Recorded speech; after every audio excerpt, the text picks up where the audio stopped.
ESL StarCraft 2 Masters is brought to you in part by Monster Energy and the United States Air Force.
Welcome everyone to day 2 of ESL StarCraft 2 Masters Winter 2023. It's Saturday here at DreamHack Atlanta, and today is the day of the knockout bracket.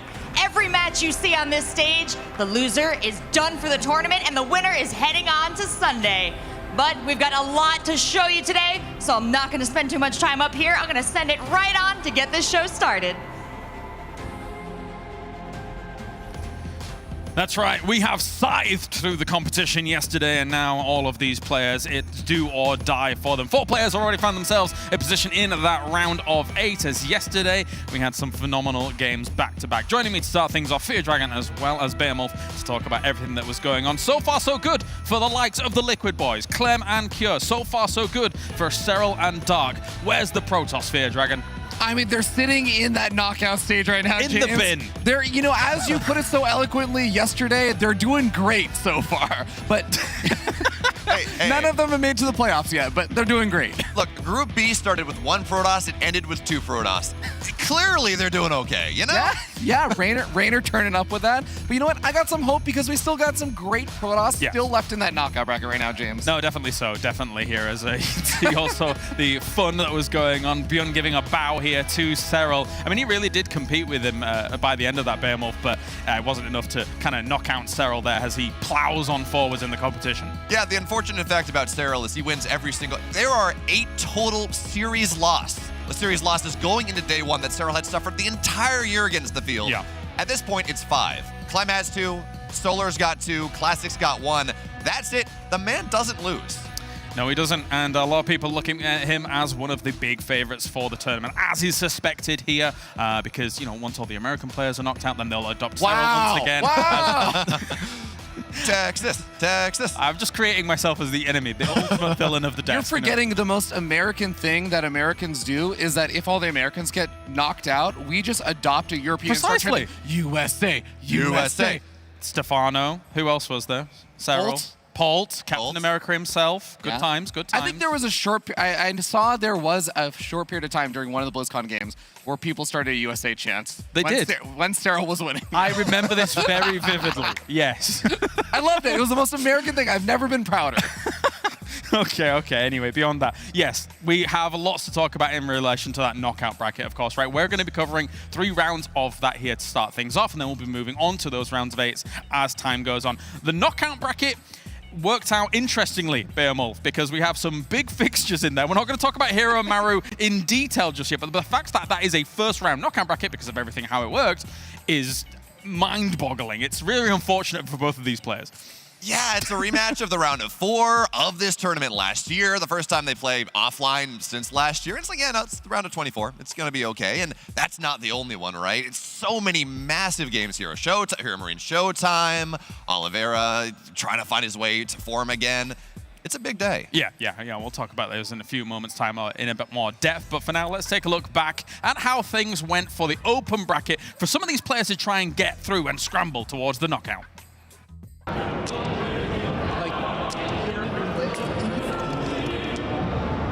to win. You should practice a little bit. Just like that. Yeah, where you want. Ricardo, can you look at the camera and do something cool for the camera? We are here at DreamHack Atlanta for the ESL Winter Masters, and this is the open bracket. So we're going to be talking to a lot of players and see how they're feeling. So this is my friend Trigger. What's up, man? Not much. Hello. Hey, are you going to win? Possibly. You know my buddy Paul Dolan? Did you play yet? Yeah. Who did you play? DRG. How did that go? Not well. Being confident against the Laser, he's a very strong start player, obviously. Like, what makes you so confident against him? Okay, he plays the same thing every game, and he's very predictable, and he doesn't scout. So. You're about to play against Dolan, Foxer? Yep, Roland Dolan. Are you gonna win? Of course. Dolan also said that he's gonna win, though. Yeah, but I'm gonna win 2-0. Foxer just said he's gonna win 2-0. We'll see. Seeing you live. Yeah, but it's not live, you know? It's live. Who do you play next? Hero. That's a tough one. That's a tough one. I saw he was a little sick or something he was saying. Well, if he is very, very sick and playing with one hand, then maybe it's going to be an even match. Yeah, I lost 0 to the Hero, but when it was very close games. When I shook his hand, he said very scary. So like I met my goal already. Sabu, interview. When I come to DreamHack, I enjoyed a lot. To meeting so many foreigner fans, it feel me good. Yeah.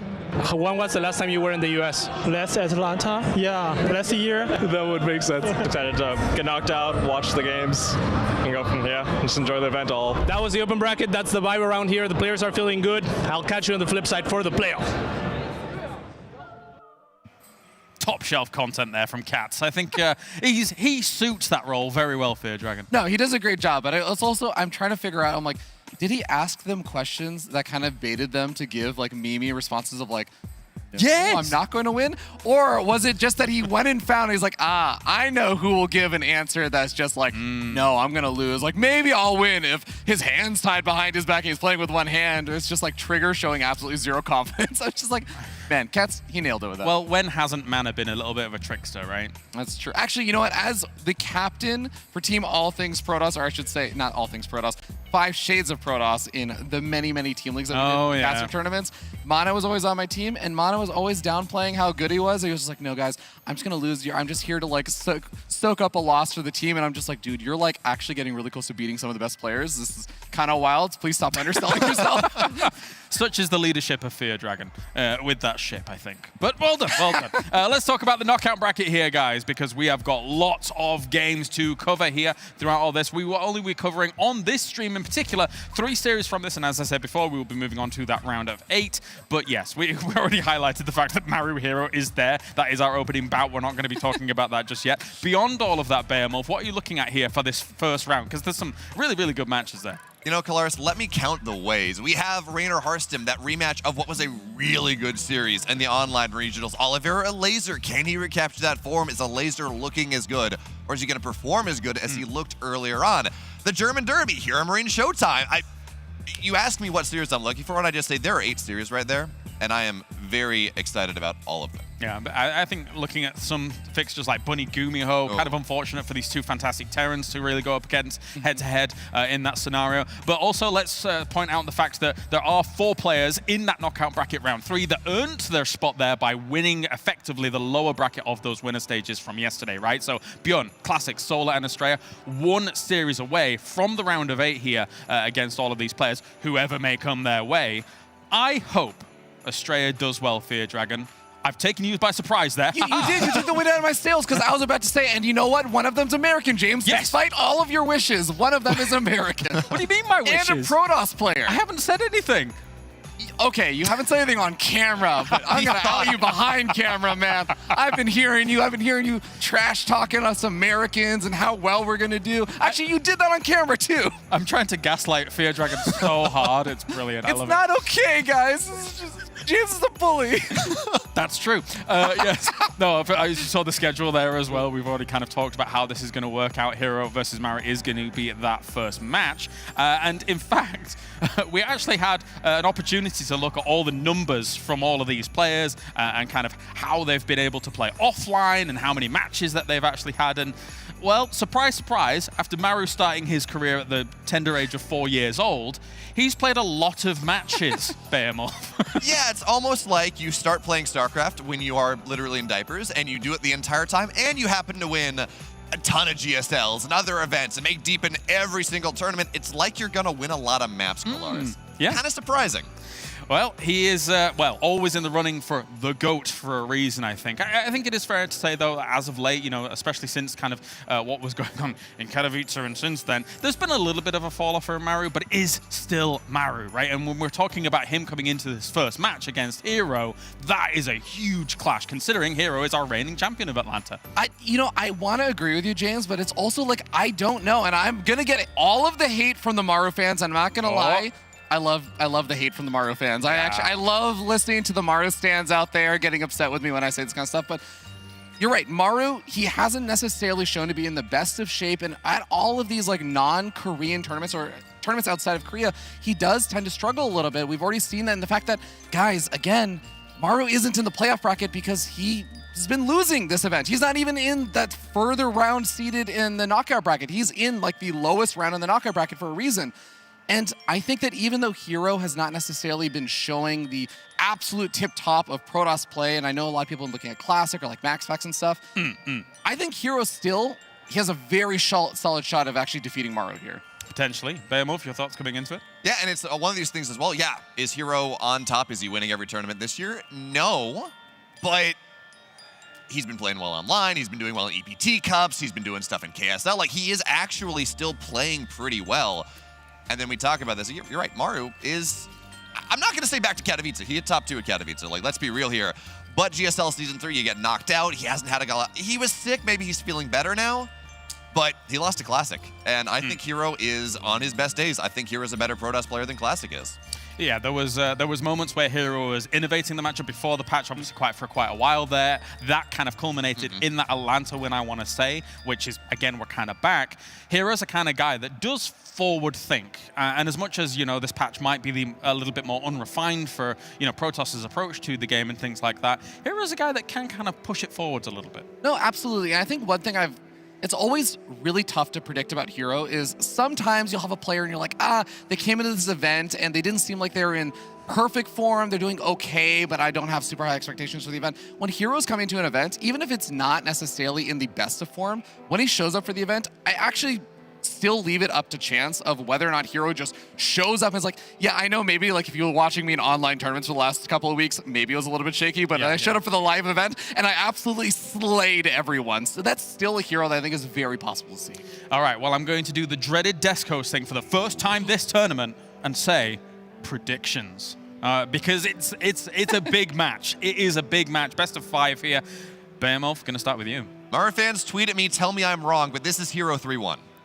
Ooh, okay. Well, now you took the wind out of my sails because I just wanted to upset the Maru fans. We'll be the Americans here. Like, we'll be wrong. It's okay. Okay, well, I'm gonna force Kolaris to pick Maru because I know that he's just gonna pick whatever I don't pick. So even things out. That's what he does. Who said I was gonna? And I'm gonna say Hero 3-1 also. You know what? Yeah, sure, I'll go Maru. That's fine. Yeah. You do that, James. You do that. Yeah, we'll see. I'm not...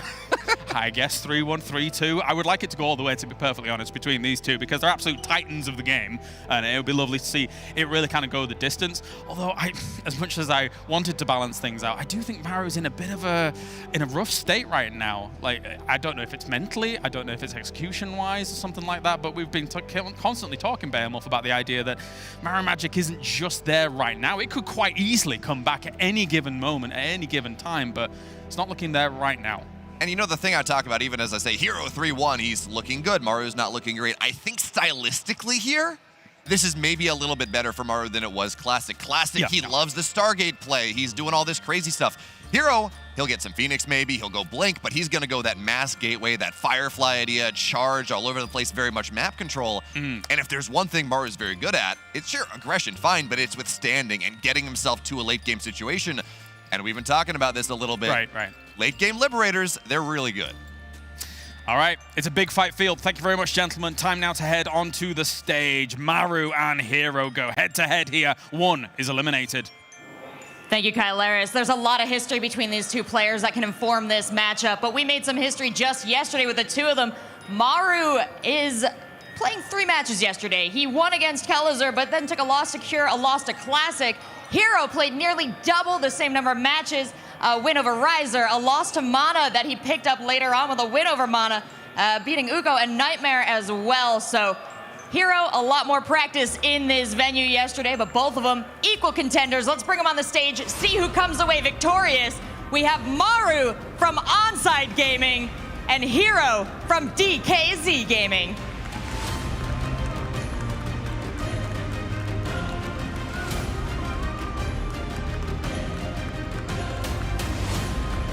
And we are live with the finals. Wait, no we're not. This is not the finals. This is so early for these two to be meeting. I am Steadfast and I'm joining Rotterdam. Rotterdam, how you doing? With probably the most anticipated match of this entire knockout bracket. This is one of these things that we were talking about quite a bit yesterday. It's like, okay, they could lose, but it doesn't have to be that bad unless you run into someone else who's capable of making a very deep run. And apparently we're just casually kicking off this Saturday morning with a good old Maru versus Hero. We've had a couple of very good PvTs yesterday. We saw Maru in the PvTs as well. I don't think he looked bad, but he definitely missed a little bit of that killer instinct that I feel like he had in the past. And we obviously know that he always likes to sit back and turtle because his late game is so damn good. But a lot of these Korean Protoss players, man, if they see an opportunity to kill you, they will kill you. And I don't think there is a better example of that than Hero. Yeah, and specifically that match between Classic and Maru. It felt like Classic was the one doing Maru things to Maru, as opposed to what we're used to seeing, which is, well, Maru doing Maru things. And that does beg the question, even though stylistically, I don't think you can get much farther apart, Hero and Classic, in terms of two top-level Protosses, but that does really bode, I mean, dangerously for Maru. Maru fans right now, I'm looking for them, I'm finding them. You know where they are? In shambles. And this is crazy, by the way. First map is going to be Radhuset. See me, Hero vetoing Heartlet, Maru vetoing Equilibrium.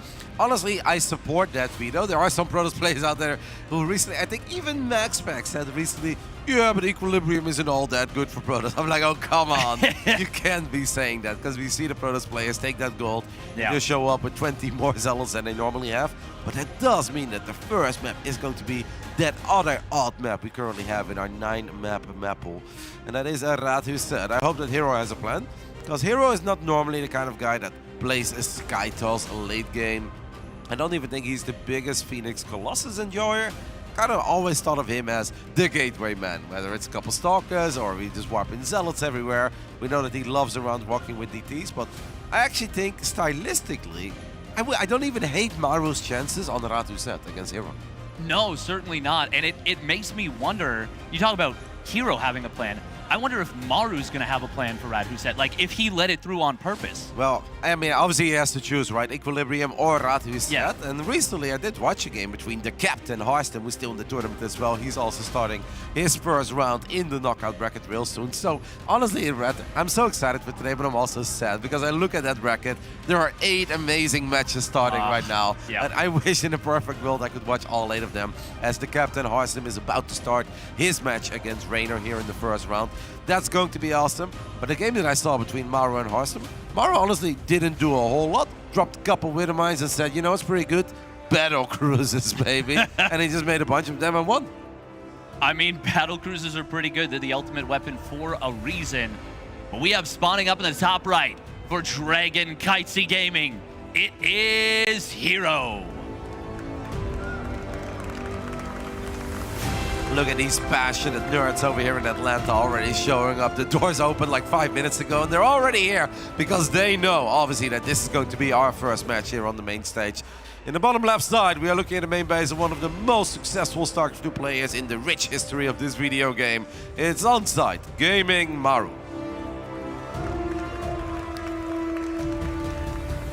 And I'm looking at his EPT points total right there.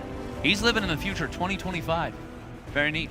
Yeah, maybe he's going to win the World Championship there. We'll see. But that explains why he's so good at the video game StatFest. Yes. Yeah. It's specifically because of the EPT points he got. It's a real chicken or the egg thing. But, you know, both of them were already a hatched chicken. What do you make of this double gas we got from Hero? That is a bit weird, but he's not fully saturating it, so I assume that he's still just going to go for a very quick expand. Sometimes pros players just like to go about things in the early game a little bit different, and it doesn't mean all that much. There is a world, obviously, where if this is a minor online tournament, I'm like, I can see Hero do a weird one base all-in with a proxy target and a couple shield batteries. I don't believe that's the kind of stuff you do on Do or Die Saturday, which is not something we normally even say, but Rachel already said it. Anyone who loses here today on the main stage has to go home, and it's too early for either of these nerds to go home, so I do expect them to really bring out their A-builds. And don't think we're going to see too many weird shenanigans. Honestly, I think Maru's going to play Battle Cruises here, StatFest, and obviously you can't just be like, I want to play BCs, and I don't care what you do. I want to go into Battle Cruises as quickly as possible. Maru has to scout. Maru has to adjust what Hero is going to throw at him. But I believe that Maru's overall game plan is not going to be kill Hero early. It is going to be survive, scout, analyze, and find a safe way to get into Battle Cruises. And I think it's a super valid strategy on Rad Husset. Like, this map plays differently than anything we've had in the competitive map pool for a very long time. And I'm really interested to see how the two players approach it. You did mention, obviously, you know, Maru is one of those players that's very comfortable in the late game. Hero, it's not that he's bad in the late game, it's that he is really passionate about his Blink Stalkers. He loves those Blink Stalkers more than anything. Hero just loves to fight. Yeah. Hero is a guy that I think has maybe ADHD when he's playing, and if there's nothing happening for 3 minutes, he's like, I want to go to the other side of the map and kill some stuff, and even if it's a bad trade, I don't care, I need to trade anything. What I do like to see, though, is that Hero has gone for the Stargate here in the very first game of the day. Makes me happy. I think this is the ultimate Stargate map. If you don't go Stargate, it actually becomes pretty hard as a Protoss to scout as well. Sure, you got a Sentry. You can make that hallucinated Phoenix. You can make a hallucinated Oracle. But obviously, those die a little bit quicker. I just think it makes a lot of sense to go Stargate here. Otherwise, everything that makes this map great for Protoss suddenly makes this map pretty good for Terran, with all the dead airspace around the 2-3 base setups, and it can just become very hard for Hero to really get where he wants to go. So, couple Phoenixes. Now, the real question is, are we going to play Phoenix Robo, or will it be Phoenix Twilight? That is a good question, but what I'm interested in right now is the potential of the mind game from Hero. So Hero opened up with that early extra gas. Even though he didn't fully saturate it right away, it did give him a little bit more than normal. Maru did not SCV scout, and with Maru seeing a hallucinated Phoenix, seeing Stalker, Sentry, I don't think he's anticipating the Stargate. This is not a huge commitment, but 2 Phoenixes should be able to shut this down, and this should be a great start. The only thing is if he thinks there's more than one Cyclone here, but if he gets the pickup, this is a pretty amazing start for Hero. Yeah, 5 minutes in. I think that Medevac is absolutely going to fall. That Cyclone is going to get lifted as well, and Hero indeed has the dream start. But I think the most important thing is that versus what you mentioned, it's not a big investment. Yes. Maru didn't really bank on the fact that this Cyclone was going to do a whole lot. He just kind of wanted to scout and maybe get a lock on one of the first target units. Turned out there was a little bit more.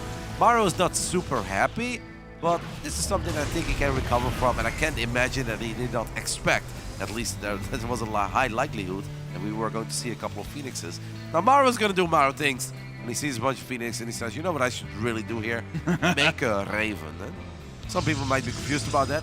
I've always been confused about it. But Maru is very good in keeping them alive. This game, though, I kind of feel like it's a throwaway Raven, right?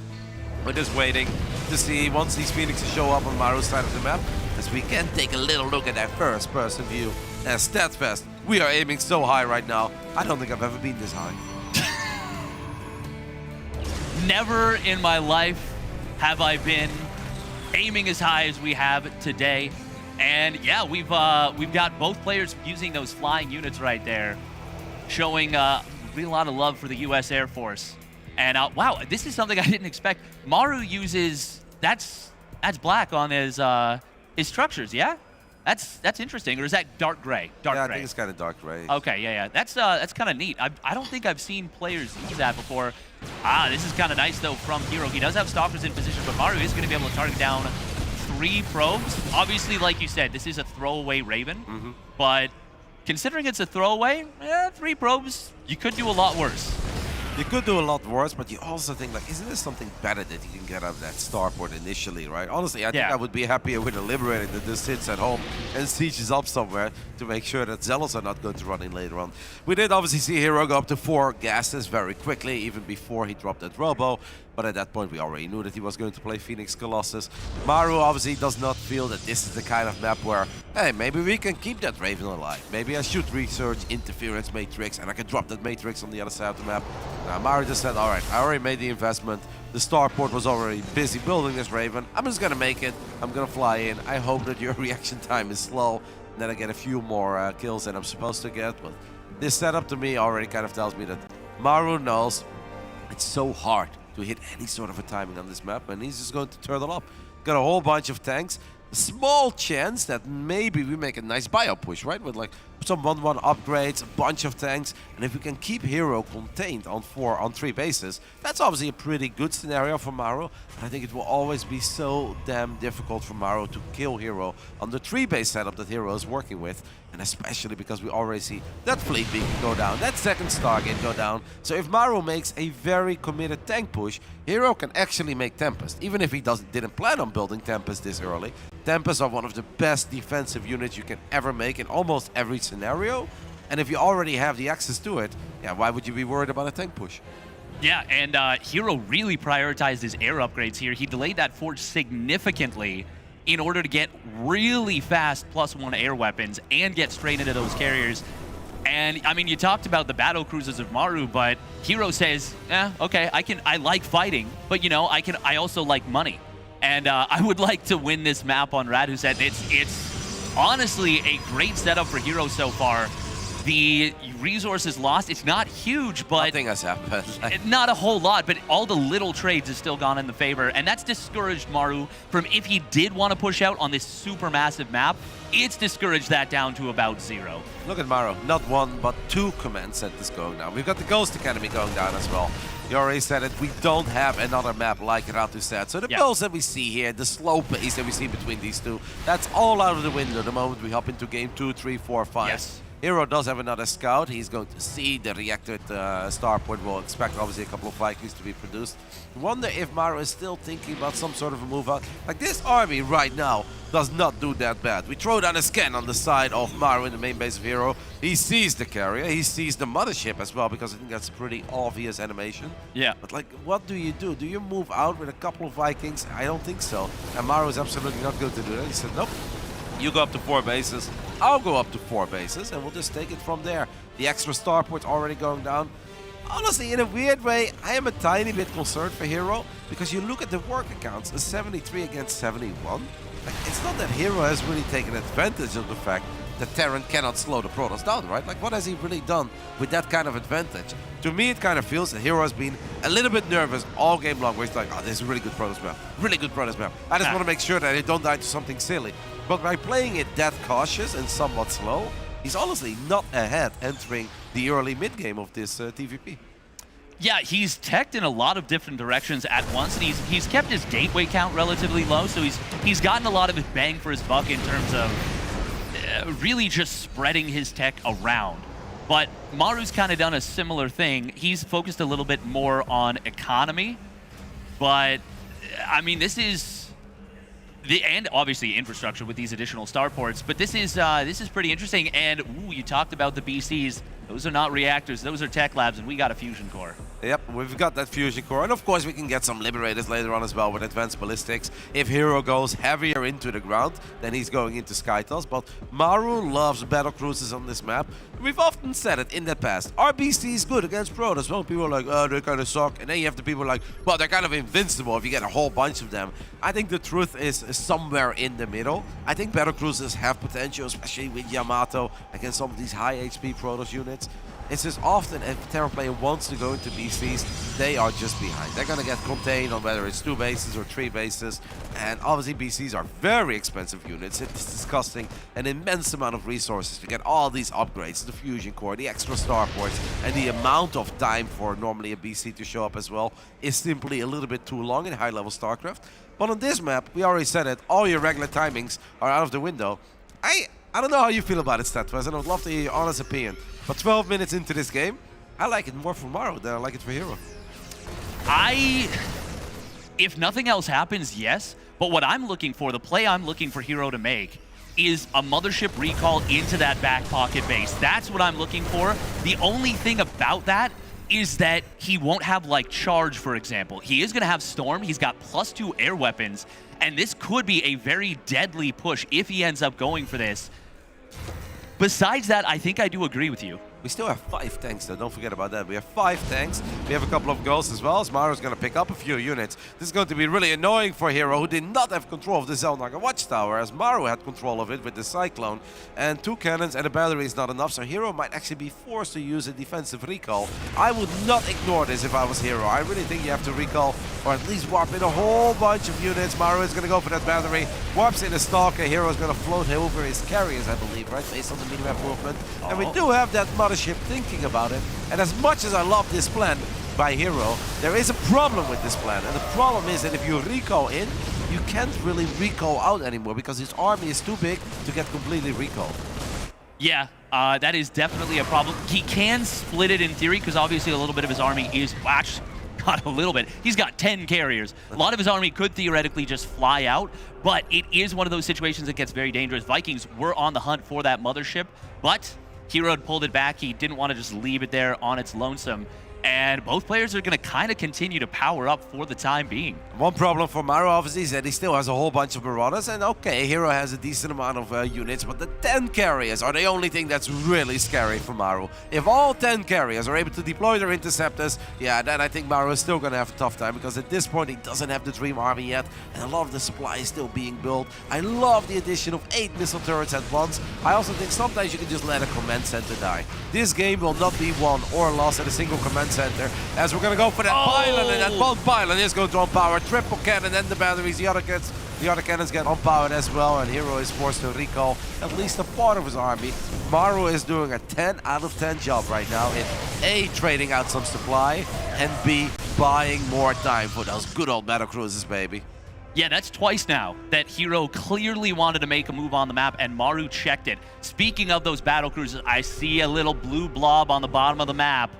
4 BCs making their way through. What scares me about this is the moment that Hero sees this, he has no more recall. Hero is going to say, F it, you know what, not bad enough, Maru. And if Hero can deploy all these interceptors and +3 air weapons is done 14 minutes into the game. I mean, I've complained about the lack of Protoss air upgrades for the last 12 years of my casting career, but I got to give it to Hero. He knows how important those are. He just went for it, and at this point, Hero is going to go for it. We have a decent amount of missile turrets, but this many carriers will always be very difficult to deal with. That they will. We do see the recall coming on in. Nice time warp on top of the Vikings. The Storm is huge on top of the Vikings as well. Will this be enough for the BCs to manage to take down the carriers? I don't think so. The BCs kind of being forced to fight away from the Vikings, but the Vikings coming in on the top side. However, they are so low on HP, they're going to melt in the face of those +3 carriers. Both players losing so much, but the lack of a War Prism to reinforce is really the big problem for Hero. Yep, and yeah, he has a couple of gateway units and obviously could have made a bit of a difference, but in the end, it's a bit of a trade. Maru lost a lot, Hero lost a lot. Maru absolutely needed all those missile turrets, because without the missile turrets, he would not have stand a chance there. But one big issue for Maru, by the way, is that A, obviously he did not have those extra air upgrades yet, so he was pretty far down in the air upgrades. And the bigger problem was that at the beginning of that fight, Yamato wasn't done yet. I would Yamato the Prism here, by the way, maybe teleport home. I don't know if he can teleport home. BCs are very expensive to repair. We don't have those turrets anymore, and the Stalkers are the real issue right now, Statfest. Yeah, and we got 7 Vikings left over. Obviously, they're going to be nice against the Colossus, but there's no bio on the field. Maru desperately scrambling to get some out. He's still building Vikings. He doesn't need Vikings. He needs to deal with this Stalker force that has those +3 upgrades. Big blink forwarding on top of the BCs. 1 goes down, 2 go down. Maru is in massive trouble, and Hero, it all comes back to the Blink Stalkers, baby.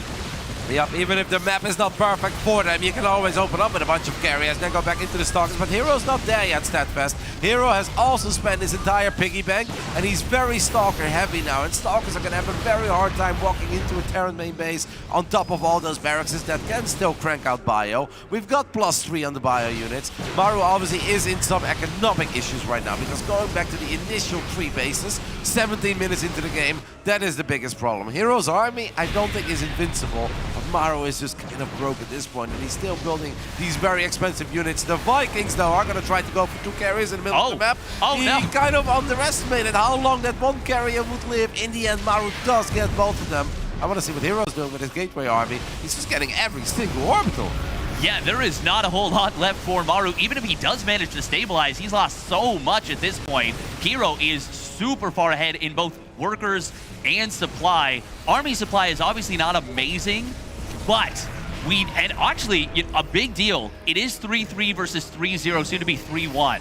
So if Maru can stabilize, his bio units are a lot better, but Hero is on a massive base count advantage. And he lost so many SCVs. He lost a bunch of orbitals as well. This is just the biggest problem for Maru at this point. And he's now adding in a few Widow Mines. I really think if he had 3 or 4 Widow Mines earlier, and he would have killed the Observers always, right, with all the Vikings and the BCs, I think it all could have gone a lot better for Maru. Let's see how well this upgraded bio can shine here, as we do take out the War Prism, but it's the Zealots again on top of the Marauders. That is going to be good enough. Just like that, it's the reigning champion of the ESL Masters here in Atlanta that's going to take the 1-0 lead after a bit of a messy game on the Rati set. We had a slow build-up, we had a big epic fight that you can take on the, or you can take a picture of and put it on the cover of his StarCraft 2 magazine. Looked cool. Unfortunate for Maru, because I think Maru was so close to where he wanted to get, but he was forced to take that fight without +3 for his ship weapons, without an extra armor upgrade. As you can take another look, keep your eye on the production tab in the top left side. And even those BCs that teleported home, they did not have Yamato yet. This fight looks so different if you can start it off with 6 or 7 Yamatos from all the battle cruisers that Maru had. Absolutely. I do want to point something out, though. The Mothership was able to get that crucial time warp, and the High Templar got some massive storms on the Vikings. Now, the carriers didn't win the fight, but they did manage to whittle that Viking count down a ton.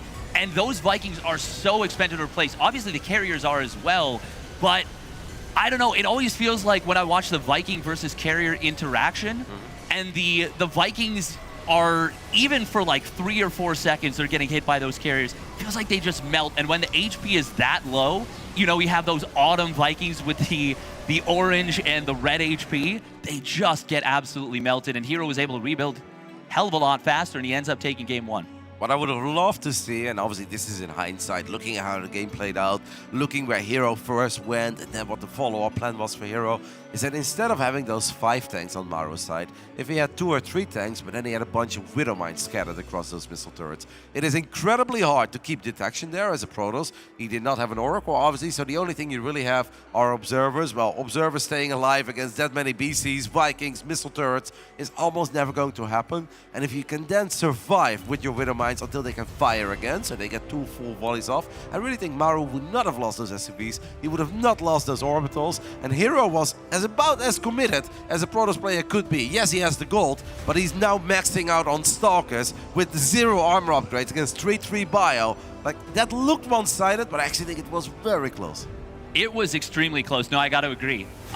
We are going to be getting into game number 2 on Site Delta. Spawning up in the top left, he's up 1-0 in the series. It is Dragon Kaisi Gaming's Hero. And his opponent, spawning down in the bottom right for Onside Gaming. He needs your energy. It's Maru. Good news for all the Maru fans out there is that this obviously is a best of 5. And yes, with the 9 maps, you're always going to be forced to play on one weird map. From here on out, it's going to be a lot more standard. I think Maru has loved Site Delta ever since this map pool got introduced. And in the beginning, Terran players always kind of wondered, like, okay, what map should we pick against Zerg, against Protoss? What do we love the most? And at first, not all the Terran players were necessarily on the same page that Site Delta is the map they should pick.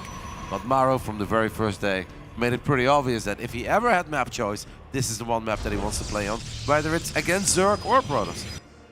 Maru does strike me as that kind of ride or die, you know? He's like, he decides on someone or something or a map, and he sticks with it. He says, you know what? No. But sorry, go ahead. I don't think he's wrong, though. I think it's a great Terran map.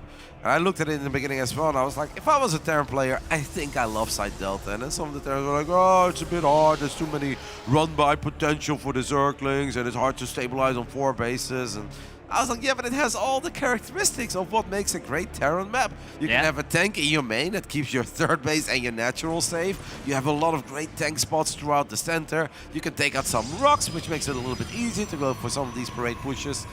I'm very curious to see where this game is going to go, because everything we saw in that previous game doesn't really matter. Maru already aware of the fact that this is going to be a Twilight Council upgrade, or at least a tech opening on the side of Hero, and most likely we're going to see that Blink being upgraded out of the Twilight Council. I feel like Maru should be experienced enough at this point not to falter against the Blink Stalker aggression from Hero. No, certainly not. I mean, obviously Hero is one of the not necessarily best pure Blink Stalker micros in the game, but he is absolutely one of the best players at utilizing Blink Stalkers. But Maru, of course, is going to be used to that. He is going to be well practiced against it. Still, there's always an opportunity for Hero to find an opening. Now, this is not the previous map pool. This is not a map pool where we had Ancient Cistern and Dragon Scales and a ton of these very 4-gate Blink Stalker maps. But up 1-0 in the series, there's always a chance we could see something like that. Yep. There's also a good chance that Heroes just says like, nah, we're not going to be too aggressive. Let's go for the safe one, the 3-gate. You can obviously go 2-gate Robo Blink and go up to 3 bases as a Protoss, but it's a little bit risky, especially against a man like Maru, who is incredibly good in playing like he is Big Gabriel. But after this, Hellion goes deep into the main base. Hero says, you know what, let's just get one more. Why stay on 3-gate race if I can go up to 4? And 4 does kind of scream aggression. It does. It does. And even though I mentioned, you know, Hero as that Blink Stalker player, he actually doesn't go for the 4-gate Blink Stalkers as often as many of his contemporaries, especially on the previous patch. So this was a great little mind game. This was Hero kind of spoon-feeding Maru a little bit like, hey, you got in with the Hellion. It's only 3 gates. Psych. Yeah, but it's still, I want to say, pretty alright for Maru, because the only thing that Maru has done with the factory so far is he made 1 Hellion, then he made a single Widowmine. The single Widowmine is actually something that Clem swore by at one point. After playing against Max Packs 384 times in the month of August alone, at one point, Clem just said, if you want to survive against 4-gate Blink Stalker, and the Protoss plays it really well, the only thing you can really do with Widowmines is build a single Widowmine. So you have a bit of map presence, you can keep an eye on what's happening on the other side of the map, but most importantly, you can go into tank production ASAP. At this point though, Maru doesn't quite know yet. He's showing a lot of respect to Hero, while Hero has almost every single unit on the other side of the map, and Hero is going to blink into the natural, get on top of this bunker, gets it very quickly. Now there are still a decent amount of Marines, but this tank, Maru, you cannot lose this tank. No, he certainly cannot. That is his only tank for the moment. Maru did F2 the medevac back home, so it's not going in at the moment, despite the fact that Hero committed everything on the map. Big mistake from Maru right there. He could be getting damage on the other side. Both players are supply blocked at 70. There's the blink forward, snipes down the tank. He should be able to get the Raven as well. Great Warp Prism Micro to start off from Hero. Maru's in so much trouble. Maru's going to drop the Widowmine behind this, and he's going to hope that the Stalkers run into it. And you know what? It's a pretty decent call as he gets a single Stalker. I don't know if that is necessarily good enough. If it was on the Warp Prism, I would be like, oh my god, Maru, that's the sickest thing I've ever seen. Or if you get the double kill or the triple kill, but getting a single Stalker, now losing that presence that you have. Like, Hero can just fully focus on all of this Blink Stalker aggression. The tank count is low. I think Maru's in serious trouble as another tank pump. He does save it though. Talking about a hot pickup here, Steadfast. That was not a hot pickup. That was the hottest pickup. That was Rojo Caliente right there. Beautiful hot pickup micro. Without that, I think he's dead. As it is, he is still in so much trouble. Loses that gas in the main base. The Stalkers get into that little nestled cozy spot behind the mineral line. Siege tank, ooh, Hero, you gotta be careful. He just used his blink. Still. What a save, man. What a save on that. That was as clutch as it gets. Oh, blink forward will trap the Raven. I actually would have loved to see Maru just fight this. The Stalkers have just used their blink, and a lot of them are very low in HP, and Maru is going to go ahead and fight this. He got like 4 Stalkers there towards the end, and Hero honestly not finding as much as I thought he would, mostly because Maru's an absolute stud, but Maru also knows that he's not done yet, and it's just a matter of time that we don't worry about just Stalkers anymore, we have to worry about Zealots too. A lot of these Stalkers are proper low on HP though, they're better than Bruised, they've seen war, they have made some highlights already, so Hero needs to be careful that he doesn't make that one forward blink where suddenly he gets one-shotted. It's going up to 3 bases, a 6 worker lead is so-so, not necessarily fantastic. Hero's going to warp in more charge loss, and he's not done. He is going to keep committing with this. He prioritized gateway production a little bit more. He's about to be on 8 gateways. Charge just finished. We got an Immortal showing up. Combat Shields is not done. +1 weapons is not done. Hero is on the verge of potentially running this over, but he hasn't warped in those charge lots yet. Oh, so close to losing that Warp Prism. Yeah, okay. Maru had Stim, but I think he didn't want to show that he had Stim, and he was like, I hope that he overstays his welcome a little bit, so he kind of just moves the Marine forward. And at one point, I kind of was like, Maru, pull the trigger, Stim. If you Stim right now, I actually think you get that Warp Prism.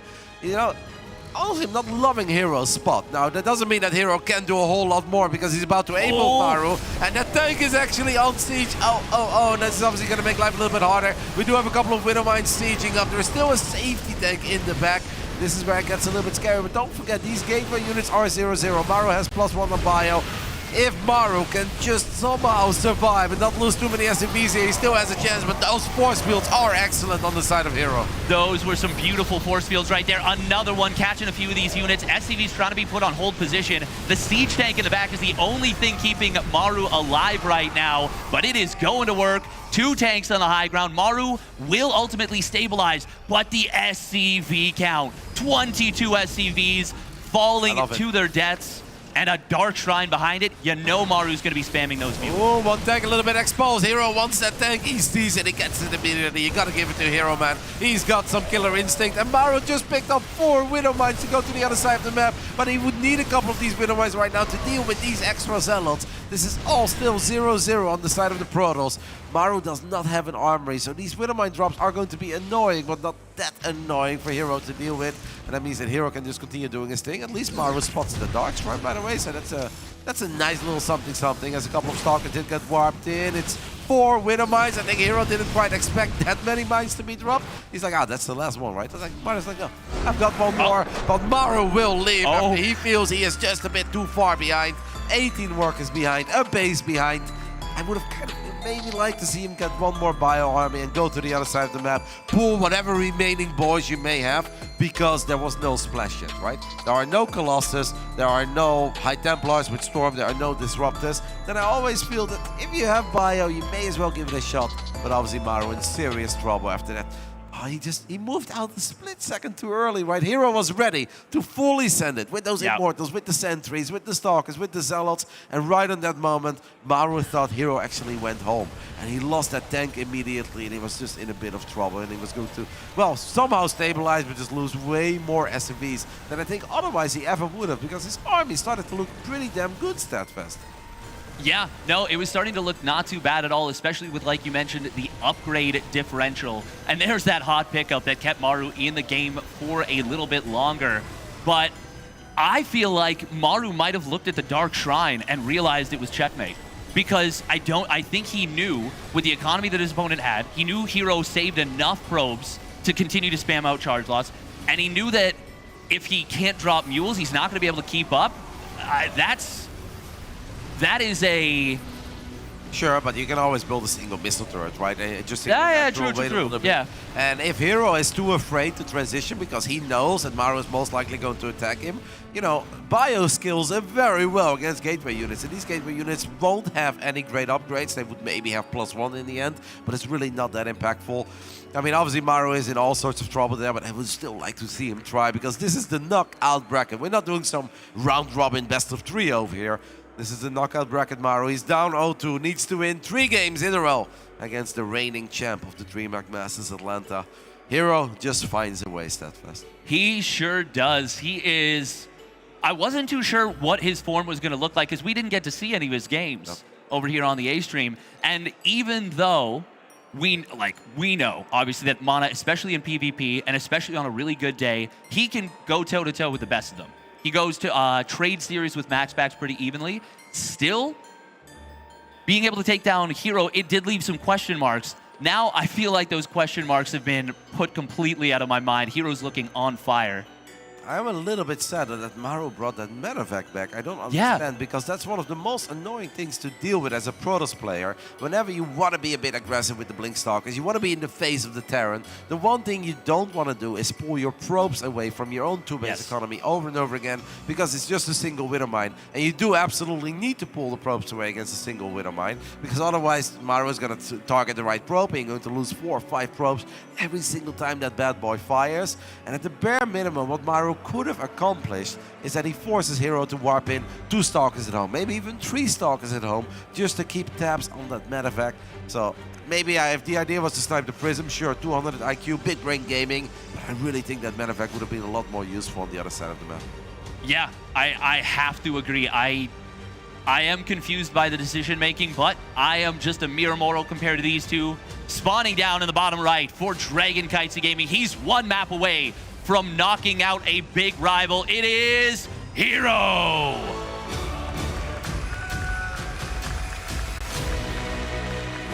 Still coughing a little bit. That man has also been a bit under the weather, but it's good to see him playing some amazing Protoss here today. In the top left side of Oceanborn, we are looking at the main base of one of the GOATs in the history of StarCraft 2. Representing on-site gaming, he needs your love right now, Atlanta. Give it up for Maru.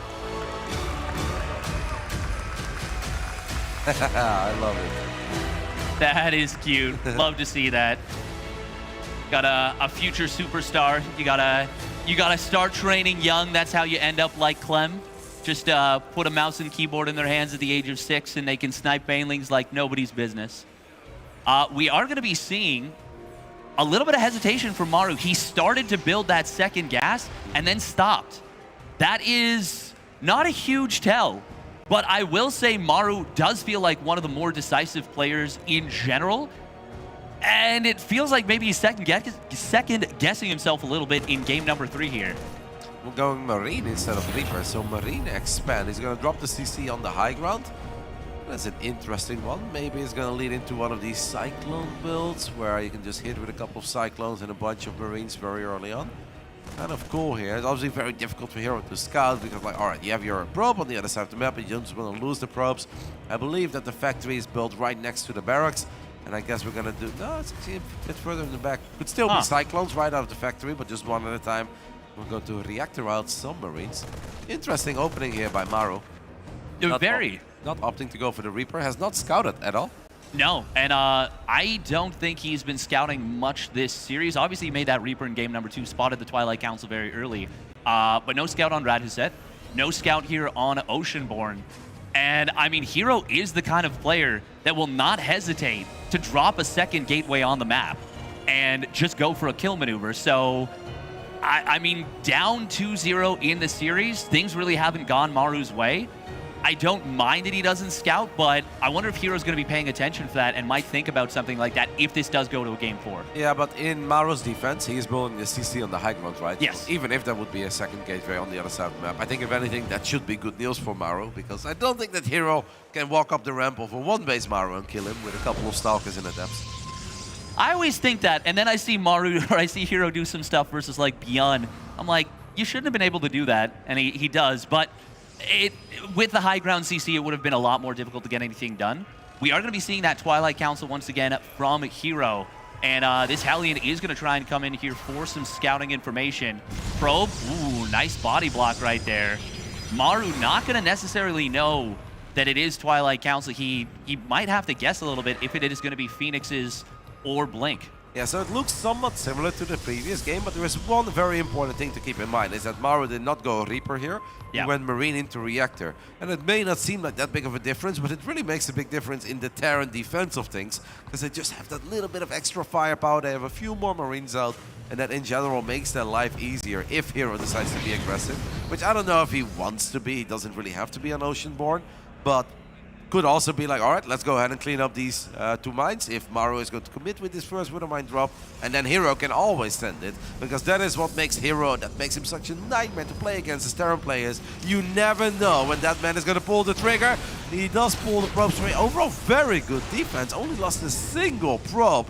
I mean, that's going to give Hero absolutely a lot of confidence to be like, you know what? If you open up double mine, I saw a Hellion as well. Maybe I should go ahead and make myself comfortable on the other side of the map and put some Stalkers in your face. Yeah, and he is going 4-gate Blink Stalker once again. Maru does have that bunker at the front, but no bunker in the main, no double bunker at the front, as we've seen players like Clem, like Spirit do, because they are so used to getting 4-gate Blink Stalkered by the likes of MaxPax.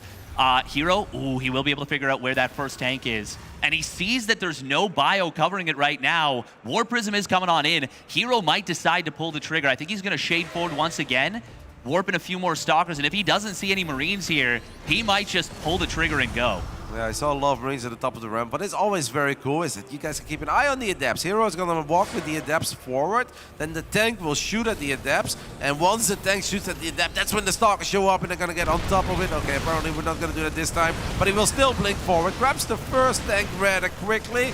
Will he be able to get the bunker though? I don't know. Repair is absolutely amazing, and Repair is going to be good enough to keep this bunker alive. And I gotta give it to Maru. Great positioning on that second tank, and we do have some map presence on the side of Maru this time around, as he's going to drop the auto turrets in the main base of Hero, but he does lose his bunker, and that is obviously a bit of an issue, especially when the tank cannot participate in the fight.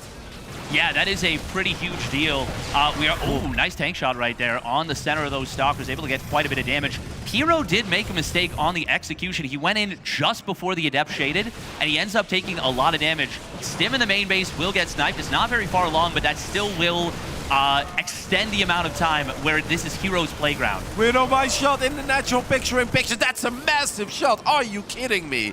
Gets 6 extra workers, because I believe 4 of them already died to the other turret. That means that Maru right now has a 5 SCV lead over Hero's probe count. Hero obviously still feels that, hey, I can do something here. I know you don't have Stim.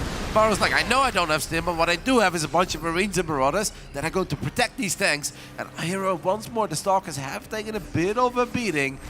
Hero knows that he obviously needs to get way more value out of this, so even though a lot of these Stalkers are low on HP, he's gonna go for it stat fast. And I think it's the right choice. Does eat one big tank shot. That's almost bait, by the way, by Maru, where he's like, oh no, I really hope you don't kill this tech lab again, where I'm getting concussive shells for my one Marauder. I love that by Maru. That's really cool. I was going to mention that. I really like that he started that concussive shells the way that he did. Ooh, Blink Forward going to come in on top of the tank.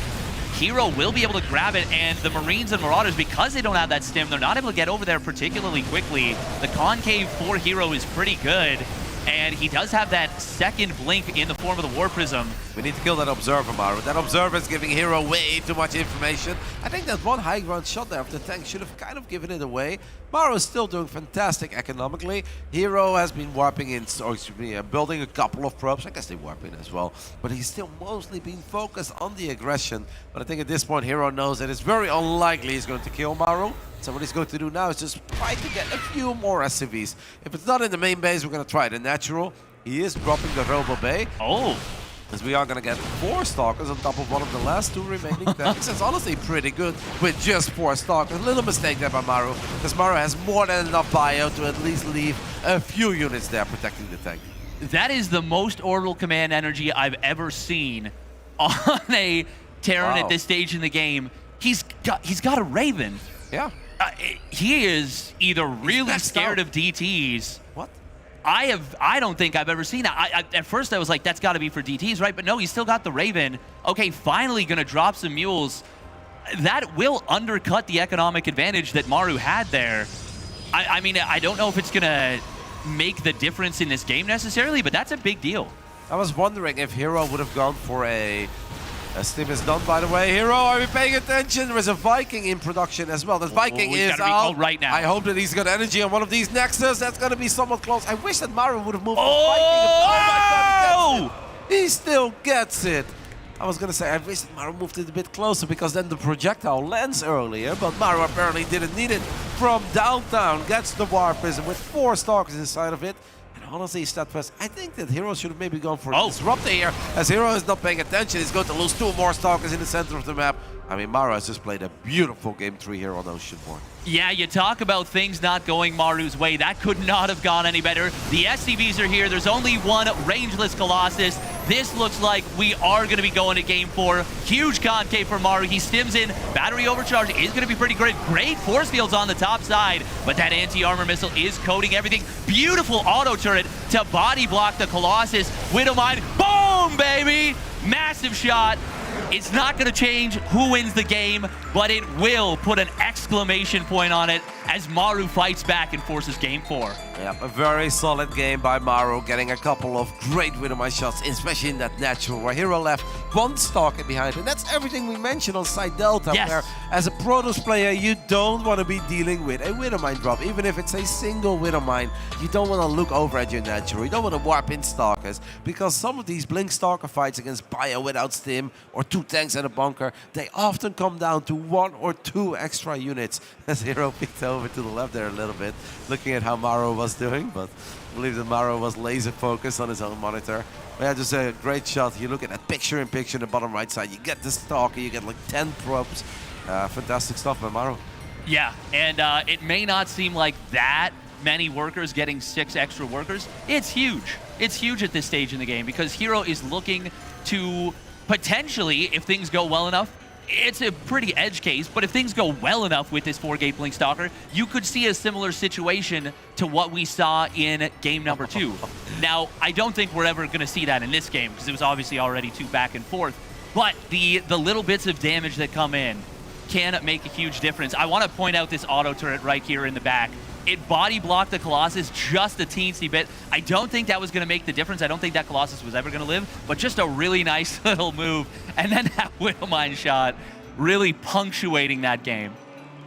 Good stuff. A very fun series between these two. I am somewhat curious though, StatPass, as we are waiting a split moment to hop into game 4. If we have a couple of other cool results, because obviously there are 8 series being played at once.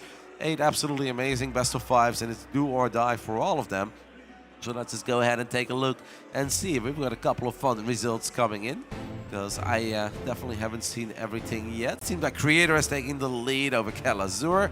Spirit has taken the lead over Ragnarok. That's pretty big. Raider and Harstem are all tied up after 2 games. At least with the information that I have. We could obviously be behind a little bit. You know, I don't know how quickly Wikipedia is, but so many fun series being played at once. Anyway, we're going to focus on ours, which is pretty damn fun as well. In the top right side, we are looking at the main base of the reigning champ of the DreamHack Masters Atlanta last year. He has one hell of a journey ahead of him, but we know that he's capable of it. It's Dragon Kaizi Gaming Hero. And his opponent, spawning down in the bottom left. He starts the comeback, but can he keep it going? It is Onside Gaming's Maru. Favoring his shoulder a little bit there. You know, could be a little bit of lingering discomfort, or he could just be itchy. I don't know. We don't know. It's just, it's all speculation. That is really interesting that we've got, just talking about the other series a little bit there. I spoke to Spirit this morning at breakfast. You know, I hang out with the pro players, no big deal. And he was feeling not just confident in his match against Shin, formerly known as Ragnarok. He felt confident in the entire bracket. He's like, yeah, no, I'll play Shin and then Lambo and then Classic. Yeah, I'll make it out. I'm going into the playoffs. And I was like, damn, Spirit, that's swagger coming in. I love to see that. But that's the beauty of that part of the bracket, because you can talk to Lambo, and I don't think that Lambo is going to look at that bracket and be like, oh no, I'm like so upset that this is where I ended up. Like, no, Lambo will look at it and be like, oh, I can absolutely do this. Cyan will look at it and be like, man, I know this tournament is tough, but I've been playing some pretty damn good StarCraft lately. I believe that I can make a bit of a run here. And obviously Shin is going to feel the exact same way. And that's the beauty of StarCraft 2. And especially about these tournaments, the deeper we get, the more competitive it gets. And you need to believe in yourself, because if you don't do it, who else is going to do it for you? Well, I mean, I'm sure that all of these players' moms are watching back home, but it's a lot more important, I think, to believe in yourself at the end of the day. And we got some players that are pretty overwhelming with confidence. Maybe they don't match the level of a Dark, but Maru, Hero, they know how good they are, and we're going to see it here once again. Now, Maru, once more, did not go for the SC... Actually, did he go for the SCV Scout? Am I crazy? No, he did not go for the SCV Scout. Just looked around, checked for that potential proxy second gateway in one location, but it's just going to be Hellions behind this to Scout.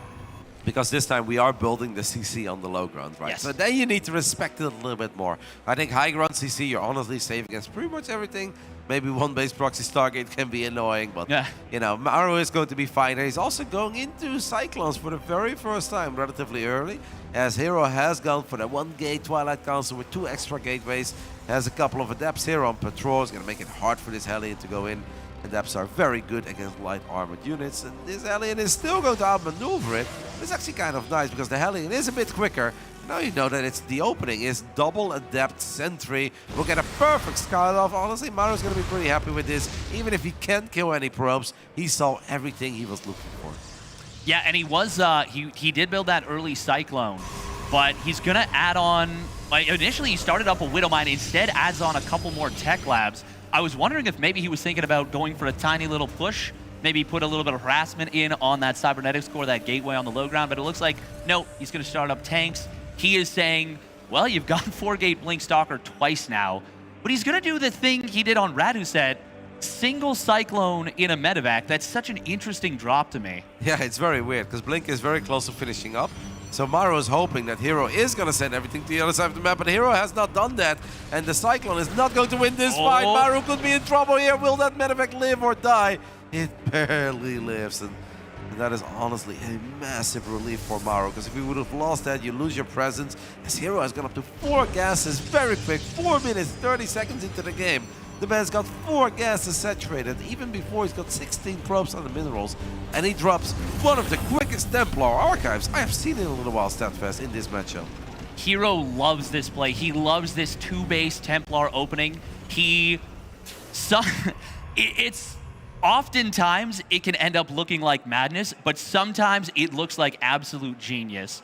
And it does depend a little bit on how the way things shape up, how, you know, sometimes the Warp Prism travels across the map, if he can keep that storm hidden long enough. But when it connects, it can look like utter magic. And with a game in hand, I kind of like the play.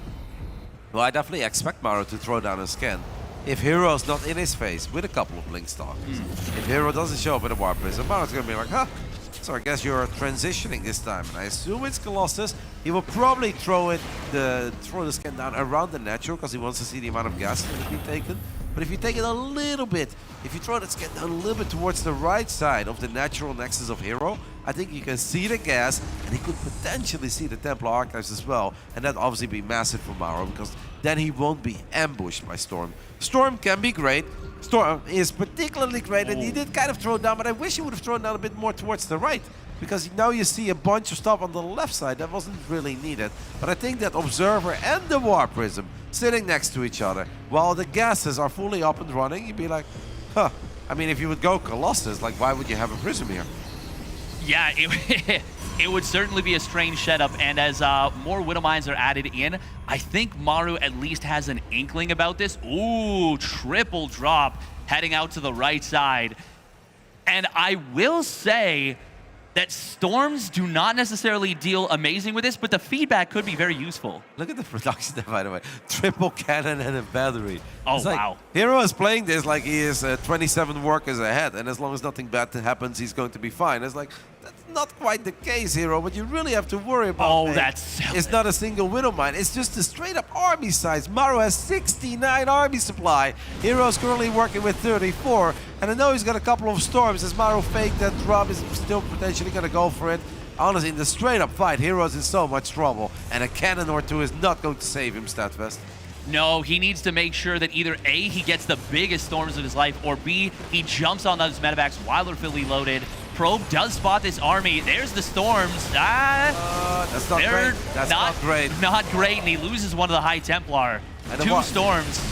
Yep, and Widowmines is still here as well. Honestly, I think Hero's in a bit of trouble. Maru obviously knows exactly what is happening, and he's playing it out perfectly. He's on the other side of the map with 74 army supply, +1 as well. A very early shield battery overcharged, and I'm starting to feel like our man Hero is crumbling a little bit here in Game 4.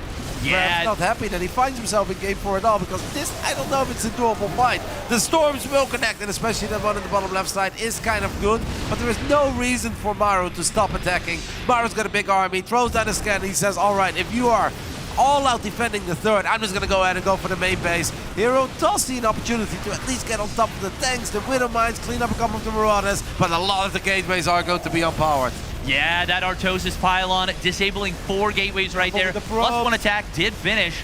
The probes are going to get kind of sent back in here. Oh, I love the Archon drop to try and deal with this. The supplies are surprisingly close right now. Like, I thought Maru was starting to run away with it. Big lift up into the medevacs. Good job for Maru to make sure he doesn't lift up into the one that was low on HP. Surprisingly, there's only a 6 supply gap. How does Hero do this kind of stuff? I think it was awesome by Hero. I love how decisive he was after Maru went for the drop, but I personally don't think that Maru had to go for that drop. Maru's army was just better there, and what Hero really had were those storms, and he utilized all 5 of his storms already. Like, there was nothing else to worry about, but I think Maru was worried about Zealous coming in from the bottom, another storm landing, because obviously Maru does not see what we saw, but his army was legit better in the straight-up fight, and even though the drop could complicate things for Hero, I think Hero in the end had enough units to deal with that, and that also allowed him to get on top of the tank, on top of that Liberate, I believe, that showed up a little bit later as well. Otherwise, with the buy unit still there, I don't think Hero can ever make that move on top of those factory units. No, certainly not. We are going to see Hero targeting down the medevac, able to kill one of the Widow Mines inside. Nice split from Hero. Maru does get a big shot, though, at the tail end, and you can see Hero, a little bit of a on the player cam right there. Reasonably so. I do like the addition of the double forge from Hero after he lost that single forge in the main, but there is going to be a decent sized timing where Maru will have a little upgrade advantage. Yep, Maru +1 obviously has been done for a little while. +1 armor is about to finish up, as you guys can see on the right side of our screen. First Ghost on the way, first Vikings on the way. I mean, Ghost, Viking, the armory is going to come online as well. That's obviously going to make these Widow Mines a lot more annoying. Not a bad little run by here for Hero. He's probably also surprised how well that went. Oh, wow. These kind of run bys most of the time are only good if something else is happening, but nothing else is really happening. It's just a couple of Zealots very casually walking into the natural. And Maru, I want to say, kind of forgot about the last 2 Zealots, but he did see those in the end. 7 SCVs though, keeping Maru at home. Buying time for your Protoss upgrades, buying time for the extended thermal lens. That went surprisingly decent for Hero. One Zealot just walked right into the front door, right into the main base, killed 3 extra SCVs before it got cleaned up. Maru, a little bit of a fumble right there. After already a not terrible run by, it becomes pretty good. Now we are going to see this push moving out. There are some Vikings here. Medevac's a little bit lost, but we do have 5 Ghosts on the field. Nice feedback from the high ground. Very good job. Ooh, but he does lose a couple of Stalkers on a bad rally. Yep, and I love that Maru immediately realized, like, wait a minute, you were way too quick with that. You saw me, right? Throws out the scan, kills the Observer immediately. But that's what TVP is all about. As a Terran player, you want to take away the vision of the Protoss, because that way it becomes so much harder for Hero to have not just his battle units, but also the spellcasters in the right position. And the spellcasters need to be in the right position, because flying in a prism is going to be so dangerous right now against Vikings and against Ghost. That was a beautiful little snipe right there from Hero. He didn't know exactly where his opponent's army was. He tags it with the Stalkers. Oh, blink forward, tries to get one of those Vikings. Does eventually get it, eats a big EMP, but he will be able to get back to the shield batteries. There are still a lot of High Templar available, even with Ghost. Another great feedback, and even an EMP used behind that, so that's a double win for Hero. And he is doing such a good job at buying time. He's finished up his +1 armor. He's finished up his now +2 attack and the extended thermal lance. All of those were not done yet, and Maru might have to back up until that 2-2 finishes up. But Hero, he's already started to transition into the next stage. What a lovely little 1-2 there, by the way, from Maru. Throws out a scan on the army to keep tabs of it. Vikings kill the Observer, then the Protoss army walks into a Widow Mine that's cloaked because of the armory. This is pretty funny. Maru is maxed out. Maru obviously wants to fight. I'm a little bit surprised by this transition of Hero, because we're spending a crazy amount of resources on that double Stargate, +1 air weapons, fleet beacon, but what are we going to build? Like, I guess some carriers, but it's going to take a long time before these carriers come into play. As Maru is walking into the natural of Hero, and Hero is kind of far out of position, and this is going to be so difficult for the Protoss to get a good engagement. Maru showing a lot of respect to the Protoss army, so he will kite. Really worried about the big storms landing. Obviously, Maru doesn't know where those High Templars are hiding, but to be honest with you, Southwest, I don't think they're hiding anywhere at all. I believe the only High Templars we have are inside of that War Prism. They are, and Maru kind of knew where Hero's army was thanks to that Widow Mine and thanks to that earlier scan that you were talking about, those Widow Mines are so pesky to deal with. But it feels like Maru is kind of allowing Hero to get away with this. That is so many Zealots that got caught sneaking out after curfew. But Maru says, you know what? I'll allow it. Yes, no. I feel like Maru thought, okay, maybe I should just fight. If you send that many Zealots to the other side of the map, should I just take the fight? And he's like, nah, maybe I should. So many Zealots. Because I'm going to lose pretty much everything in my natural. A couple of SCVs are going to die. Hero is freeing up supply, right? Because he made those 2 Stargates. He made that fleet beacon. Hero wants carriers. A bit of an odd recall there on just 4 Zealots on top of the ramp, but it's okay.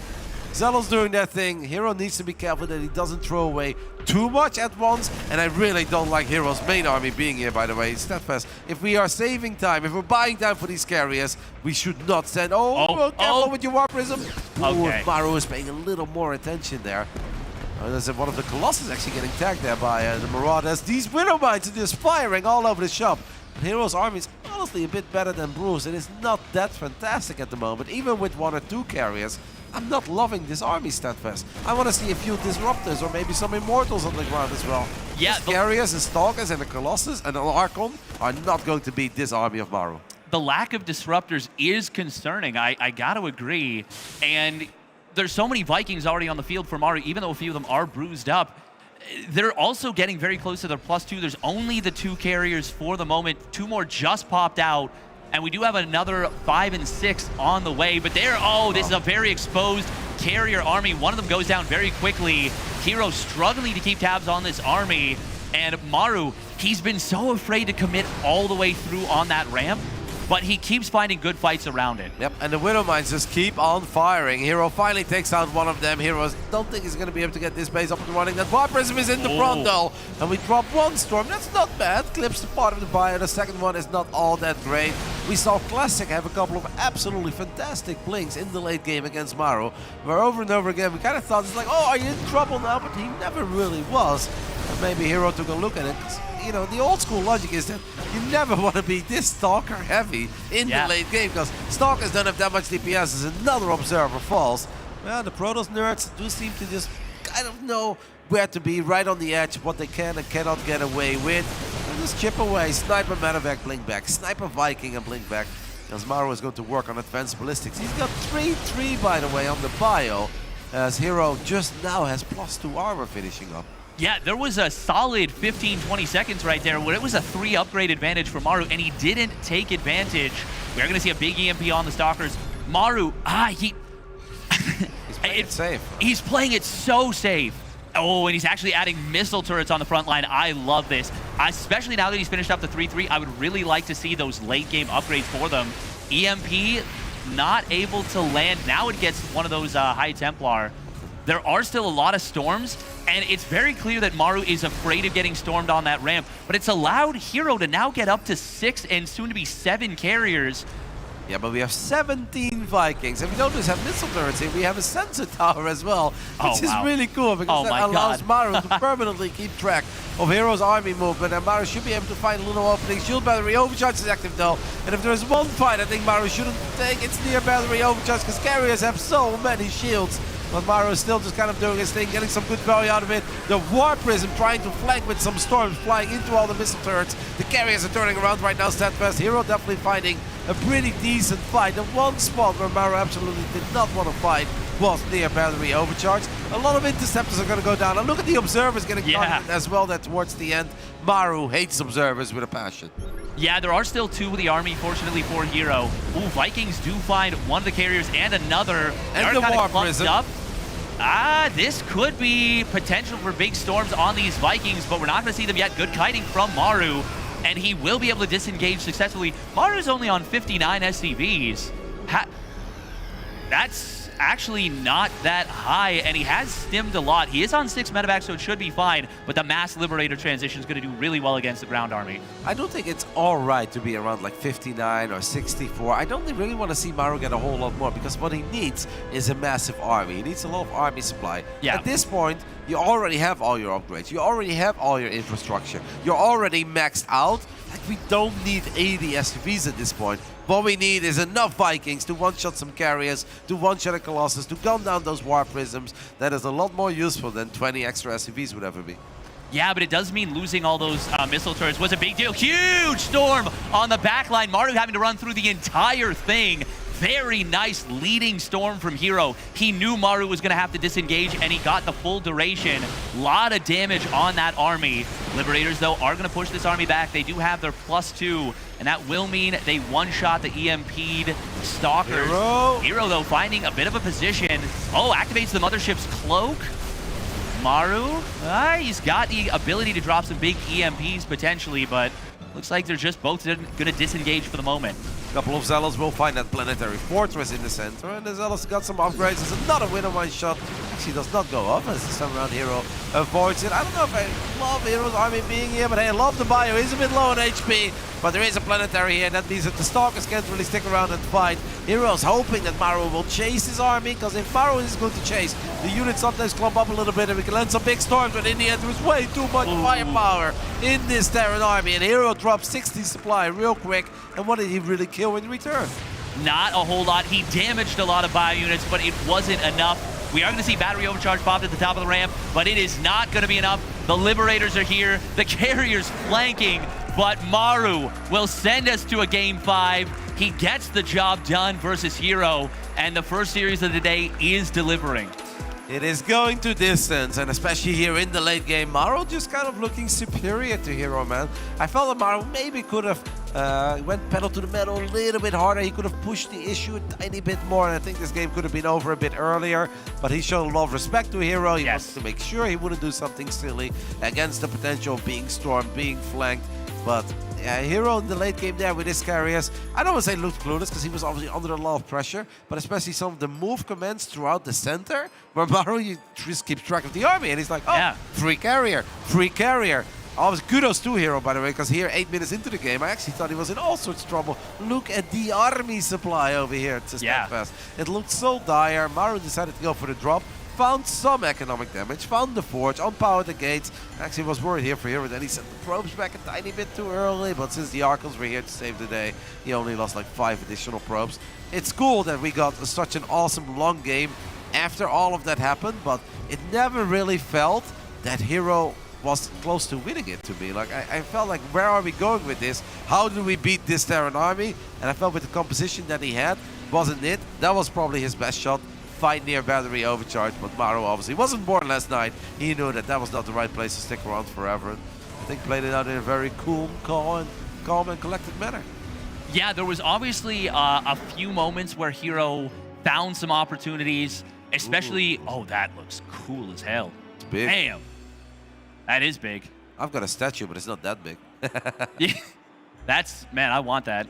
Can I drive that home? Can I fly that home? That looks cool as hell. There was quite a few moments where, yeah, it looked like Hero might have been able to find an opportunity, but Maru never committed. There was a couple of opportunities, I think, for Maru to maybe just end the game, especially... Run into the natural, run into that fourth base that he was trying to zone out with the EMPs, yeah. I definitely think... And he knew exactly where his opponent's army was thanks to that Widowmine, but he played it so safe. And that's also what we want to see, right? Tournament life on the line over here. No more second chances. The loser of the best of 5 goes home. The winner will advance into the next round where things don't really get a whole lot easier. As we have the German Klassiker between Hero Marine and Showtime. I don't know if we got any updates in that regard. Oh, they are going to distance as well. Oh. Hero Marine and Showtime all tied up after 4 games. So they are 2-2. Maru and Hero are 2-2. Oliveira, by the way, has stopped the run of Elaser, as Elaser looked pretty damn good yesterday. Just powered his way through that open bracket, made it into the knockout bracket, but Oliveira finally snapped that losing streak that he was starting to accumulate over here in Atlanta. Last year 0-6, this year he was 0-4, yesterday losing 0-2 to Spirit, 0-2 against Solar. It is great to see that the world champ still has it as he takes out Team Liquid's Elaser, and that means that we could potentially get an IEM Katowice quarterfinals rematch over here, Steadfast. Yeah, for me, that was one of the most magical series of the year. just such a fantastic event. And I mean, obviously the finals for Oliveira and that game 5 in particular, it felt like Maru was pulling Maru magic, and then Oliveira shut it down, which doesn't happen. People don't do that. When Maru decides he's the main character, he's the main character. But he ran into a normal man, and he was stopped. But I do think in terms of how close it was, the Rainer versus Oliveira series was that was the most Cinderella beautiful series, and especially that, I think it was game 4, was just absolutely fantastic. Yeah, that was a great series. Well, we're not there yet, right? We can't just count out the captain. We know Oliveira is there, but it seems like the captain is still battling against Rainer, unless we missed an update. We also see that Kelazur, guys, tying things up with Creator, and they were in 2-2. I don't know if there's a winner there yet or not. Winner of that will play against the winner of Bunny versus Gumiho, but look at Kelazur taking 2 maps of Creator, who's obviously amazing. We had, by the way, a tiny bit of a break. That's not because we just want to let you guys know about all these other matches that are happening, even though we'd love to do that, obviously. This is such an amazing tournament, and it's great to see nerds from all over the globe travel here to Atlanta this weekend. But Maru needed a bit of a break, and if the Prince is requesting a break, we're going to give it to him. Yeah, I think he might have earned it, maybe. Potentially. I think it's okay. As we get into game number 5, Maru on that reverse sweep track. Can he keep it going, or will this man stop him in his tracks for Dragon Kitesy Gaming? It is Hero. Hero had a couple of nicknames over the years, the Smiling Assassin, but also the Prince of IEM once upon a time, as Hero is very familiar with winning tournaments outside of Korea. This man, a little bit less, but he does dominate within Korea, and that's pretty important too. In the top right side, tying things up, sending it to the rubber match after being down 0-2 in our very first best of 5 of the day. We are looking at the main base. On one side, Gaming's Maru. Actually heard from Gemini, or GG Emily, as some call him, that it's no longer on-site gaming. They will go with just on-site. Oh. Yeah, I wonder where they got that from. I wonder if they could have gotten it from maybe a mythical snake. Yeah, but I think they're okay with on-site gaming for now, but I do believe that in the future, they want to go with just on-site, no longer on-site gaming. I think that's offside of them. I'm okay with it. El Cyone as our final map. Is this something you'd really love to see here, Statfest? Maybe a cheeky quick gold. Is there? Yeah. No, that's a full wall. Maybe a cheeky quick gold. I think that could be pretty neat. I do think it's so dangerous against Terran, but if there's any player that could pull it off, maybe Hero. And out of Maru, I wouldn't mind him doing like a slightly more dedicated 1-1-1 push. He hasn't pulled that out in this series yet. We haven't what do you seen think? a single like Bio Cyclone push. And I actually think some of those, I mean, I guess you don't want to do that against Twilight Council openings too much, and Hero loves the Twilight Council. The only map he didn't do it is Arati Set, but that's just a map where you kind of forced to play Stargate almost altogether. Do have one last update before we fully focus on Game 5, Maru vs. Hero.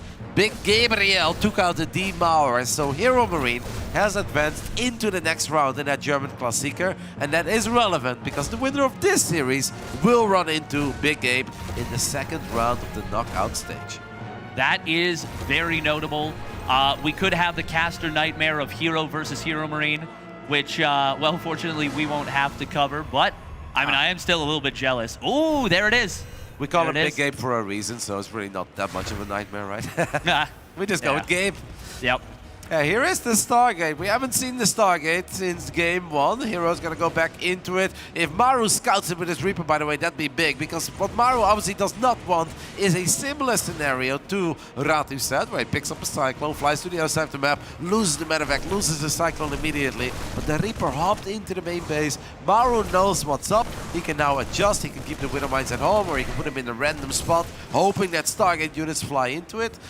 Maru's going to be feeling pretty good about the first 4 minutes here of El Cyone. And Hero, by the way, if he plays Phoenix on a map like this, I was going to say, I think he might go Phoenix Zealot, but he's not, as he drops a relatively quick Robo. So we're going to get some Phoenix Colossus action out of Hero by the looks of it.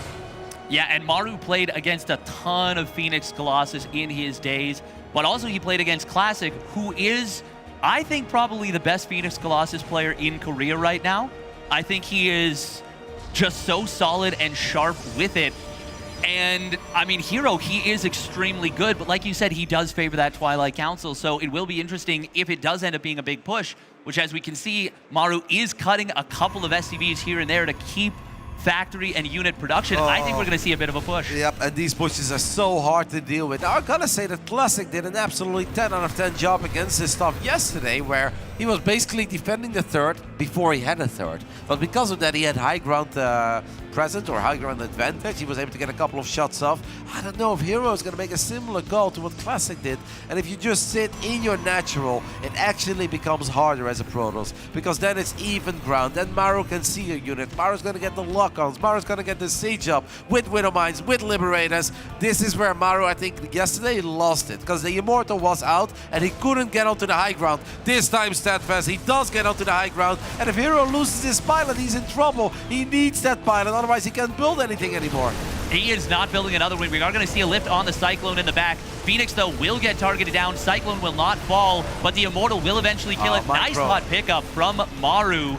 And the Vikings going to push away the second Phoenix. This is looking a little scary. It's promising for Maru, but obviously because Maru didn't build that many SCVs, which you pointed out very well. Maru needs a little bit more. He knows that. Loses his Cyclone. So at this point, Maru can't do too much over here anymore, but he has done a great job in reducing the Phoenix count, picking up these Phoenixes. And these Stalkers, of course, don't have Blink because of the way Hero has opened up. Maru really wants to be as annoying as possible. One more Phoenix does pop, and it actually shuts down the Viking. So that is something, but this target is going to be on. Oh my God, kill it, kill it! Shot, Maru. He leaves it alive! There's no high ground vision! That was an Artosis pylon! And it would have supply blocked him!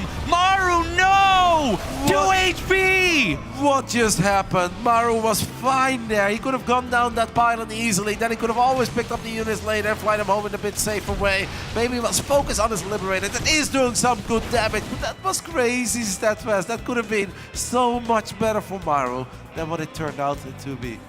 Yeah, great target fire from the Liberator at the very end there. He gets 3 probes initially, adds another 4 to his kill count, but look at the army supply. I know it's not crazy at this stage in the game, but this third command center, it should still finish, right? Yes. It's a little close, but it should just barely finish. He's going double engineering bay right now. Maru, does he have any tanks out? He's got 2. Okay. He should be just fine. Yeah, he should be just fine. These Stalkers don't have Blink. There's really not a whole lot the Hero can do here. Very unlucky for Hero that he showed up like 2 seconds late, right? Because if you do get an SCV, then you can get on top of this bad boy. And then there is a chance that Maru can't complete it at all. I think Maru is still in a pretty marvelous position, as Hero's army at the moment is just not that impressive. Can Hero lift the tanks and just go? There's no way, right? That would be insane. No, yeah, no, the Protoss units are not good enough. Like, no Blink, there's no micro potential in this army. Yeah. No immediate reinforcements either. There's absolutely zero. I mean, you know what Big Gabriel told you many times. SCVs beat Stalkers Steadfast, and I see plenty of SCVs there. Yeah, I was just looking at the bio count. Obviously, even without the bunker, it would have been tough, and with that third tank popping out, I think it's the right call from here to not go for it. I just look at the army supplies and I'm like, oh, he's got 2 Immortals. Those beat siege tanks, right? Well, not behind a wall, not behind all that. Maru's economy is just magnificent. Yeah, it is booming. He does have that third command center. Obviously, that had to go back into the main base, and he won't be able to land it for a while. But look at that. He's got the full Monty. He's got a straight flush of those bio upgrades, +1 attack, +1 armor, combat shields, concussive shells, and stim all on the way at once. Hero needs to be careful because Hero thinks that he's got a very good army here, but there are a bunch of interference matrices available. The good news for Maru though, Maru throws out a scan, misses it. Now this Orbiter is a bit low in HP and he could actually be in trouble. The Stalkers don't have Blink, but Phoenix Oh my god, he loses it! Maru, no! Oh, you talk about things going in someone's favor, not going in their favor 2 times in the same game. losing that third command center is a disaster. He's on 62 SCVs and 2 command centers. Yeah, but he's about to get all the bio upgrades online. That's obviously a big loss, but I don't think that means that Maru is out of this game or something. I really think he's completely fine because he's about to get that 1-1 Stim, Combat Shield. He's got tanks, he's got Ravens with Interference Matrix. Like, Hero needs a whole lot more than killing the Orbital, but killing the Orbital brings him back into the game, gives Hero more than a chance. It's going to make him feel pretty good about it. But I'm still not in love with where Hero is at in this game. Like, he needs to do a whole lot more than kill a single Orbital to get Maru out of this. Absolutely he does, but this... Oh. Hello? Oh my god. They miss each other. No, Hero saw that whole army. He's just going for the base trade. He says, you don't base trade a Terran? Nah, I'm going straight for it. Colossus are going to get kind of flanked here. Big interference matrices. One Colossus goes down very quickly. Zealot's not in position. Maru collapsing back into his own natural. Hero losing so much DPS in this army. And Maru, will he be able to get on top of the Colossus? Not yet. The Zealot Warpin is going to town. Siege tanks are going to come back, but it looks like Hero is trapped. Yep, can we maybe at least get out of there with one Robo unit, Hero? That'd be kind of cool. Hero says, nope, I want to lose all of them, loses the Zealots. At least the Phoenixes are still here. There's a crazy amount of anti-air left. Yeah, there's like nothing. Lift a tank. They're going to lift one more Marine. There are Widow Mines though. I don't know if that was great for Hero, to be honest. He lost so much. He is at least buying time. Maru's army looked terrifying. Now maybe the armies are going to be a bit more competitive. The Phoenix count is mighty fine on Hero's side. I guess it was okay-ish, but definitely not more than that. Hero at this point obviously needs time because his army at the moment, 1 Colossus, 5 Zealots, that's not good enough. He needs a whole lot more than that. It looked like that should have been Hero losing this game. That looked like it was impossible for it to go the way that it did, but Maru wasn't able to get on top of the 2nd and 3rd Colossus. They managed to get back into the corner. The Zealot Warpin was clutch as hell and allowed Hero's Colossus to get enough damage to kind of equalize the value. Still, I do think Maru is absolutely ahead right now. And oh, the Widowmine. Oh, okay. That was very scary.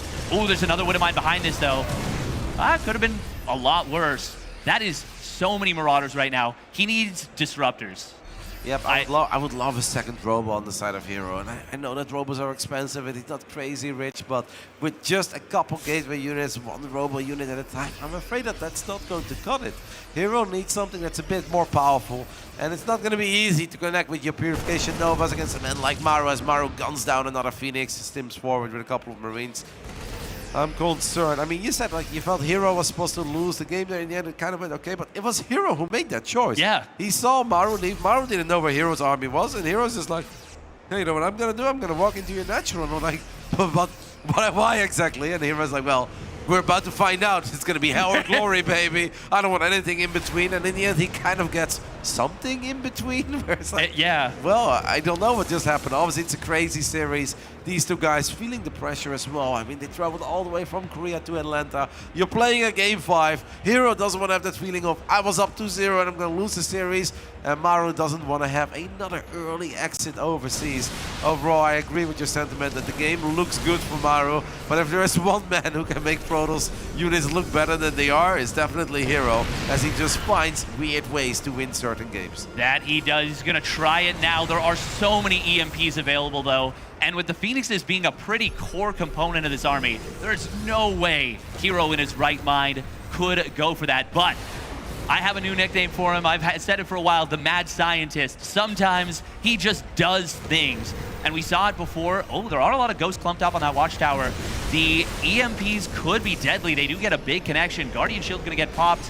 The Widow Mines, though, will make engaging into this scary. And Maru just takes some decent trades and gets on out. What Hero is very good at, I feel like, is scaring the Terran quite a few times, so they keep on stimming. They stim, they stim, they stim. And obviously you don't overstim your army if you're Maru, but you do drain the medevacs like no tomorrow. And then finally the big fight takes place, as we only have 3 medevacs out. Like, I guess that is what makes Hero Hero, where he's just like, hey, I'm here, I'm just kidding, hey, I'm here, I'm just kidding. And then when finally as a Terran player, you're like, alright, I had enough, I just want to fight. Then you can't even really properly heal your units anymore, as we do have that second Robo. I mean, it's crazy how much respect Maru gave Hero in the last 2 minutes, where Maru's army was the better one, but Hero just says, nope, I'm here, I'm going to pretend that I really want to fight. He's going to try to maybe drag a Widowmine shot above the Terran army, but that did not work out, and Hero honestly did not get a whole lot there, but he does have Disruptors on the way. Yeah, I looked at those Widow Mines, and that's exactly what he tried to do. Somehow, they neither dragged on the army or hit the Phoenixes super hard. We are going to see, once again, Hero, he's got all the initiative, even though Maru's army has been stronger for so much longer. SCV's being pulled. Maru is terrified of Hero in this game number 5. We've got the Disruptor here. The SCV's leading the charge. There's the Stim. Disruptor shot. Center mass. Boom, baby. Maru is going to try and get in on top of this army. The Vikings do shred the Colossus, and there's a lot of bio left over. But the War Prism saves the one Colossus in the back. Disruptor shot from the backside. Gets a not bad connection on the tail end. The supplies are kind of close. Zealot's reinforcing into the fight, and there's no medevac energy. You said it best, Brody. He cannot heal up his army, and it's going to somehow come out at even supplies, but I think Maru might be able to clean up everything. Well, I don't know. The Marauders are very low on HP, and a couple of extra Zealots is going to be good enough. What a fight between these two in Game 5, guys. 99 supply against 98 supply when it's all said and done. But what we do know is that obviously Maru lost a bunch of SCVs to make that fight that close. And Hero now has that double robo, is working at 2 mighty fine upgrades at the same time, has the confidence to even warp in a 5th base. Like, I want to say that was overall a victory for Hero. Obviously, kudos to Maru for keeping a couple of the expensive Vikings alive towards the end and saving 1 or 2 of the ghosts. But yeah, that went about, I think, as good for Hero as it could have gone. Yeah, I think so. I think so as well. And I love what Hero is doing right here. He's recognized that Maru is not anticipating a switch back into Colossus. He's going up to 4 Colossus right now. He also did whittle down the ghost count a little bit. Oh, that Disruptor shot on the Watchtower. Very close to a big connection, but Maru will get out of there. I really want to double down on the heart rate monitor thing because I feel like these guys have got to be way up there. This is such a high-tension game, but 3-2 about to complete for Hero. That is going to swing the upgrades back in favor of the Protoss player once again. What a series between these two. It's really fun to watch, and obviously it's nerve-wracking for both of the guys. +3 attack indeed, and +3 armor are about to finish up. Maru says, all right, well, instead of fighting straight up, why don't I go ahead and go for an old-fashioned drop? And that is risky as well, because there are stalkers all over the shop. Some of them will blink, and they will pick off one of these medevacts, but that was an empty one, so crisis averted. I'm a bit concerned for Maru that we now have so many bio units in the middle of nowhere. Ooh. It can work out great, right? Because sometimes you just magically get a dream flank as the Terran, but it can also be a total disaster if you're forced to fight with only half of your army.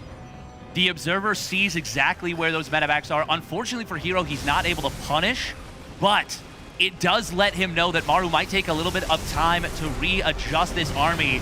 Scan will come on down, not able to get the Observer. The counter blink from Hero pushes those Vikings away. Army supplies are so dead even, but we do have Hero with that 1 upgrade advantage now.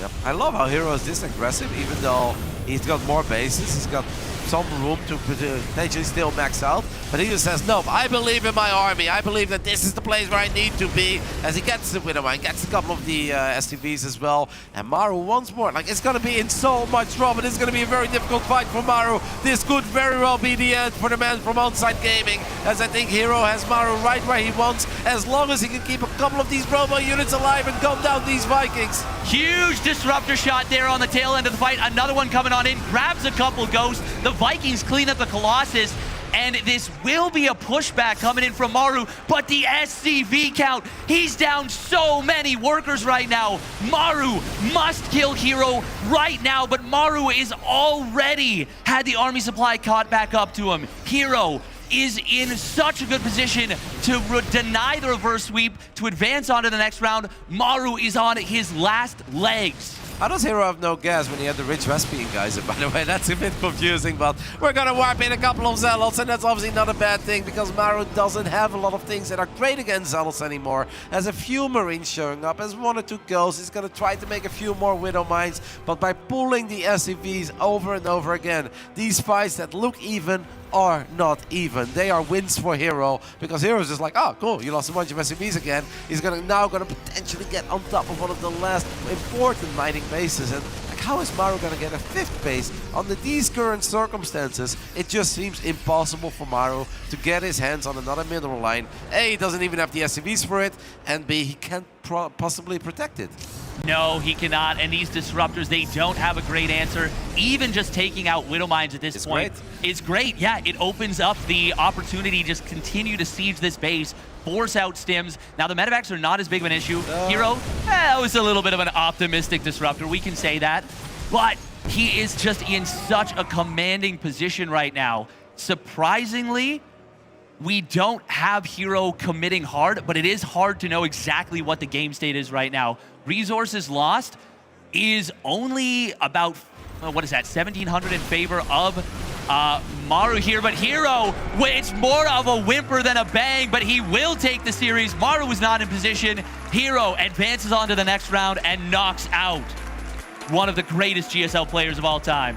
The reigning champ keeps the back-to-back dream alive as he was up 2-0 against Maru. It started to look a little shaky towards the end of game 4, but he played a stunning game of 5. Maru just couldn't quite get it going. Obviously a few big errors on the side of Maru, especially that medevac in the beginning of the game had more potential, could have heavily supply blocked Hero, could have unpowered that Stargate as well. Things could have snowballed from there on out. But overall, I would say this was an excellent first best of 5 here on the main stage. We have amazing StarCraft coming at you all day, every day. And Statfest, if this is just the beginning, I can't wait to see how entertained we get in a couple hours from now. Neither can I. We've got so many great series ahead of us. We will indeed have a Hero versus Hero Marine set up in the next round. Lambo versus Shin, Creator versus Gumiho, and right now, we've got an interview with the reigning champ. We're going to kick it over to Seltzer. Take it away. Thank you so much, guys. Hero, I want to ask you, after that incredible Game 5, after that wonderful series against Maru, how you feeling? 네, 먼저 되게 치열한 접전 끝에 승리를 했는데 일단 이긴 소감부터 얘기해 주세요. 네, 일단은 성주를 이기면은 우승도 바라볼 수 있을 거라고 생각했는데 저번에 아틀란타에서도 성주 이기고 우승했던 만큼 이번에도 우승할 수 있도록 열심히 해보도록 하겠습니다. Yeah, let's keep it short. Yeah, he says that he thought that if he could beat Maru, then the championship would be in reach. Just like at last DreamHack Atlanta, when he beat Maru, he went on to win the championship. So this time he'll try to win the championship as well. Well, Hero, I understand you're physically maybe not feeling so well, so we'll keep this short, but just wanted to give you a chance to reflect on how you're feeling physically and how you're feeling after your open bracket run yesterday.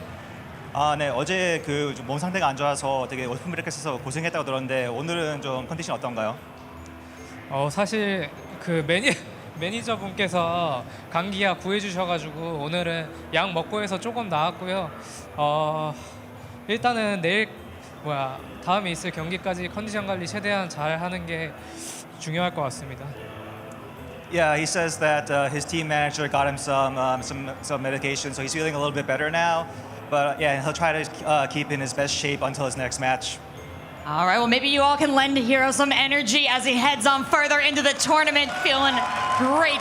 We're going to give it back to the desk, take another look at that incredible series. Series of the tournament so far on the main stage here after a grueling conflict between the two, almost the reverse sweep coming in from Maru. It is Hero that manages to get himself a position there, moving on, surviving in the tournament. What a way to start day number 2 for you, Dragon. Absolutely spectacular, and I also loved the way that you could see their kind of playstyles and their strengths clashing against each other. I know that, of course, Maru, we already know he's so good at those late game engagements, just in general. He managed to hold out in so many of these engagements, but Hero in these first 2 games, I think, especially exemplified how great he is with the decision-making, his build orders, and his strategic movement around the map. Honestly, after game 2, I thought Maru looked a little bit limp, but we saw a little bit of that Maru magic come back in the next 2 games here, Behemoth, to try and bring him back in. Yeah, absolutely, especially in that game 3. You drop the auto turret to body block the Colossus to make sure that everything goes down. It's like, okay, there's some Maru magic. Maybe he's finding his way back, and honestly, Game 5, he was so far behind. It started so bad for him. And then he fights his way back, and the game goes 19, 20 minutes, however long it went. And you kind of believe until the very end, that is a Maru that, yeah, he's knocked out now, but it's better than the first 2 games, certainly. And some extreme close calls in this last game as well, right? If you're thinking about the pylon down to the south, flying away, those Stalkers taking out that medevac here, and as these fights went on, right, like there was even bizarre scenarios where Hero's army suddenly moves into the natural, leaving those Colossus vulnerable. So there were ways Maru could have potentially got back in during some of it, but it was not to be. No, absolutely. That game ended up being really chaotic. Even like the Zealot run-bys and the weird things that were happening. I was like, this is not what a normal game of StarCraft necessarily looks like, but Hero kind of came out on top in the end, and I feel like he was able to capitalize on a lot of those moments just a little bit better than Maru did. Well, cast a nightmare. Hero versus Hero Marine in the next one, maybe, for all of that. Good luck, guys. And we have Harstem defeating Reina down towards the bottom. If it was not the epoch of Harstem, the Aeon of Harstem, whatever you want to call it from Home Story Cup, maybe it is this one. He's going to go up against Oliveira here after he took out Eliza, the current reigning world champion. So those are our 8 players that are in round 2. And there are quite a few surprises there, I would say, Fear Dragon. It's not even just surprises. It's actually like almost devastating if you didn't have multi-stream pulled up and were watching all the other games, because every single series, at least one player won like a game in all of them. Even I think some of the more one-sided ones that some people were expecting, like Lambo versus Cyan. Cyan ended up taking a game. Harstem upsetting versus Raynor. Hero Marine Showtime going 3-2. Like, it was great. Crazy results across the board here, to say the least, here from all of this. And our next match actually is going to be Creator versus Gumiho coming up on the main stage. But beyond all of that, Behemoth, your thoughts when it comes to these results as a whole? You know, I'm really excited for Harstem. I know we were talking about that. I saw some of the game, at least game 4 on the B stream. And this is a series where Harstem, he lost 3-2 in the regionals, but he looked so good. He should have won that series, and now he's almost beats Clem at Home Story Cup. It really is feeling like he's peaking at the right time and able to take down. Maybe Raynor's still a little bit sick, but taking down Raynor 3-1 there, Kalaris, that is a massive result. Clearly. We already said coming into this he was in excellent form, and if it proves anything more once again, it's casually defeating Raynor there with the 3-1. So thank you very much, gentlemen. Time for a break now here on the main stream. When we return, we of course have that Creator versus Gumiho match that will be coming up here in round 2, and they'll be moving on to our final series from the knockout bracket in round 3. Stay tuned for more StarCraft action.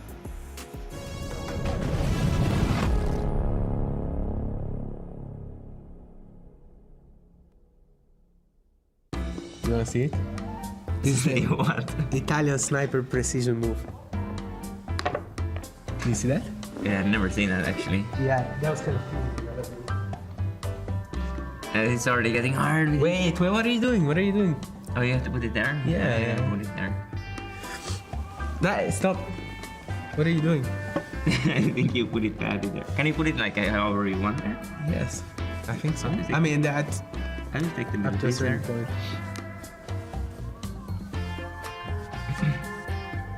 You know what? I think this one, I flick it. Then it's already game over for me, if you manage to do that. Yeah, I think so. Are we playing a high risk, high reward? That's how you like to do it usually. Or am I going for the late game like you? You just take the side pieces out. I touched it.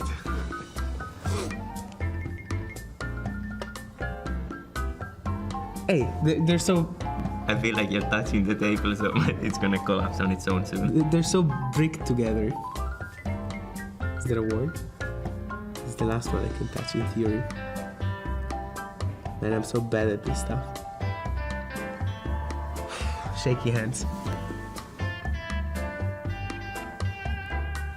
God.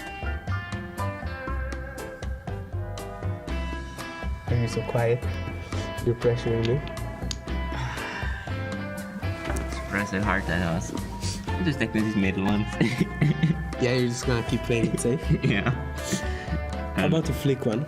Show the people what you made of. The whole thing's moving here. Tough luck.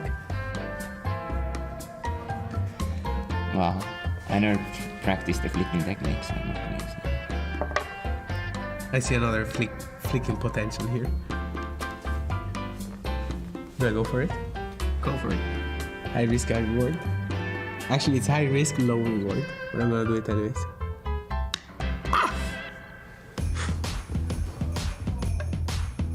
What are you picking again? Wait, don't move the table.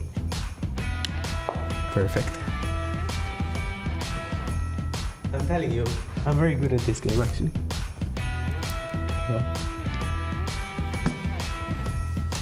Yeah, seems so. Might just go for the middle pieces myself.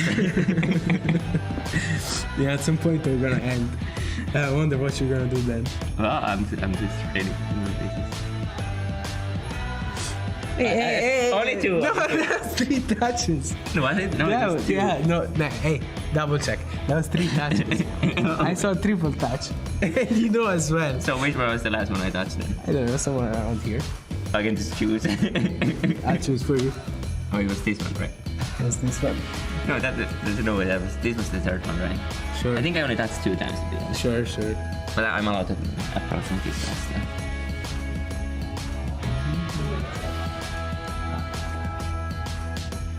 It's not looking good.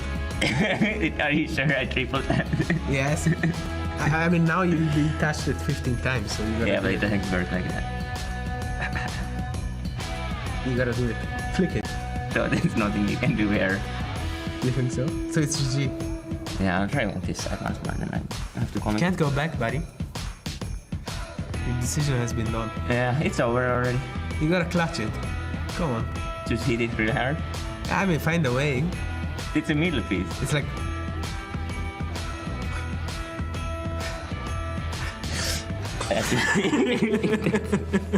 This is... You're doing it. Calm down. You're falling under pressure. Calm your nerves. Hey, why are you being so rough?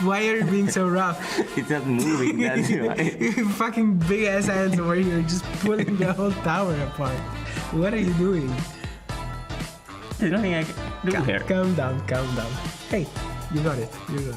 Ah! Is it in the rules even? Sure. Yeah, it's GG. Out.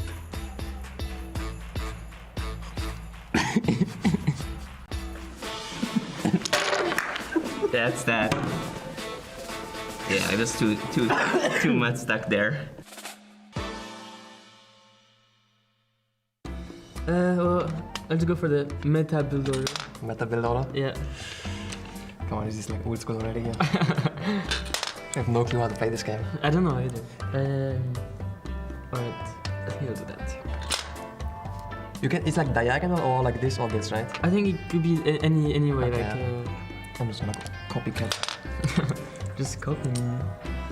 I keep going up. So I can What if neither like, of us wins? I think it's possible, right? Yeah, I think that happens pretty often actually. I can either like do my own 3 or block your 3. I'm gonna play defensive, like I'm gonna block your... I block your 3 as well, more is the question.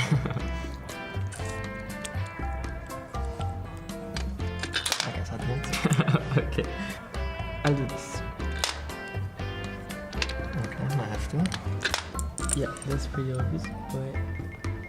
I think I'll do... Also pretty obvious, I guess. I have a choice. I was hoping you wouldn't see it. It took me a little bit to see it. Yeah.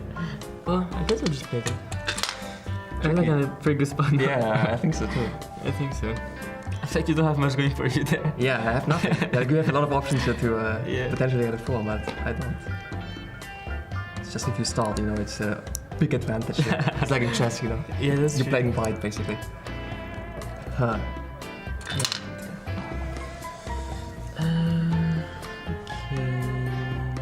He's okay there. That seems pretty nice for me. Yeah. I think that's pretty good for you.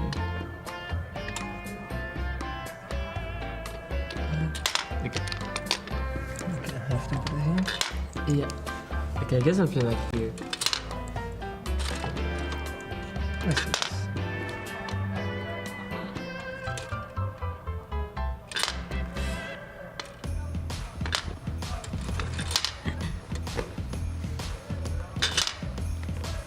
Okay.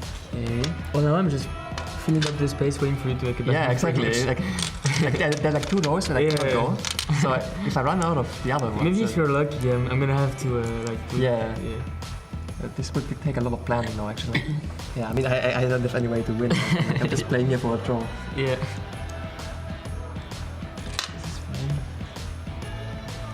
Oh yeah.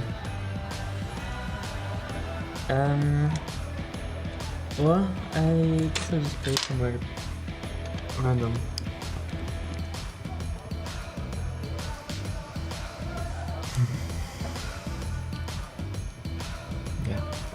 I only have 2 options at this point, so. Yeah, I also only have like 2 ways. Actually, no, 3 options. Yeah. So you can play here, you can play here. Let's see. So there's gonna be me. Ah, it's like you're getting lucky there. Am I? I think so. Wait, let's see. So. So asking. Okay.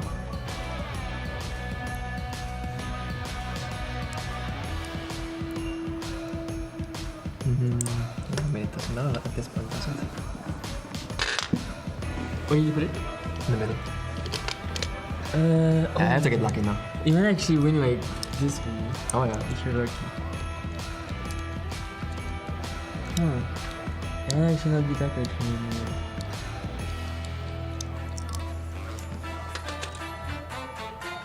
I'll do that.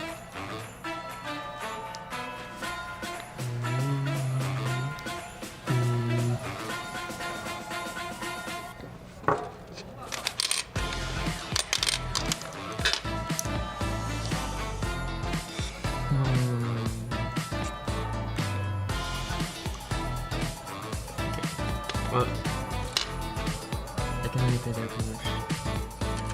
I can only go here. Wait, so let's see. I play, here you play, I play.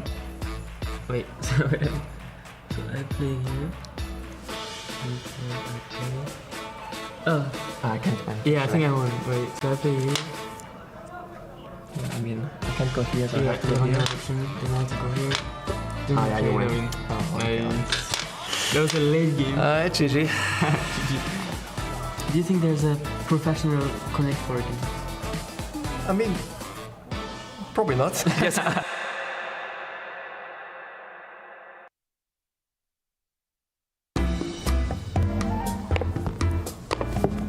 Oh, this one? Oh, sorry. Oh. No take backs? Switches are so hard. What's happening here? Amazon.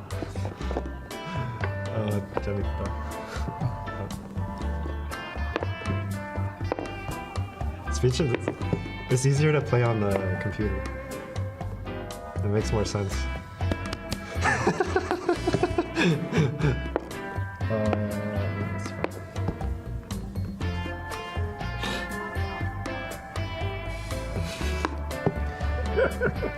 Oh, so hard.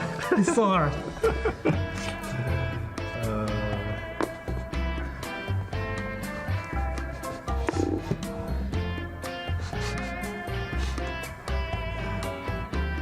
Check. No, wow. Oh, sorry.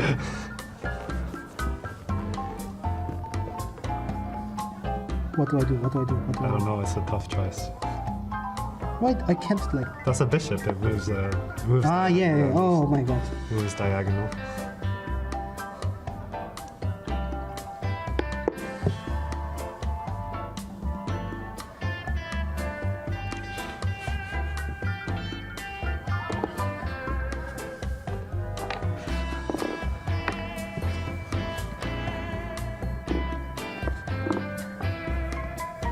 Oh man. You're in trouble.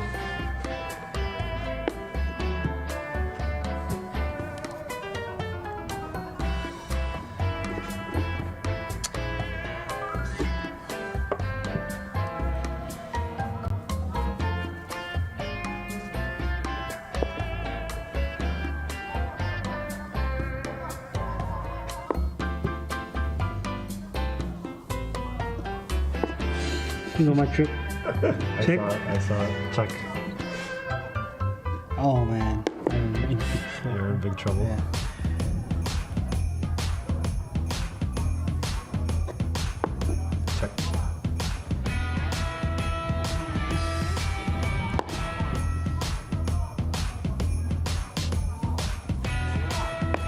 Check.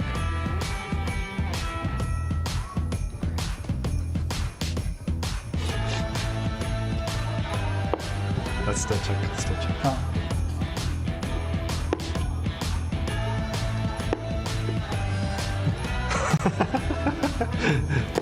Yeah, that's fine. That's cool.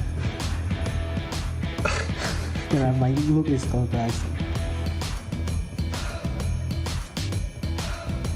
Check.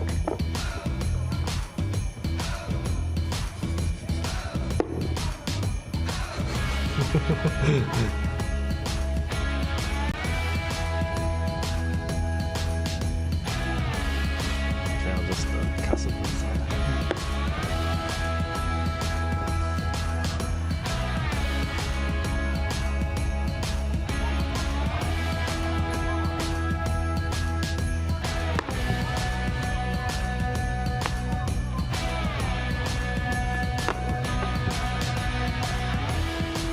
Check.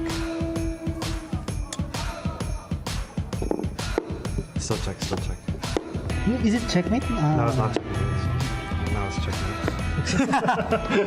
I lost you. Good game.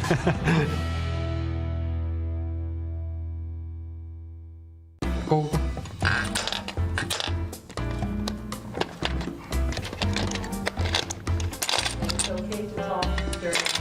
啊！掉出去。OK。哎，这什么情况？快！要思考一下，别急。快点。凑一个凑不齐的。真好像五子棋啊！哎呦，有点危险。哎，哦，没事，我还是达成不了。我这个卡住了。你那边什么都没有，来把塔去吧。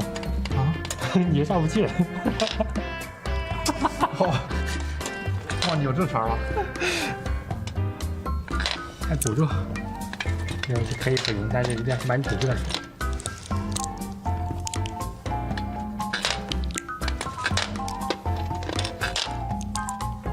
我靠，升4了！我完了呀 ！My God！ Easy. Okay. I lost. So we just start one more. Yes. Okay. 那我先来吧。这是你先。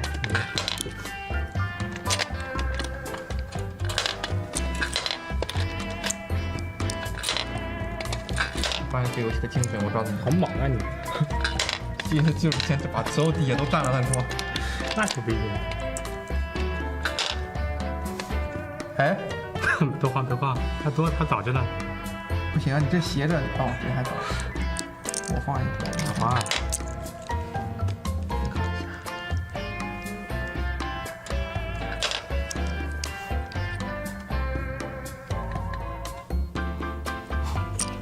这个不能放了。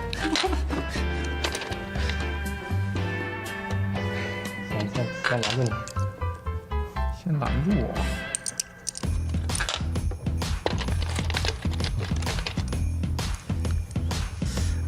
先放这里，来吧，不管了。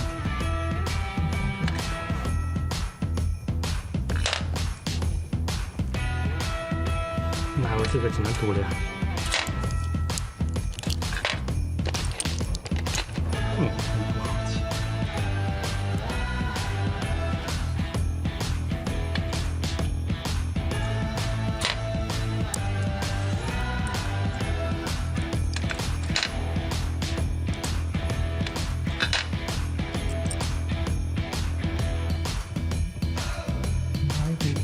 反正我们平了呀，都没办法继续了，有点难搞。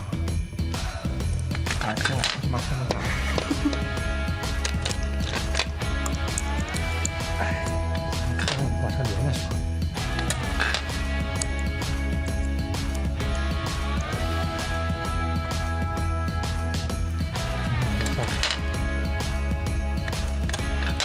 啊？啊？啊！我没看到，我的天哪！看看你先吧，你还懂节目效果的，你先吧。态度，我们效果。哦，我新战术，新战术主打不管。666，我是把昨夜晚上的打。新战术，变个熊。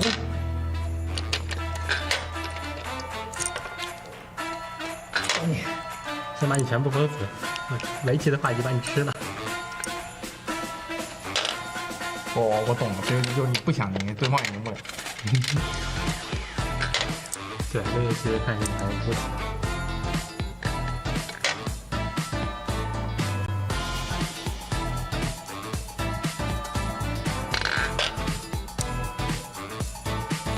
我思考一下，下这怎么？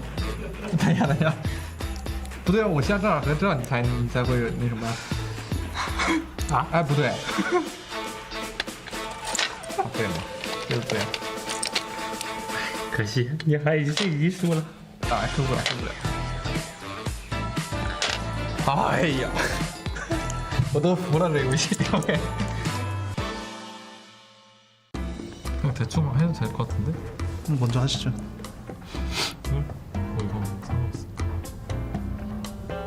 아 이거 위에 세워야 돼. 아 위에 세워야 돼? 아 소리.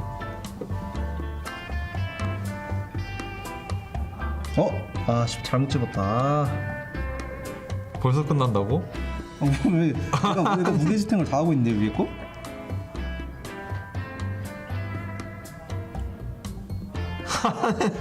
얍삽을 써도 되나요? 안돼 아예 한 번 건드린 거 계속 해야지. 톡톡이 해도 돼요? 안돼 그냥 무조건 이렇게 뽑아야 돼요?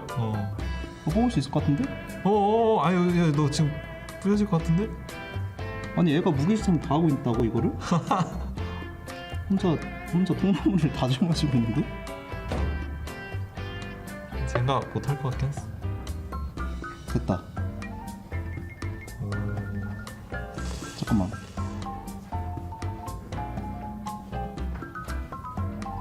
잠깐만. 아 됐네. 와 레스 너? 제가 먼저 해요? 성공해. 가위바위보 하시죠. 아 잠깐만. 나 이거 연습 한 번만. 아 안돼 연습을 안돼. 가위바위보. 오케이. 그럼 내가 성공? 네. 아니 형 고르세요. 성공할 중요하지. 너가 성공해. 제가 성공해요?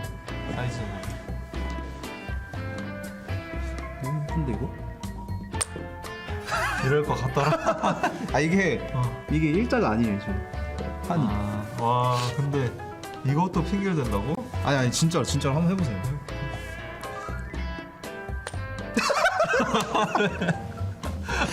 알까기 원래 이렇게 하는 거. 아니. 너 알까기 할 줄 모르네. 그 얍삽이 해도 돼요? 저도 그거 해요 이거?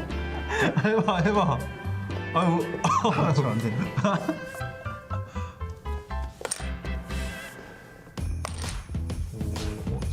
오케이 알겠어. 감았어. 와 뭐야? 와 시원해. 내거 두 개 죽은 거 같은데 근데? 나 왜 하나가 없지? 죽은 거 같은데? 두 개 죽었나 보다. 나이스. 이제부터 이렇게 하면 되죠. 뭐야? 미끄러져 버리네요. 나이스. 얍삽이 같은데? 아니. 손기술. 이게 얍삽이잖아. 와, 왜 이렇게 잘하지? 나 알까기 잘하는데? 무서워서 못 치겠어. 날아갈까봐. 오케이 잘해줬다. 치웠. 그렇게 열심히 한다고? 각이 너무 이쁜데 지금? 지금 각이 너무 이뻐가지고. 잠깐만. 와 뭐야? 너 배웠어 알까기? 알까기 배웠어요. 말이 안 되는데.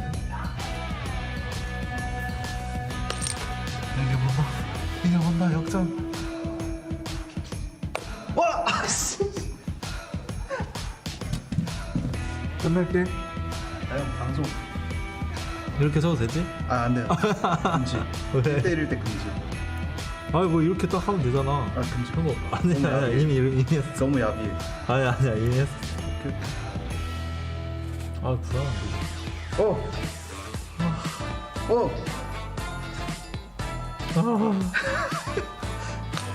잠깐만. 이게 뭐야? 이지.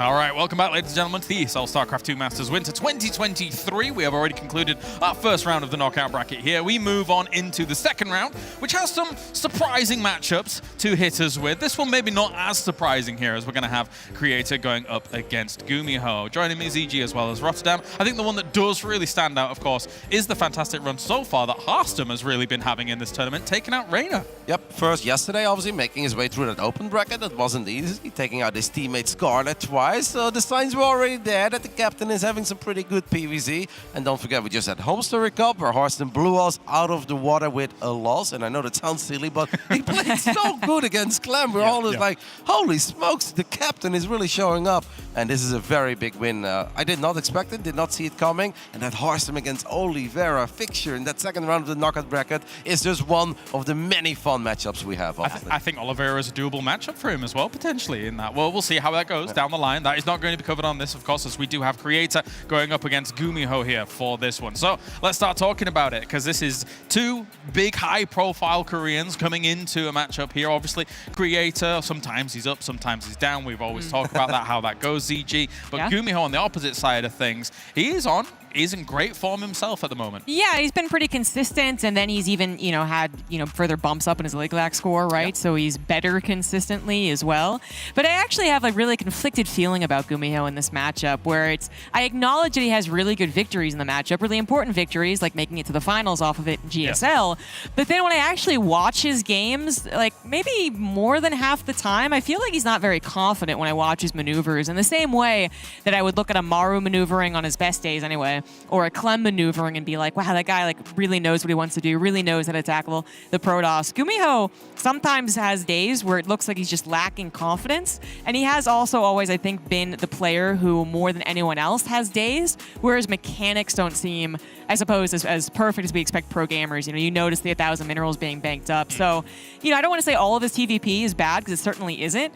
But it does make me hesitant to believe in his consistency, particularly for this best-of-5 matchup. It's like, first game, I'll tell you 100% who's going to win, maybe. But right now, getting into it, fresh start, I'm not sure. I'm kind of doubtful for Gumiho. Are you sure, Roddy? I could honestly copy-paste everything ZombieGrub said and apply it to Creator as well, because Creator is the exact same. Like, he's sometimes very good in the matchup, sometimes has surprising losses. There's never a moment where he's 3 months bad against Terran, but he's also never dominating them for 3 months straight. It's impossible to predict this. I mean, I was going to joke that I've been crunching numbers over here, and honestly, the only real useful stat, if you go by the history of their performances in this matchup, is that Gumiho won 4 out of the last 5 times he played Creator over the last 6 months. I think that's the one noteworthy mention, but other than that, they both have great wins, and they both have very questionable losses. It's honestly impossible to make an accurate prediction how this is going to go. Well, let's go to the battlefield. Let's figure it out here, as we are heading over to the stage to find out what's going on in Knockout Round 2.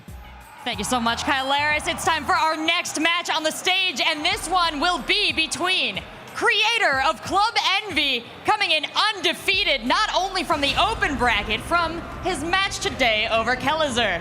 And he'll be facing off against Gumiho from Cloud9, who had a wonderful match against Bunny today, but took some hits from Clem and Astrea yesterday. We'll see how it all pans out. Let's get it started.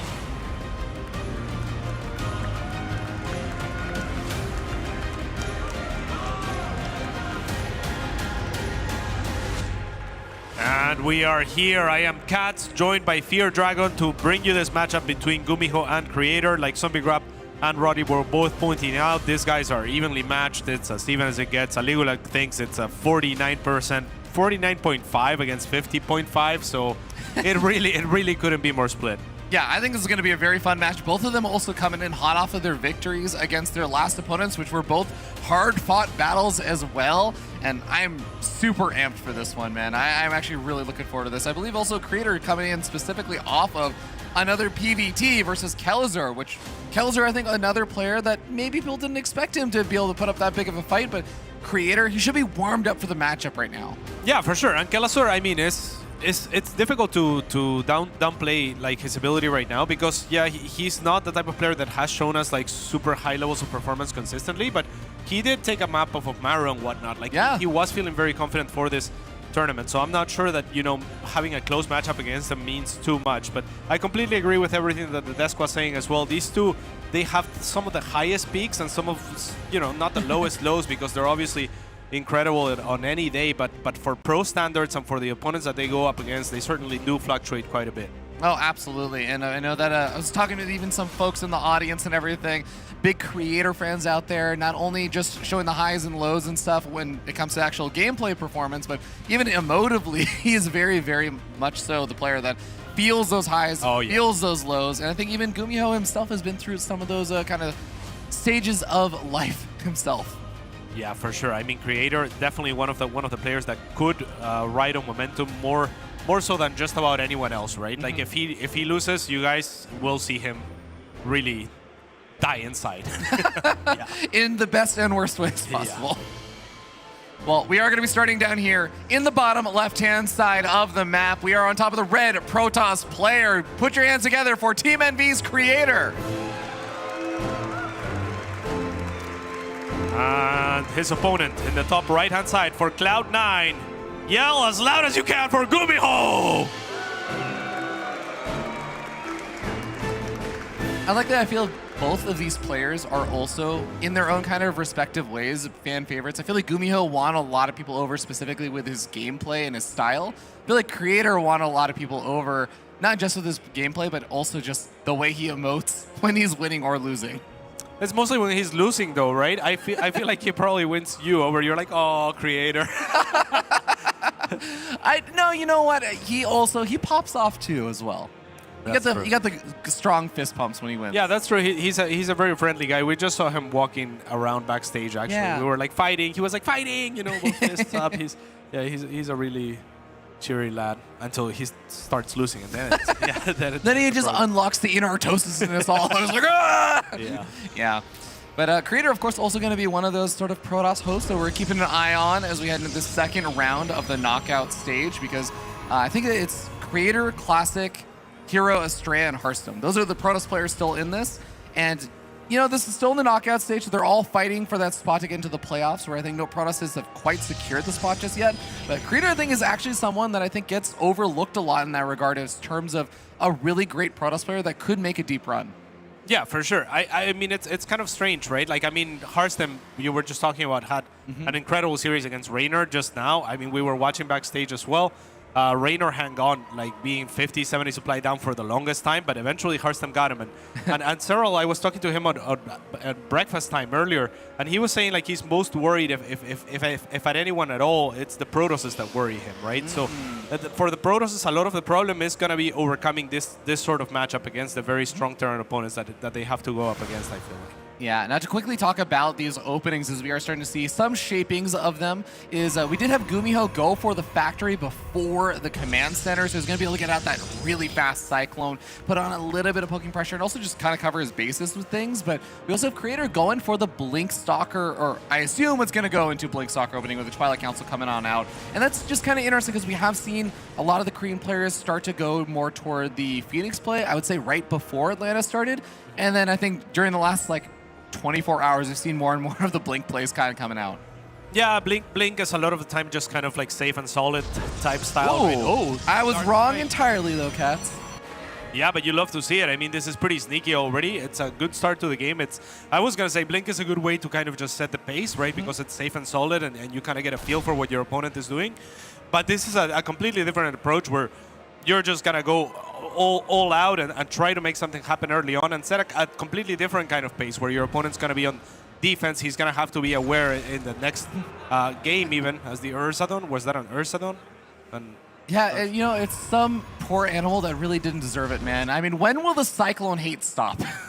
Yeah, I'm gonna have to look for it. So You're gonna look for its dead corpse and try and click on it. No. There must be another one here. You're gonna try and find its now widowed mate. Yeah, it's gotta be somewhere.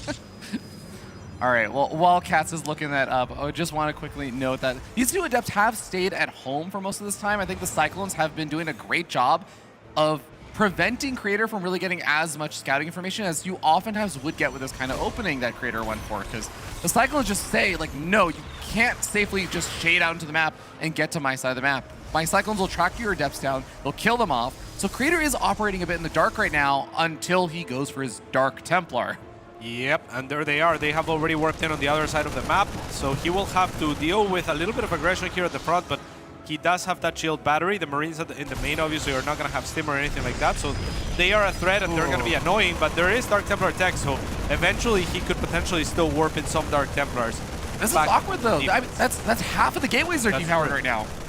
Yeah, but still, he still has one. He only needs one Dark Templar, right? Like, how many scans are available is the real question here. And for Gumiho, the answer is there's 5 energy remaining on the main. Okay, he has the scan in the natural. There's one more scan, but there's potentially 3 DTs to take care of. One is going to be on offense, right? And the other one is going to be on defense. So he has to make some decisions here. And for now, he's neglecting the main. And I think that's perfectly fine because he can still mine at the natural. Yeah, kind of chaotic with the micro now because you can see the Gumiho wants to poke forward at the natural, but at the same time, he also has to make sure that he's microing his units back in his main base against the 1DT. Gets the scan out offensively, as you were talking about. It is a resource you have to be wary of. But a Raven is starting up during all this, and I like that specifically Gumiho is being aggressive with his army because it distracts Creator from using the DT to take out the tech lab or to slow down the potential of a Raven or something. Yeah, I know it. And now SCVs are here. I mean, there might be another scan up soon. The Raven has to still take care of the DT and the main, presumably. Actually, the Raven's just going to completely ignore the DT in the main. Energy is being saved up in the natural as well, so nearly enough for another scan. But really, it's Gumiho wanting to try to end the game here. So the Raven is crossing the map. There's the next scan offensively yet again. And for the next set of warp-ins for DTs, there should be a Raven in place. Yep. Won't have to worry nearly as much about the DT damage in theory, but that DT is going to be going ham at the natural while Gumiho is pushing on forward, even getting a little bit of supply block, but it is all about the army that's right here. The Robo now going down as well. Yep, and Immortal is out already, so that would help a lot against the tanks. If he could get in range, there's 2 actually. But it's going to be very difficult to do that, especially with the Liberator at the front. This looks very, very difficult for Creator, even though the supply says otherwise. Yeah, I mean, the DT just killed so many SCVs back at home. I actually don't know if Gumiho made an intentional decision to just mine while the DT was going because he figured they were dead anyways with the SCVs, or if he just didn't notice. Yeah, that's actually kind of wild. I thought he would have secured his natural. I thought it was a brilliant decision to give up his main, but can you actually afford to give up both bases? Right now he's saying, I'm just going to win on the army front. Creator identifies that as well, so he's starting to pull the probes right now. It's very important for him to keep his shield batteries alive. Instead, he's going to go and try to tuck himself back into the main, try to get some more reinforcements, some more warp-ins. And if he can do that and hold in the main, he will win this game most likely on economy. But a Stalker being caught here is not ideal to start at the main. However, of Creator, he already has 2 shield batteries. He has 4 gateways. So this looks pretty decent for a potential hold. I'm not sure that he needs to go down that ramp, though. Yeah, I mean, he has a shield battery overcharge also available with his actual army. So use your Nexus in the natural to buy time. The DT is still alive and doing damage inside the main base. It's actually potentially going to be able to pick off a command center. Remember, that command center is burning down, so it will just end up being picked off because all of the command centers are lifted. They can't even draw down a mule. Yeah, and it will fall. That's actually big. There's actually no scans available, so it really is just about the Raven, but the Star. Be careful with the Raven! That's it. GG.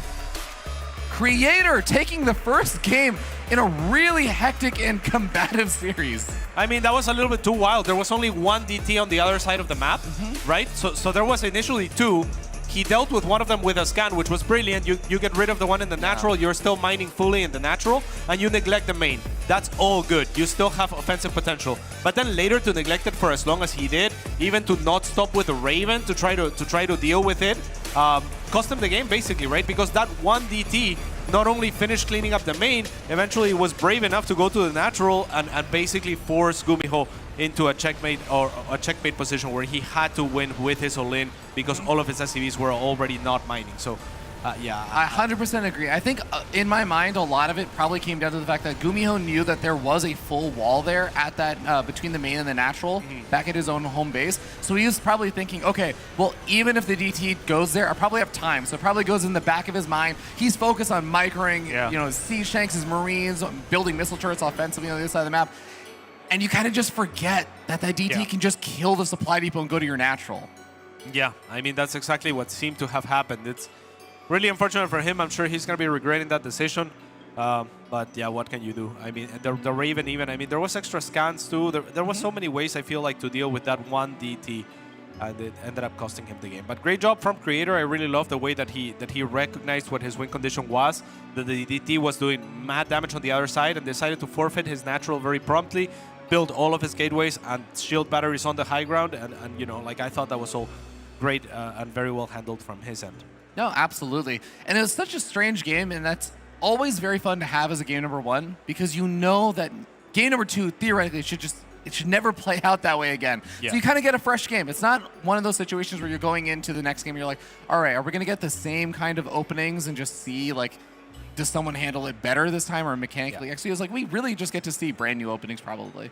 Yeah, and you know what's wild is a lot of the time we're talking about Gumiho and how, like, maybe mechanically he's not always up to par or always like shining as much as other pros do consistently, and it's really like his brains, right, like drive him forward, which is you know, for Terran players, I think he's one of the smartest out there. But clearly, like, yeah, on this grounds he was defeated on that front, and that's gonna be a great confidence booster for Creator as well going into the next match. Oh, absolutely. Well, players are just getting ready and getting situated before they move on to hard lead, because this is going to be one of those best of fives. And again, the winner of this is going to move on to the next round of the knockout bracket, which is just one round before that playoff stage. A lot of good money on the line and everything for both of these players. And I think for both of them, they kind of have a little bit of something to prove. I feel like Gumiho has been a player, you know, he's been able to win a GSL and he's been able to do well, but has he ever actually truly gotten all the way and like won a big premier event in a like offline foreign area? Same thing kind of with Creator. He's come close, but I feel like both of them, this kind of event would be a really big stage for them. Yeah, absolutely. I mean, both of them have been around from the very beginning. It feels like Creator has been a Protoss hopeful on and off, like at the very start of Wings of Liberty, like, you know, like the very early days of StarCraft 2. He was quick to rise. He was a very young, hopeful player, and now it feels like in the last 2-3 years, he has kind of had a resurgence back to the top, to where he is a real contender again. And the same can be said for Gumiho on and off. So yeah, here they are, and they are at a good place in their careers. Let's see which one of them is going to take this this next game and potentially the series. All right, we're going to be starting up here in the top left-hand side of the map. On top of the red Protoss player representing Team NV, we have ourselves Creator.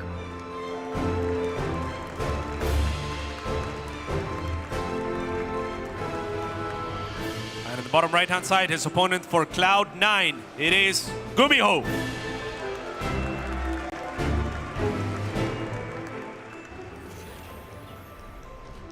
Sure, another big extra thing is also with that Cloud9 recent pickup for Gumiho. You know, there's always a little bit, I'm sure you probably know this as a team owner yourself and everything, there's always that kind of fun little dynamic of you just get picked up by your team and you're like, I really want to showcase to them that I was a worthwhile pickup, that I am really, really a good player, and that you made the right decision. Yeah, no doubt. I mean, there's definitely a lot of eyes on you when you join a new team and whatnot, and from your team as well, right? Like, we've seen Cloud9 shown more interest in StarCraft since picking up Gumiho, like kind of like tweeting at Blizzard for not saying anything miscon about StarCraft 2 and stuff like that. So so yeah, big fan of Cloud9 for that. And yeah. Hashtag called out. All right. Called out. One other kind of thing I just want to touch upon also is, again, we saw in that last game, Gumiho, he went for what I think outside of how the DTs and all that other kind of stuff ended up panning out, Gumiho did go for a pretty cool opening there where he went for the very fast factory, got the Cyclones out and shut down a lot of the vision early on that Creator could have gotten with an early Adept opening. This game, he is just going to go back into like Barracks, Reaper, get up a command center, like not going to go for the super fast factory Cyclone play that we've seen some players go for. Yeah, absolutely. Nothing too crazy. On the other side, we have an Adept being chrono boosted out. and second gas being added, so pretty normal as well, the natural at a pretty good timing. And yeah, I mean, attack-team command center for Gumiho as well, so everyone's being pretty safe, it feels like, in the second game. Yeah, already a nice pick-off on that first scouting probe, and yeah, just gonna escape out of there. Doesn't really want to stress too much about it, but we do have a Stargate coming on out, and this is gonna be that magical other opening that you can do besides the Twilight Council, going for Blink or something. You just go for the Phoenix play. It's truly has shown that it's actually pretty gosh darn solid this event. Yeah, absolutely. It's gonna be pretty good against Widowmine openers and the likes, and just in general, the Phoenix is a good unit to try to get information early on, so you can just send that right away and see what happens. On the other side, the Reaper seems to be kiting that Adept like crazy. The Adept finally gets a shade to try to close the distance. That's not easy, by the way. The range that the Reaper has, the little extra bit of range on the Adept, it's so small. It's mostly about the fact that its attack is so fast. That is a really, really tricky thing to actually micro. So kudos to Gumiho. Yeah, kind of kudos, right? Because really he spent energy and nothing else. He didn't do any real damage to the Adept. So you know, if that cost him like a second on SCV production or something like that, it was not worth it. If he got supply blocked, yeah. Oh, well, you know what? Doesn't matter how much damage they've done earlier because the Widowmine one-shots it. Let's go. Yeah, that's huge, actually. Yeah, I mean, that's going to be a good shutdown on Vision until the Oracle pops out and makes its way across the map. So, but also scouting out and seeing the Widowmine is also kind of nice, at least for Creator. He gets some information, which is a big part of the purpose of that first Adept, is to just see what am I actually up against. Do I need to make Phoenix or something? Do I send my Oracle straight across the map? Do I have to be really wary with my Oracle to make sure I don't run into Widowmines? So, nice that Creator can at least find that out. Yeah, indeed. Let's see. I mean, the Oracle is now about to go into the main. Are the Widowmines in position? I don't believe that they are. There might be one. No, not really. So empty mineral line here for the Oracle to start picking off at the SCVs. There will be a little bit of a pool. Already 3 have fallen. A 4th one is not going to fall. Oracle does have to be careful. The Widowmines should be somewhere here, but they're just not. I mean, the Widowmines are on the other side, seemingly, about to be dropped, potentially. Well, I think one of them already got lifted up by the Phoenix. It looks like the other 2 are going to re-burrow in over here. 5 workers, or SCVs have been killed by the Oracle, but only 3 probes die, and the Phoenix even managed to get the kill on the medevac itself, so I don't actually see how these Widowmines escape out of here alive. Surely they die, right? Yeah, surely, yeah. But it's still pretty cute, right? Because it forces the Phoenix to use their energy, because otherwise they cannot be caught, or likely not be caught by the other units unless they stop walking. And yeah, I mean, if they stop walking, they definitely can. Yeah, but I mean, unless this Reaper somehow manages to pick up a couple extra worker kills, really beautiful opening here for Creator because he gets the full scout on exactly what his opponent was up to during all this. He gets his own damage done, and he also prevents damage from his opponents. And now that means that this kind of push here from Gumiho, it's going to be against a Protoss player that hasn't quite been messed with as much. Now, the big question is, does Gumiho have too much for Creator to take out over here? Yeah, I mean, it's a sizable force right now. Creator does get a pot shot onto the tank before anything gets started, but Stim is ready, and the Marines are feeling overconfident here. One of the Phoenixes will go down. The Oracle also will be targeted down. The probes are starting to fall. 7 of them have fallen already. Are there enough reinforcements here for Gumiho to keep this going? I mean, there's already 1 Stim spent, but now the medevac is here to replenish. I mean, this is such an awkward time for the Protoss economy when you go for these kind of Phoenix openings because you really have a handful of Phoenix and then you have 2 warp gates. You don't even have Blink, you don't have Charge or anything, so even those 2 gateway units that you warp in are not getting hyper value. You really need to make use of the Phoenix, and finding some pickoff reinforcements is a really good start, but you cannot afford to lose that 3rd base as Creator. Yeah, absolutely not. On the side of Gumiho, you always have to be careful that the tank is being taken care of, so there's a little pocket of Marines that are kind of just on watch duty to make sure that that tank doesn't get picked up by the Phoenix, and everything else it should be fine. 5 Phoenix now on the field, so Gumiho has to be a little bit careful. The tanks are going to be repositioned via medevac here to siege the gases on that potential gateway as well. A really dangerous position for Creator. He's already kind of in a awkward spot in terms of losing the 3rd base, but even just the siege up position is really, really annoying. Picking up enough of these Marines will allow the Phoenix to eventually start threatening the siege tanks, but a couple of random string probes on the map. I have no idea what that one's about. Yeah, charge is almost done as well for Creator. He has been kind of pulling up a few zealots. I'm not sure about this battery overcharge and what it does right this second, but I guess it's fine. There's 3 probes that are just stranded because they didn't have anywhere else to run to. Yeah, I guess it must have been from the 3rd or something, but Phoenix will eventually pick up all these Marines. Oh, he doesn't want to lose any of these Phoenix, and he does manage to get out of there alive with those, but man, what do you do as creator from here? You're going for charge, but again, it's still just not 2 warp gates. He's adding on a 3rd, but even his natural still being sieged, and behind this still has a 3rd. Yeah, but he can pick up the tanks with the Phoenix and then go with everything else, and I think he should be able to break out. I'm not sure. I mean, if he can get a couple more zealots out there, I think he might have it. There's no reinforcements from Gumiho right now. I love what he's doing with the Marines though, putting them in the pocket to siege while still protecting the tanks by being in front of them. No, absolutely. He's doing a great job with that.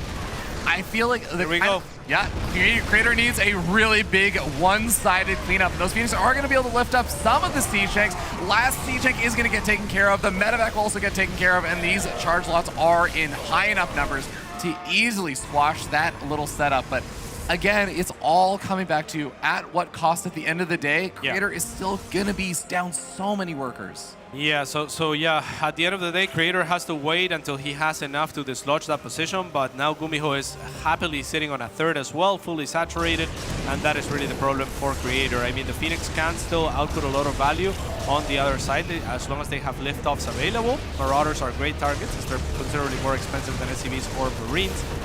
And yeah, I mean, getting a little bit of value here and there while establishing your 3rd, I guess, is the best thing that you can do, but definitely out of the early game, I would have to favor Gumiho a little bit. Oh yeah, I think Gumiho's going to be feeling quite happy about how this game number 2 has been going, especially after having been down 0-1. Just continuing, and this is the beautiful thing, is Gumiho can kind of continue along a normal Terran game plan. Doesn't have to deviate or do anything super strange or throw any kind of weird curveballs. If he just continues to churn out the regular bio, add on medevacs, get his upgrades, and go for a push, in theory, Gumiho should have a W in the horizon. Yeah. 1-1 is now done as well. Starting +2/+2 is Gumiho, so looking for the long haul as well if need be.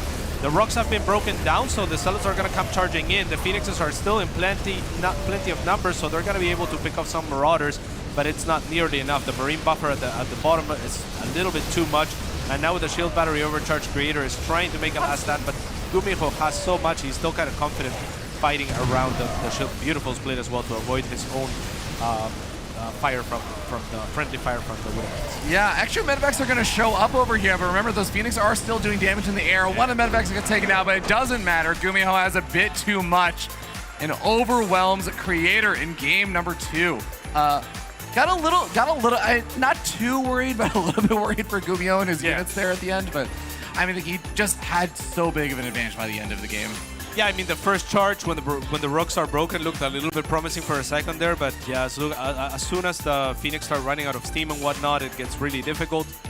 And with those upgrades as well, Gumiho just having too clean of an early game, too good of a starting push, and it took a little bit too long and too many resources.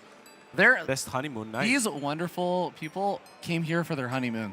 That's dedication. That's StarCraft passion. Hells yeah. Love to see it. Yeah. Well, got a little replay here from game number 2, and just you can see that setup position there from Gumiho. It's absolutely brutal. Like, obviously, you have to kill the 3rd base to even get access to that location, but you could see at that point, you're able to continue to force Creator to respect the push, and you force him to continue to make more units. Just puts him in an awkward spot where you can't just do something really greedy. Like, sometimes maybe when you're behind in a game, you try and take a faster, like, double expansion, or you try and do faster tech up, but when there's just still siege tanks siege up in your natural, you have to continue respecting it. Absolutely. The next map is going to be Golden Aura here, and yeah, I mean, the players are as evenly matched as we thought they would be, so that is always exciting to see. Who do you think is going to take this next map, Ravi? Oh, man. You know, I feel like Gumiho, he earned a lot of my respect in that last game and kind of how he handled things with just the early push out and everything. But I feel like Creator's going to strike back here. I think Creator's going to take game 3. That's my prediction. All right, let's see if he does something a little bit more daring. I mean, Gumiho definitely showing the strong punish to the Phoenix opening as well, right? Going for those heavy numbers of Marines and that very early push. Instead of trying to do something cheeky with anything like super tech related, he just goes for a lot of Marines. Those are the hard counter to Phoenix, pretty much. And yeah, now we are here, so yeah. All right, we're going to be starting up in the top left-hand side of the map on top of the red Protoss player. Once again, from Team NV, he is Creator. And in the bottom right-hand side for Cloud9, it's yo boy, Gumiho.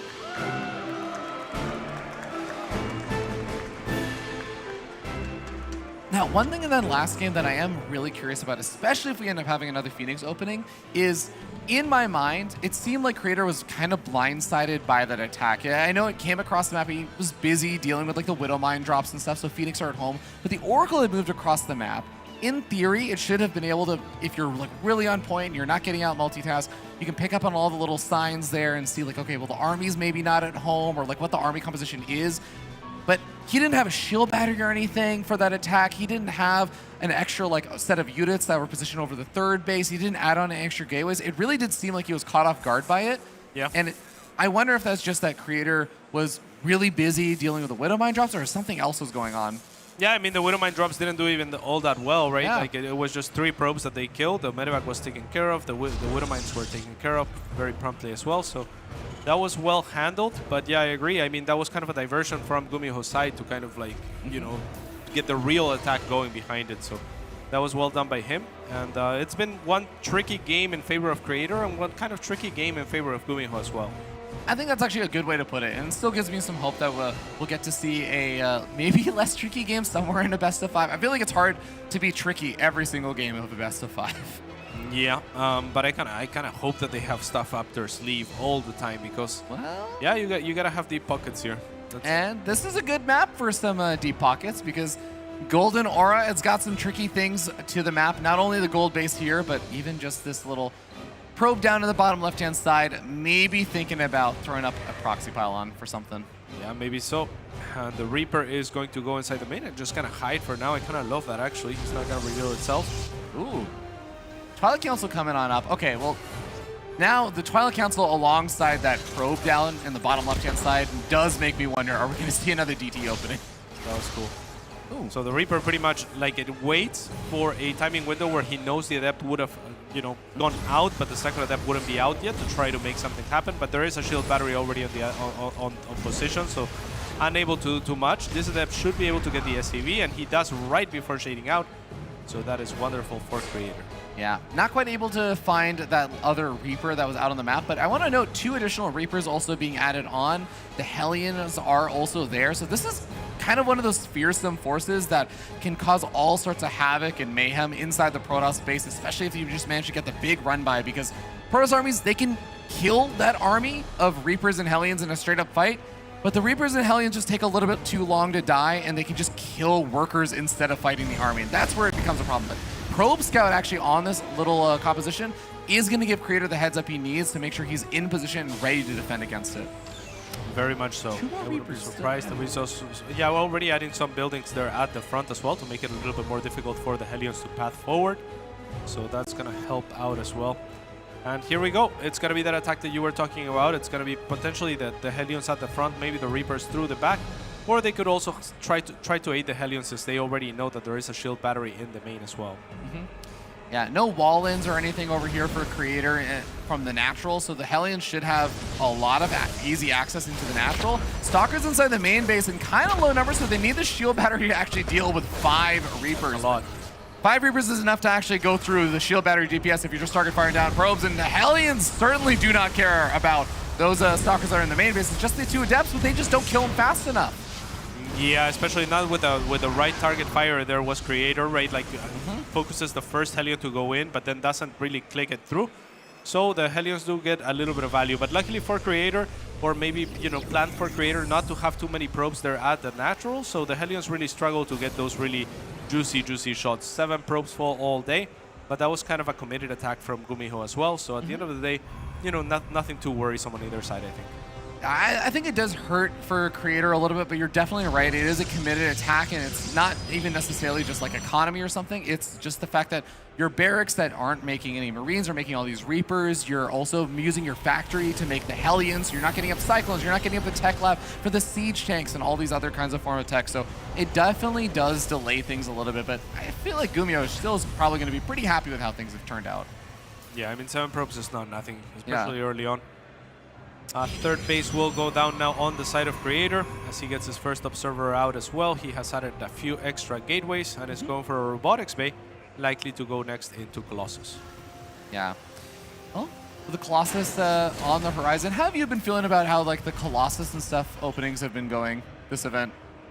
I mean, I think it's fine, right? Like, I think Protoss in general has been struggling a little bit to get back to like the super massive amounts of disruptors and whatnot come the late game. So I kind of like a little bit of the switch up into more Colossus-based compositions. It's more consistent DPS. Yeah. And it's just kind of nice to see a little bit of a mix-up in the meta since the patch. Yeah, absolutely. I think Colossus have definitely been finding a lot of value this event.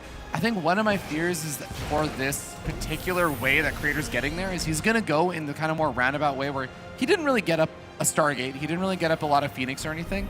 So it's going to be slightly less protected Colossus. That still can absolutely work out, but just the way he's getting there does mean there's going to be other vulnerabilities that there aren't necessarily usually there. Absolutely. Marauders are being added now on the side of Gumiho. Thermal Lance coming up as well as +1 weapons. And the Liberator here all the way in the corner just hiding, waiting for its time to strike.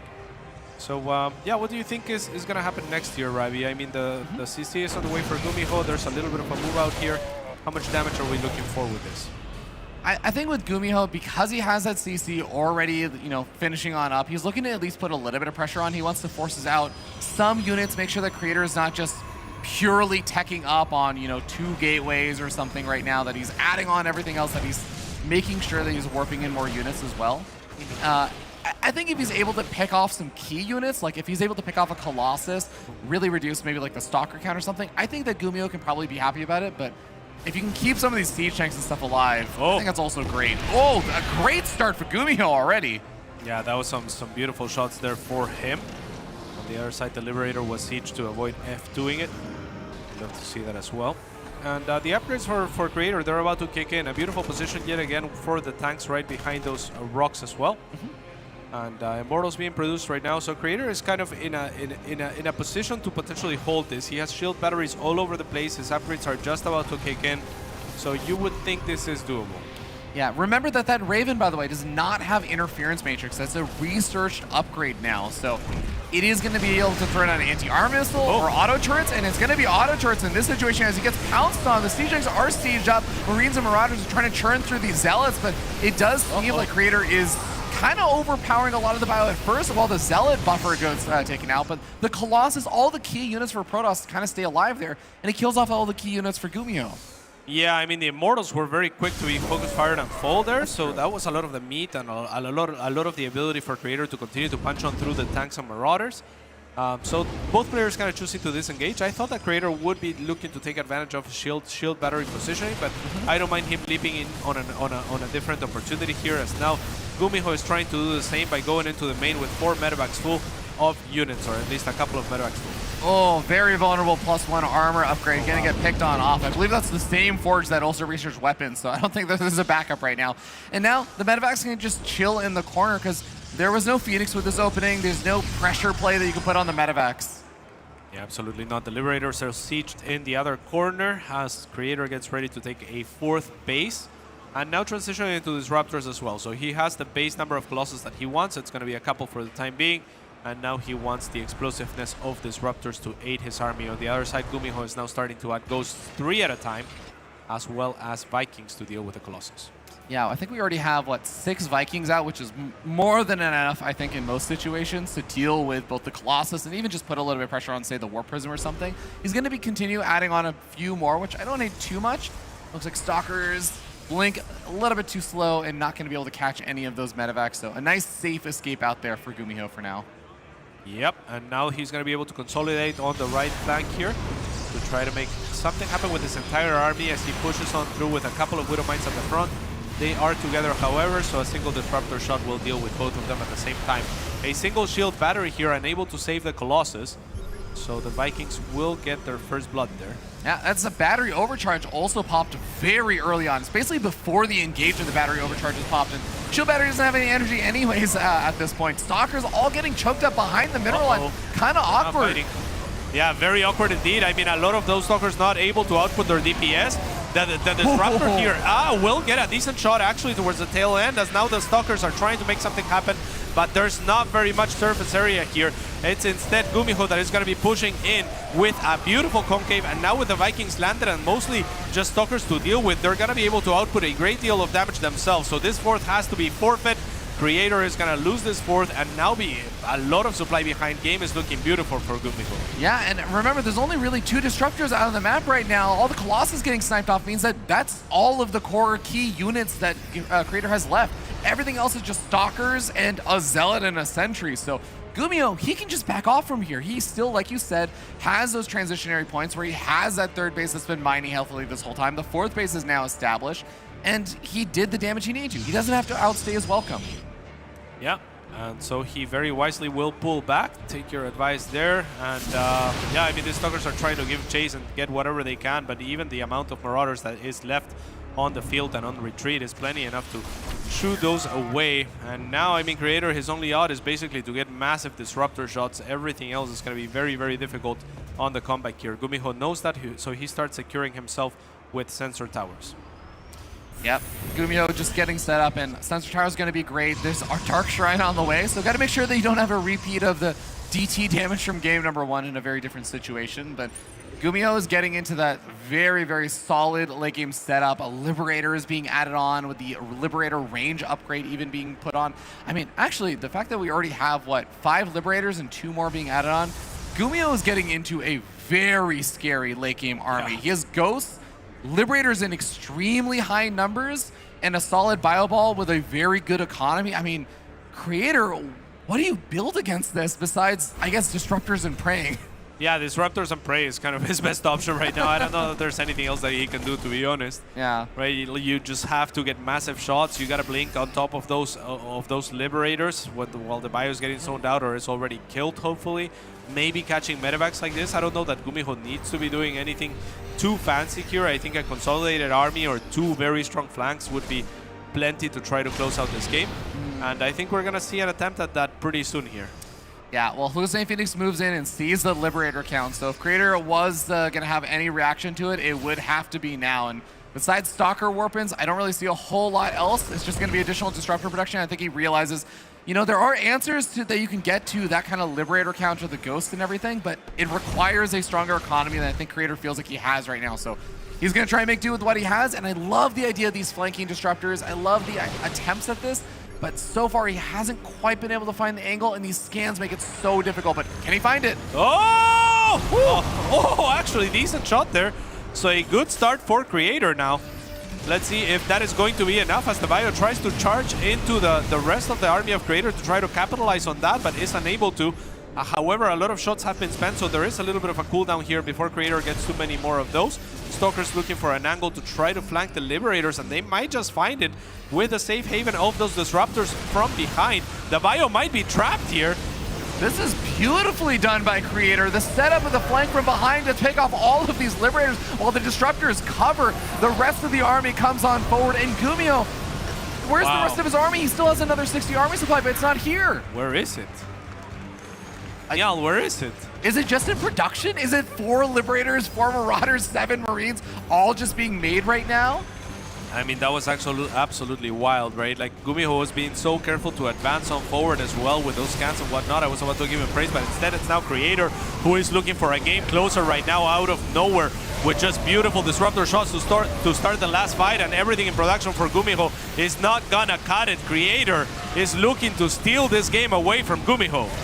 Creator, absolutely phenomenal engagement there, making the best of an extremely dire-looking situation.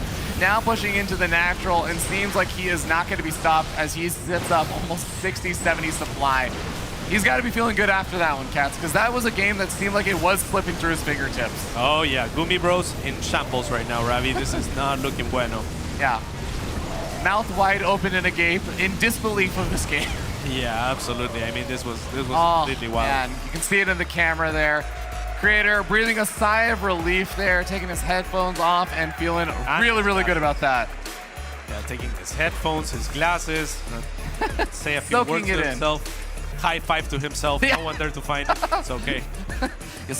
I need someone to high five right now because I need someone to witness what I just did. Yeah. Oh man, but I mean, on the other side, you also see Gumiho. the immediate head shake, and he knows what he just went through. He knows that he had that game. I can't believe you've done this. Yeah. That's going to be tough. Well, he's going to have to find some way to crawl back in this because even though, you know, he was able to take one of the games in the series, so he's not completely just on the verge of a 3-0 or anything. He does have to win 2 more games now in a row.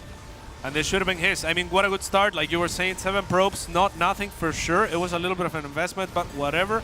It was these follow-ups. I mean, great job from Gumiho there, Focus Fire and the Immortals, so that the army's kind of, this was kind of a wash, right, where both players are like, okay, let me disengage and you know, like kind of keep my key pieces. The tanks are taken down, the Immortals are taken down, and here's where it was starting to look very, very good. A good disruptor shot there, but it was starting to look very, very good for Gumiho as the game was turning right here, right? Like the Vikings land, there's mostly just Stalkers. It looks amazing, but yeah, from here on out, I don't even know what the big problem was. I really feel like there's this moment here. It's just the angle and positioning. Like you can look at that army of Gumiho. Oh. You see, it's like there should be almost 100 army supply, but that doesn't look like 100 army supply. Especially when 2 big disruptor shots land, right? Yeah. Yeah, and then the Stalker flank was brilliant as well because none of the Liberators were facing that flank, which is perfectly reasonable because there's such a tiny ramp leading up to that area.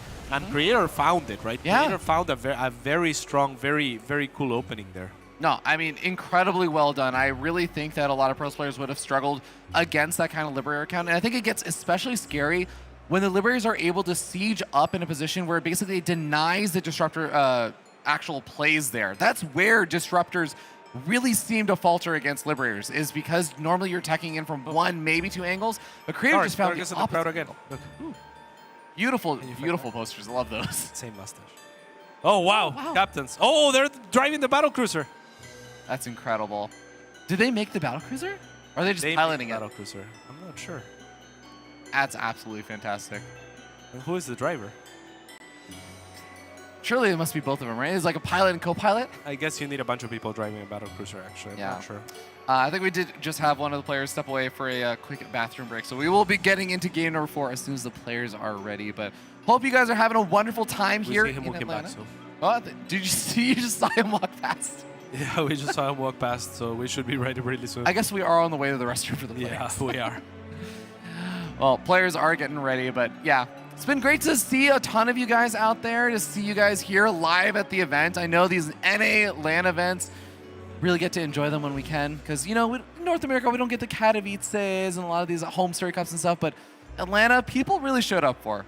Yeah, absolutely. Last year and this year, it hasn't been the exception, especially with the you know, tomorrow coming up. I think that's going to be pretty wild here. But yeah, the crowd is always great in Atlanta. No, absolutely. I already heard that. I think on day 1, they were already just like, we're already filling a lot of the chairs. We got to be careful about last year. Yeah. Yeah. Yeah, last year it was a hazard. It was a fire hazard. Too many people. All right. Well, we'll see if these players can accumulate enough people to carry out a W here, as I try to make a very, very awkward transition to the fact that I think the players are actually sitting back at their desk, and our next map is going to be Oceanborn, heading into game number 4. This is going to be now match point, though. For Creator, certainly. For Creator, yeah.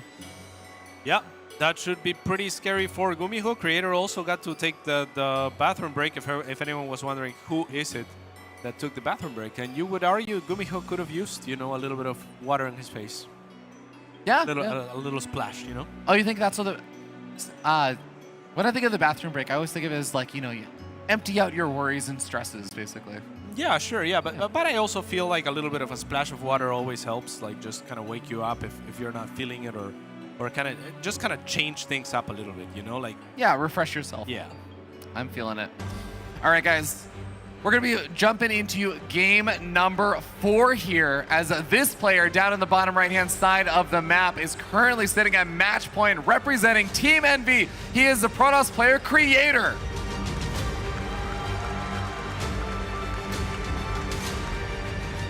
And his opponent in the top left-hand side, he needs your energy for Cloud9. He is Gumiho.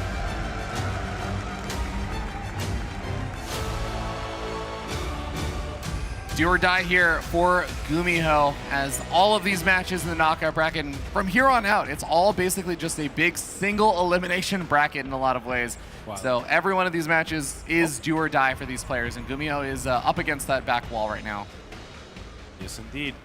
A probe rally into the natural here for Creator. Just looking around, trying to see if Gumiho's doing anything cheeky, scouting for proxies. Gumiho, of course, is not. Yeah. Saw like that. Saw on the camera there, Creator kind of mumbling to himself or something. I like the idea of him thinking like, okay, where's your proxy? I don't believe that you're just gonna play me straight up entirely this game. We gotta check around for things. Yeah, he talks to himself quite a bit. Like probably more than any other player perhaps. Yeah. Pretty cool. I do wish. I think it's always funny because whenever you ask players that talk to themselves during games what they say to themselves, they don't remember or know. They're like, I talked to myself? I didn't know that. Yeah. I guess it's just one of those things where, similar to how some players, like, they'll play with their like mouth open, or they'll kind of have like a weird, I don't know if you've ever noticed like a tick in yourself or something when you'll see yourself streaming, you're like, oh, I do that when I play. Yeah. Yeah. Nothing comes to mind right away, but I'm sure there's stuff. Yeah, actually, yeah, you play pretty, you just have very good posture and look very normal. Good posture, really? Well, you look very relaxed and normal when you play. Yeah. Appreciate it. It's like a Showtime or something, for example. Just looks like he's more regal when he's playing. He just looks very, very ready and engaged. For sure. What about Sal? Well, the problem with some StarCraft streamers is that they tend to have other things that are distracting them and depressing them besides the game. Such as the chat. Such as some of those up a tree Zeldas. But hey, we got a fast concussive shells coming out over here for Gumiho. Very cool. Yeah. Right. Second barracks also being added on nice and fast. We got a factory being plopped down behind it, but this is likely going to try and be like one of these lighter Marauder pressures, because of course he has a command center behind all this. Like, he didn't actually really even delay his command center very much at all. Has a factory, so he's getting up his transitions. But this is kind of annoying, especially for Creator, who I think is going to go for a probe scout. Can he actually find out the information about this? Yeah, you would love a shield battery here if you can find this. Oh, and he's dropping one. He just dropped the shield battery, did he? Yeah, he did. So that's good. That's actually a really big deal, because it's hard to know how much to respect this as well. And seeing how many transitionary buildings there are is really important, because otherwise you just see a Marauder or two show up at your front door and you're like, oh no, like, what do I do against this? The shield battery's not quite finished up just yet, so keeping that first Stalker or two alive is really, really important. Yeah, but great positioning on the Stalkers as well, right? They could get out of vision right away because they were right at the bottom of the ramp, so they could go right into the ramp. And that means, yeah, this is going to be mostly ineffective for Gumiho. So Creator just preemptively, without really knowing, without really scouting, just kind of he has accounted for this sort of opening to some degree, or to the minimum degree that he can in his opening, and doesn't take too much damage or any, really. Yeah, but I also don't hate it that much for Gumiho, because again, it's about how big of an investment it is, and getting up the tech lab and getting up the Marauder custom shells, it definitely is a bit of an investment, but again, he really didn't delay a ton of his other stuff to this. He basically just made 2 Marauders and I think a Marine or something moved across the map. And for Creator, if you don't know how fast the transitions are, maybe you over-warp in a couple extra units, maybe you end up pulling like a few too many probes or lose a little bit more, or even just lose a Stalker, and suddenly you're feeling like, oh man, like my opponent really wasn't that invested in it, and I overreacted. For sure. Yeah, no doubt about that. But I mean, Creator is still going into the Dark Shrine. That is what gave him the first game as well. Okay, moving forward and towards that Cyclone, perhaps able to take it off. Yeah, he will be able to kill it. That's a really nice pickoff specifically for what Creator is doing, because Creator is going for not just the Dark Shrine, he's going and adding on Blink. He has a Warp Prism on the way. The Cyclone has a lot of additional value, especially when it comes to the DTs and being able to try and pick away at the Warp Prism, sniping off the DTs as they kind of like follow it around, just because they do damage quite quickly as well. So losing that Cyclone is a lot of additional defensive utility that just comes with that. There's concussive shells, you know it as well. Gotta be really careful. You have Blink, but one of those Stalkers actually already blinked, so it will end up falling. Creator has to be pretty careful here. I mean, he is playing with fire for all effects and purposes. He does have the DTs though, so drawing this army out would be pretty good. Very good hovering over with that hallucinated Phoenix as well to know where the army of Gumiho may be. On the other side, Gumiho is looking for aggression of his own. Very, very tough. He's going to be losing quite a few of those Stalkers there. The Widow Mine drop also comes on in. This is actually getting really hectic. Oh! 10 probes, that's massive. Absolutely brutal, and it's understandable. You're microing your Stalkers, you're also moving your Warp Prism around, getting ready to drop the DTs off all at the same time, trying to deal with a Widow Mine drop. There is so much going on right now, but DT delays the third base for a little bit. The Stalker is going to need an overcharge on that shield battery if they want to hold off against that army, but the DTs on the other side of the map are doing absolute work on the SCV line, but they do get picked off. Yeah, I mean, 9 SCVs did fall, but they do allow themselves to be fully surrounded there, unfortunately for them. And with a little bit of Marine Fire, they are able to be taken down. The third was cancelled, at least by this one DT. And I completely agree with you. I mean, with this much bio, a battery overcharge should have been forced, but Gumiho just deemed it that, you know, he didn't have the attention to spare, as there was like 3 different things going on. Yeah, and I think I agree with you that the damage done there is nice, but the Widowmine damage was basically almost equal in terms of, actually a little bit higher in terms of the work we killed. So I think if Creator had been able to get out of there alive with the DTs and done that much damage, and it was kind of like this weird equalization, I wouldn't feel as bad about it for Creator. I feel a little bit weird about it now that Creator invested in those DTs, lost a bunch of them, also lost a bunch of the Blake Stalkers on the retreat. It's kind of a weird position now, and I think the biggest benefit there from all of that attacking from Creator is not even necessarily just the work account kill, it's third base being delayed, because now Gumiho really does want to get something done. Yeah, absolutely, because Creator is enjoying his third base and the benefits of that for a very long time now. So Gumiho would love to equalize on those fronts, and that is why we see him moving out with his army. Undoubtedly, like Niall was pointing out too, there is a Widowmine drop as well, ready to go again into the main, as chaos is sure to ensue here. Yeah, I mean, 4 medevacs are around, and I know the Widowmine drops are a part of those medevacs as well, but it doesn't mean that this army has no medevacs as well. The Widowmines can move it on in. Yeah, in the main as well, there should be some Widowmines being dropped as well. I mean, great defense over there against the Widowmines, and they actually don't time out with the army pushing in either. So kind of weird. Yeah, I mean, maybe just also the Widowmine drops, they do require attention to actually execute as well. You have to actually control your Widowmines, burrow them and everything, target fire around. So maybe Gumiho also just didn't want to take a fight while he was busy microing as well. Yeah, for sure, but I feel like you can stim forward your army and then kind of, you know, like, I guess assess your opponents. I guess with some sentries it can be a little bit tougher. Sometimes you do have to pick up back into your medevacs and avoid the force fields and stuff like that. So yeah, if there wasn't sentries, I think you could just stim your army and pay attention to Widowmines a little bit more, as now the bio goes into the main. Half the gateways just got depowered. That's 3 out of 6 gateways depowered right there. Yep, another pylon will fall as well, but not quite yet supply blocking Creator by any stretch. One of the medevacs will get taken down as well, and now Gumiho is going into the third. Beautiful force fields to start. I really needed to delay over there with those force fields because those sentries and the zealots did not have the firepower needed to hold the line for very long. A lot more force fields being thrown down. The shield battery overcharge also putting in some serious work, keeping a Stalker alive on the right-hand side, and I think that's actually going to allow Creator to hold on over here in a really awkward situation where he lost so much of his production. He was close to getting supply block for a little while, but he does manage to hold on. Yep, and he is still floating a lot of resources. He was floating 1,000 just as I said that, but the next warping will bring it down to about 600 resources, combining the minerals and the gas. But yeah, I think all a byproduct of what you were talking about earlier, right? Which is the depowering of those gateways. So he's going to use those extra resources, Creator, to take a 4th, and I'm not sure that he should be daring enough to go out on the map. Yeah, taking a 4th and also moving out on the map like this is a little bit scary. Force field on the ramp as he ends up going for a retreat back and maybe agrees. Maybe it is just time to mount the defenses up, and defenses aren't quite ready at that location, so Widowmine gonna burrow. Just gonna end up sacrificing a single probe or 2 to try and deal with this, and should have a reaction in the main. Yep, and there it is. Oh, nice blink on the Stalker there to avoid the last Widowmine shot. They won't be able to do it this time around, as a probe also falls as collateral damage. At the front, Creator is still posted with his main army as he should back at home. And he's still lagging a little bit behind in supply, so Gumiho has taken the better end of all of these trades, I feel like. Yeah, sentries are regathering their energy to throw down more force fields to get up that extra Guardian Shield, because, well, if you don't use that energy quickly, the Ghost will absolutely end up EMPing, blanketing your entire army for both the Archons, the Zealots, and even the sentries as well. But 4th base location under a lot of fire. Guardian Shield gets used right before the EMP lands on a handful of those units, and it looks like it's just going to abandon the 4th base. I don't hate the decision because I think this is going to be a tough fight, but I don't know if this is going to be something he can actually live with. Yeah, it's going to be very difficult. He's already 40 supply behind or so.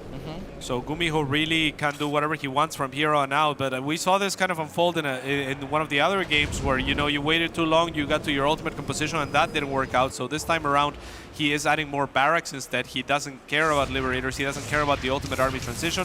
He just knows that he can snowball right here, right now. Yep.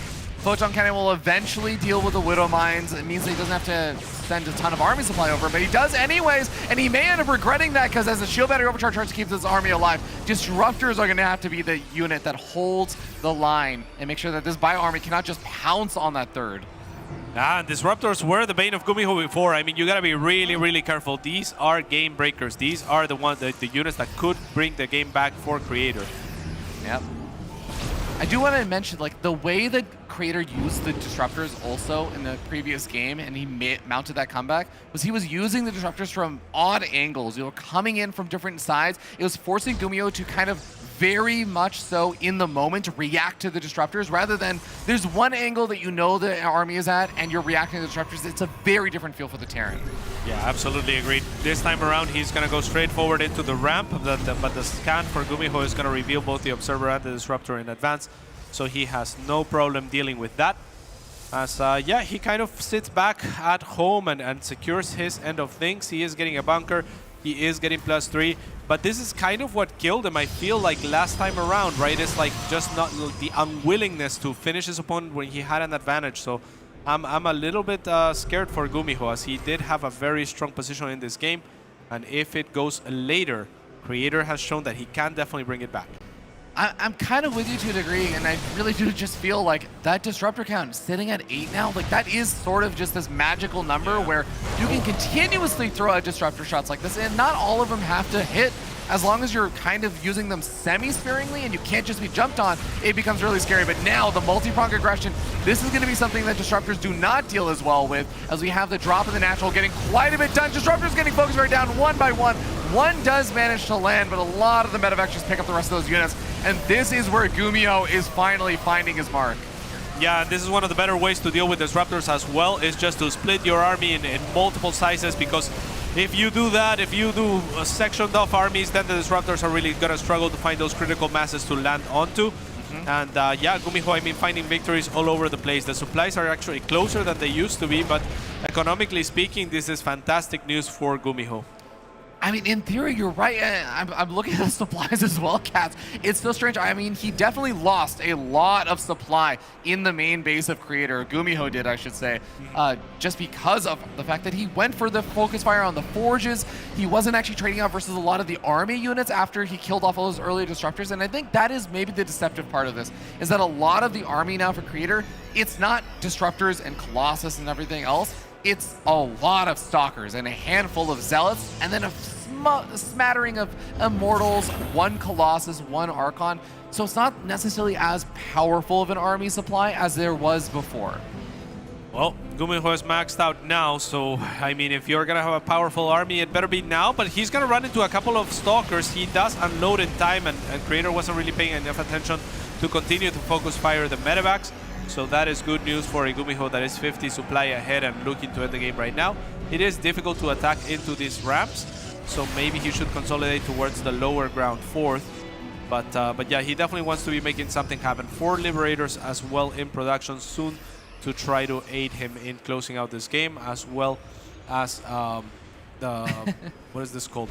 The Fusion Core. Yeah, Fusion Core also going to be very helpful, especially when it comes to the Liberators getting that range upgrade. But once again, 4th base location going to be in danger. Disruptor hit is actually pretty gosh darn good. And Creator's going to be able to hold the line. I'm actually amazed. A lot of the time, Protoss players have a little bit more trouble actually getting big Disruptor hits off when you just have like 2 or 3. But he's been able to consistently find good connections, even on lower Disruptor count. Oh my god, I mean, those were very, very good connections to start. All 3 of those Disruptor shots landing. If you combine them, it's about as good of a shot as you could possibly get. I mean, that is a lot of army for Gumiho to lose. on offense, and we were talking about a 50 supply difference, and it's gone. Yeah, it's evened up at this point, Cats. I'm a little bit afraid. I want to commend Creator, by the way, on that, because the army split is so important. How do you just split up your army? We were talking about how disruptors don't deal with multi-prong harassment very well and 2 different angles of attack, because they're really powerful when there's a lot of disruptors in one place, and they can kind of cover each other and make it difficult to just focus fire them down. Creator sent his disruptors from that south side fight. As soon as the army for Gumiho retreated, he sent them to the north side. So that's why all those disruptors were ready and waiting and available to actually be used for both of the fights. Absolutely, yeah, Creator with a masterclass in disruptor usage here, as Gumiho does hold the high ground here, so Creator has to be pretty careful trying to get some pot shots with the Stalkers to mitigate the advances of Gumiho. But he is being very careful this time around. This base should be doomed. I don't see a way that Creator can encroach on further. He should be able to take down these rocks and look for a flank. And at the same time, actually, I kind of love this. He is looking for reinforcements. He is looking for a little bit of a counter offense. And it is very difficult to breach into just even 4 disruptors. Flank. And now it's a massive flank. I mean, the army could be trapped here. The disruptors are all over the place. So are the Liberators. But that's not where Liberators want to be. And they will get flanked by the Blink Stalkers and taken down as well.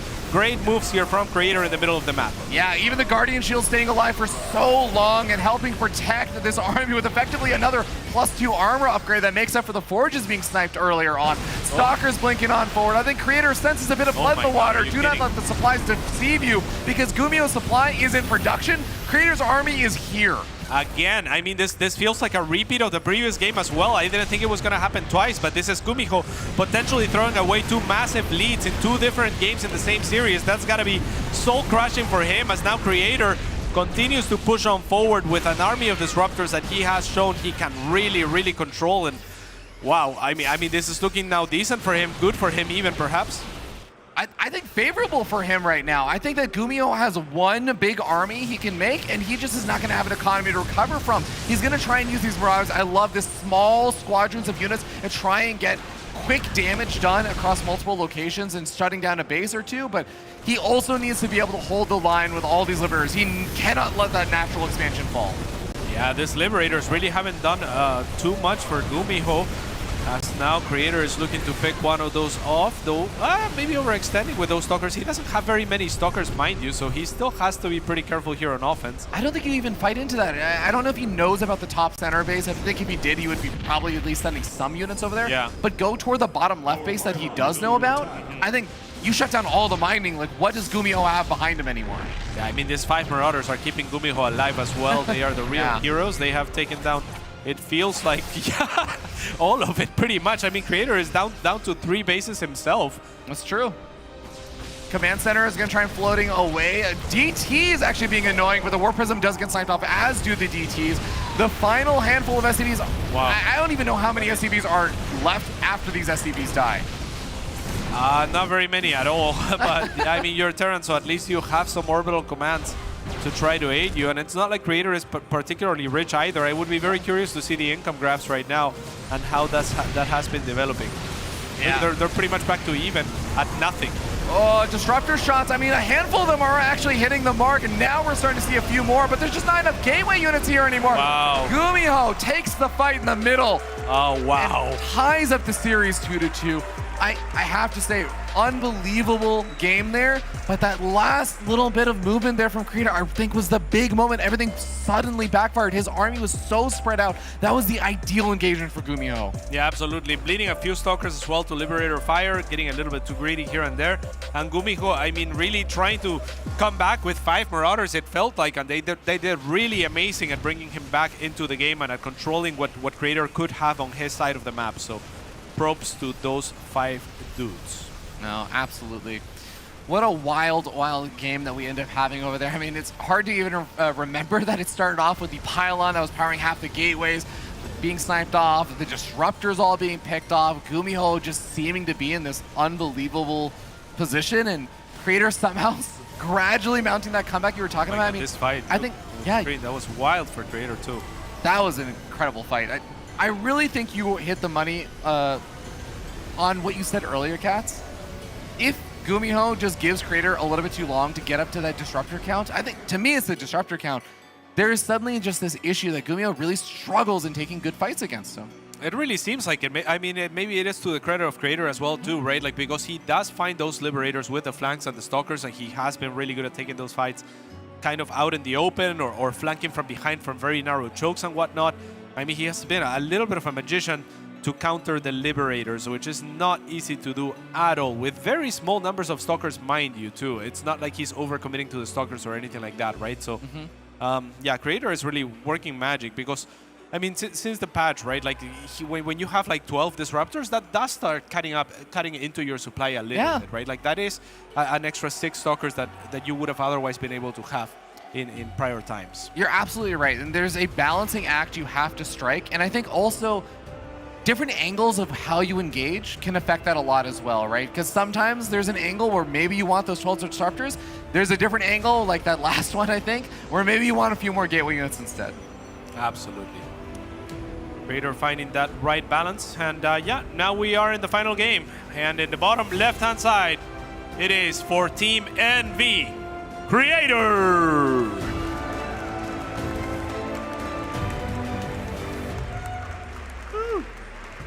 And over here on the top right-hand side of the map, we have our blue Terran player from Cloud9. He is Gumiho.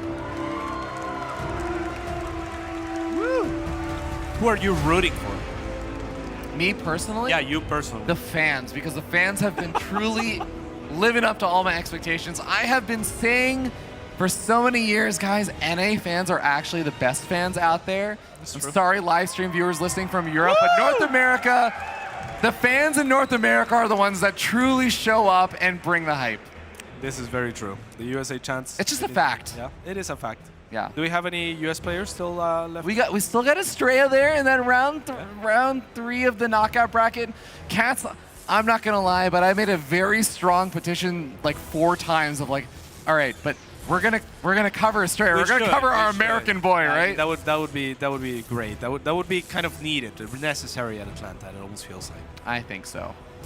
We shall see, though, because we still have to settle this round as the 2 Korean players are still duking it out right now. And only one of them is going to be able to move on, which is kind of wild because I do think both of these are players, like you were talking about this in the very beginning. They were talking about it on the desk earlier.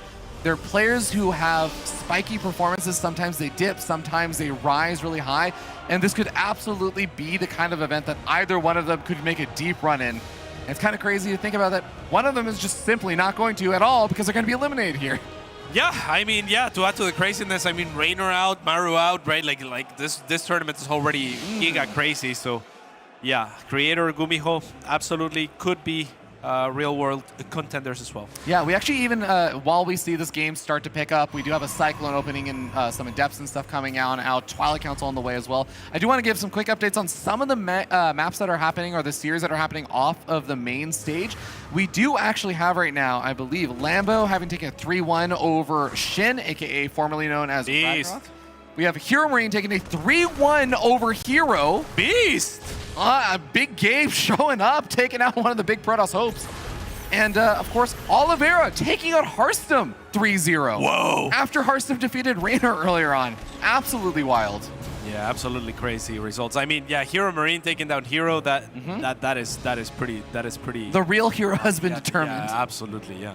That's awesome. And to quickly talk about this game, we did have an Adept sacrifice itself, try and get a little bit of information, managed to pick up a Marine, slow down the command center for a little bit, but Cyclone deals with things in the end, and I like that Gumiho knows that this is a very, very important game number 5. He is scouting all around with the Cyclone and the Reaper for proxies, those pesky pylon, dark shrines, and all kinds of weird shenanigans that can happen. He is not allowing things to just fall to chance right now. Don't want none of those. But if you're a creator, I mean, you probably feel like you don't need to rely on the gimmicks that much, right? Like, because if you get into a good position in the mid game and the late game, it feels like he has had the better trades and the better end of those altercations. So, Gumiho, I mean, obviously bringing it back from a near loss, a near throw in the previous game, but I think Creator has looked like the more solid player in the later stages. I think I definitely agree with that. And, well, we are going to have actually a pretty cool opening here because it's going to be one of my favorite openings. It's the 4-gate Blink play from Creator, where you get up the Warp Prism, you get a Blink, and you have 4 gateways. And the difference is The 4 gateways means that you are looking for damage. You do kind of need to get some damage done. It's not an all-in necessarily, but it is something that you have to find either big army pickoffs on things like siege tanks or medevacs and things like that, or picking off even some workers or whatever you can really find, picking off a tech lab, researching stim. You have to get something done. Yeah, but at the same time, it's Gumiho that's going to be looking to get something done himself, right? Because his setup is also very, very aggressive. So to me, this is a little bit of an information game, and we already have the observer kind of scouting everything on the side of Creator. So if you are a Creator, do you really need to attack into this? I feel like you don't. I feel like maybe you just expect Gumiho to move out of his 3 barracks setup because you know, and he doesn't necessarily know, right? And Gumiho still has to make something happen himself, and he's going to run into potentially 4 gateways worth of stalkers that can slow them down from the get-go. So I love what Creator's doing here. He says, I made 4 gateways, so what? I'm still going to go for a 3rd, and I'm still going to look to absorb your potential aggression. I think there are 2 ways you can go about this. You can either try and slow down the attack, or you wait for the attack to move out, and then you blink into their main base as soon as they do that, and you cause all sorts of havoc. Recall back home if needed, but get up maybe a shield battery or 2 back at home as well, so you can try and mount some kind of extra defenses when the attack finally does come. But for now, I mean, the Stim and Combat Shields is getting closer and closer to finishing up. The Stalkers, it looks like they are going to go for the blink into the main, and frankly, even if the attack hasn't moved out, there's not that much in the main base right now. Most of the units are outside of the natural. Yeah, and he knows it as well, so they're being attacked, they're basically free to pick off in the main is something. The Cyclone's also exposed. They're at the 3rd potential base. A tank is already pre-sieged. Be careful, Stalkers. A little bit of move command, maybe thinking that Warp Prism blink available. Gotta be really careful with the Warp Prism. Instead, he's gonna blink in and try to reinforce at the main. Can he actually get rid of this tank? It doesn't look likely. The Marauders are gonna stand tall, and Creator has lost quite a bit. A big commitment there from Creator. He was trying to go after that siege tank with a handful of Stalkers, but not being able to pick it off meant that he got a couple extra shots off, picked off so many of those Stalkers, and now Creator, he needed to get some damage done with that kind of attack, and he wanted to try and find something there. And when he saw that he was going to be potentially facing off against a big attack himself, you know, going from trying to do some little backstabby micro is nice, but losing that many Stalkers in those kind of trades, this is not a comfortable position for Creator. I like that he has charge and additional gateways being added on. He has a 3rd base, so he's not totally down in a terrible position just yet, but he needs to crush this little move out here from Gumiho to feel good about this game. Yeah, and it's going to be very difficult now. I mean, he's lost 500 extra resources, that could have aided him in this process, and now he doesn't have that counterattack potential that you were mentioning earlier either. He does have a nice flank onto some of these units to try to pick off reinforcements. But Gumiho already has marched with the key units across the map. The Stalkers are trying to do what they can, but when you stim a Marauder, it is going to be very angry and very, very likely to take you down. Gumiho gonna have a hard time moving safely across this map now. I mean, remember, there's no medevacs or anything. SCVs can maybe repair the siege tanks, but even those SCVs are not necessarily getting a lot of time to repair them up, because we see another siege tank getting picked off. I think Creator has actually bought himself enough time here. He may have, and he does have that 3rd as well, so that'll be nice for him. That is actually kind of wild. Gumiho now trying to equalize by dropping the 3rd on location and giving up on this attack for the time being. And Creator does take a little bit of a supply lead. Oh, a little bit awkward here because the drop gets revealed by the pylon, so that gives Creator some time to get his units in position to help react. But at the same time, Creator himself is actually getting ready to attack that 3rd base location from 2 different sides. If Creator plays his cards right with this, he may be able to draw the army out of position and then pick off the SCVs building that 3rd base, or even potentially cancel it. Yeah, Gumiho very well situated as well on that high ground, kind of in a neutral position to defend both his natural and his 3rd with those siege tanks. So it's not going to be easy to breach for Creator by any means. I would love to see him take a 4th or something at this point, because it doesn't look like either player is going to want to be aggressive in the near little while. Yeah, and I think that is the downside of the emergency response that Creator went for of, let me just add on 4 more gateways and get up charge, and I'm not thinking about robotics bay, I'm not thinking about immortals, he was just thinking about surviving against any kind of attack Gumiho threw at him. So that's the downside, is he didn't get his transitioning tech quite as quickly, but now you're right. 4th base is going to make a lot more sense. Colossus, Thermal Lance, finally getting into these transitions, but this leads into an interesting game, because you were talking about the power of Creator in the later stages. A lot of its later stages with his tech specifically, not even just economy, it's like his tech would get later and Creator would mount comebacks. this is going to be a game where his tech is a little bit slower, I would say, than some of the previous games. Yeah, but not in a terrible position, right? In some of Yeah. the previous games, it felt like he wasn't in unwinnable positions. He almost made it happen. So this time around, it looks pretty decent. Already situated with his double robo, already 2 Colossus, which is what he liked for the base last time around, and then going into those Disruptors. Thermal Lance, +1 as well. Gumiho no slouch, already taking into those Ghosts. So things are looking pretty normal, I think, transitioning into these later stages. But again, I have preferred Creator's play in you know, come this time. Yeah, I think it's this push that I think is going to make things feel a little bit different to me, where Gumiho is going to hit this really, really wonderful timing where instead of going into 5 Disruptors or 6 or 7 Disruptors with the 2 Colossus, it's going to be 1 or 2 Disruptors being rallied forward, especially, I mean, if Gumiho just dives on in, doesn't even wait for all of his reinforcements, he's going to be able to hit very quickly. Yeah, that was a beautiful force field as well. And now the little bit of Celos that was waiting there forever finally gets an opening to go into the 3rd base of Gumiho, pulling most of his army back as well. The full pullback of his army is so massive with a handful of those Zealots. Those Zealots, they didn't get a lot of SCV kills, but they got their value in just time bought. Yeah, absolutely. Thermal Lance will be done now as a result of that time bought. +2 is started as well. And only 1 Disruptor at a time, but I think there's 2 Robos out there, right? So yeah, there are 2 Robos out there. Okay, yeah, guess just making some Immortals, padding his army with some beefier units that don't quite need as long to get their damage done. Yeah. Here we go! And the Disruptor shot is sped up! Finally, we see this map taking. Oh my god, it's another massive one! The speed zones on Solaris playing big impacts in this game. Yeah, that was actually massive. The speed zones actually coming into play on Solaris. You love to see that. And Gumiho, I don't know why he is still trying to push. And now the speed zones are going to help Creator maybe mitigate the distance here to try to encroach onto Gumiho's army and try to close things off. The Disruptor does get picked off before it can get rid of those Widow Mines. So Gumiho actually pushing on through. And now it's the speed zones that aid him in going into his opponent faster. But got to be really careful as there is a beautiful spread out here ready for Creator to collapse onto this army. There is, and the Zeal's coming in from behind are big, but remember, there's no splash damage left over in this army. So Gumiho, with the superior upgrades, is able to power on forward. This location is not going to be able to survive. It's an all-out abandonment of this base or Creator. His supply is dropping. Cats, is Gumiho about to do it? He's getting so close to victory here. Yeah, and he knows it. He smells blood. I mean, the Stalkers are trying to take down a tank here and there, but now the Robos are exposed. The Bio still standing strong. There is no shield battery now as it has been depowered by the last pylon falling, and it is the Bio of Gumiho that looks to stand tall here as more and more probes fall on the side of Creator. Creator, he's pointing at his, and something happened. Pause.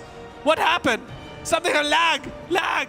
All right. Actual lag. Creator is going to take a momentary pause, guys. Everyone take a beat and soak in the moment, because this could very well be a very big one. We're going to try and avoid talking about just out of professionals. We're going to try and avoid about talking any of the production things that technically the players would not necessarily know just yet, because their headphones are off right now. But this is a fascinating spot to have a pause for lag right now, cats. I mean, the screen popped up. There is some sort of lag. Creator, I mean, I was looking at Creator's I went to look at Creator's camera to see the reaction, but I wasn't looking for the lag reaction. I was looking for the, oh my god, I'm crushed, I lost.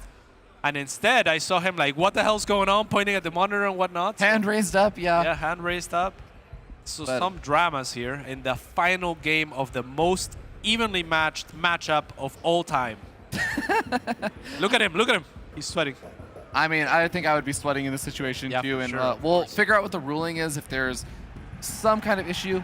But okay, it looks like we do have word actually from the players. It seems like, in fact, Gumiho is the winner, I am being told, and that Creator did decide that it is basically a forfeit at that point in the game. So GG gets called, and Gumiho takes the series 3-2. Let's get a round of applause for both of these incredible players for an incredible series, cats. That was wild. Yeah, I loved it. I loved every second of it, and I loved almost every second of it. Maybe not the last 5 or 10 seconds. I mean, I kind of loved it more, to be honest. It was so exciting to see this type of ending to such a heavily contested matchup.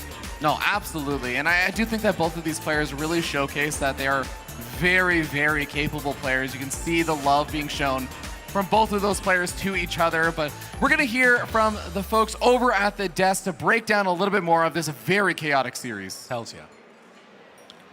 And that's right, a little bit of chaos at the end here, but it will be Gumiho 3-2. An epically fought battle once again here between the two. Tooth and nail, some great games apiece, but Gumiho will prevail. Yes, he will, but I feel like it did kind of come in with our analysis, our breakdown of the pre-show, right? Which was that it wasn't exactly perfect from either side. There were some mistakes on both sides. Gumiho maybe should have won a bit faster as far as the series score, perhaps that last game as well. But then Creator showed a lot of promise and the comeback potential as Gumiho, took a couple of disruptor hits to the face, maybe, maybe one or two. So I think that, it did come down to who had the more stable form today, and that was Gumiho. The Creator got so close. Well, especially in this tournament so far, Roddy, even like this high disruptor count is a little bit against the grain in this matchup compared to like the, Colossus numbers coming into the mix here, but Creators seem to make it work in a lot of instances and sometimes not as much. Yeah, I think the Disruptors is always that unit where it's like, okay, I have a bunch of the other stuff, what do I need right now? Now I'm going to go back into the Disruptor. Then you kind of just forget about the fact that the Novas are a bit smaller, but they do always have that potential. We saw that a little bit as well in that final game, as we had a proper how fast are these balls moments, but in the end it wasn't quite good enough. It really was an epically close series and kind of what we expected. These two, I think they can beat each other on any given day, and even towards the very end, like if Creator doesn't fight that long in this choke point here, because these tanks were putting in some serious shots, and if Creator would have been a bit more passive here, if he just stays near his cannon, near his battery, he's like, I'm not running into you, you have to run into me, then it's his Colossus that get the big shots, then it's his Disruptors that have potential. Like towards the very end, it could have very well been Creator's game, and I think that kind of sums up the entire series. Yeah, absolutely. Literally an Immortal would have been alive, the Colossus would have had more health to not get shot down by the Vikings, and more units would have had shield. So very, very close, but now Gumiho faces Beyond the TVT, and it kind of feels a little bit like Yangshipeng, right? He faced a very intimidating Terran opponent in Maru in that tournament. Was able to beat him in a very surprising fashion. Him beating Beyond, I think, would be somewhat similar, not as, credential-wise TVT master, but still. Yeah. And maybe he is actually having another run where he gets to the semifinals or the finals. Maybe. As we take a look at the brackets here, one thing that is surprising to me is, of course, Hearthstone was on a fantastic run, and then seemingly, without having seen the game, so they could have been close, who knows, but a 3-0 to Oliveira here, Rotterdam, so he moves on to play Astrea. Yesterday wasn't the day of the World Champ, as he went 0-4, lost the TVT against Spirit, but today he decided to show up because Elaze was on a bit of a run as well. We know that Miko always gears up for these big tournaments, so that 3-1 over Elaze I think was already kind of impressive, but then to just stop all that momentum that Hearthstone was carrying, 3-0, and honestly I think now after those two series, a lot of people are like, yeah, Oliveira is probably the favorite over Astrea, right? Like, and if you would have asked people yesterday, we're like, yeah, I think that's doable for Max Angel, but that's obviously very cool because we've got a lot of Oliveira fans in the house here, and it would be great to obviously see him at least play a quarterfinals, and perhaps we can start another magical run. Don't forget, I am Katowice. He wasn't all that convincing in the group stage either. Like, he barely made it out. It's once we entered the playoffs when he really started kicking into overdrive. It's either that the champion is going to continue on, or we're actually going to have a North American. For our North American win-win. So I think that it is either win-win or lose-lose. I don't know. But there's some positive way to spin it, but I think it's going to be a very entertaining match. I think some other results actually that have come in from that bracket, which are quite standout, is the fact that Lambo defeated Ragnarok in his moves, and Hirmarine defeated Hero in his as well. It's not really the day of the Koreans just yet. And that was an amazing series. Like, we were sitting backstage, we're watching both the PVTs, but that was the most big game TVP ever, where like at 5-minute mark he kills 20 pros, but the heroes still hang in there.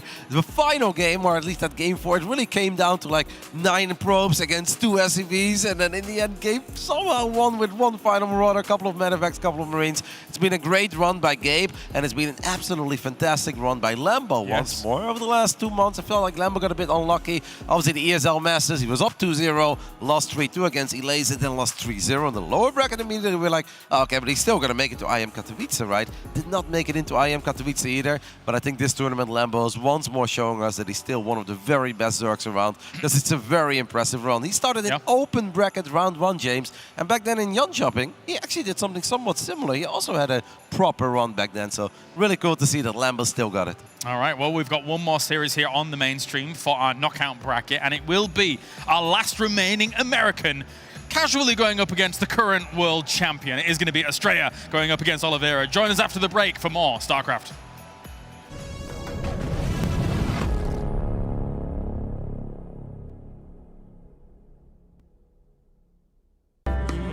바보야?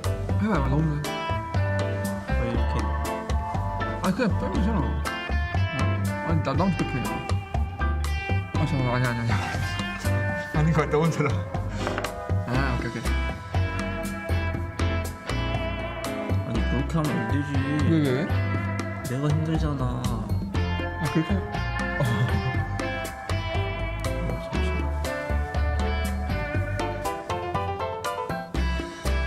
이거 빼. 불안하냐? 하나 안 먹을까? 어? 하나 안 먹을까? 아 빨리 좀 해. 아 진짜 집에 간다며. 이게 잘 안 된단 말이야. 나와 빨리 나와. 그게 아니란 말이야.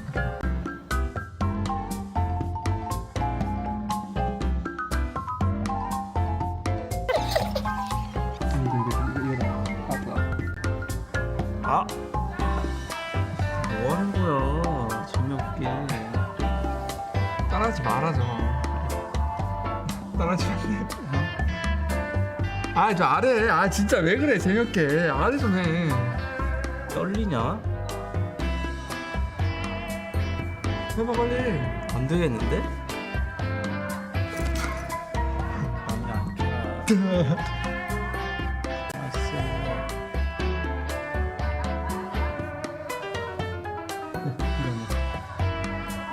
추천해줄까? 왜 재미없게 해? 아 잘하는 거지.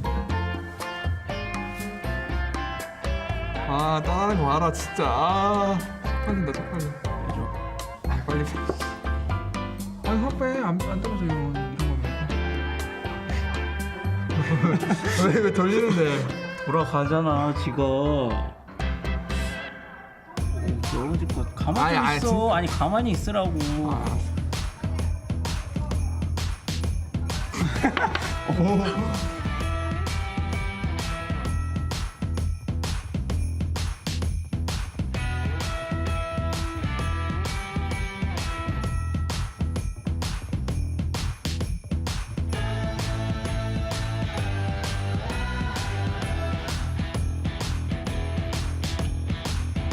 이 차례부터.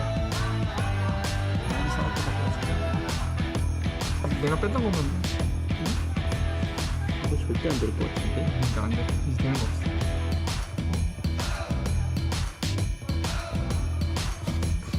가만 좀 있어.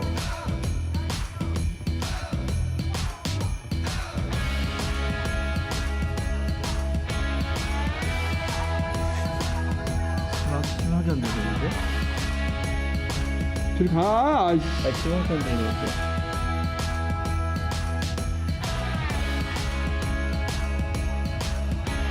좀 집어넣어.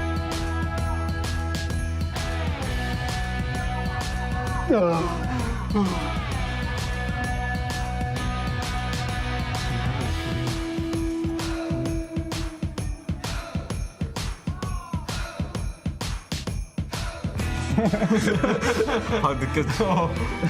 저거 빼면 큰일 난다.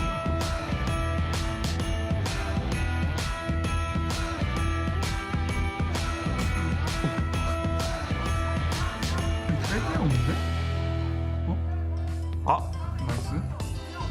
아 재미없잖아. 다시 해봐. 다시 해봐. 시원하게 할게. 이거 안 돼.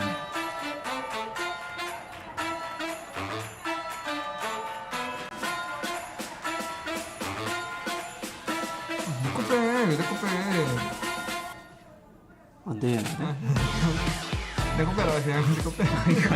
이거 절대 안 되는데?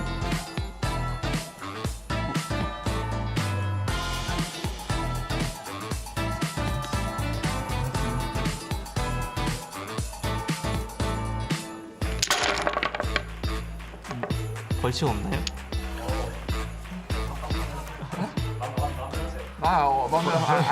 없어. 벌칙 해야지. 니가 그냥 떴어? 이제 끝난 건가요? 아. 벌칙 한 대 맞을까요? 진짜 내가 벌칙했어 그냥 죽여버리는 건데.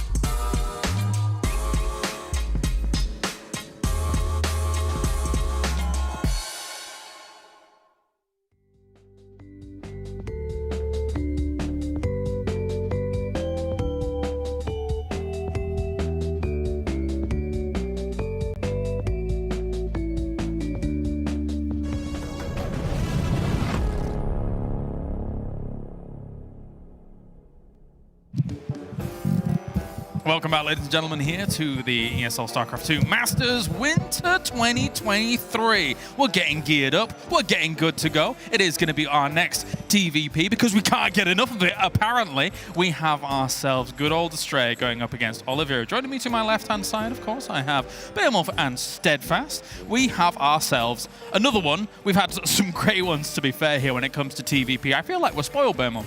You know, they say that TVZ is the best matchup. It's been the thing. No, it's TVP right now. It really is good. And Astrea here, he's actually had some pretty solid results. This is very much a winnable matchup, Katowice. Yeah, definitely so. As you can see, Astrea here, the final remaining hope of your region. Just so happens to be the champion of your region. But he's going up against an Oliveira who, again, I think we had some question marks around coming into this tournament as a whole, but it really seems like he's stepped things up a little bit, Steadfast, in these past couple of series. He certainly has. Rotterdam made a great point that the last Atlanta, he really struggled. And obviously, you know, we had a miracle run at IEM Katowice, which was just so beautiful. But then he comes back to Atlanta, you know, he kind of falls out of practice. He has been getting back into form, especially in those online cups. But coming into this tournament, there was still some question marks. Started out not so hot, but then delivers in a series versus a laser, knocks down Harstem. And now, I gotta say, this is a really great test to see, can he show not necessarily that same miracle run again, but get himself into the playoffs and make a really huge splash. Yeah, I think it's a really cool statement to see the fact that he was able to take out Harstem so apparently handedly. Of course, I didn't see those matches. I don't know if either of you saw those matches in particular, but obviously like 3-0, that's a scoreline that's going to turn some heads when someone like Harstem is on the run that he's on right now. On the other side of it though here, Behemoth, watching Astrea's PVT is fun, very fun indeed in terms of the matches he's had against Kellezer recently, once again taking him out in these brackets. It can be very varied. We can have proxies, we can have all sorts of things coming at you because Astrea's that guy, he's versatile. That he is, and that series in ESL Masters or ESL Regionals, the finals against Kellezer was probably one of the most NA series we've ever seen, but also one of the best series that we've ever seen. And even still, we talk about Oliveira taking down a Terran player to get himself here. Well, Astrea, to get into this knockout round 3, he took down Gumiho in that that lower bracket, I guess, qualifying match. And Gumiho, we just saw how good his TVP is. Yeah, definitely so. Steadfast, your thoughts just on this matchup coming in as a whole? Oh man, we were talking about it a little bit in the back, and I think both players view their opponent as very winnable, very beatable for them. And I got to agree, I think this is going to come down to who's playing a little bit better. Will obviously come down to some of the build orders, whatnot, but I think we're going Game 5, regardless of what happens. I would like to. I think one thing that's cool when it comes to Oliveira's outlook on things like this matchup in particular is that he's not afraid to bring on the aggression, right? Against someone like Astrea, he's willing to go very fast into this matchup, as we are going to actually also look at the map vetoes here to figure things out. Yeah, and when we talk about this as well, certainly Oliveira can be aggressive, but the thing that I am really tracking in this matchup right now is this evolution into very quick Stargate, very quick carrier play. Classic's been doing it. We saw Hero actually do it against Maru, which was incredibly surprising to me. And if you want to talk about styles, you want to talk ideas that are absolutely in Astrea's bailiwick, I don't know. I really don't know of anyone that likes his carriers more, to be totally frank. Sure. Getting there, though. True. Yeah, it can sometimes be a little bit fraught with danger, as you can see. Hard layer, we got Golden Aura coming up, and then if we need them later on down the line, well, we always need a third one, of course. We've got the rest of the maps coming up here. My eyes are terrible. It is hard for me to read that at that distance, but I'm trying, mate. I'm trying. I am doing my best. We got Equilibrium getting banned out by Oliveira. I mean, that gold base, that makes the most sense. Yeah. Radhusid getting banned by Oliveira, and then the rest is a mystery. I think Hecate was beat out by Astrea, potentially, and it's a really good Liberator map. So maybe he is thinking, yeah, I'm good to go late game, but I don't want to go on a map where ranged Liberators are going to be a huge, huge problem. But we'll see. All right. Well, let's do it then. I'm conflicted. I do want an American to stand strong on this stage. However, I would also like to see the world champion do pretty well as well. Let's head over to the stage. I want an American to do well on this stage, but James, I'm excited to hear that out of you. Our next matchup is gonna be a banger. We've got an incredible 2 players to welcome to the stage. First up, from DKZ Gaming, our current reigning IEM World Champion, Oliveira. And Oliveira's opponent, the last player for the home team here in USA. Please welcome, for Maturino, Astrea.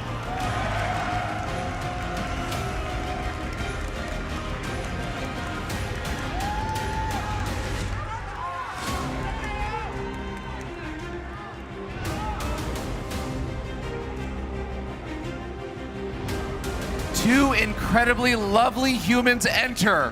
One of them survives.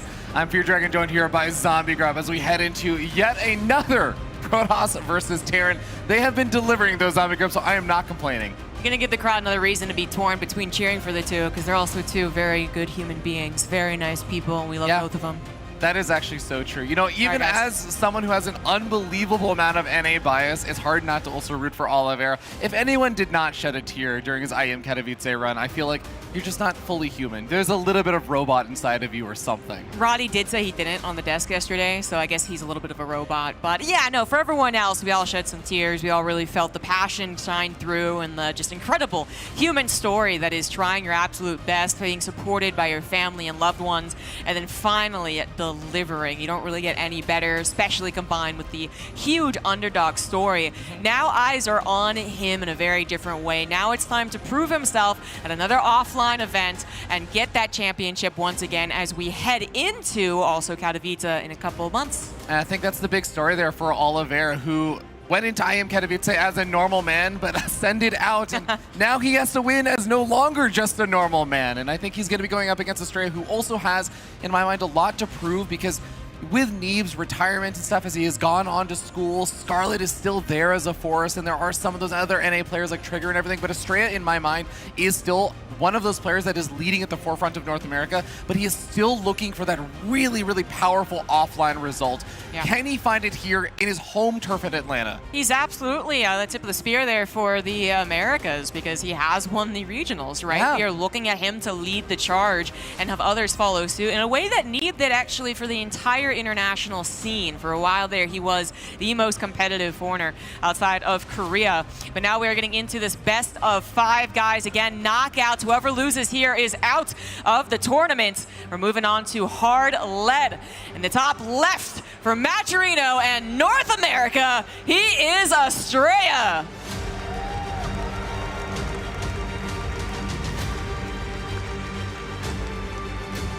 And down here in the bottom right-hand side of the map, your previous IEM Katowice champion.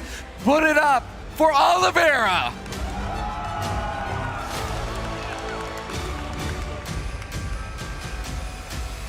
Also proudly representing DKZ Gaming. I saw some folks actually out there in the crowd of the DKZ jerseys and everything, which I know a lot. I remember there was a big deal how many of those actually even sold. Yeah. That team was quite happy about Oliveira's performance there. Yeah, and here for a lot of the Chinese fans, of course, as well, not having, I guess a great time with the Blizzard games, right? But then he's been here, he's been consistent, he's been a force for them, and they've been so excited and so passionate. I've had a lot of them come up to me. Even I was in Korea a little while ago, but even in the States as well, anywhere that I go, and they're always just like, we like love that you believed in him, and we love that he did so well, and we just really want to, be proud of someone. So you were the one that wrote his card as 100. Yes, yeah, exactly. So I got a little extra credit for that one. But obviously, a lot of us loved that story, and we were there for him for Katowice. We were there, I guess, with him, right? So even though we don't necessarily want any player to lose, it was just an amazing story. And we're still at that point where we don't want any player to lose, but unfortunately, one of these guys gotta. The other thing that's great about them, they're great human beings. They both have great stories. They both have reasons, to want to win this particular event. And they're also both such fun players to watch. Oliveira has always been an action-packed Terran, always one of the fastest Terrans as well. And then Astrea has always been, well, the kind of weird Protoss. Ever since his first arrival onto the scene many moons ago, he's tightened up the screws, he's tightened up the ship, and now he's also a fantastic overall player, but he's always willing to do something a little bit cheeky. And in this case, it's going to be a proxy Stargate. Yeah, speaking of someone who is also not a normal man anymore, we do have that proxy Stargate coming on forward, but it's also a Zealot that's going to be walking across the map. It's going to encounter the Reaper, gets a couple of pot shots off on it before the Reaper starts microing its way on back. And in theory, this Zealot does nothing but buy time, but actually the Reaper is just going to say, well, if you're sending the Zealot out, you clearly don't have anything back at home, or you're trying to hide something. So he's going to go around, leaves the Zealot alone, checks, and now is actually going to go back on the map, is starting to probably, I imagine, look for proxies. Yeah, it's actually really interesting that he took that face value, no Reaper wall off, and said, oh, it's already suspicious. Yeah. Not enjoying what I'm seeing. But he has not yet confirmed that it really is a dedicated one-base build, and this is something that you absolutely do have to confirm. It's not in the meta anymore to do what Astrea is doing, and he is actually getting away with it. I think I saw him once try and do this, but then it got scouted, it was awkward, he gave up on it. This time around, the proxy Void Ray is on the way. The supply depots are under attack. A couple of more Reapers pop out into the waiting arms of the Zealot. Fortunately, slip on by, kill the Adept, and are gonna grab the Zealot as well. But the Void Ray appears, and I'm not sure that Oliveira was expecting that particular maneuver. It heads right towards the reactor, and that will get bopped. Absolutely brutal, as that reactor going down means that Marines, probably one of the only units that can actually hold its own a little bit against this Void Ray, are not going to be produced nearly as quickly. Even the Marines that were made are heading down to the low ground. Widowmine actually burrowed on the low ground as well, going to prevent any additional units from easily getting over there to repower things. But that one Void Ray alone, if it gets a prismatic alignment on top of that Cyclone, it is dead. There's almost no way it's going to be able to survive. That is very true, and that is unfortunately right underneath both Void Rays at this point. They don't have to be shy about being in the main base. There's something that pushed them back, that they had to go back to the shield battery. Cyclone pops and immediately gets destroyed. Now what does Oliveira have to defend these Void Rays? He is taking down the shield batteries, and that's usually what is the real staying power of this build, but he didn't have anything that was concrete that hit air. So Astrea will win game number 1 with little Protoss cheese. Welcome to North America, the house of the powerful clown, and Astrea absolutely showing up in that first game with that build. Even actually, I didn't even notice this until the very end. There was a warp in of a Stalker. He still even got warp gate during all of that with the proxy Stargate and everything. So he's theoretically would have also eventually been able to push back those units on the low ground. Really just great reaction there from, or great build there from Astrea, but also really unfortunate misread there from Oliveira. You're pointing this out, the unit choices that he was making 2 additional Reapers after he saw the Zealot and the Adept there. I mean, imagine if he had even made 2 additional Marines over there. If you had started up instead of a Widowmine there, you go just for the Cyclone. There's a lot of things that just went terribly wrong there for Oliveira. Yeah, it's actually kind of funny though, because at the start you might have said that that was maybe a better situation. You didn't one racks expand, almost blind, and then said like, oh, I don't know, nothing's happening, and then had that awkward scenario. But it still ended up being awkward because of the units that he produced with his buildings. Had he gone immediately into a Cyclone, because it does build without a tech lab now, you have that fairly fast. You force the Void Rays to move back to the shield batteries at least once, if not more, giving you more breathing room for more Cyclones, more Marines, perhaps a bunker if you can get that up as well, just to help bridge the gap while you get up something more concrete. And that is what Astrea was looking for, an immediate first victory, and he grabs it and now has the lead in this best of 5. He absolutely does, and it's going to be a much more comfortable spot. I think that's also something I really appreciate and admire about Astrea, because I think that there are a lot of players, like we were talking about Neeb earlier on. Neeb was a player who, when he made his big rise through the scene, he was just really solid. It's almost in a similar-ish vein as how Serral is quite solid overall.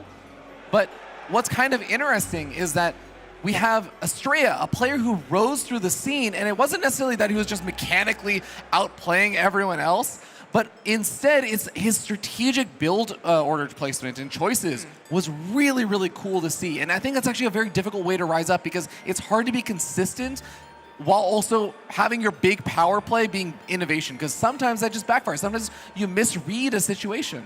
Yeah, absolutely. It's interesting that both of the rising Protoss stars of North America are very different in terms of personality through the game. You know, you do have Neeb, who was just basically grinding out macro game after macro game, pretty much famous also for his long PVZs versus Scarlet, right? Yep. And then you have Astrea, who, again, really from the get-go wasn't just, it's not that he was cheesy. There's kind of like two fields of thought. You know, there's the be aggressive, be cheesy, have fun with the game, learn the unit controls, learn how the interactions run out, and then there's the, well, pick a build order and get really good at macro, right? And that sometimes is reflected even amongst the regions. But it wasn't that he was cheesy. It was that he just really enjoyed thinking up new things. And if they happen to be cheesy, so be it. But he also has what we call sometimes macro cheese. You know, 230 next or something like that. Oh, so, yeah. So Astrea really came up in a very different fashion, but both getting some very famous games, I suppose. Neeb still with the bigger accolades. You know, he did have those actual WCS titles back in the day. He did have some appearances at BlizzCon we're really hopeful for as well. But Astrea's always on the verge. We're just waiting for him. Yeah, and he's able to take these incredible series against really incredible players. I mean, even thinking back on his a little while ago, one of the more older home story cups now, where he was able to take out Raynor, for example, and really, really big upsets and be able to get incredible finishes, but not quite in the big premier offline events, the deep runs. That's what's kind of been eluding him, it feels like, this entire time. So certainly. I can't wait to see what he's going to be bringing out here in game number 2, because he's already set an incredible pace for game number 1. But this is the scary thing, is that it's the diversity of things Astrea can bring. He's not one of those players that just brings a build or a cheese or something and says, all right, now back to macro. It's like, well, no, there's always going to be a little bit of an Astrea twist on everything. Absolutely, yeah. And of course, we're talking a lot about that because he did win game number 1 with one of those offbeat builds. Not a particular Astrea, I guess, special, but you know, certainly offbeat for the current meta. NA special. Yeah, there you go. You can call it that one. But obviously, especially as we get into more of a back and forth for the early and mid game, we're going to be highlighting Oliveira's strength. But again, a lot of it is that speed. I think he's a very confident player as well, which works when you're really fast. So we don't have a lot of indecisiveness from him. And we also get to see some really fun micro, too. I'm certain that we will see some Cyclone shenanigans on the other side, especially maybe as revenge for that first game, too. I would not doubt it. But we have an entire best of 5 still to go. And we are finally loading into Golden Aura for game number 2. Yes, we are. And we are going to be starting down in the bottom right-hand side of the map on top of our American Protoss player. Put your hands together for Matcherino's Astrea.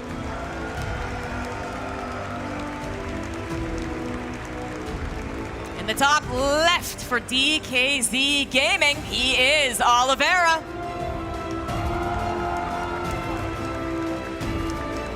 I just want to say, I love this crowd, Zombie Grub. Yeah. Not only are they cheering loud and proud for our American boy, yeah, which I can't say is in blue, he's in red in this game, but also cheering for our world champion Oliveira. I mean, love for all of the players all around. You guys have just been absolutely fantastic. Thank you guys so much. Well, going back to your point, very American thing for our events is just adopting someone, right? That's but true. If you want to expand that a little bit, you can get really, you know, you can get kind of sappy here. Can we please get some USA chants for Serral when he plays? Yeah, guys? no, of course it's going to happen. But we can get really sappy and even just feel like it is a global thing, global esports, right? Yeah. Like we don't really, obviously we give some. Everyone's an American, Zombie Grub. That's what it is. In all the movies, it's the global Confederate's always America. Exactly, and that started with esports apparently. Yeah. Yeah. I'm so glad that 2 Americans are on to talk about this with absolutely no bias. Yeah, no bias, but you know, I'm also a Terran, I suppose. I'm repping the Terran for the casting crew this time around. That's true, actually. Yeah. It used to be very Terran dominant, actually. Well, it used to be Protoss dominant, remember? Oh, yeah, that's true. Yeah. It's gone through some phases. Yeah, it actually has. And now we have 3 Zergs.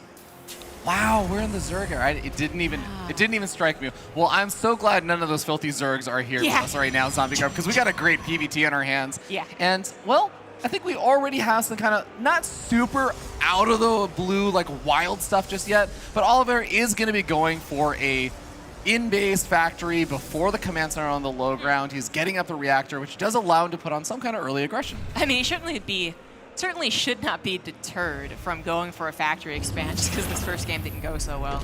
But this one is going to be a factory expand without that second gas, so it gives you the option of the factory before command center, but then you are still getting a good timing of command center, and you can afford either Hellions or nowadays Cyclones, and that's the big difference. That's something that Protoss have to worry about. Astrea slapping down a proxy pylon even after his Nexus is going to go for a gateway-based opener. And I'm not sure that's going to work against someone who's building perhaps a decent number of Cyclones, I would say. And I think ZombieGraph, this is actually one of the core weaknesses of Astrea's playstyle, is that he does these strategic plays. He's very good at picking out the right builds at the right time in the game against the right player. But when it backfires really hard. So we'll see if that's going to be one of these situations, as we do have another gateway coming back at home, I believe, for Astrea. So he's going to have a total of 3 in theory with Warp Gate. So he can warp in defensively, and he has 2 Stalkers at home, no shield battery. Let's see. Yeah, well, I think it can get kind of awkward depending on the placement, but then also how they're producing behind the first initial set of units. So again, either Hellions or Cyclones. But the Cyclones, these two, they're going to be dealt with. It's a quantity issue at this point. You know, the Cyclones can't be indefinitely microed and whatnot. But then it's the placement issue, and Oliveira is going to have his Cyclones potentially coming up on a reinforcement line. I'm not sure the timing is there for Astrea, and his only interference then, if he takes on the Cyclones, is that one tank, which is obviously big, but honestly, with the amount of Stalkers he can get, he could actually get a nice concave on that. There you go. There's the reinforcements interfering with the retreat of the Cyclones. He's going to grab one, grab the second, and now it is just the tank. The bunker's not quite done. He's going to go after the tank. A very bold move from Astrea. He grabs it, but at a devastating cost to his Stalker count. 4 Stalkers going down so far, but picking off a couple of those SCVs, picking off both of the Cyclones, picking off the tank, and even a couple of Marines. I feel like Astrea's still got to be thrilled about this, and he still even has that proxy gateway there, so he can make the choice now. Do you want to continue committing? And I think that's going to be a hard choice to actually make because, well, you don't really have Blink with these Stalkers. They're going to have some degree of how long they're really effective. Yes, yeah, they're not long-term units without that blink. They certainly can out-micro the Marines initially, but Sim will eventually finish as well. And that's currently one of the issues for Astrea, is that he doesn't actually 100% know what his opponent's follow-up is. He doesn't realize that it is a faster barracks rather than a full-on 1-1-1, although by this point you would have expected to see like a Raven, Liberator, or something along those lines. Hallucination coming out from the Proxy Sentry Warp in is a good way to figure that one out. So with this, he will have full intel, and seeing as it is a starport being produced, we're not going to have any funky 2-base tank all-ins. It is going to be kind of a timing based on those medevacs. Terrans are certainly pushing out prior to them and actually getting the map control and timing the medevacs out with them, but you know, it's basically when the medevacs pop, that's when Astrea has to worry about his side of the map, meaning that he's got to fit in this advanced technology move over into Colossus as fast as possible. Yeah, but I do think he has a good bit of that time because Combat Shield's still a ways away from finishing, +1 weapons still a ways away from finishing, and he did manage to get this scout out fairly early on. Even the medevacs are only just now, like you were saying, popping on out, so there's going to be a threat of pressure soon, and that's actually part of the reason why Astrea is also pulling back a lot of those units, making sure he's ready to defend against any small bits of aggression that's not hyper-committed just yet. But Astrea has the time to get up some of those power units. It's going to also be about how well he splits them up after he finally starts dealing with some of that pressure. Yeah, exactly. That lack of blink is still going to be bothersome as the first move out of the Terran happens. You do not have a hypermobile army, and you don't have a very punishing army either in case Oliveira decides not to go for something. You know, you can't get him on that. So when blink is done, if that is in fact what he first gets, and it is, that can be solved to a certain degree. But right now, it is Oliveira's time to shine. He just simply couldn't get this far in the first game. So now we're going to pivot a little bit and see what he's going to do with finally some units on the map, all of their upgrades, including that +1, and then also a little bit of that movement on the map. If you combine it with another set of medevacs, which are on the way, Astrea can't be sure how he's going to divvy up the army.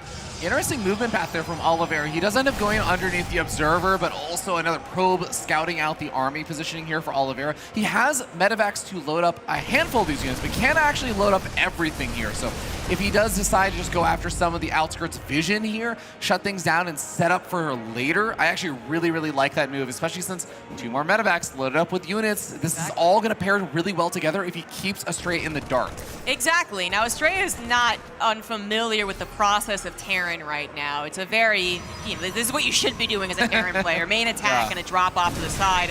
And that's why he's been very attentive to the spotters. So not just the Observer, which he can't just get a billion up because then you're not using your robo for other things, but the probe that scouted the first attack on the right side, then the probe and the pylon on the very far right. Now the Zealot on the left, Stalker on the right once again. If he can get even 5 seconds of advanced notice compared to 0, that is enough to move his army across these 3 bases. And of course, while he's defending, he is grabbing those really important upgrades, such as Blink and +1, and quite a fast War Prism speed. Yeah, he is really looking to do something a little bit funky here and get a bit more aggressive. And it's just so interesting to see Oliveira posturing, but not even posturing right at the front door of Astrea. He's posturing just like, a block or 2 away, basically. He's not truly in front of Astrea's house. He's just chilling at a safe little distance out. A truly polite stalker. A polite stalker, yes. Yes, thank you. The long distance binoculars and everything locked on in. But Oliveira is not also chancing losing any of his real units here. He's just poking away at the vision of Astrea so far. Yeah, and again, this is something that Astrea might be able to, hold on here. That's a decent amount of Protoss units, but without charge, that was a little sketch. But this is also something that I think a Protoss can eventually pick up on, right? Is that lack of kind of like trigger pull from the Terran, especially if they are able to track the army size, and that kind of indication that they might be waiting for more of a maxed out scenario when they have Ghosts, when they have Vikings. Now, Oliveira actually in a kind of interesting move goes into tanks into the mid game. Usually you start with them and then you stop. That War Prism does get figured out immediately. So here I've been talking about whether or not Astrea can predict Oliveira. It looks like Oliveira 100% predicted that War Prism. Not so much the DTs, but he's also taking care of them as well. Yeah, one of the DTs already got taken out. Another DT was in the War Prism, and this is the 3rd DT, which is not going to be able to find any damage, but at least survives. Oliveira, though, is going to allow it to survive because he's going for his big push out. Sieging up well outside the range of any of the actual Protoss bases. Yeah. But, if he's going to make a very slow push, I guess that can work. But remember, there's time that Astrea gets to get more Disruptors out, to get a more charge loss, and maybe get up a shield battery, but that shield battery gets canceled. Astrea abandons the base. He needs to. He absolutely needs to. Oliveira is kind of doing like a 3-base, let's say, dedicated attack. He's forgoing on his upgrades and is just focusing on the siege units. The Vikings take out the first but those charge lots, they are just bodied up against their own force fields, and they clumped up hard. Astrea's supply not looking so hot. One Disrupt is going to try and turn the tide. It's not going to happen, and Oliveira's first big push might be the last in this game. It very well may be, and it is Oliveira taking the game. A fist pump from our Chinese Terran player. I got a little bit afraid there for Oliveira because, as you were saying, there were some really terrible things that were going wrong for Astrea in that fight, with the force fields completely locking out all of his Zealots, as if that wasn't already a choke point with the ramp anyways.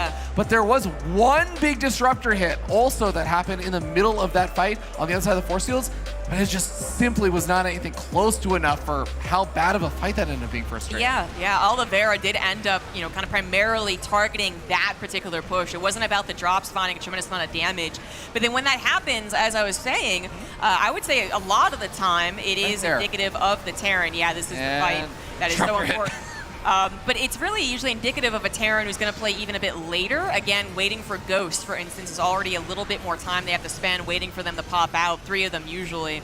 And then maybe it goes into a 4th command center as well. But Oliveira, he starts adding in tanks kind of like, consistently, but not his main focus, I suppose, as he did not do any type of early tank push.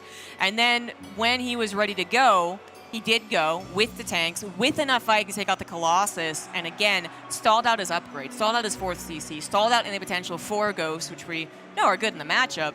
And I don't know if Astrea was quite expecting that timing. If he did, certainly trying to go out on the map and stall it out a little bit more, force the tanks to siege before they reach that choke, would usually be a play. And then obviously not choosing maybe the worst attack, because you have a little more time to think about how you want to control the situation. Yeah, it's really tough, and I think that's why I don't disagree with what you were saying earlier about like he had to abandon that 4th base. But when I looked at his army and I saw all those charges, I'm like, well, if you abandon this 4th base, you're secluding yourself into your 3rd base location. You never get to take a fight here. Like, there's no way you get to take a fight that's going to be nice because you just have 20-some zealots, and it's going to be really difficult. So, true. Yeah, it's going to be interesting to see how these players decide to round out their compositions in that mid game if we get to it here in game number 3 as we head on into the top left-hand side of the map. On top of the red Protoss player from Maturino Esports, he is Astrea.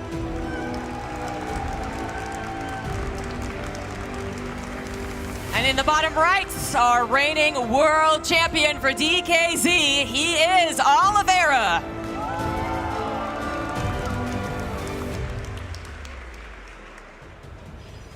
Heading into Oceanborn, the most pronounceable map that we have in the map pool. Yeah, thanks, map maker who made Oceanborn. Yeah, I don't know if you guys have also looked at the TLMC contest winners for how a lot of these maps basically get made. For the most recent one, they're all really pronounceable. Feels nice. strange. It's so strange. There was only one, I think, that I don't know if our producers would be okay with me even saying the name of on stage. Oh, well, that's probably going to get changed. But shout out to the person who verbally slapped the map. I'll just say it's the one where the first letter isn't capitalized, it's the last letter. That does not help me. I'll show it to you later, but you guys will be able to identify it when you see it. Yeah, anyway. Yeah. I have learned to pronounce all the ones here. I mean, I'm not pronouncing Radisek correctly, but... Radhuset. I don't even know. I don't even tried. I mean, the best thing that you can do is just try and pronounce it incorrectly. I think it's Swedish, right? It's like it's a subway station, actually. Like, can you pronounce it with a Swedish accent? No, but that's what I was going to say, is that they're so far like the least bothered by our lack of attempts. The Swedes are truly just an accepting people. Yeah, exactly. Except us ignorant Americans, of course. Anyway, so yeah, you definitely were right about that point where Astrea, because he had to give up that base, because he had to basically just pull back immediately, like shock and all campaign there from Oliveira, he lost the opportunity to get a big concave.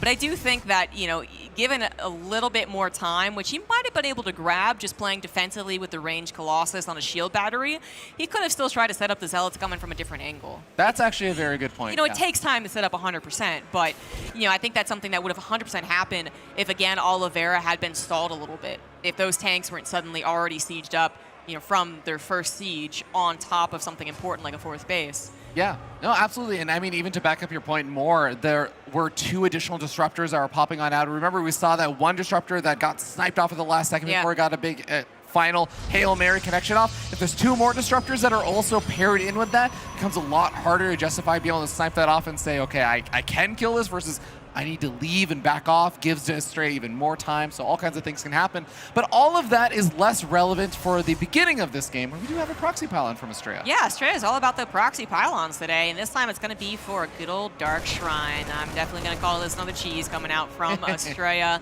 hoping to set him up well into this game. Oliveira, he dealt with those DTs in the last game, basically no problem, as if he did scout them, which I'm pretty sure didn't.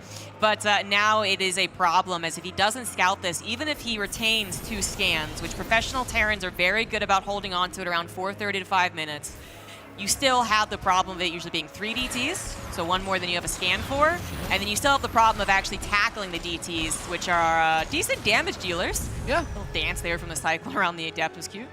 Yeah. Even just having the Cyclone out over here, by the way, also makes cleaning up those DTs a lot easier. The Cyclones just are relatively fast units, so they can chase down those DTs. They lock on and have a good range and can attack while moving, as opposed to the Marines that just do little chips damage, and you're like trying to kill it before it gets out of the scan range. So yeah. Banshee opening yeah. with Oliveira. This actually feels like something we would have seen in Gumiho Crew. I mean, we basically did, right? I mean, I think the timings were a little different, but Gumiho Creator, a potential tank push up against Dark Shrine can get awkward real fast. And I do think in general I prefer this for the DT player. Yeah, I really, on that note though, Astrea is actually getting shield batteries inside of his main mineral line already, which is one of the best things you can have to buy time against a Banshee. So this is actually really, really nice for Astrea, already being able to handle this like before he even really scouted it. Yeah, no, by the way, 100% Oliveira is going for this tank push. So the combat shield's coming out first and foremost. He was going to do a 2-base, again, let's say dedicated attack. Now he's got a little reconsidering to do because the DT is going to do damage here. Natural is cleaned up fairly quickly, but it's just... It's the timing. It's the fact they one-shot these units that make them still usually able to grab enough damage. Now, 7 SCVs for 2 DTs, if this was a normal game, there'd be some question marks, but it's not. It's an abnormal game for the Terran side as well. Raven does obviously have to be built, and it's also helpful, so it's not like it's terrible to build. But now Astrea also got some scouting done. He should be putting 2 and 2 together as he almost grabs the Banshee. And thinking that there could be a push, because the Banshees are great for distracting for the tanks to come across the map or pairing up with the tanks. As far as DPS goes, are pretty impressive. So if Astrea can figure that out, I think charge first is an excellent decision against a potential tank, again, let's say dedicated attack. And now it's just a matter of gaining enough units. That third Nexus might look like a reach too far, but if those gateways finish, he gets maybe 2.5, 3 warp-ins, he will demolish this push. But buying time, like you were saying before, is so important. Actually being able to soften up that Raven is also nice. Loses a stock in the process. I want to note, Astrea's army right now until just a second ago when he warped in some Zealots, it was 4 Stalkers. That was the entirety of everything right now. And the push is already at his front door. Charge is not actually complete just yet. So even warping in the Zealots isn't going to be that effective. The gateways aren't actually complete. And even after they finish, it's still another 5 or 6 seconds to make actual warp gates. Yes. Well, the gateways, there'll be enough of them right now, I think. It's going to be a total of 8 gateways, and that's why I said 2 and maybe 2.5. The issue is absolutely that he has to go up the third Nexus. That is a bummer. You would, of course, love to save that, but if he demolishes this push, if he gets a big surround with charge, which is 5 seconds away, then it would go well, but things are a little awkward. Finally, charge finishes with the overcharge and the Guardian Shield, but that wasn't enough warp-ins, especially with the auto turrets coming in to help the DPS. This might be cleaned up, but it wasn't the demolishing that I had in mind. So Astrea's gonna have a tough time getting return damage for the lost third Nexus. Yeah, nice micro with the Stalkers on the bottom side, trying to keep them alive, but Oliveira eventually focus fires them down. The Raven also barely escaping out of there alive. I think Astrea tried to send some Stalkers earlier on before the fight was over and try and segment it off and find it. I don't know if he's actually gonna be able to. Oh, no, I think he's just gonna have just missed it. Yeah, so it's kind of it's an interesting game, right? That third Nexus went down without contest, but that means you save the probes and you don't make the fatal mistake of trying to beat something when you're absolutely not prepared. And he was a little underprepared for when the push really came to shove, so that's why it wasn't, I think, a demolishing. If he had the Guardian Shield with the overcharge and just a couple more Zealots all together from the get-go, I do think that would have been cleaned up a bit faster, and then that actually does add a lot. As you get your third Nexus back faster, you might even threaten a counterattack, as Oliveira did, of course, build a bunker, realizing that could be a potential problem. But now Oliveira, I think, can say for sure that he did enough damage to the economy, he did enough damage to the army, and as far as that Terran, you know, just kind of production and economy goes, he's pretty comfy on 2 bases. He's building the things that he needs. He's got the upgrades that he needs, and he saved that Raven, which can come in with an anti-armor missile against a Protoss who's going to be dependent on charge lots for some time. Yeah, charge loss with no upgrades against an upgraded weapons army for Oliveira. So this is actually going to be a very scary moment here for Astrea. As Storm, I think, as long as Astrea buys himself even a tiny bit of time, I think Storm will finish in time. Are there any High Templars warped in? There are 2 already out on the map, and these Zealots actually going to be able to cut off some reinforcements. And even if he doesn't actually force Oliveira to stall out for a little bit, this is nice.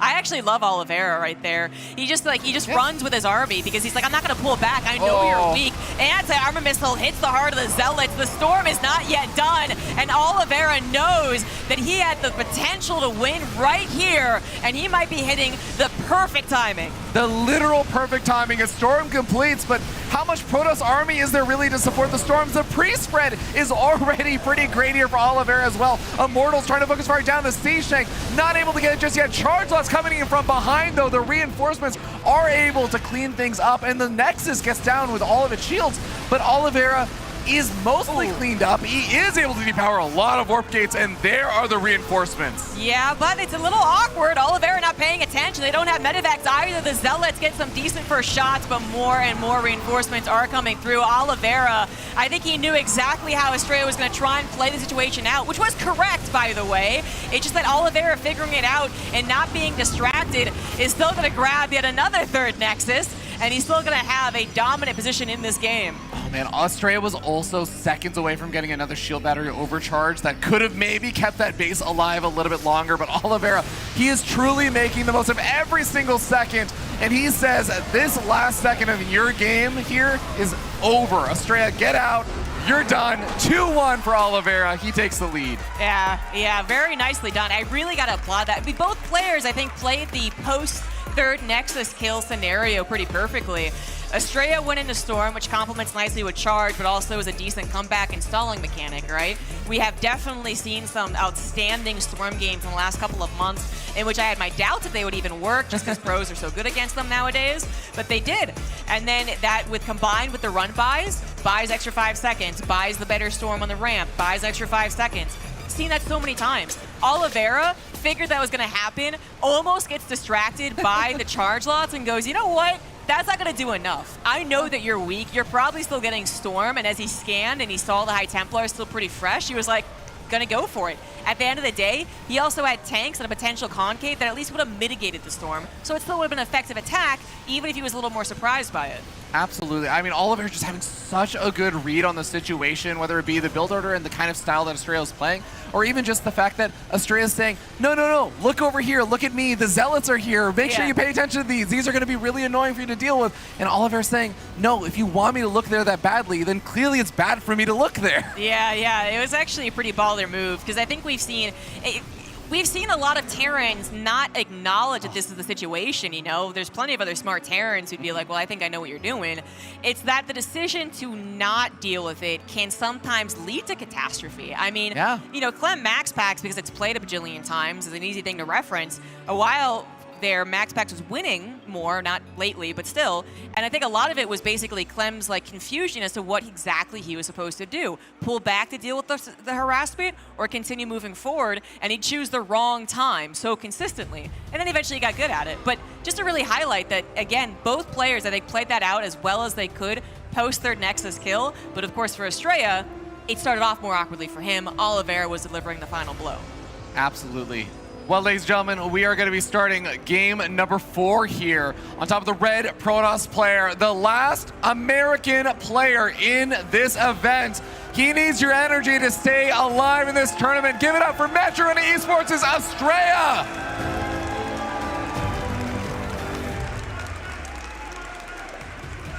And in the bottom left, as the blue Terran for DKZ, he is Oliveira.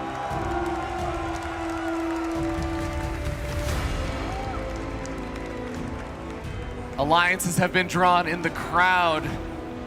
Everyone's figuring out which player they're cheering for, but I think we're all just cheering and hoping that this is going to be a good game, because we've had some weird games, we've had some chaotic games, and some of them have been a little bit more one-sided, but I think it's always a little bit more fun when we get a close, cool game, and I feel like we're due for one now, Zombie, or we're due for a really just action-packed game. Action-packed is what so far we're missing a little of. Right? Yeah. They've been determined by a lot of the first pushes. Last game was maybe a little complicated because of the what-ifs of the Protoss response. What if the charge lots did a lot of damage? What if they forced the army back? What if the storm set on the choke?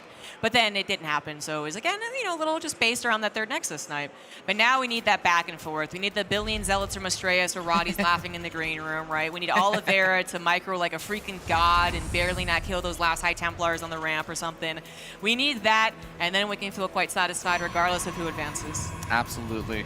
I also just want to note, if you guys missed it, by the way, the pop-off from Oliveira at the end of that last game, I caught it on the recap, and absolutely beautiful. I hope someone clips that and posts it to Reddit, because truly, truly, you can feel the emotions from both of these players coming in over here in a very important stage of this event. This is one of the matches that's going to determine who's moving on to the playoffs, who's eliminated. Both players, no doubt, encouraged by the fans. The audience, just size in general, is already awesome to play in front of, but then, of course, all those passionate fans we saw waving those banners around. Want to perform for you guys as well. Now, we do have a Sentry coming out for Astrea. He is one of the few Protosses who does this pretty much reliably, I guess is the right word, even sometimes a Sentry first. If he does this, he also sometimes goes for a super insanely fast third Nexus. Not in this game. Does go for the Twilight Council. This ensures that he will have scouting, but it can be... It's definitely not the way to go for every Protoss. You know, that Sentry coming out as an early unit, not a reliable fighter, and is a heavy cost of gas, so not the quickest way to get to your technology. It can be very annoying to deal with some of the kind of things that a Terran player could throw at you if you are just going for that Sentry, like you said. The early game, even the Reaper harassment or a couple of early Cyclones can be really frustrating to deal with, but we just have a single one of those Cyclones coming on out over here for Oliveira. Quick blink getting fired on up, and for me, Zombie Grub, one of the things I'm going to be keeping an eye on is how many extra gateways get added on, and is Oliveira going to see that gateway count? Because Reaper moves in, and I think it saw the Twilight Council. It did, but then it got destroyed, so you were just saying you want to keep an eye on those gateway counts, and that's certainly the thing to keep an eye on. Oh, wait, did he? No. Oh my gosh. Well, did see the Twilight Council. Okay, so yes. Yeah, so then he didn't. He's not going to be able to see the gateways though, and that's really the concerning thing. Is it is a 4-gate, 2-gate, 3-gate? What is it? And it's a third. It's a third base. He didn't see any robo, and he did get kind of into the bases a decent amount. So he might already be leaning towards a macro game, right? Especially as Hallucination comes in for a scout. Look a little awkward, I guess, if the whole plan is a 4-gate anyway, and you prioritize scouting, because the 4-gate's almost a scout in itself. But yeah. No, it is a third Nexus. Oliveira, not going to have any Hellion or Reaper that goes over there, because his Reaper died, but that might... You know, that's fine, because it is a macro game, but I'm wondering if he actually might go to the wrong third base initially. That actually would be a little bit funny, but we'll see if it gets to that point, or when they get to that point when Oliveira actually feels comfortable moving out, because like you said, it's just going to be the light bit of aggression here. 4 Stalkers, no Warp Prism or anything, making their way forward, and Blink is about to finish up.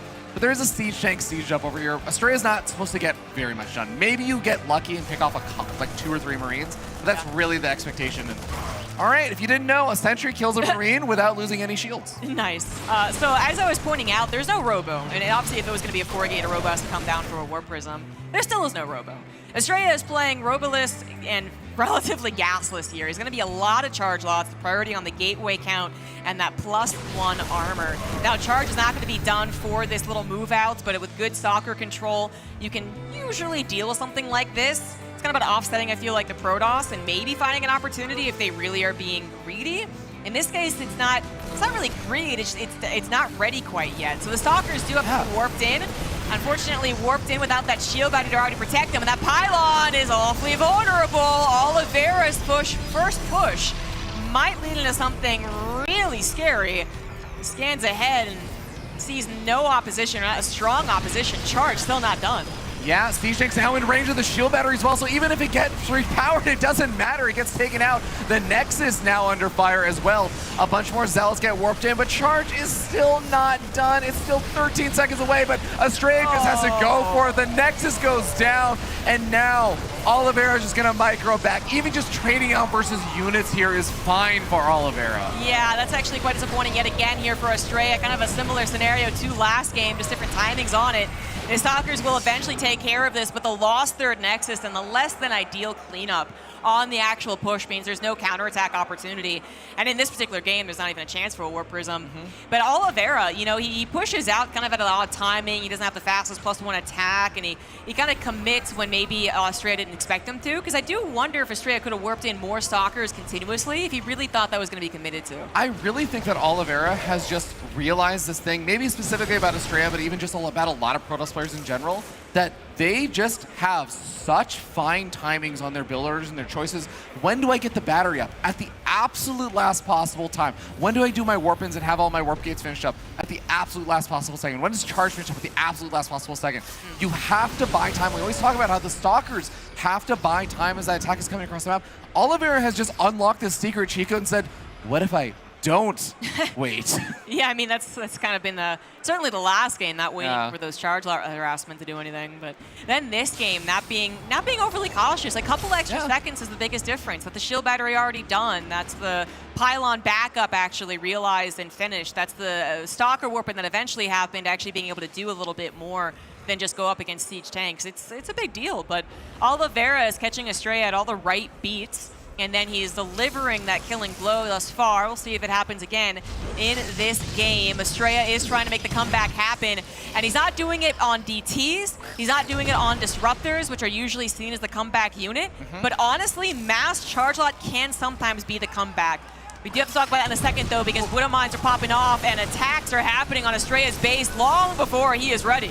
Yes, indeed. The charge lots are not in the high enough numbers that he was looking for. Stalkers are going to try and buy a little bit of time over here, but even that 4th base location is looking like there's no way Astrea can defend that. It goes down. Probes are going to be falling. Oliveira's already large lead is going even further forward, and it looks like Oliveira is on the cusp of victory here if he can just push just a tiny bit more. Yeah, Astrea losing so many probes. If he had evacuated, there's still a chance, 3-base saturation, rebuild that 4th after, but now there doesn't really seem to be a chance. There's still too few charge locks. They're not getting any type of surround. Widow Mines aren't being cleaned up, so they're getting second shots. And it does look like Oliveira is going to take the 3-1.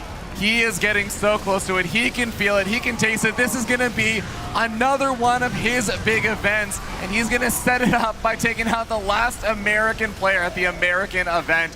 The final couple of Zealots have gone down. Oliveira doubling the supply of Astrea, and he is ready to move on to the playoffs. I think it's going to happen. Astrea wants to give it to his very last, as it is his last chance in the tournament, but he does finally top out. And Oliveira is going to move on to the cheers of his fans. Very excited for that, as this is another fantastic result for the young Chinese player. Absolutely. We were talking about how this is one of those long overdue things. A lot of people have been excited about the potential of Oliveira, especially ever since IEM Katowice, and he is definitely showing up for this event. He is looking to be in good form. He's knocking out a strong Protoss player like Astrea, a creative one that's willing to throw a lot of tricky things at him. Yeah. And he still stood strong and had the solution to what was being thrown at him. Yeah, exactly. That was a good TVP play. It really felt like he was, undercutting all the potential of a Protoss at the worst possible moment for them. And that is going to be it for us, guys. Let's send it to the desk. That's right, thank you. The Oliveira aggression reigns supreme here, although it all started with Astrea aggression here with these Void Rays to be able to put the dent in towards Oliveira. Joining me is Behemoth as well as Steadfast to talk about this one. And Steadfast, Oliveira looked crisp. He did. They were talking obviously about IEM Katowice. You can't bring up Oliveira without talking about IEM Katowice. The name of the game there when he beat Hero in that round of 4 was timings. Sharp timings, aggressive timings, kind of off timings, his own little breed, but very sharp. And we saw it in, I believe, right here, game number 3, he hit before Charge, and then right before Storm in the same game. In game 4, he hit before Charge again. Just really sharp play from Oliveira, looking so good. And nice to see that little pop-off, too. At the end of every game. Yeah. My God.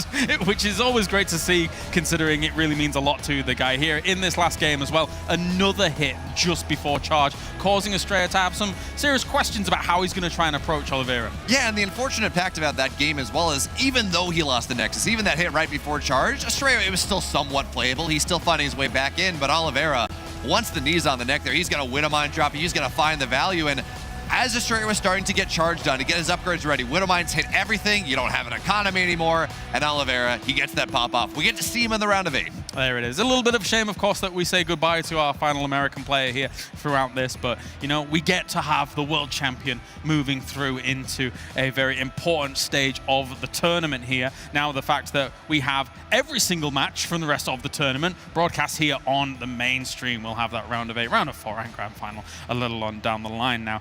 Which does bring me to the notion of how did other things go when it came to the knockout bracket as I refresh my page. And in the knockout bracket, in fact, we've been able to save a Protoss, Steadfast. One exists. Goodness. The endangered species, we did it.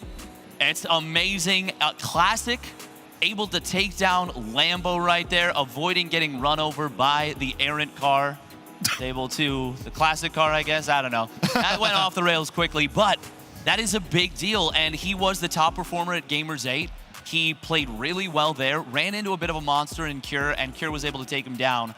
But really great performance from him once again. All right, well, let's take a look closer at that knockout bracket then to confirm all of our suspicions, as we do have ourselves good old Classic being able to move on through. That we do know that result. And then Solar down towards the bottom has been able to dispatch of Hero Marine. So, I mean, it doesn't surprise me too much that our current GSL champion's been able to do all right. No, not at all. And if you've seen some of his TVZs earlier, or ZBTs earlier today, and yesterday, he looked good against Oliveira. He really has been on that up and up. But the important thing as well, we talked about, well, avoiding classic cars maybe. Solar avoided the modern cars. We saw a lot of Cyclones, Cyclone Mech coming out of here, Marine. You got one game. Solar figured it out. Brood Lords, Infestors. He found a way to make it happen. All right, and that is that. As you can see, the Gumiho versus Beyond match is still ongoing here, 1-0 for him, unless, you know, I don't have the full info, but that's how it seems there, and also maybe on Wikipedia as well, as I just saw maybe a little update. No, still 1-0. Okay, cool. So we'll keep our eyes on that TVT as things do progress. Taking a look at the round of 8 bracket as well here. Now, the cool thing about that knockout bracket is it kind of plays in sequence to how people are going to be competing against one another here. So we already know 3 of our matches: Classic versus Dark, Clem versus Solar, Oliveira versus Serral Steadfast. That is an incredible match. That is a match that we were, well, denied at the World Championship. Something interesting about that, though, is that Oliveira and Serral have been practice partners for quite a while. They played in a 2v2 tournament together because they have such a good kind of rapport with one another. And, you know, it was also just for fun. It was a great tournament. But Oliveira is famous for saying, yeah, I'm actually pretty good against most Zergs in practice, but Serral, I can't touch him. It used to be that it'd be like, wow, I get like maybe 1 or 2 games per like session. Now it's more like, wow, can I deplete his bank in the late game? And that's considered a win. I mean, let's be real. If Oliveira was ever going to start another magical run, it would be against Serral. That would be magic, I think. Yeah, no, absolutely. Although looking at other parts of this bracket, I'm torn because the brackets we don't know the top side, right? It's going to be a TVT, but the other two, for every single player, I'm going to say it's probably their best matchup and their worst opportunity at the same time. Classic seems like every time he gets a deep run, he runs into Dark and Dark beats him, but that also seems like a pretty attainable matchup right now. Dark thinks he's number 1. Everyone else says it's Serral. And again, Classic's PVZ has been very good. And then you look at Clem Solar. Solar's TVZ or ZBT is fantastic. He wins a GSL off of it, but it's also Clem. Yeah. Well, I'm getting word that, of course, initially we put out a schedule, and because this TVT of Beyond versus Gumiho is going a little bit longer, and we were going to roll straight into that quarterfinal, it looks like we're going to be starting things off with Dark versus Classic. So that is just a slight adjustment here, but you'll be able to see every single one of the games anyway if you stay tuned. So what we're going to do is we're going to go to a break, and when we return, it's the round of 8 onwards here as we find out who is going to eventually become our champion. See you soon.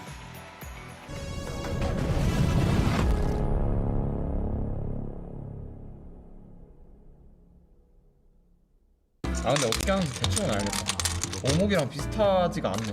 확실히 뭔가 약간 이게 원하는 곳에 못 놓으니까 오목이랑 완전 다르구나. 4개 돼야 된다고요? 그러니까 가로, 세로, 대각이 포함해서 4개만 맞추면 돼요. 그러니까 오목은 5개잖아요. 근데 이건 4개. 근데 이제 약간 그러니까 중간에 못 놓잖아요, 시당초. 그래서 약간 좀 어렵다 그래야 되나? 잘못 이해하고 있어. 전 제대로 이해하고 있었는데 못 봤어요. 어떻게 해야 되는지 정확히 모르겠어요.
아 이게 원하는 것을 못 두니까 좀 복잡하긴 하다.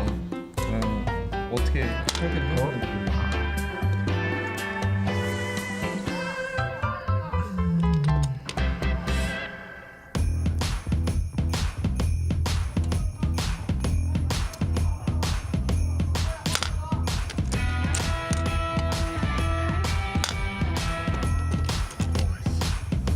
어려워. 뭔가 하나의 공격수로 두세 개끔 두개 좀 그런 거가 안 하는 지금.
아니 근데 이미 약간 진도 같은 느낌이 들어가지고.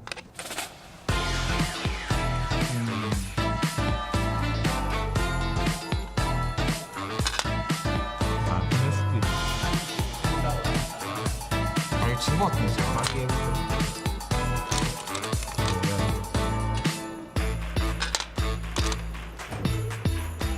아니 근데 진거 같아 제가. 왜요? 에? 아 그냥 여기를 싸면 못 먹잖아. 이거? 이거부터는 이제 못 먹는 것 같은데? 여기가 이게 3이고 이것도 3이잖아요. 제가 놓을 수가 없어요. 그래서 이미 진 것 같아요. 네, GG. 아니 중간 단계부터 뭔가 잘못됐다는 게 느껴지더라고.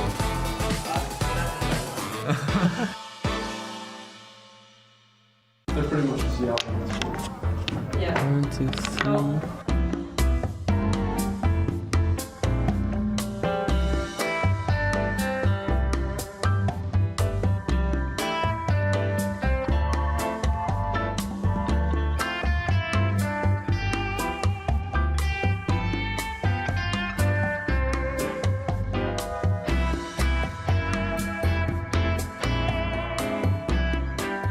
This one?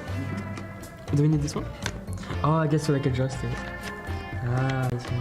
Obviously, you can't take away from the top, I think. Yeah. I'm not sure if you can take from the second row already. I think you can. You can, yeah, probably, right? Yeah, I guess so. I think so.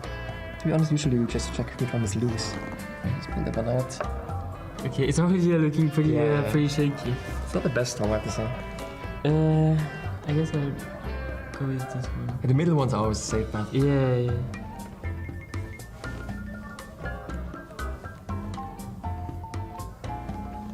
Okay.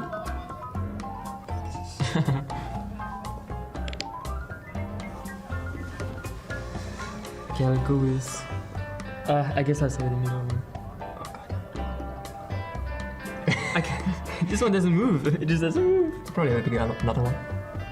I'm not sure if you have to like keep doing the one you picked or something. I'm not even sure. Oh no. But I also didn't do that. Okay. Wow, that was scary. Okay. I feel like I made it so unstable by getting the bottom one. Okay, this one's nice. Okay, nice.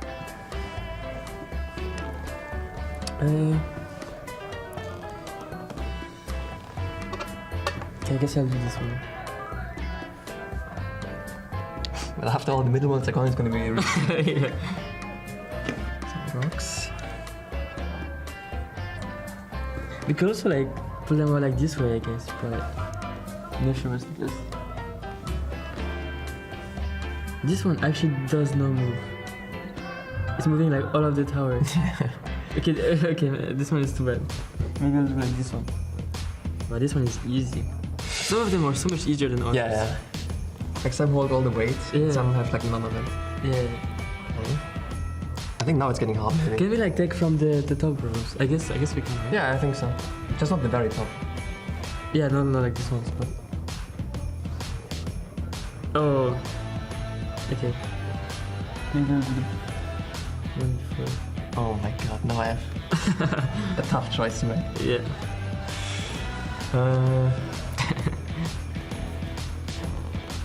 It's like, there's no way it's gonna work.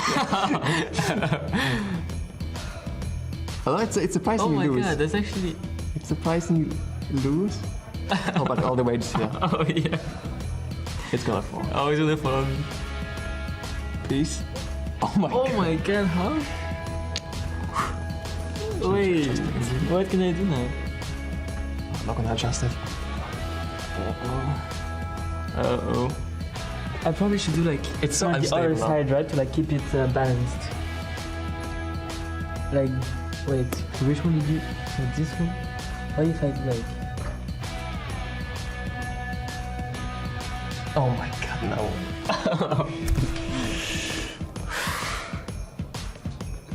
Okay. Oh my god. Let's see, let me do that. Oh, this actually works as well. That one seems really nice. Come on, please. Oh, nice. Like I'm gonna struggle there. Okay. Oh, no way. Oh my god. Easy.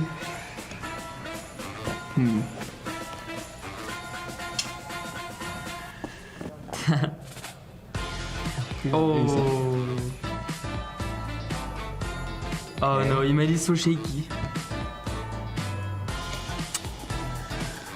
Oh, now it's getting harder. What if I did like... There's still this one in the middle, but this one was like still stable. Yeah. Like you couldn't really do anything with that one. Wait, let me see. What if I tried like... Oh my god, it's moving so much. Oh no, that's not a good one. No, that's, no. This one is like holding all the weight. Oh no. Nice.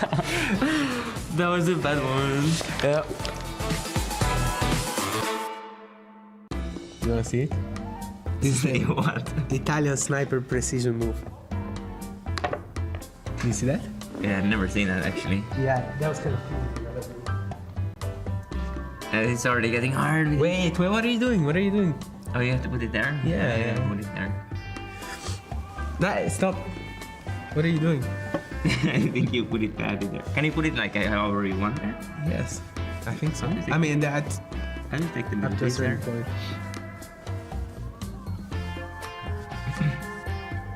You know what? I think this one, I flick it. Then it's already game over for me, if you manage to do that. Yeah, I think so. Are we playing a high risk, high reward? That's how you like to do it usually. Or am I going for the late game like you? You just take the side pieces out. I touched it.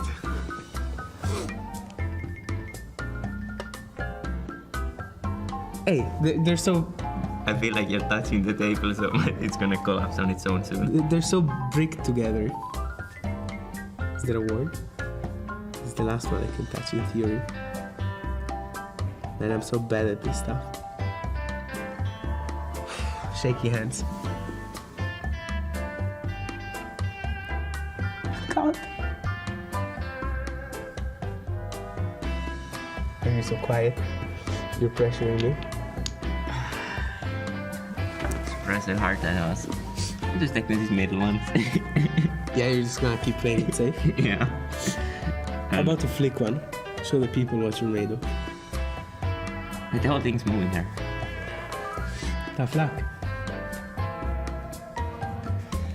Wow. I never practiced the flicking techniques. I'm not gonna use I see another flicking potential here. Do I go for it? Go for it. High risk, high reward. Actually, it's high risk, low reward, but I'm gonna do it anyways.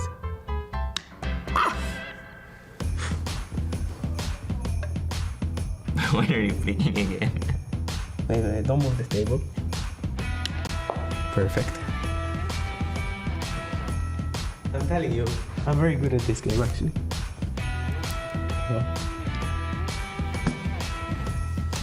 Yeah, seems so. Might just go for the middle pieces myself. Yeah, at some point they're gonna end. I wonder what you're gonna do then. Well, I'm just ready for middle pieces. Hey, only two. No, that's 3 touches. No, was it? No, yeah, it was 2. Yeah, no, hey, double check. That was 3 touches. I saw triple touch. You know as well. So which one was the last one I touched then? I don't know, somewhere around here. I can just choose. I'll choose for you. Oh, it was this one, right? It was this one. No, there's no way. This was the third one, right? Sure. I think I only touched 2 times to be honest. Sure. But I'm allowed to approach from this side.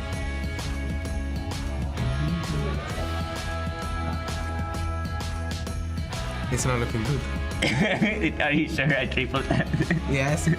I mean, now you touched it 15 times, so you gotta. Yeah, but it doesn't work like that.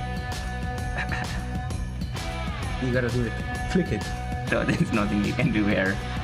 You think so? So it's GG. Yeah, I'll try on this side once more, then I have to comment. You can't go back, buddy. Your decision has been done. Yeah, it's over already. You gotta clutch it. Come on. Just hit it really hard. I mean, find a way. It's a middle piece. It's like.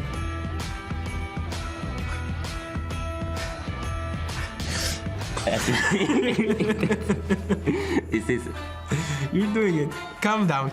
You're falling under pressure. Calm your nerves. Hey, wait. Why are you being so rough? It's not moving, that's why. You fucking big ass hands over here just pulling the whole tower apart. What are you doing? There's nothing I can do here. Calm down. Hey, you got it. Is this allowed? Is it in the rules even? Sure. Nah, it's GG. Out.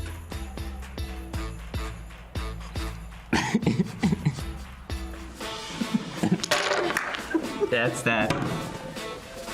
Yeah, I was too much stuck there.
ESL StarCraft 2 Masters is brought to you in part by Monster Energy and the United States Air Force.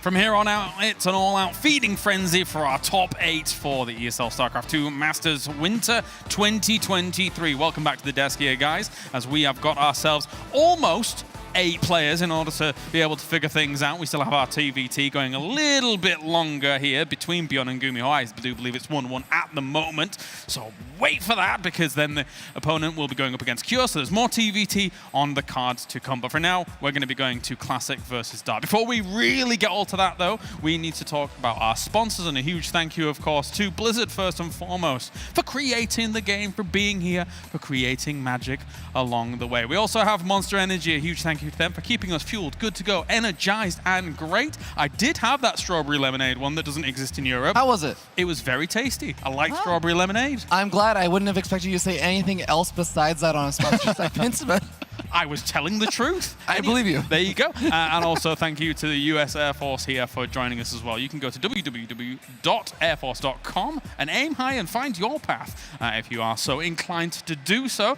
And finally, we do also have ourselves ESL Shop as well, where you can get all of those interesting attire pieces that were in a library or some kind of lovely olden style house that we've seen on some of the infomercials as well, which is also very exciting. I think my favorite one is not the infomercial we see on the screen, but it's just you the first couple of days before we actually go to the event, and you're just wearing all the ESL like, sweatpants and everything. You look very comfortable in them. You are actually a great advertisement for it. To be fair, I am a walking advertisement for it because those sweatpants are really, really comfy. They look comfy. And I may have also got them for free. So that was anyway, regardless, let's talk about it. We have ourselves almost a top 8 here for the tournament as a whole, and our matchup is going to be Classic going up against Dark. Now, Dark, though, is very confident in himself. Before this tournament kicked off here, Behemoth, we had ourselves rankings for all of these players. They were asked, who do you think is the #1 as a whole? 15 players said Serral. Dark said Dark. And that is the most Dark thing I've ever seen. He is the guy, he is the villain. But not as much in the last couple years. He's always been good. Absolutely, he makes these runs. But there was a time when he was evil Dark. There was a time when he was the cocky man who was doing everything. And actually, we talked to him a couple years ago. He's like, you know what? I'm not there. I'm not evil yet. I'm not back. I'm not the villain. Well, call on your own number there. Saying you're #1 in the world, you're better than Serral against everyone else. That's feeling yourself a little bit. As a wrestling fan, I love the villain, and Dark here, in terms of it, does embody it, regardless of if he is or not. For a long time, he said he would decimate non-Koreans, but this time around, he is going up against a South Korean powerhouse, the remaining Protoss in the tournament here, Fear Dragon, in order to be able to defend Aya as a whole. The question is, can he do it, though? Because for the most part in 2023, Dark has been very good against Classic, but Classic recently has been fighting back. That's absolutely true. And I think it's a really good way of summarizing, and in a lot of ways, also what you were talking about earlier, where Dark in the past has been this villain, mostly in the sense that he's knocked out a lot of the non-Korean hopefuls and shut down a lot of these incredible stories. It's like, no, actually, I'm better at StarCraft than all of you guys. But now it seems like he's about to do it to our final remaining Protoss player. I mean, when will he stop? When will he finally just give us the hero that we deserve? I mean, hero's already gone now. It's just Classic. You like the good guys, I see. I mean, Dark just lives in all of the darkness at this point. He has it in the name. He has it in the storyline. He has it in the goatee. What doesn't he have darkness embodied in him with? You're making a very good case for me to continue rooting for Dark. Actually, you are the person. You know what? I was always one of the people that, like, I play the, Star Wars games or something, and I'm like, oh yeah, I'm a Jedi. I'm honorable. I always pick the light side. I've seen your ladder games. You call yourself honorable. That is true. All of my sights are green. That's Jedi. My Dark Templars use green sights. There we go. They're not red. Well, Behemoth coming in. What are you thinking for this matchup? I agree that, Classic's been doing a little bit better online. Classic has not won a single offline series against Dark since coming back from the military. And even more importantly than that, every single one of those series has either knocked him out of the upper bracket down to elimination stage or knocked him out of the tournament entirely. So yes, Classic is looking good. Classic is looking, honestly, at least like the best offline Protoss player in the world. But Dark has gate kept him at every single turn, Kalaris. Oh, definitely so. It's been a little bit rough for him, and considering Dark is, I would say, a big game player as well. Sometimes we've seen him like at Katowice. We always bring this up, but like some Katowices, some of his games look silly, but he was still able to go the distance really deep into tournaments, even when those games looked a little bit wonky. So he definitely plays up to the tournament most of the time. No, I think that's absolutely true. It's one of the hardest things, I think, to plan around a series against Dark is that sometimes you look at his game plan, exactly what you said perfectly, James, is that I think you look at some of the things he does and you're like, frankly, and I can say this in Pig's words so that I don't seem like the villain here talking about a player. I'm going to quote Pig and be like, it just looks bad. It just looks like it's not good. But then he wins anyways. You're like, how do you plan around that? Dark is so good at coming out with this clutch factor, like you said, in these critical moments where situations that shouldn't be good, he makes good and he wins. And you're like, how do you come up with a game plan here? What good guy energy of you to throw Pig under the bus when he's unable to defend himself here on the... What can I say? I'm an honorable Jedi right now, James. I would never say these things, but someone like Pig, who's no longer here right now. Jared. Yeah, stick him right in the mud, you know? Well, I mean, beyond that, of course, it is best of 5 here between these two. One of them will eventually go up against another Terran, be it, Cure, Gumiho, or Bjorn. I'm still looking as to whether or not we actually have more results from that. It's still 1-1. What is going on in that TBT? Cyclones. Yeah, probably. Yeah. And late game mech. It actually was the series earlier on were pretty cool. So they're evenly matched, is I think the way you talk about it. Yeah. I guess I'll do the usual desk thing then, which actually, no, I've only done it once this tournament, of prediction since we're I'm going to counter you and say, James, you go first. Yeah, okay, Dark 3-1. Okay, shoot. It's valid, Because Dark is the sole destroyer of a lot of people's hopes when it comes to tournaments. And, he makes it look good whilst doing it. Coloris, I know the script. There is not... We have a Protoss in the round of 8. They can't be in the round of 4. This is what happens. Dark's ruining our dreams. And yes... Dark's probably the best player for Classic to run into. I think he's probably more scared of pretty much everyone else in the bracket. But you're right, it's 3-1, 3-2 here. Dark, Classic makes it look interesting, and then Dark makes us sad anyways. Fear Dragon, thoughts? You know what? I think I can't vote with my head on this because I feel like anytime I try and use my head predicting a series with Dark, it just does nothing really matters with that. So I'm going to go with my heart. I'm actually going to say, even though I'm a Protoss player, even though I'm a diehard Protoss fan, I'm going to say Dark 3-0, and I'm going to recommend everyone go back and rewatch the signature series of Dark, because it shows like that little bit of glimmer of humanity inside the villain. You're like, what? You know what? Wait. The signature series of Dark? You're voting with your heart. Yeah, for the villain. Against a Protoss. Yeah. You were supposed to be the counterbalance. You were supposed to be the balance. You were supposed to bring balance to the panel, not tear it apart. I sort of baited this out of you. Yeah, I do you did, apologize. Yeah. We're just a few more moments. Any final thoughts, gentlemen, before we get into this series? I'm excited to see what's going to happen. Classic's going to be really... He's taken down Serral earlier this year, so he's got it in him. Yeah, I think my thoughts, final thing on the actual gameplay and the strategy and stuff here for Dark is that I think Dark, the scariest thing to me about him is his willingness to just suddenly kind of throw caution to the wind and go all in, but also the willingness to play these hyper late game macro situations. So I feel like if Classic can handle, he has to be very cautious that whatever he's doing, he can handle both sides of Dark on that, because I really feel like when I think of Dark, I think of those two extremes. It's usually less so like this middle portion of the game that I think I'm as afraid about Dark. Well, yeah. The one curious thing that I have in mind is that obviously I wasn't able to watch the Classic versus Lambo series when he was able to dispatch Lambo, who was on a really good run, seemingly here in the tournament. Did you manage to see any of it? Yeah, it was interesting watching this. Classic, I don't know he does this against Dark because I think Lambo is a very different player than Dark is, a more formulaic player. Dark, as I think Ravi said, he flies by the seat of his pants. He does whatever he wants. It looks bad and he wins anyways. But Classic really been leaning into this adept style, 6, 12, 18 adepts into mineral lines, using that not even as a way to win the game, not even as a 2-base 4-gate glaives, but as a tempo play to get drones down, to move into the mid game, move into blink stalker play, but as that kind of tempo idea, especially with a couple oracles, and that seems like something. Dark loves his roaches. That doesn't seem quite as vulnerable. Yeah. Ravi, your thoughts? Yeah, I think that Dark is very good at disrupting game plans, and as you were talking about just how Classic kind of has these sort of ways that he transitions and gets into those macro situations. I think Dark is very good at disrupting those, and we have a Dark fan in there. We go. There we go. We have another villain in the crowd. Yes.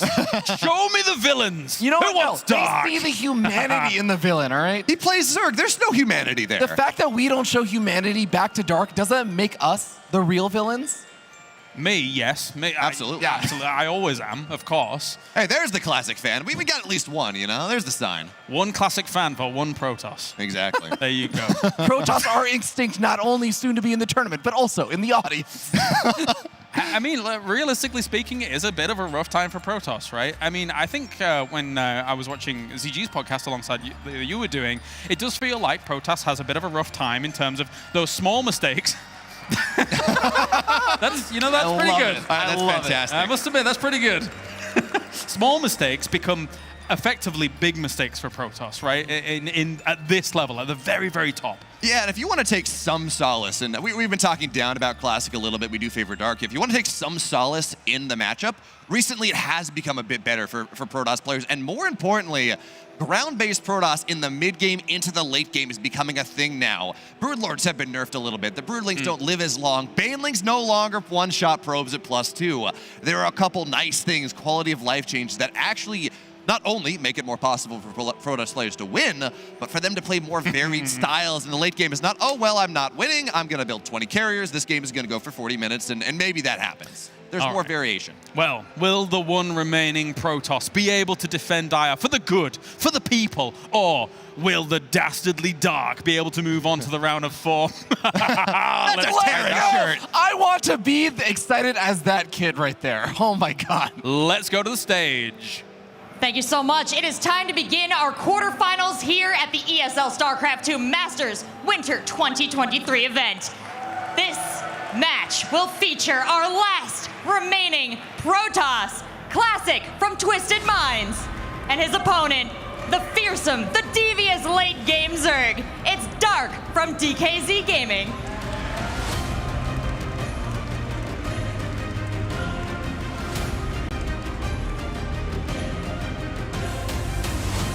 And here we are. It's gonna be Cats joined by Rotterdam for this cast. Roddy, how are you feeling?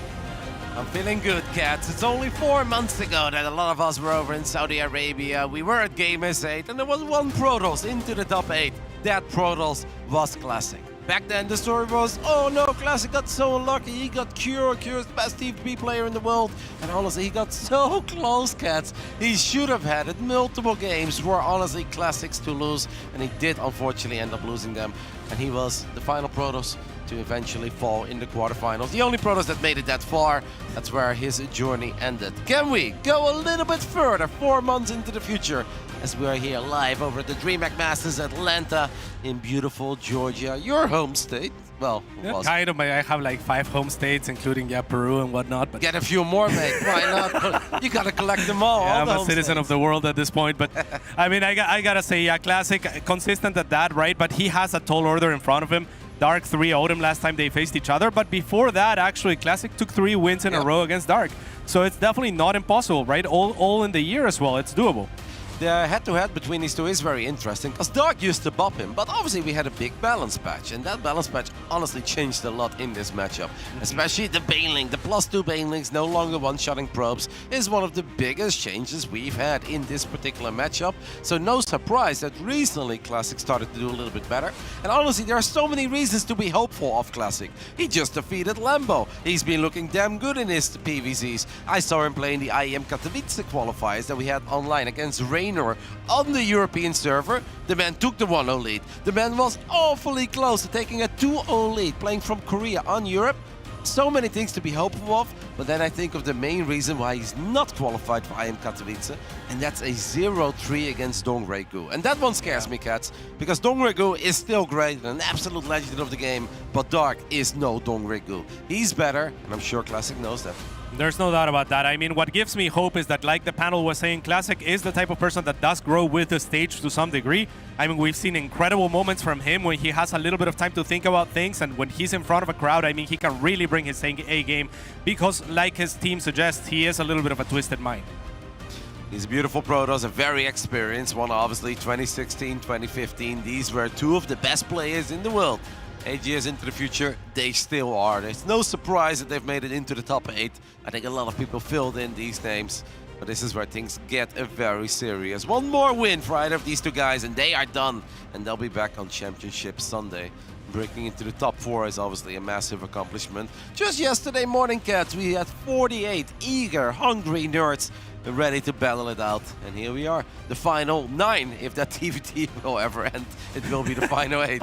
But honestly, guys, that could very well become the last series of the day. Yeah, absolutely, it could.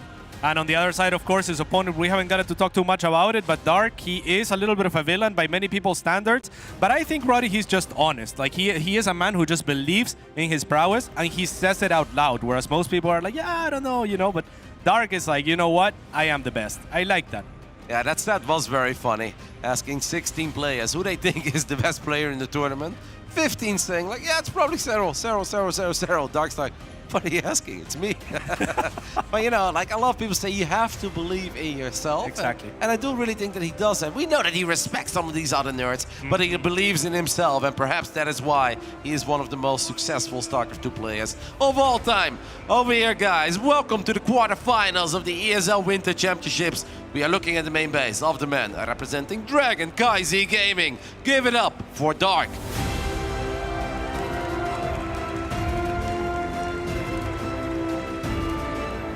And his opponent, Protoss fans in the crowd, give him your energy. He needs it. It's for Twisted Minds Classic.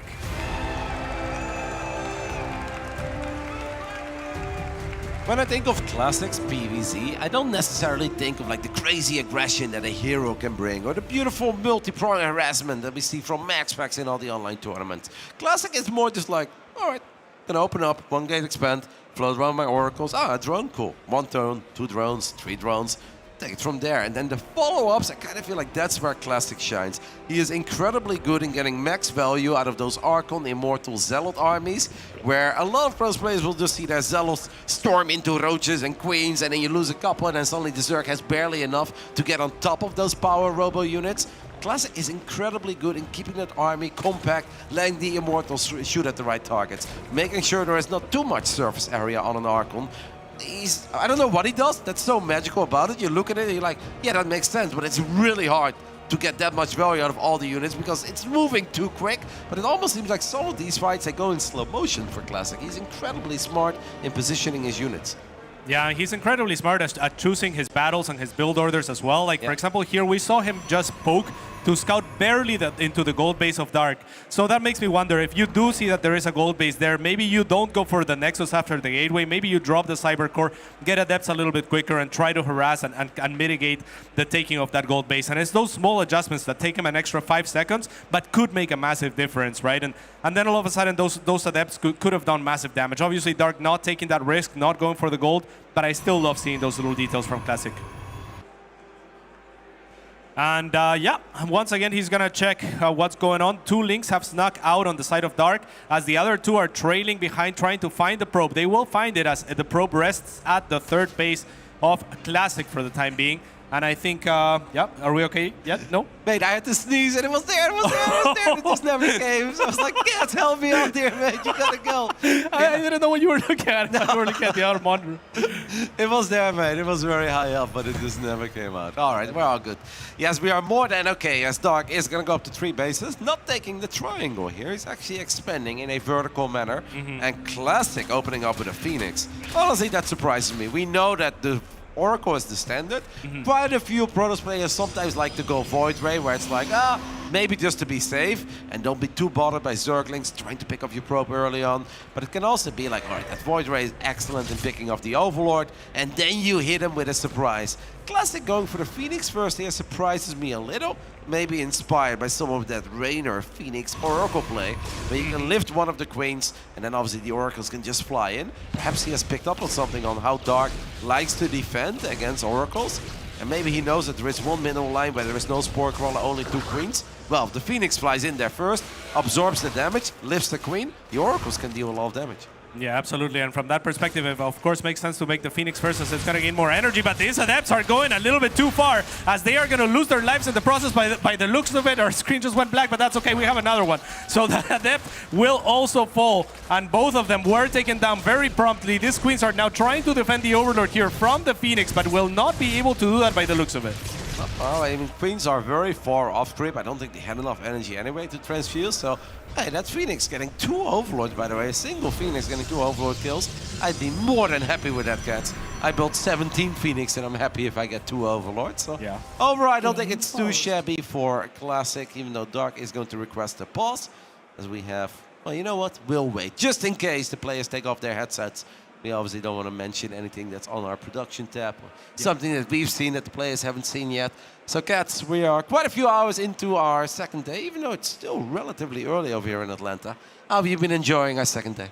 I love it. I was out there talking to the crowd a little bit as well. It was a great experience. Everyone seems to be enjoying it. So thank you everyone for joining us here, for staying out here and kind of just, you know, manning through and womaning through this very long days. It's really appreciated, and you know, people are really happy. The community is awesome, and that was kind of the sentiment that we were grabbing from the crowd. So we'll have a piece on that tomorrow as well. And now we've got 4 best of 5s ahead of us. This is the first one. Let's see if we've got another update of that TVT that was going on forever.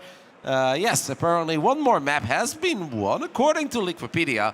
But as I've learned earlier today, Liquipedia does not always tell the truth. Beyond has taken the 2-1 lead over Gumiho. Okay. I'm going to assume that's correct. But earlier today, it actually said one player was up 2-1, but they were down 1-2. So I got fooled. I looked stupid cats, and it's not even my fault. I was focusing on these games in front of me. Yeah, well, Wax Angel is here, so we know who to blame as well. We could always just tell him to fix the Liquipedias. I think he's too busy working on the ticker. That might be it. So we have to blame someone else. I don't know who it is. We see, however, a thumbs up from Dark, so I think we're ready to get on going, and we are indeed. So we're now back in the game. And yeah, that was an interesting start. I mean, 2 Adepts lost their lives as well, Roddy, so as much as the Phoenix did do something there, it's not like Classic was unharmed. No, that's obviously not nice. If you lose 2 Adepts, you kind of want to get at least 1 drone, ideally 2 or 3. Then you kind of feel like, hey, I'm absolutely cooking. I force you to make a couple Zerglings. This could be very impactful to us. We're going to have one of these moments where the Phoenix does indeed lead the charge. And the Spore Crawler is still shooting at the Phoenix. I also think that's a bit of a mistake. I think he should have gone for the Oracles immediately. Does kill the Phoenix, but loses 5 drones at minute 5. And he's not done yet losing drones, Dark, that is. Wow. As Classic turns around, says 5 is nice, but make it 10, baby. It's a great start for our last Protoss player in the tournament. That's a fantastic start indeed, especially if you can keep both of these alive. The Queens are trying to get in position to snipe one of them, and one shot off, it will get away. Yeah, I mean, 10 drones is an amazing start.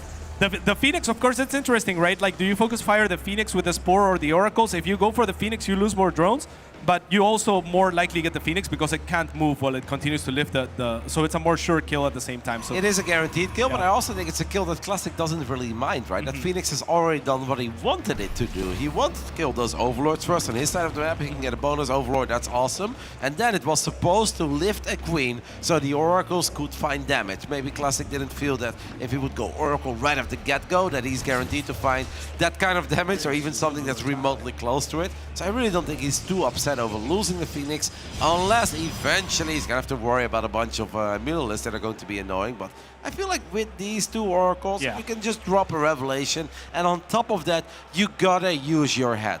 Dark is a world-class Zerg. If Dark wants to go Roachling Ravager, right, or Roachling Ravager Bane, or Hydra Link Bane, whatever it is, it's going to show up relatively early, and it's going to look scary. The numbers are going to be intimidating. Why? Because he's freaking Dark, so he's incredibly good at building a lot of units. If you barely see anything, the alarm bell's gotta go off a little bit. Like, wait a minute, this is too good to be true. You're hiding something, aren't you? Classic knew that Dark was hiding something, and he found the Spire. Big scout.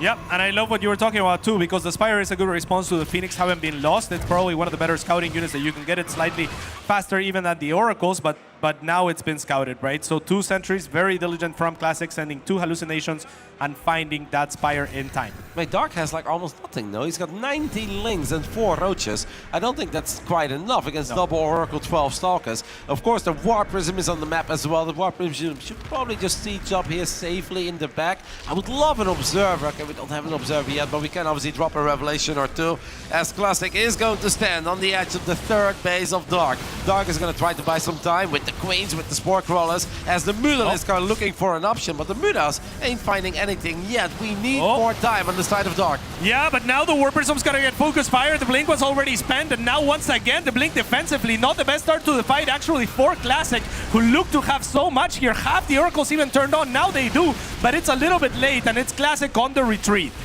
Yeah, not a pretty fight for Classic. However, we have to keep in mind that Dark is trying to build Mutalisk. And the one thing that you normally don't want to do as a Muta player is have your Mutas defend your 3rd base, right? If that's the case, you already kind of feel like something went a little bit wrong in this game. Yeah. But Dark is incredibly good in finding that fine line between a few more drones, a few more battle units, a few more drones. So he does survive a potentially scary attack from Classic, but the element of surprise that the Mutalisk could have potentially brought, or at least tried to find an opening, honestly should be completely gone. And Classic with +1 and +2 more than halfway done, with all the Blink Stalkers, should be very well equipped to deal with 5 or 6 Mutalisk. Yeah, at the same time, Classic did spot the Spire fast enough that I felt like this was a very good punish, and like you were saying, it didn't seem like Dark was completely ready. So I feel like the Stalkers were already in a good position to defend against the Muta. Then the Muta go for the snipe onto the Warp Prism, and Classic blinks like with a delay, like of like 2 seconds later. He blinks back for no reason, and then you spend your blink already. So the fight becomes a lot harder. He struggled to turn on the Oracles at the same time, and I feel like that was a missed opportunity. What do you make of the production tab right now, Cats? 12 more Mutalisks. Dark is doubling down. He does not believe in more Ravagers or Roaches or trying to transition into anything else. I feel like he almost wants to play the base trading style, which we know that he is incredibly good at, and he has broken a couple of Protoss hearts over the last 5 years by Protoss players having the superior army, but just not quite being able to fight. I don't know. I can't imagine that Classic is going to be too surprised by this. Yeah, I can't imagine that he is, but I do kind of like it because Dark did lose a few Muta, and he seemed to only have made those first initial burst of Mutas, so this could be surprising, and we don't see Classic going back to Phoenix or anything like that, so a bigger burst of Muta could be good, and Dark has enough creep spread and enough bases, basically, that he is happy kind of sitting back as well. So I do like it. He's gonna have a heads up if his opponent chooses to counterattack. But he's a lair tech Zerg, right? Like, right now we have to ask ourselves the question, Dark, when are we going to drop the Infestation Pit? When do we try to get up too high? So at least you can get a couple of Vipers later on to abduct the Colossus. It's going to try to open the doors here, taking out the 7X core. It's honestly a pretty sweet move, because what Classic really wants to do right now is still warp in more Stalkers just to complement these Colossus, as all the Mutas are going to reveal themselves into the main base, get on top of the Forge. +3 is going to get denied, but it was only for 30 seconds on the way or so. So not the end of the world for Classic, but it is time to clean it up, because he is struggling a little bit with the second wave of Mutalisk that Dark has made. Yeah, absolutely. It's a very difficult army to deal with because you have mainly just Stalkers, right? If you're Classic, now adding a couple of Archons here and there, he does have a couple of Colossus that need to be mirroring the ground forces. Oh, and the Oracles actually will both. Oh, only one taken down, so nice battle still for Dark. But yeah, I mean, this was wonderful for him, right? He retains his map control, he retains a good, healthy amount of bases, he denies one of Classics, and he is in a good position. Well, I still don't really believe in lair tech Zerg. I feel like if Dark can take out one of the mineral lines completely, or he takes out the base, then I'm with you. Then I believe that he can just have those overwhelming, swarmy numbers, that it's going to be good enough. But right now, I absolutely don't think that Dark is happy with the position that he's in, or that any Zerg would think that he is winning, because we've got Phoenix on the way, air weapons, fleet beacon being dropped as well. Like, Mutalisk are amazing, but it's so hard to find an opening against Classic, who still gets some value out of that Oracle with the Revelation, and has a crazy amount of Stalkers near batteries, right? I mean, the Mutalisk are going to try to turn around. I wouldn't really hate like an extra Archon or two. The only problem that I see for Classic is that it's so hard to move out. Yeah, and there's so many Muta, and they have been growing the numbers as well. He's bleeding a little bit here, Dark, a little bit here and there, I should say. But, I mean, all in all, I think the Muta are still doing pretty good because Classic hasn't found the transition yet. Like you said, the Phoenixes and the Fleet Beacon, they're gonna come in handy once they are online, but for the time being, there's not enough of them. No, but if you just have 4 or 5 Phoenix with any Impulse Crystals, it goes real quick already. Especially once +1 air weapon kicks in. You don't need like 15 Phoenix to deal with this. You can have 8 Phoenix and you can have the time of your life, as long as you micro them properly and the Phoenixes have a couple of stocks to go back to. Classic now has those 4 or 5 Phoenixes. Dark is going to try to find an opening with all the Zerglings at that 3 o'clock base, but there really isn't much of an opening because Cat, shield battery overcharge, nerfed a couple times, still pretty good. Yeah, and it's well tucked in between 2 pylons as well, so very difficult to get us around on the side of Dark, though he didn't even try.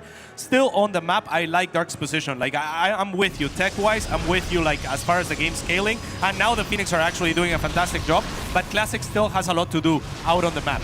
Dark's economy is still fantastic. They're about to get any Impulse Crystal, though. Yeah, that's huge. That's sick. And there's only 1,100 gas in the bank for Dark. So, like, Dark looks very rich, but he really isn't that rich. And he's bleeding out a crazy amount of Mutalisks right now. 1 or 2 Phoenixes did go down in the process. Dark has even added in 7 Corruptors, but Corruptors are only ever good if you actually get some armor upgrades on them too. And he is actually getting the armor upgrades. I bet Classic is thinking like, mate, what the hell? Yeah. Really, you're bringing back Muta Corruptor? And Dark is like, oh, hell yeah, I'm bringing it back.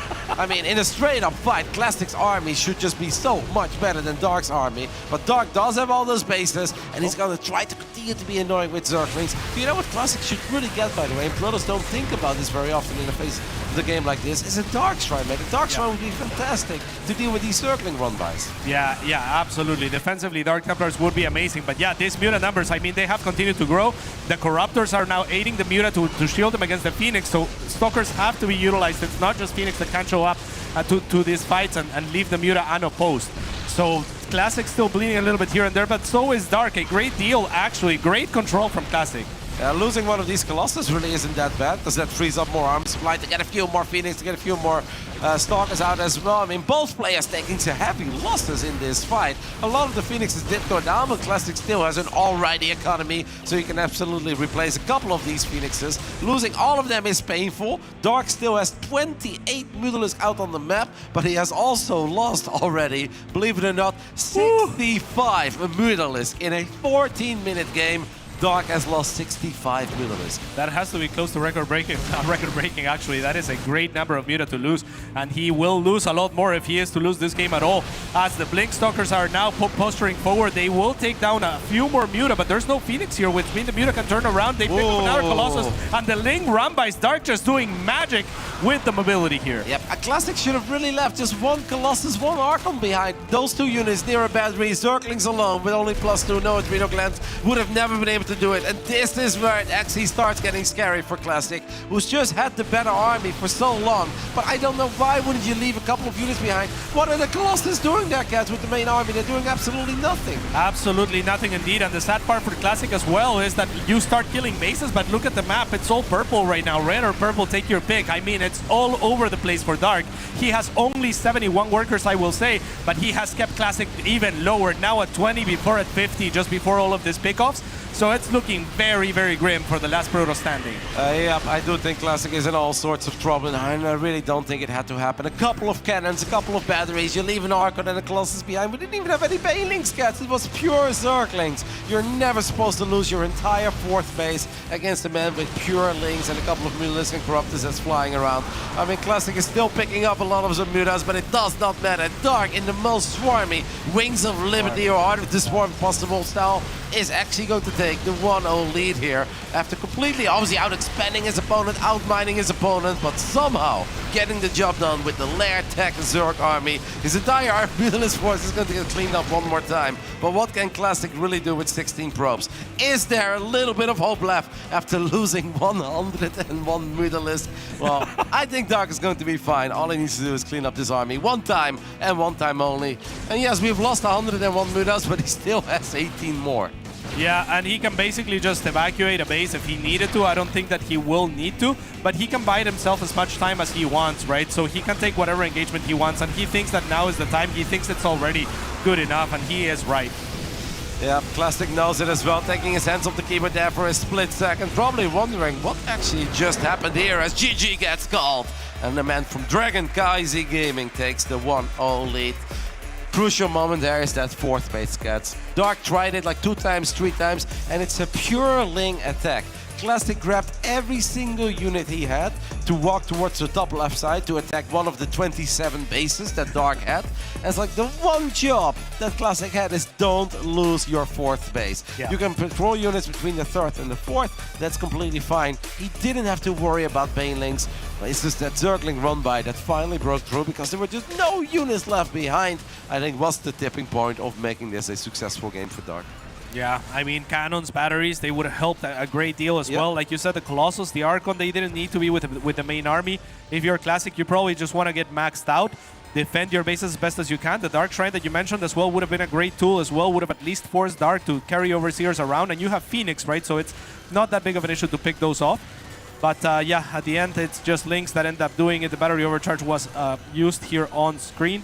I think at this point, the game looks so amazing for Classic that it's truly shocking that it didn't go his way. Yes, Dark has a few more bases, but it's Lair Tech Zerg of Ling Muta Corruptor. Like, only if Dark pulls off some serious magic that's supposed to ever happen. And he did pull off magic, but it do kind of feel that Classic left the door open for Dark to shine the way that he did. A couple of cannons that were well protected, like even just building pylons around your cannons and batteries would be fantastic there, because the Lynx have no bailing support, they have no bailing backup, because all the gas got dumped into the Mutalisk, so you can just have basically no surface area on your cannons, and they will never die. The batteries would keep each other alive, the cannons would keep each other alive. He had plenty of gateways to warp in some units there.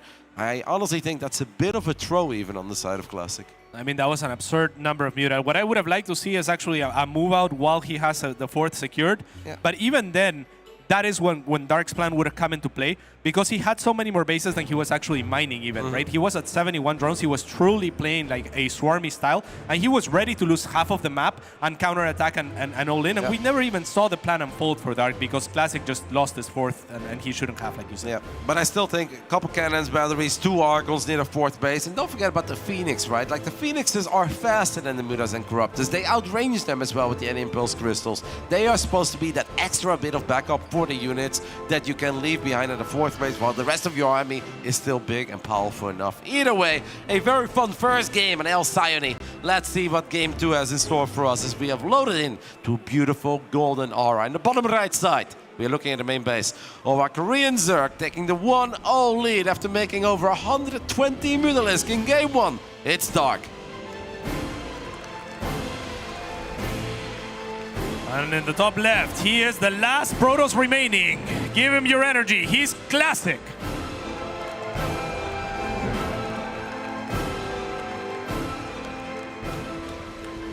A lot of cheers for Protoss here, Roddy. Must warm your heart. Absolutely. I mean, I feel like we always like to root for the underdog, no? I believe America loves an underdog story, mate. Yeah, there's no doubt about that. And I mean, yeah, it's kind of sad, right? A lot of the Protosses end up falling in the round of 8s and whatnot. This is, like you said, the matchup where Protoss maybe did get a little bit of help from the patch. So if anything, this one should be the one where Classic does stand a chance and takes it home and makes it further into the tournament. So it's definitely doable, but he will have to start with a golden aura. I mean, all the players that are in the top 8 obviously have cool stories, and there is a reason to cheer for everyone, but especially I think Classic, after not making it to the IEM Katowice main event, after going through all the qualifiers, the Korean qualifier, the European qualifier, the American qualifier, staying up till 6, 7, 8 a.m. to play some of these games, and coming within one map of finally punching his ticket to Katowice, and then in the end not making it. This just makes you want to root for him, right? That makes you want to see him have a proper run. And I think he already has a proper run. Top 8 is a result that I think anyone in this tournament can be pretty proud of. But obviously, once you're there, you know this, Cats, as a former competitor yourself. You want more. I've never been in a top 8. I gotta tell you yes, that you much. have. Some of the early NA days, mate. I saw you shine with hatcheries in places they don't belong. All right, all right. Well, in any case, hatcheries where they do belong for Classic, for Dark, 3 of them for the time being. Classic, again, with a very standard opening here. Are we going to see another Phoenix opening, you think, or go back to the roots? I'm feeling a Void Ray this time. I don't know why. All right, spicy. It's got to be a Phoenix this time around. Void Ray would have been cool. A lot of the time, what is your measure for like calling for a Void Ray? Like, nothing at all. I just know that he's done it a couple of times. Yeah. And Classic is a pretty big fan of telling a story within the best of 5, where he's like, hey, it's just Phoenix into Oracle, nothing to worry about. Just Phoenix into Oracle, nothing to worry about. Phoenix into Oracle, just getting a Twilight Council with Resonating Glaive Adept, and I'm shading 35 Adepts to the other side of the map. So that is really cool. Maybe he has just played a bunch of PVZs and he's like, you know, I like what the Void Ray does. It's just that little bit more expensive. It takes more supply than the Phoenix. I kind of feel that the Phoenix can do the same thing, and perhaps it's an even better unit when it comes to AD9, the Scout, because obviously B, a Void Ray into Oracles, like the Oracles still have to do all the work by themselves. The Void Ray can't help out, but the Phoenix is actually a great assistant to the 2 Oracles, so maybe that's why Classic has just found something new that he really enjoys. The only downside of this obviously is that you have less firepower at home if you use Oracle energy on the other side of the map, but I'm sure he's thought about that. Yeah, for sure, and like you were mentioning before the series as well, I mean, without the bailing transition, the reason that Zerg loses a little bit of power in the matchup is not just that the Banelings don't one-shot probes when they get to +2, but that +1 in turn gets a little bit weaker, right? So Ling openings, +1 openings are a little bit weaker. So therefore, you probably need a little bit less firepower from the likes of Void Rays, from the likes of Oracles and whatnot on defense. Pretty quick lair over here by Dark. 4 minutes and 30 seconds. He's going to fire up the lair. We see 12 drones in the production tab as well. As Classic has gone for that Phoenix into double Oracle. Once more Twilight Council in the fourth being wiped in at home. I like this a bit more, by the way, waiting with the adapts. So we're going to try to get lucky with our air units. And at the same time, we're going to try to shade some units in. And this is that lack of a Spore Crawler that I was talking about in the beginning of the series. Classic must have done his homework. Turns around one more time, gets 5 drones. That's huge. I mean, that's absolutely huge. The adepts have not yet shown their faces. Now they have at the third, so make it 8 drones as they have gotten 4 of their own, so 9 all day. And that's going to be a wonderful start for the Protoss hopeful. Yep, and obviously a lot of lost mining time as well from all those drones in the natural. So yeah, the opening once more absolutely working out over here for Classic. It is important though that he keeps an eye on what Dark is doing, because I'm a little bit worried whenever Dark goes for a quick lair, as we have another Phoenix lifting a Queen and the Oracles activate Pulse. I mean, one more time. Jeez. I mean, 9 was good, mate, but what about 17 drones? Oh, that's wild. Like, he has the time as well to split one Oracle that is very low on HP, so he saves everything. That is 17 workers in this early game. If Dark wins this one, I mean, you might as well just call it. Yeah, it's like, I don't want to play game 3, guys. Yeah. Unnecessary roughness. Not for the Falcons, though. The Falcons need all the help they can get. We have a very quick infestation pit going down on the side of Dark. Is there a world where he's going to play roaches and swarm most here? I like infestation pit just because it's weird at this point. I mean, you're probably just hoping for some magical fungal or something of the sorts into maybe Ravagers or something. As the Oracles go again at it. 16 plus 4 is 20, Roddy. That was 16 before, right? Or 17? I mean, that's wild. We have killed 21 drones so far. That is indeed a monstrous start. We are going to crank out a couple of very early infestors. Yes, we can land a fungal, but fungal really isn't all that great against Protoss early on. It's not. But it's a Hail Mary. You lost 21 workers. I think that's what it's about, right? It's like, if I land a fungal and corrosive piles onto your army, I'm still in the game. If not, I'm out, but I was already dead. I think he's kind of still in trouble, even if he does all of that. I also think that a game like this should be the ultimate life lesson that's like, you know what? Maybe a Spore Crawler is an alright investment. You know, like, yeah. Couple force fields going down over here by the Sentry Stalker army. There are a couple of Ravages in the mix. I like those force fields, trapping a few of the Lynx that were trying to buy some time and then had to retreat. Roach speed is not done yet. Fungal. Extra force fields going down. I mean, the Fungals can be great all they want. Dark needs a lot more than a Fungal. Does snipe the Warp Prism though, and every great Zerg hold ever starts off by sniping a Warp Prism. All right, I mean, the Chain Fungal's not there, not for the Corrosive Vials anyway. So he lands both Fungals onto a decent amount, but already the Ravagers were on cooldown from sniping the Warp Prism, which means they had to wait for the second set of Corrosive Vials, and by then the army had already disengaged. So yet more things going for Classic here as he snipes a base.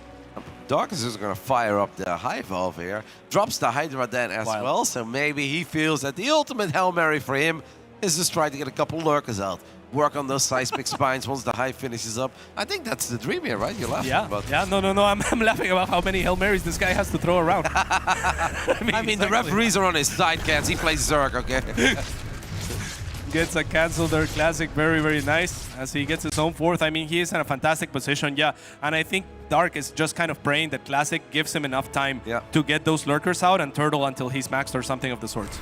I feel like we saw Classic yesterday against Maru being a pretty decisive boy, where he attacked into certain defensive setups where you're like, oh, I don't think you really have to attack into that. But he's like, no, maybe not, but I am very far ahead, and even a bad fight is going to be okay here. And the one thing I don't want to do is let you get into late game and feel good about the position that you're in. We're going into disrupt this very quickly, so it's starting to feel that Classic has a very good idea already that Dark wants to go into Lurkers, because I think especially without the adaptive talents, Disruptors are excellent against Lurkers. They really are, up until Vipers are out, right? And then all of a sudden, then you can have a win condition if you are Dark. Of course, Classic does have enough Blink Stalkers that if he is paying attention, he should be able to blink on forward and snipe those Vipers should he need to.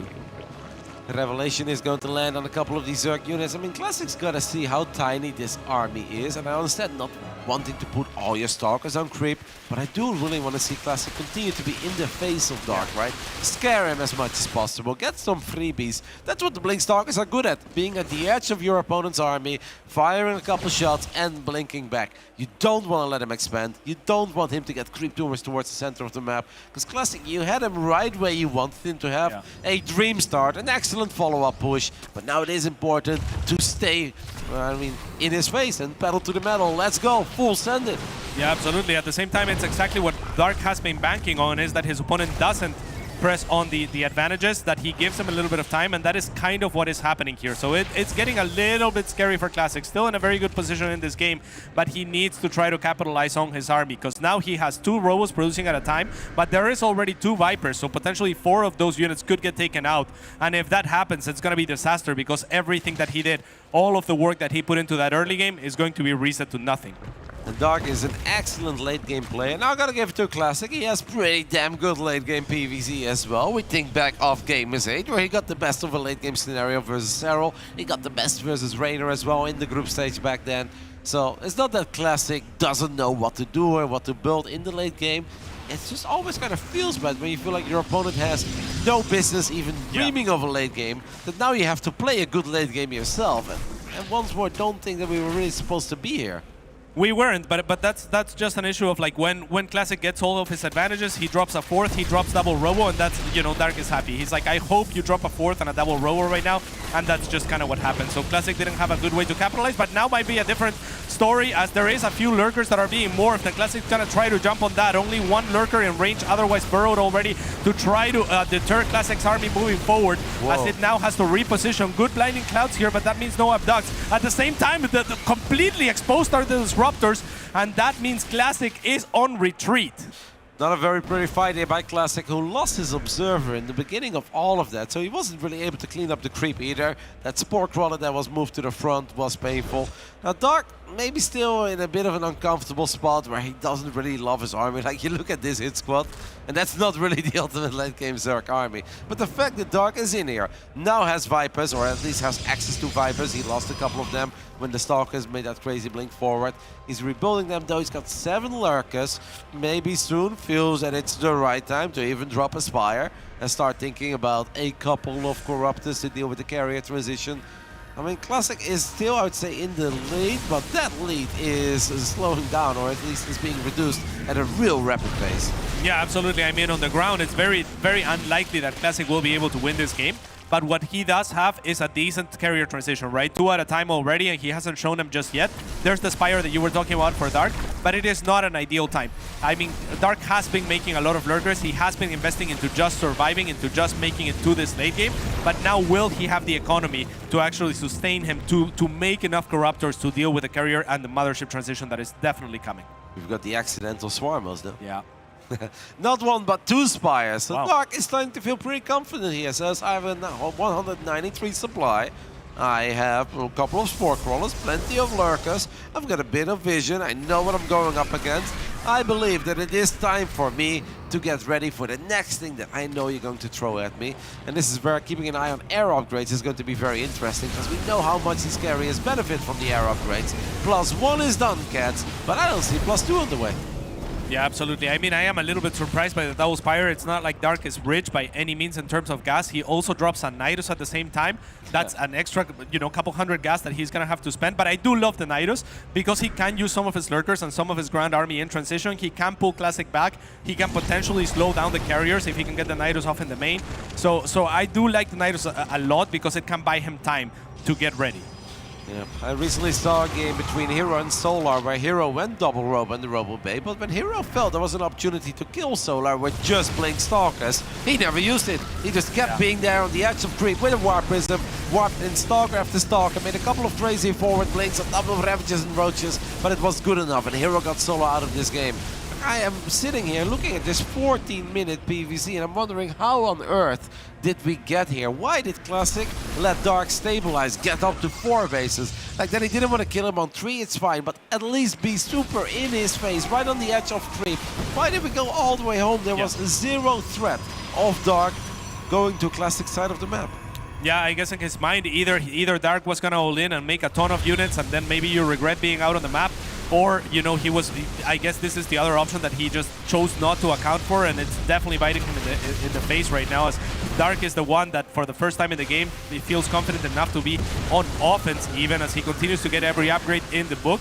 luckily for Classic, he still does have a very strong transition in terms of like the carriers coming up, and he added a few extra Stargates as well. So this is still very much doable. I still believe his position is the better one.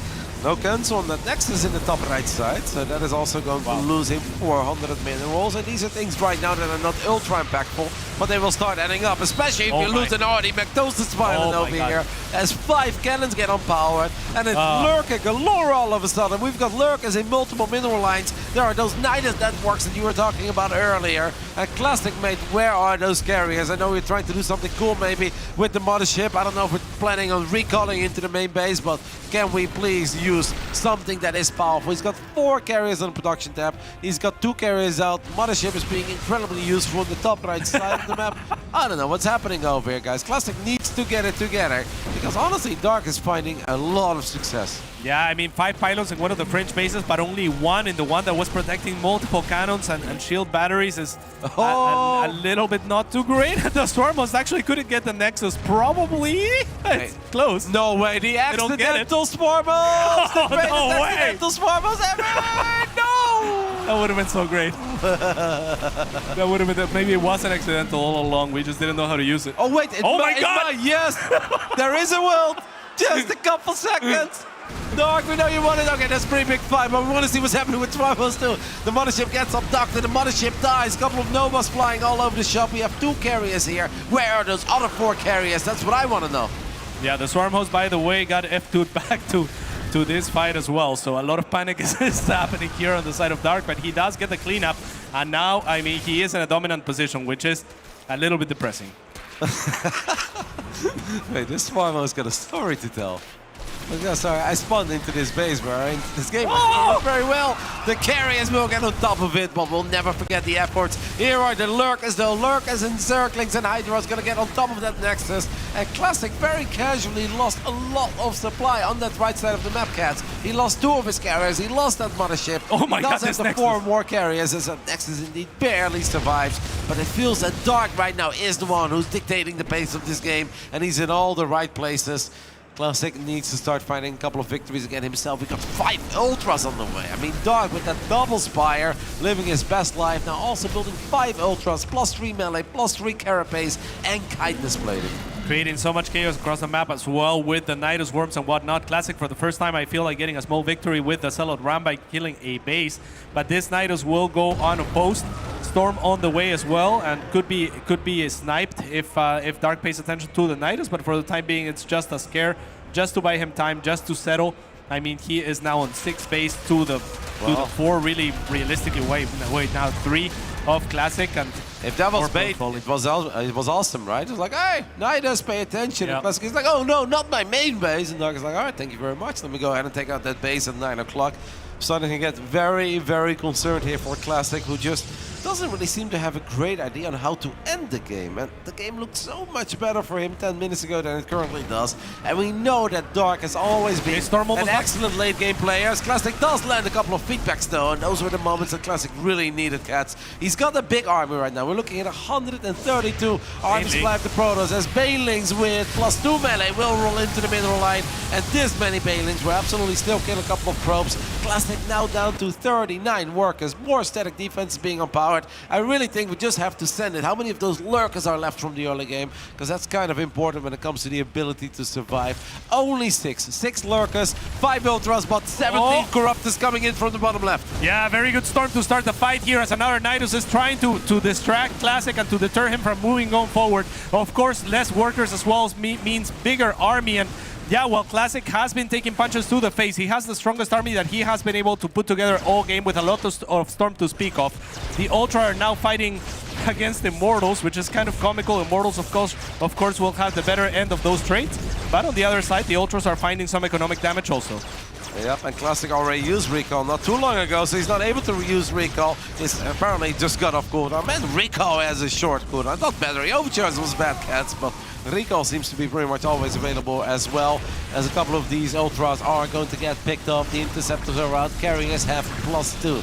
So not the dream carrier, and it's only going to get harder and harder, as Dark is obviously going to get superior upgrades.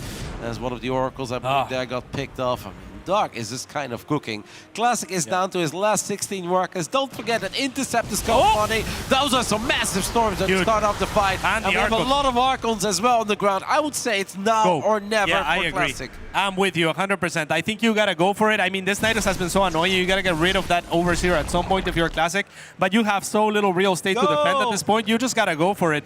He is at 153 supply, but it's not gonna get much better. Dark continues to expand like a virus. He is now taking the corner bases. He is now securing things with further Spore and Spine Crawlers. So it is now or never. You landed a couple of good storms before the heals come online. It's a good position right now for Classic in terms of this straight-up fight. It's the Remax that could be worrisome. And he's breaking through the first line of defense without any real issues, actually. Getting on top of the Spores and the Spines. Dark right now is to run away because he feels that he doesn't quite have the right amount of units yet.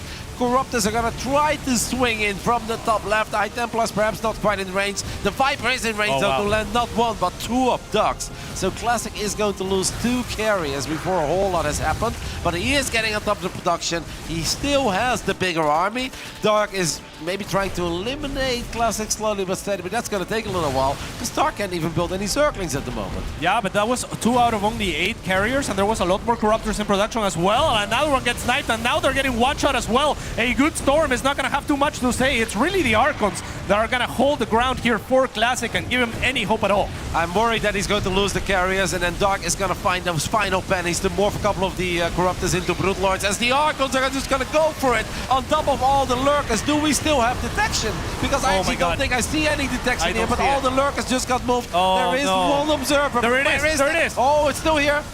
All right, and I mean, there's 4 Lurkers stuck in the corner right there. The Observer wants to siege. You gotta be really careful with that. Do not fly into Spores as it takes a pot shot from it. The Immortals are actually massive here as Dark is scrambling to try to survive here as well. It's a close game, believe it or not. The money is not there for Dark as he is now going back into the ground, making Hydras and Circlings and Lurkers. If he can finish those Lurkers, though, it's gonna be impossible for Classic to breach. Yeah, that's a lot of Lurkers indeed finishing up, and hey, he might actually find one of them before he is able to build. This one Observer is so important. He tried to build 2 more, but I think the Robos were unpowered, so he's not able to get those out. You have to be careful even with your Interceptors here, right? Because Classic is broke as a joke, has 0 probes, so you don't even want to see the carriers fight. Another carrier falls. It comes down to the 8 Archons, 1 Stalker, 3 High Templars, 2 Immortals, and 2 Observers. But Classic is going to be forced to recall to save his last Nexus. He does a recall, but the Nexus dies, and that means that at this point, Dark just knows that all he needs to do is get a couple of units out, and every single unit that Dark picks off is a unit that Classic can no longer rebuild. Yeah, and those corner bases as well mean that Classic will have to split his army one more time, and that's gonna make it impossible for him, I think, to finish these bases before Dark can get enough minerals out of them to continue to make enough units. And even here with the Lynx and the Hydras, that's gonna be enough to mitigate a lot of the army that Classic had left. And with that, there's just these guys. Classic knows that Dark has once more found an absolute magical way, and the Hail Mary was traveling for quite some time, but in the end it has landed.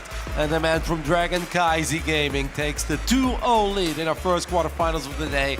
A magical performance by Dark, because that was an incredibly difficult game to win. But you gotta be kicking yourself if you're Classic here. Game 1, Cats, completely winnable. Game 2, completely winnable. And so many other Protoss players that are perhaps less good than Classic would have won those games because they would have just sent it. When he had Dark on the ropes, he let him recover, and that's just a big mistake against the man from Dragon Kaisi Gaming. I completely agree, and I mean, that is the beauty of Dark, of course. Like, he is gonna make it so that, whatever he does, he's gonna go all in on it, basically. This time around, he goes all in on the greed, but just as well, he could have been going all in on units. And even then, I feel like Classic should have still postured. It is very difficult to lose all of your Blink Stalkers. You know, if you have a recall available, you always have the Blink. And if you see an all-in coming, if you can get a sentry or 2 and just keep tabs on what your opponent is doing a little bit better, I feel like you're absolutely right. He just needed to be on his opponent's face, just keeping tabs and making sure that he wasn't as greedy as he was at the very least. I understand the nerves and knowing that this is a big moment and you don't want to throw a potential lead in the game, but there was no reason for him to go all the way home with those Blink Stalkers. He took out that bottom base, and I know we lost that Warp Prism, but we can still warp in a couple units at home, rebuild that Prism, and stay right in Dark's face. Dark, you want to move down in one of your ramps? Good luck fighting Blink Stalkers off trip. You want to go up to 4 bases? I'm going to be there immediately. And while playing that game, if he wants to go up to 4 bases, double Robo Bay, that's completely completely fine, but he was not ever supposed to let Dark get a 4th base that easily. Like, Dark's army was nothing compared to that army of Classic. Absolutely agreed. And I mean, it's like you said, when Hero in a similar position, he would have blinked forward on creep, and he would probably gotten away with it. Even if he had made the robos, right? So maybe Classic lacking the information there, maybe lacking at Sentry or whatnot to just get that information and be like, wow, you're being super ultra greedy, I need to punish you. But yeah, in any case, he still had a strong position, but Dark with a masterclass. And in the bottom right-hand side, here is the magician for Dragon Kaisi Gaming. It's Dark! Really makes you wonder, how does the man do it? But he does it so often and it can't be a coincidence anymore. Can this man possibly keep it together and turn things around? He is the last standing Protoss here in the DreamHack Masters Atlanta ESL Winter Championships 2023. Representing Twisted Minds, playing a good series. We just need to close it out. This is Classic. If I were him, I would definitely have a Twisted Mind right now. That kid is so hype. He's loving it, man. He's so passionate. Yeah. Every single time he's shown everybody here behind the scenes like, oh, we love it. All right, yeah, so a Twisted Mind or Broken Mind? Broken Mind at this point. Yeah, I was saying, like, if the Dark manages to win that game, you might as well just, you know, give him the series. And really, mentally, it's so very difficult to bring it back. Obviously, it just takes one game, right? If Classic can start believing in himself, if he can take this game back, then all of a sudden, you know, you have that momentum going forward, and maybe you can bring the series back. But it is this game that I am most worried about. I'm loving the best of 5 so far. I think the games have been very interesting because they've been hard to call, and we've always had a surprising turn of events as well in both Game 1 and Game 2, in my opinion. But what is so heartbreaking is that it's really starting to feel like a proper deja vu of Game S8 a couple months ago. Classic, the only Protoss in the top 8 of the tournament. Back then playing a different matchup, PVT against Cure, but we all remember that game on Ancient Sisterin, where it's like, Classic, you have it, you have it, you have it, you have it, and eventually it slipped through his fingers. And yeah, it's starting to feel like it's happening once more. It's not like he's getting bopped. It's not like he's getting completely outplayed.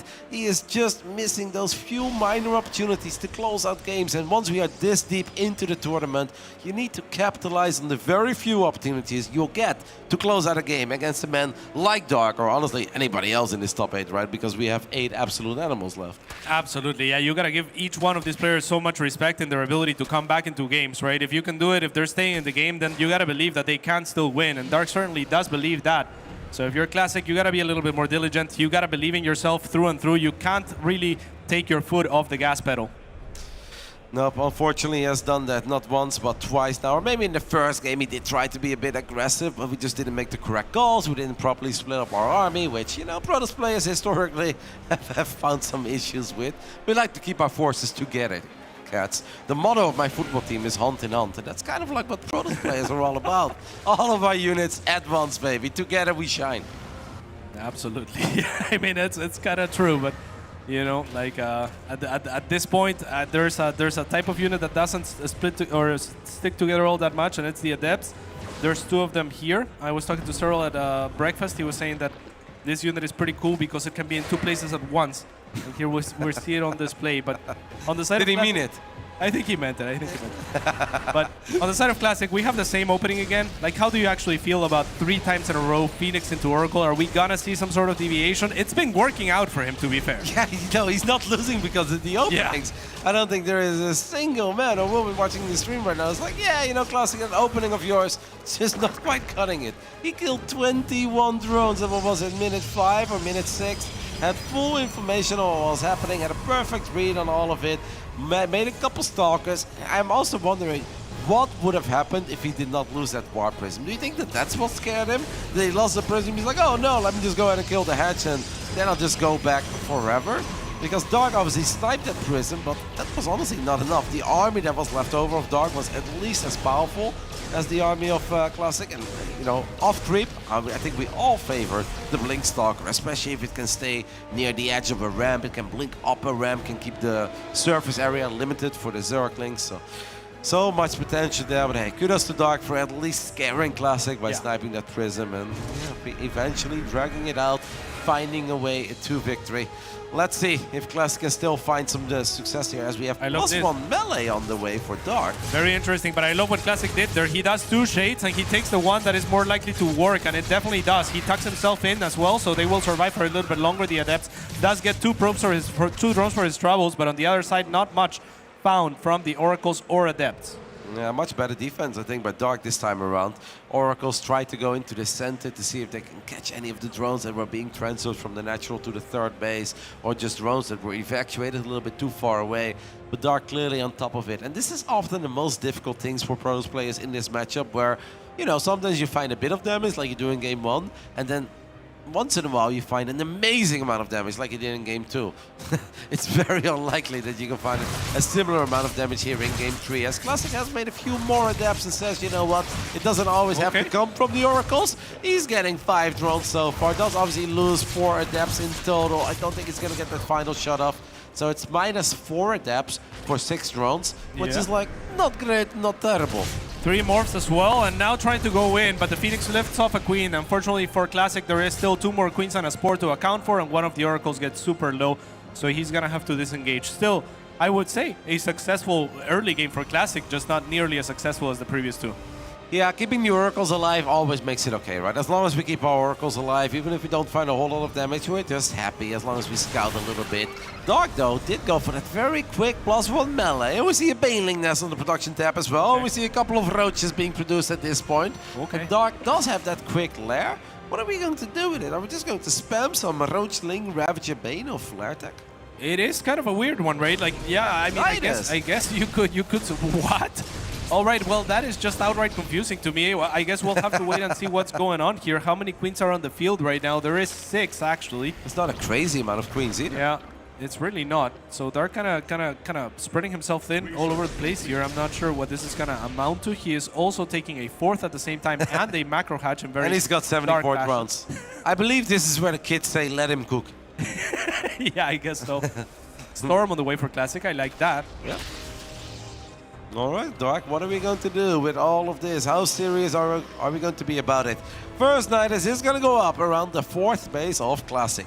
Classic's army is obviously going to be quite a bit smaller. What is going to be incredibly important in this defense for Classic is that the Immortals don't get surrounded by the Zerglings. Archons and Immortals and Storm should be more than enough here normally to defend the bases a little bit as we drop a couple of force fields, but the Lings are already backstabbing this Protoss army. The High Templars are going to get surrounded as well, and this can actually turn into a straight-up disaster immediately. Yeah, but it's 5 seconds to storm. Now it's ready, so you gotta start storming now, and there is the first storm. The first couple actually landing dead center of the Ravagers, but there's already a lot of damage being dealt.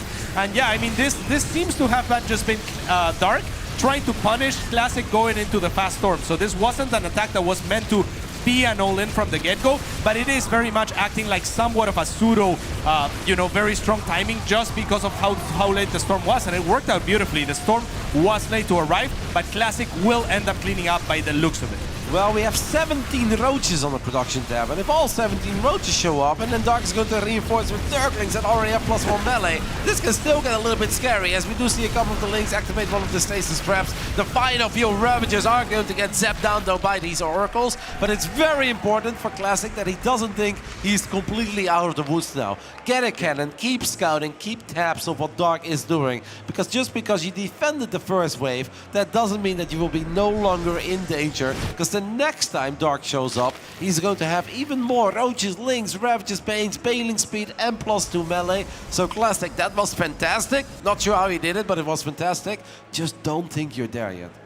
Yeah, I mean, it was fantastic. At the same time, his first batch of High Templars that by now would have gathered a lot of Storm are kind of gone, right? So it was great that he was able to hold on because it looked like he had no business holding on, and he did, but still this gets very dangerous. Baneling speed not yet done, so the Banelings are just wobbling into middle lines, and they do have +2, but they no longer actually one-shot probes. So this is actually not too bad for Classic off a start. Banelings are not that cheap of a unit. Dark is starting to find a couple of expensive units though. Found an Immortal at the 4th base. Found an Immortal between the natural and the 3rd. Is getting on top of a couple of the probes as well. Now obviously all of this is expensive. Classic knows that Dark is throwing the kitchen sink at him at the moment. kind of funny to see that many banelings being committed right before baneling speed. You would think you'd have a whole lot more potential if you just waited a few more seconds, but I think Dark was just trying to utilize this speed advantage that he has over Classic, trying to make as much chaos happen at once, and is like, all right, now I'll just check where the opportunity presents itself. I don't know if it's going to be the natural third or fourth base, but I should be able to find something. But I gotta say, Classic weathered that storm pretty nicely. Yeah, absolutely, and by the end of it, I mean, it's Classic with 84 workers to the 72 of Dark. Similar base counts as well, so it's looking very good once again for the Protoss player. I would love to see him get maxed out. I don't mind the Fleet Beacon in so long as he uses it as a transition, but I do want to see an attempt at him punching at Dark in the face before then. Yeah, it's going to be obviously a little bit scary when you know there are still banelings rolling all over the shop. And Classic didn't really have a lot of map presence over the last few minutes. What Dark at least has accomplished is that all the action has taken place on Classic's side of the map, right? At the moment that Nidus came online, the only thing we've been really looking at, and our observers have been looking at, is whatever the hell is happening in the top left. But I do think that Classic at this point is like, you know what? I haven't seen any Zerg units in a little while, and the only thing I do see is a couple of banelings, which makes it feel like you're trying to buy time for something. As Lings walk into a stasis trap, Classic has left a couple of Immortals behind to keep those banelings at bay as well. I think we are kind of ready to make some progress with our main Protoss army. Yeah, I love the SimCity as well from Classic. Of course, Dark is going to be for that. It's going to be going for that cluster. Gets a cannon and a couple of pylons there, but Classic's going to be quick to rebuild it. 9 Immortals on the field as well, so I mean the Lurker transition not looking that hot for Dark this time around, as Classic is already going into those carriers, but he is also maxed out. So again, Dark is staying fairly basic on his army composition, and he has failed at trying to break Classic for a while. I really would love for Classic to at least try to take the French bases out or something like that as he transitions. Yep, and obviously let's start cleaning up that creep a little bit. There is an observer with the army. The Oracles are still alive, so he can drop Revelation. Getting a few roaches here is obviously a confidence booster. As Classic looks at his own army, it's a mighty, fine, powerful ground army. And he's going to look at these units of Dark. He's like, mate, still is walking around with Lings and the roaches. You're going to need a little more than that, because I'm here with 10 plus Immortals, a whole bunch of Storms, and a couple of Archons as well. It's a shame he lost one of the Archons though, because now it's only one Archon remaining, and we can't ignore the fact that Zerglings, if they get on top of this army, can still be a problem, and Dark has a whole bunch of Zerglings. Yeah, and once again, you would really wish that Classic had dropped the Dark Shrine at some point. So this Zergling counterattack is actually going to do something for Dark to try to keep him alive economically. Classic is actually forced to recall, but not before potentially taking some of the French base as some of his army was left behind. A couple of Hydras working one of those carriers that was left behind. As Dark is just once again sending it with relentless aggression here, walking into a bunch of cannons and batteries, losing 15 drones on his own side of the map, getting 9 probes here. All of it may not look fantastic, but what Dark is doing is buying time for himself as he finds another little Bailey connection there. That one leftover Zergling, by the way, could go on a bit of a rampage. I hope that Classic is going to pay attention, and he will, but he lost 3 extra probes to that one Ling. Yeah, that's a Classic maneuver for sure. No pun intended, as on the other side, the Roaches and the Hydras are trying to put on some hurt onto this base, but instead it's the Templars that are going to arrive to save things and save the day for Classic. So that will be the sludge. The front base will be denied, however, so no 5th for Classic anymore. And Dark continues to buy himself time. However, he is going to be going up against carriers, and he doesn't yet have any Vipers, he doesn't yet have Corruptors or anything like that, and Hydras are really not the best tool to deal with them. He's got 27 of them though, so if he gets on top of the High Templars, then I actually start believing. I mean, Dark really is putting on a masterclass here in Game 3, and I don't want to get carried away yet and think that Dark is winning this game, but it's starting to feel that it's just Dark's world and we are all living in it, and Classic is just a bystander of one of Dark's own sweet baby dreams, because Dark is everywhere where you think he's supposed to be. He's playing relentless, he's so aggressive, he's so in the face, and Dark, I mean, he should still be in trouble, and we see that he's in trouble, and it doesn't feel like it because he's just throwing everything he has at Classic. And I think that Classic is starting to lose a little bit of that oversight of what he had in this game, right? Where he was at, where he's like, oh, it's going really well, it's going really well. Now Pony's like, okay, it's just complete chaos. I don't even know what's happening anymore. What I do know is that I need to start finding victories,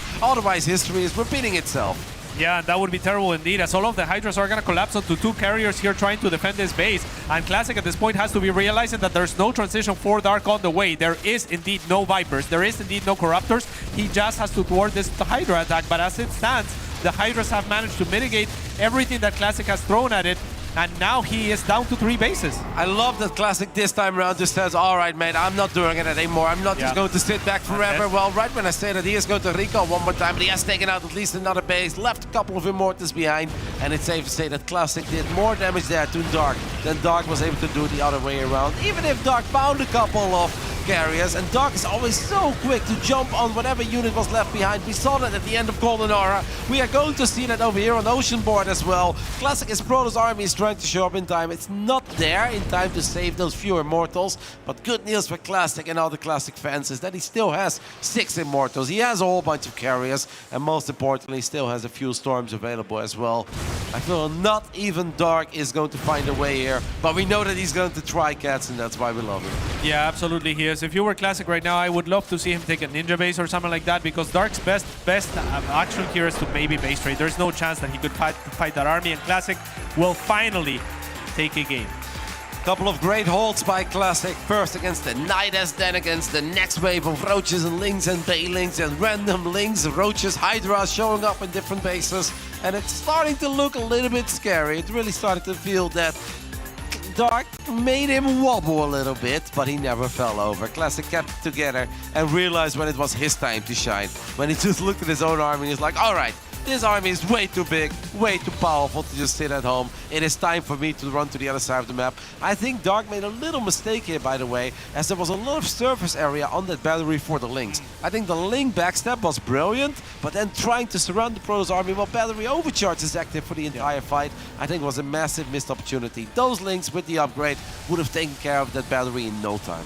Yeah, for sure. I mean, a lot of the time you feel like you want to get this around and then maybe the Biles, but the Biles had already been spent, so you got to readjust and go for the battery instead. I completely agree there.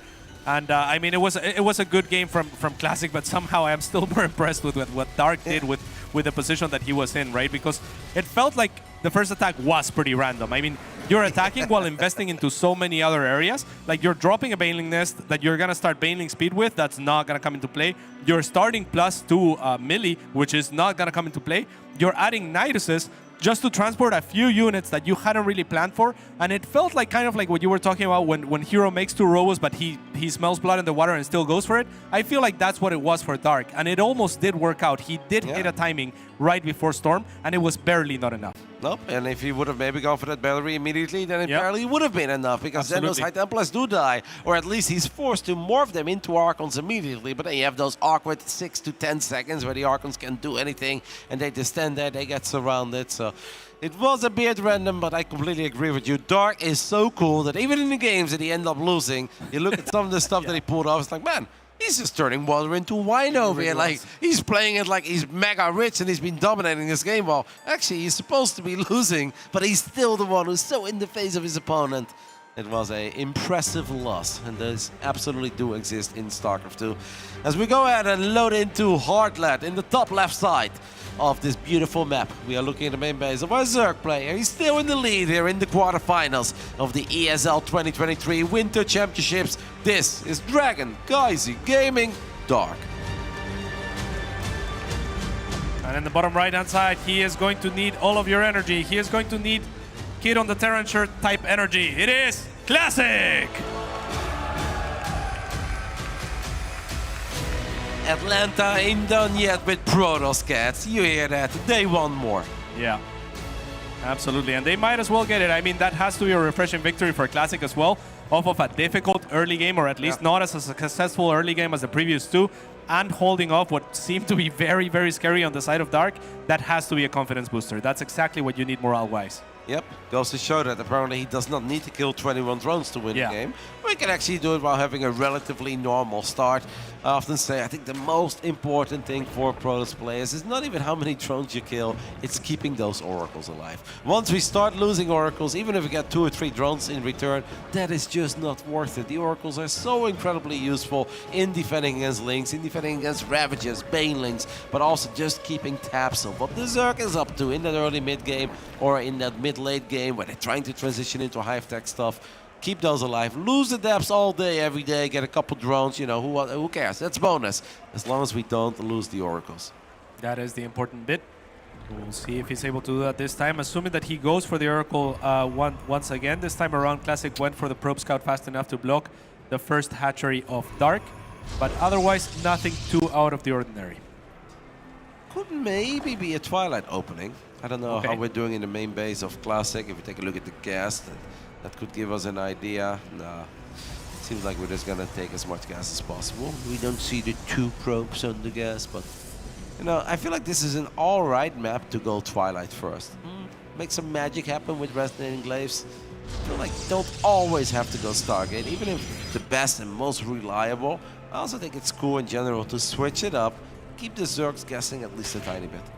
Yeah, absolutely. At this point, at least, there is going to be a little bit of a difference in the base positioning. So maybe there's an opportunity there to play different mind games or to move a little bit differently with your units, with assuming the Phoenix into the Oracle openings. So we'll see what Classic is able to find here, as now he retreats with his first initial probe. 2 links were sectioned off for Dark and will actually make it into the mineral line of Classic, but the Adept was left very diligently to the open. For everyone who joined us, this was supposed to be our second quarterfinal, but since one part of the bracket was delayed for a little while, we decided to play the second quarterfinal first. And after this, I'm not sure we're going to do the TVT or the TVZ. I mean, we've got 2 absolutely amazing TVZs at the bottom side of the bracket. Clem versus Solar and Oliveira versus Serral. Both of those games will obviously be played on the main stage. And then we also have Cure, who was just waiting and waiting and waiting to figure out who that other Terran nerd was that was going to make it into the top 8. And it turns out, Cass, that nerd is a Beyond. Shopify Rebellion's Beyond took out the finalist of the ESL Masters Summer over in Yon jumping back then, Gumiho, with a 3-2 score. Yeah, that had to be the longest series of the tournament. Congratulations to Beyond. And now we are back here. I mean, all 3 series left over today are incredible. They asked which one do you want to cast. I'm like, oh, all of them. Yeah, what do you do? What do you do indeed? We got Oliveira, Serral, Clem, Solar, Cure Beyond. I mean, if you really want to do Cure Beyond, mate, I'll let you do it. I won't go too far with you on that one. The TVT you can. No, it's all good. All right, Phoenix into Oracles as we have wiped in the 3rd Nexus on the side of Twisted Minds Classic. It's keeping it together. Our man not going down without a fight. Always good to start out the quarterfinals while not having a trio. This is the first quarterfinals is a trio. You're always like, uh-oh, are we going to have it again?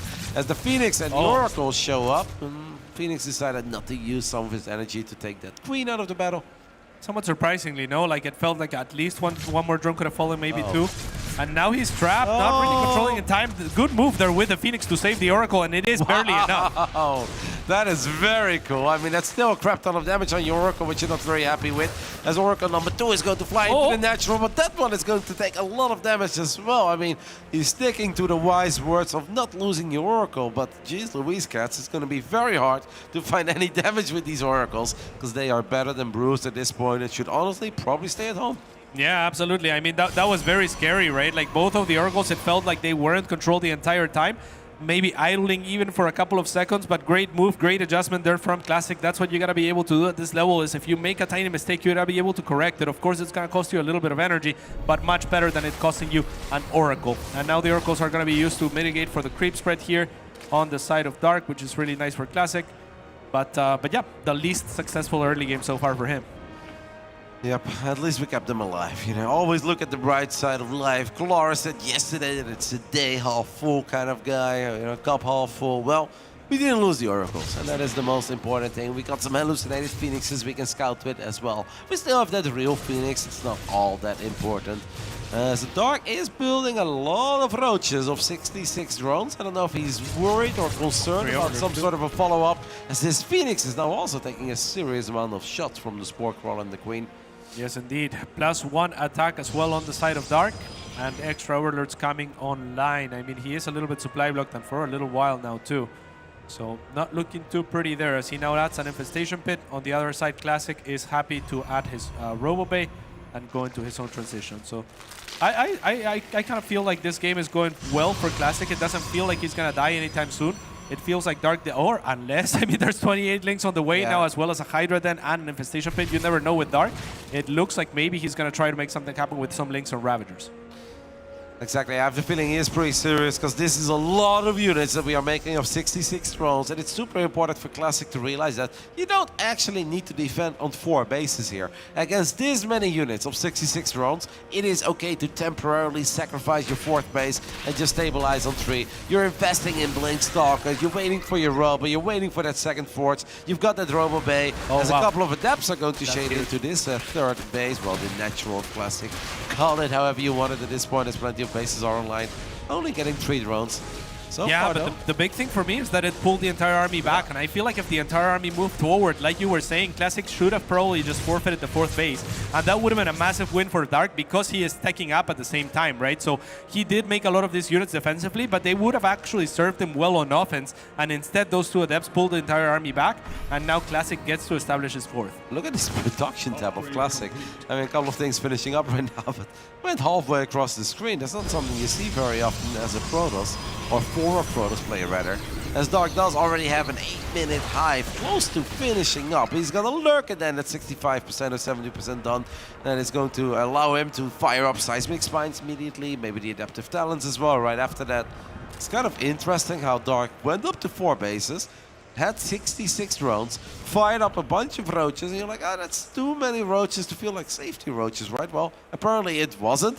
Made 28 Zerglings behind all of it as well, but all of that was maybe like some puffing up his chest, where he's like, hey, if I were you, I'd definitely be pretty worried about what I've got going on over here. And meanwhile, he's just trying to get away with murder with that super quick hive. And those lurkers now on a production tab. And Classic is Stalkers and Colossus are going to have a pretty hard time dealing with a high amount of lurkers this early into the game. Yeah, especially once those Vipers make it out as well, that'll put him on a timer too. So right now, I mean, Classic, maybe if he finds the right angle, he can deny a base or 2. But later on, it's going to be much more difficult as those Vipers are not going to allow for any hesitation. Classic does have Storm on the way. He has his own transitions on the way. But for Colossus, it's a heavy investment into something that may not end up paying off, as Dark now adding a Nidus. Yeah, and this is one of these games, by the way, with that army that Classic currently has, he cannot let a Nidus go up in his main base, because if he has to walk up a ramp or has to blink into his own main base into a bunch of lurkers, it's going to be devastating immediately. And I'm absolutely fascinated, by the way, by the fact that we've now watched 4 games of PvZ where Classic has been relatively rich in at least all of them at a certain moment in this game, but the man just refuses to build a Dark Shrine. He absolutely hates them in this matchup. Yeah, which is a little bit wild, because in all of the games we haven't seen Dark attack with an Overseer either. No. So, yeah, you would think that at some point it's at least a free attack defense, right? And then keeping tabs on your opponent. It's not so much about attacking with the DTs, because we know there are some Spore Crawlers, but DTs are just as good defensively as they are offensively, especially you have Blink Stalkers as well, because Blink Stalkers are excellent in sniping an Overseer.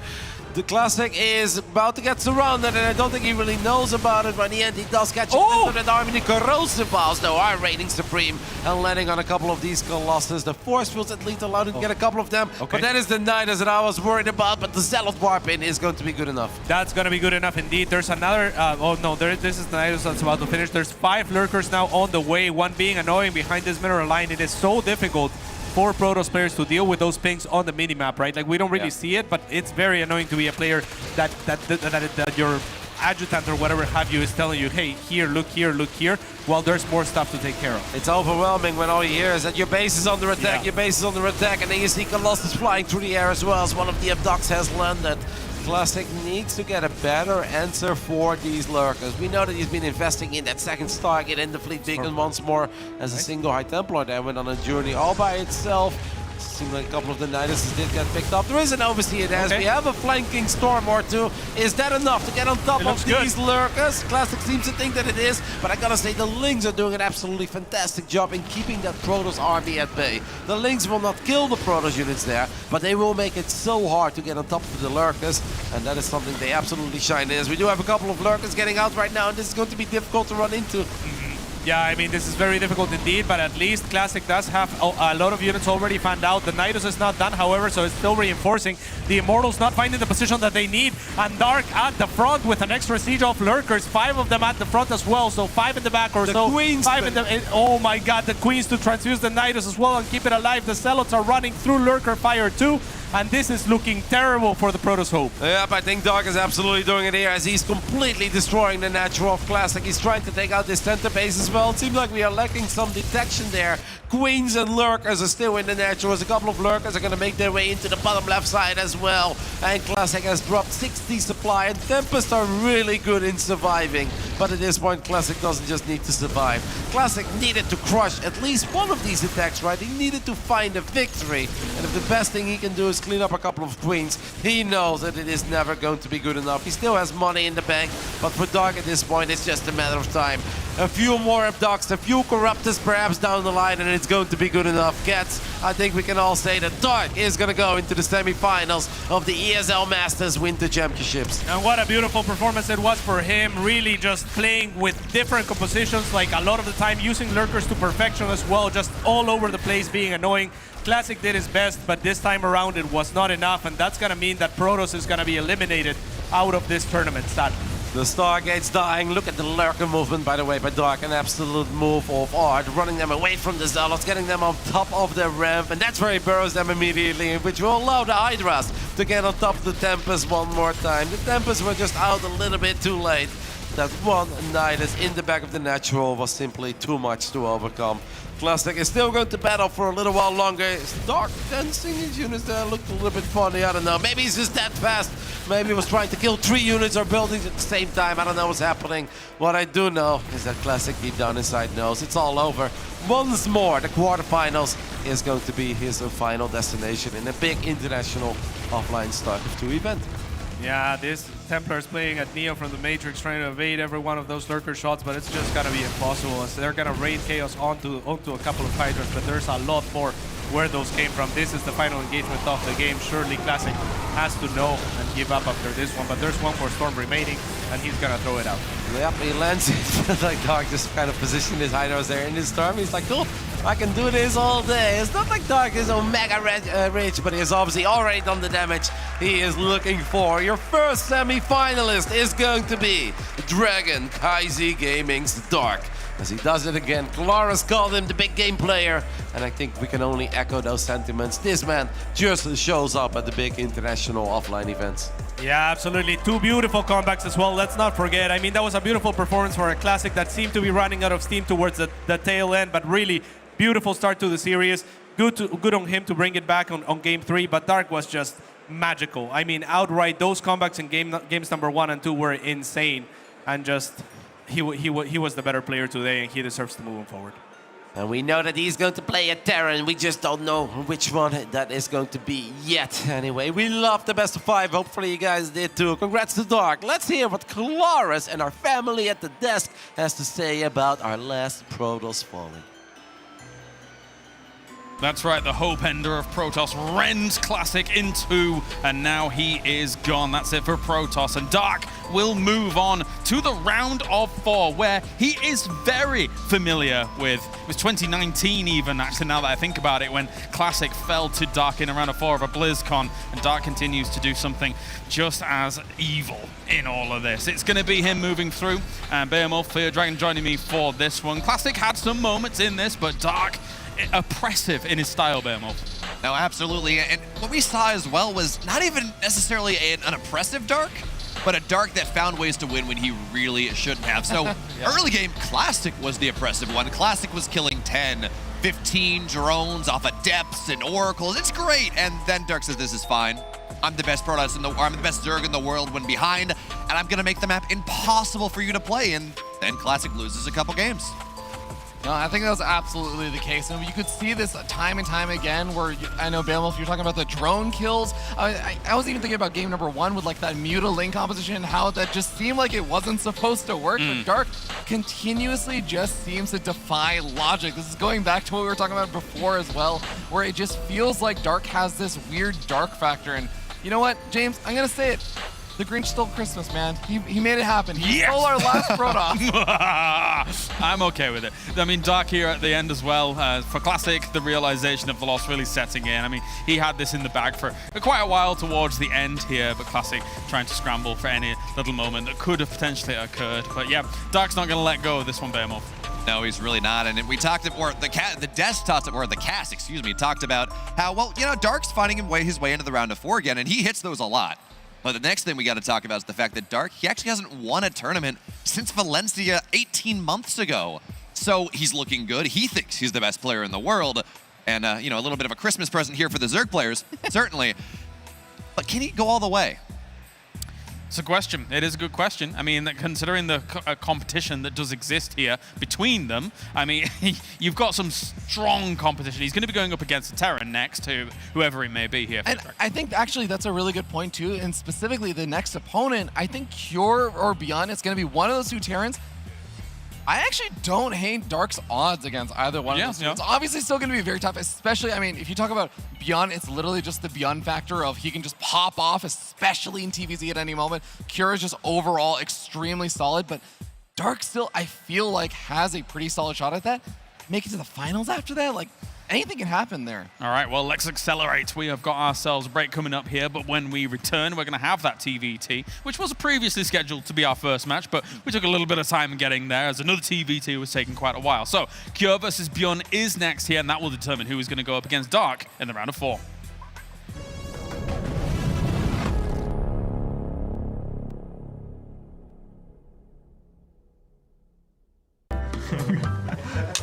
네? 나 혼자 해? 내리면 되는 거야? 엔저 하나 무조건 이득이잖아. 아 근데 이거 몸무게랑 개념이 약간 다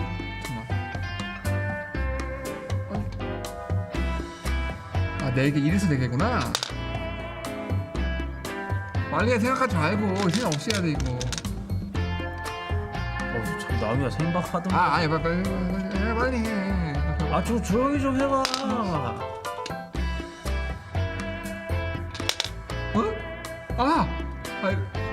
바보냐?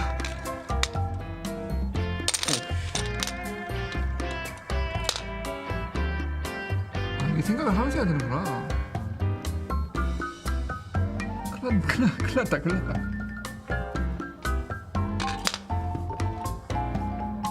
아, 빨리 좀 해. 저길 막아야 되잖아. 가만히 좀 있어.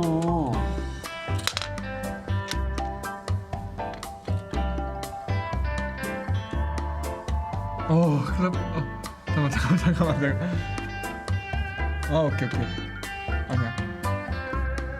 빨리 좀 해. 이렇게 갔나? 거기 너무 안 되지.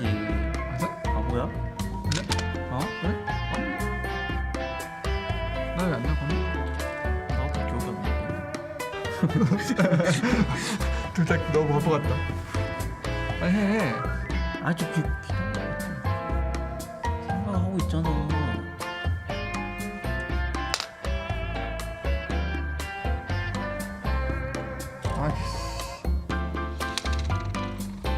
이게 4개가 만들어질 수가 있는데? 그러니까 이거 꽝꽝 하는 거 아니면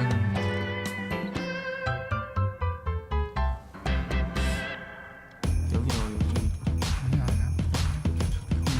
여기가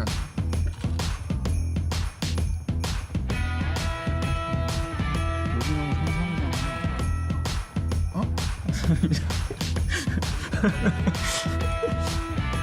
상상 만드는 게 낫죠.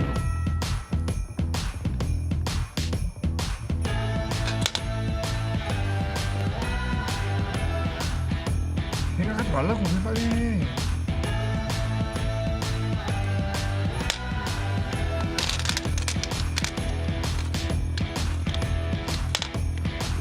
거기 왜 해? 내리잖아. 어? 거기 왜 해? 내리잖아. 바보야?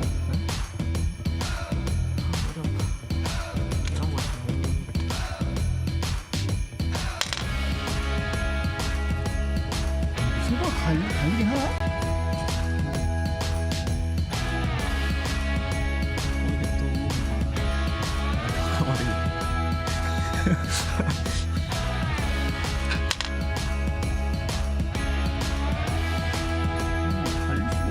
빨리 해.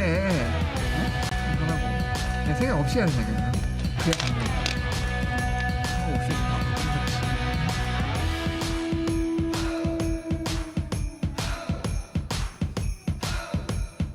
생각 없이 한다며. 안 돼?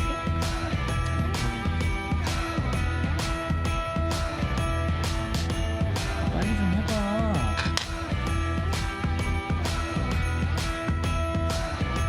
빨리 해. 따라가줘. 이제 내 시작인데. 나 할 때 생각하라고. 어? 나 할 때 생각해.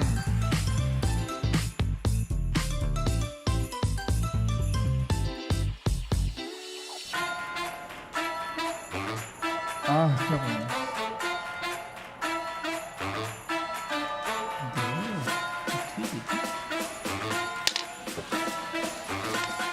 고기 됐다고? 할 거 없어. 잠깐만. 양각이다. 뭔가 잘못된 거 같은데? 이게 안 나올 거야 이제. 내가 너무 강제로 넣고. 내가 이거 너무 어? 재미없게 좀 하지 마. 빨리 해. 어? 빨리 해. 잠깐만. 빨리 나가라.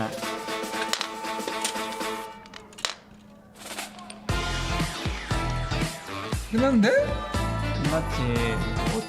형이 내가 이기겠냐? 이대요. 이걸로 한 대 맞자.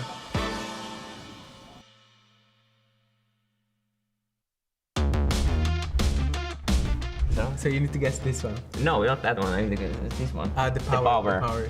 Wait, 85? 85. 太低不自信。 82? Why 82? 82. Just 82? Just 82. I'm thinking it's like 90 here. Maybe just a flat 90. 90. I'm a little bit of a Serral fan myself. 应该不高，因为我线下赛少了一单。我觉得这还好。 89. So for speed, I think he's not that speedy player. So I think this is probably the lowest for him. I will give him 72 for speed. 速度的话 I think I'm speed is not too fast, so maybe 如此谦虚。 maybe just 80. 80. I give me 80. But I don't think anyone reached 100. So we're gonna go 99. You're 85. I'll give you a 91 anyways. So now we need to open them, I think. You gave me an 82, 75. Oh, I give you all. But I think I was supposed to reach. Underestimated. Yeah, a little bit. Oh, let's see. Wow. 99? 84. That doesn't seem very fair. Oh, 76. What did you give me? 72. 74. I'm scared of this one. The grand say is 70. No, that's not real. 91. There's no down. 55? I told you I'm probably the lowest. Oh no. I told you. That's rough. Oh my god. No way. No. Okay, this is a little much. Yeah, that's a little much. Bam. Bam, exactly correct. Star. Let's go. 78. So it's not that. Oh. Yeah. Hey, it's high. It's high. 93? See? No, come on. I'm an old gamer. You're gonna be like 85 because your accuracy killed you. 82. Oh, not bad, not bad. 你猜多少？70。我75，你70。 Yeah. Yes, I think we almost. Yeah, I lowballed a little bit now. It's like a bit higher. It's like 91. Yeah. Spot on. 95. I think 95 as well. 92. 92. No, by one? Wait, you're the highest? That's the highest. So we're very close. Yeah. I'm the second highest? I'll take that.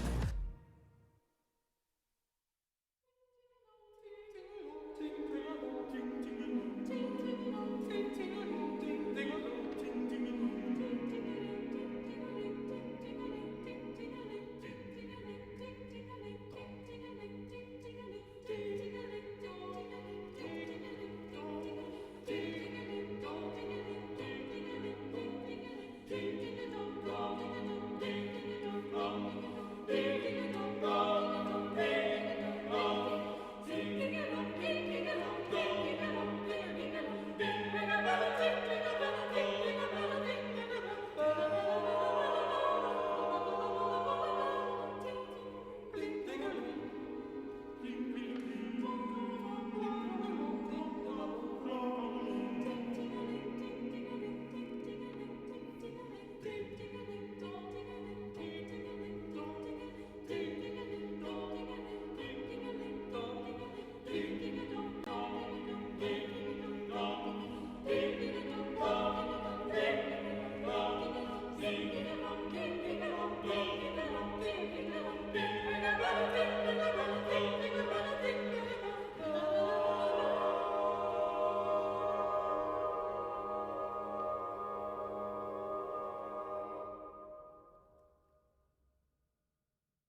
All right, welcome back. 1 round of 8 down. We have plenty more to go. As I look at these small trees, I feel like some giant Kalara-sized kaiju. As we can...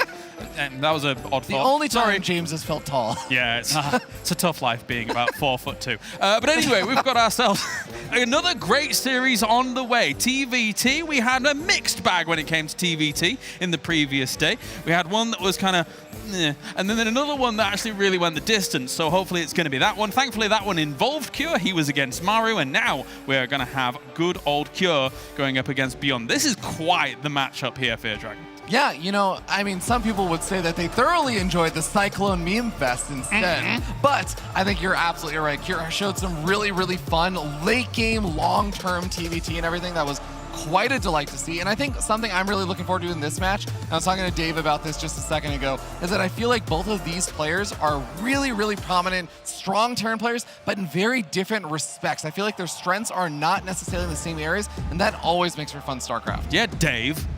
Yeah, no, I got to agree with Ravi on that one. Thank you, David. Yeah.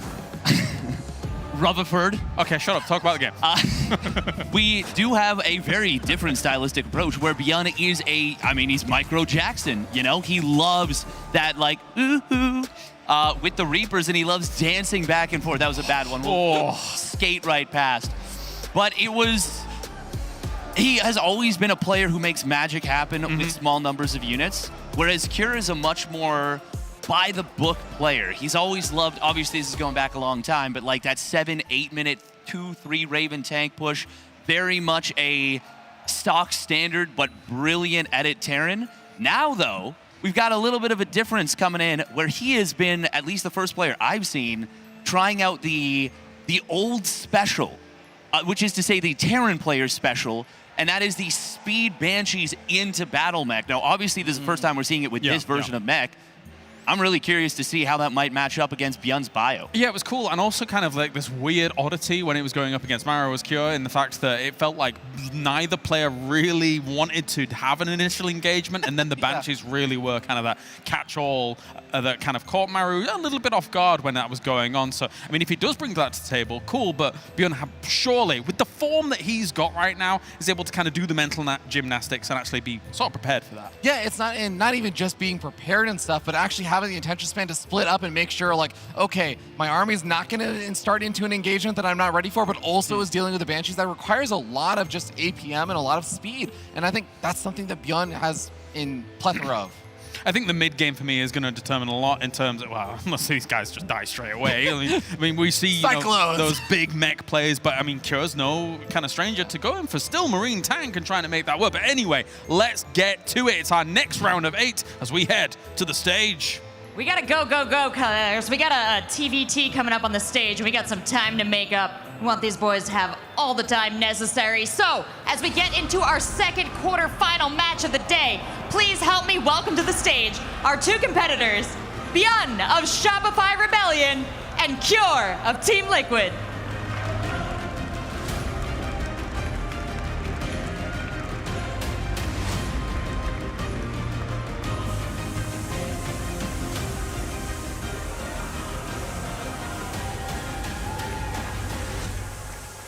Zombie Grub, last time we cast a TVT, it was meta-defining. It was Cure and Maru, and now it's a bit of a different story. And already, the mind games from Beyond, he pulls scissors. Cure, I don't think he pulled anything at all, but he's starting early. If he knew, he would have done the, like balloon or something, like waterfall or whatever it is the cool kids do, but he thought it was a handshake.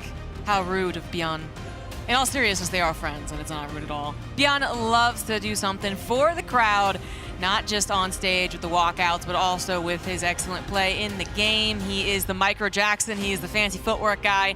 He loves to micro and to play the flashy moves, whereas Cure, absolutely capable of doing all of those things, but doesn't feel like it's a showmanship so much as it is just, that solid Terran play, where for Beyond, you always feel there's a bit of a spectacle going on as well. Yeah, absolutely. It is the definition of Korean Terran. That's Cure. He refines. He's so good. And Beyond, he's going to play a little bit interesting, but the thing I want to talk about, or I want to track in this series, is Beyond's bio against the new Cure style. Cure's been going Cyclone, sure, but it's Cyclones into the mid game, playing it almost bio or mech as bio. Yeah. And when Bjorn played Bio, Gumiho did a similar thing. When Bjorn did Bio, he actually looked really good against that new style. It did seem like it was a complicated decision to actually even try and get into Bio in that best of 5 with Gumiho and Bjorn, though. Like, clearly everyone is trying to be the next best TVTer of this new iteration. That's really one of the biggest differences in TVT that we've seen. We've seen it go from Bio to a little bit more preferential for mech in some of the previous metas and previous expansions, sure, but it was always kind of both viable and something we'd see all the time. And then we have seen different openers, but for the most part, factory expands started to dominate, especially lately. This is the first time where, you know, someone who played from 2010 would look at today's TVT and be like, where's the Marines, where's the tanks, for, you know, apparently 7 out of 10 of the games, which just not would happen usually. So that seems to be the way that everyone's pushing it. Kier showing it on stage yesterday, Bjorn showing it a little bit on the B stream as well. We'll see if he does it again versus Kier, who is an incredible TVTer. In the bottom right of Site Delta to start off this best of 5, we do have Team Liquid's Kier.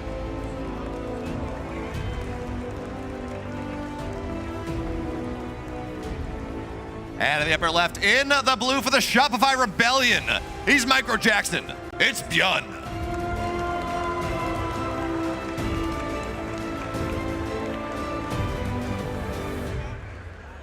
All right, Zombie Grub, it's Site Delta Game 1, and we would talk about the Cyclone openers, maybe, the interesting things. And well, Bjorn, it's only a single SCV across the map. If it's anything weird, it's gonna be a single barracks, but if you're Bjorn here, we talk about this, Cure being standard, Bjorn being a little bit more crazy. How do you set the tempo? Barracks is a good start, but where do you go from there?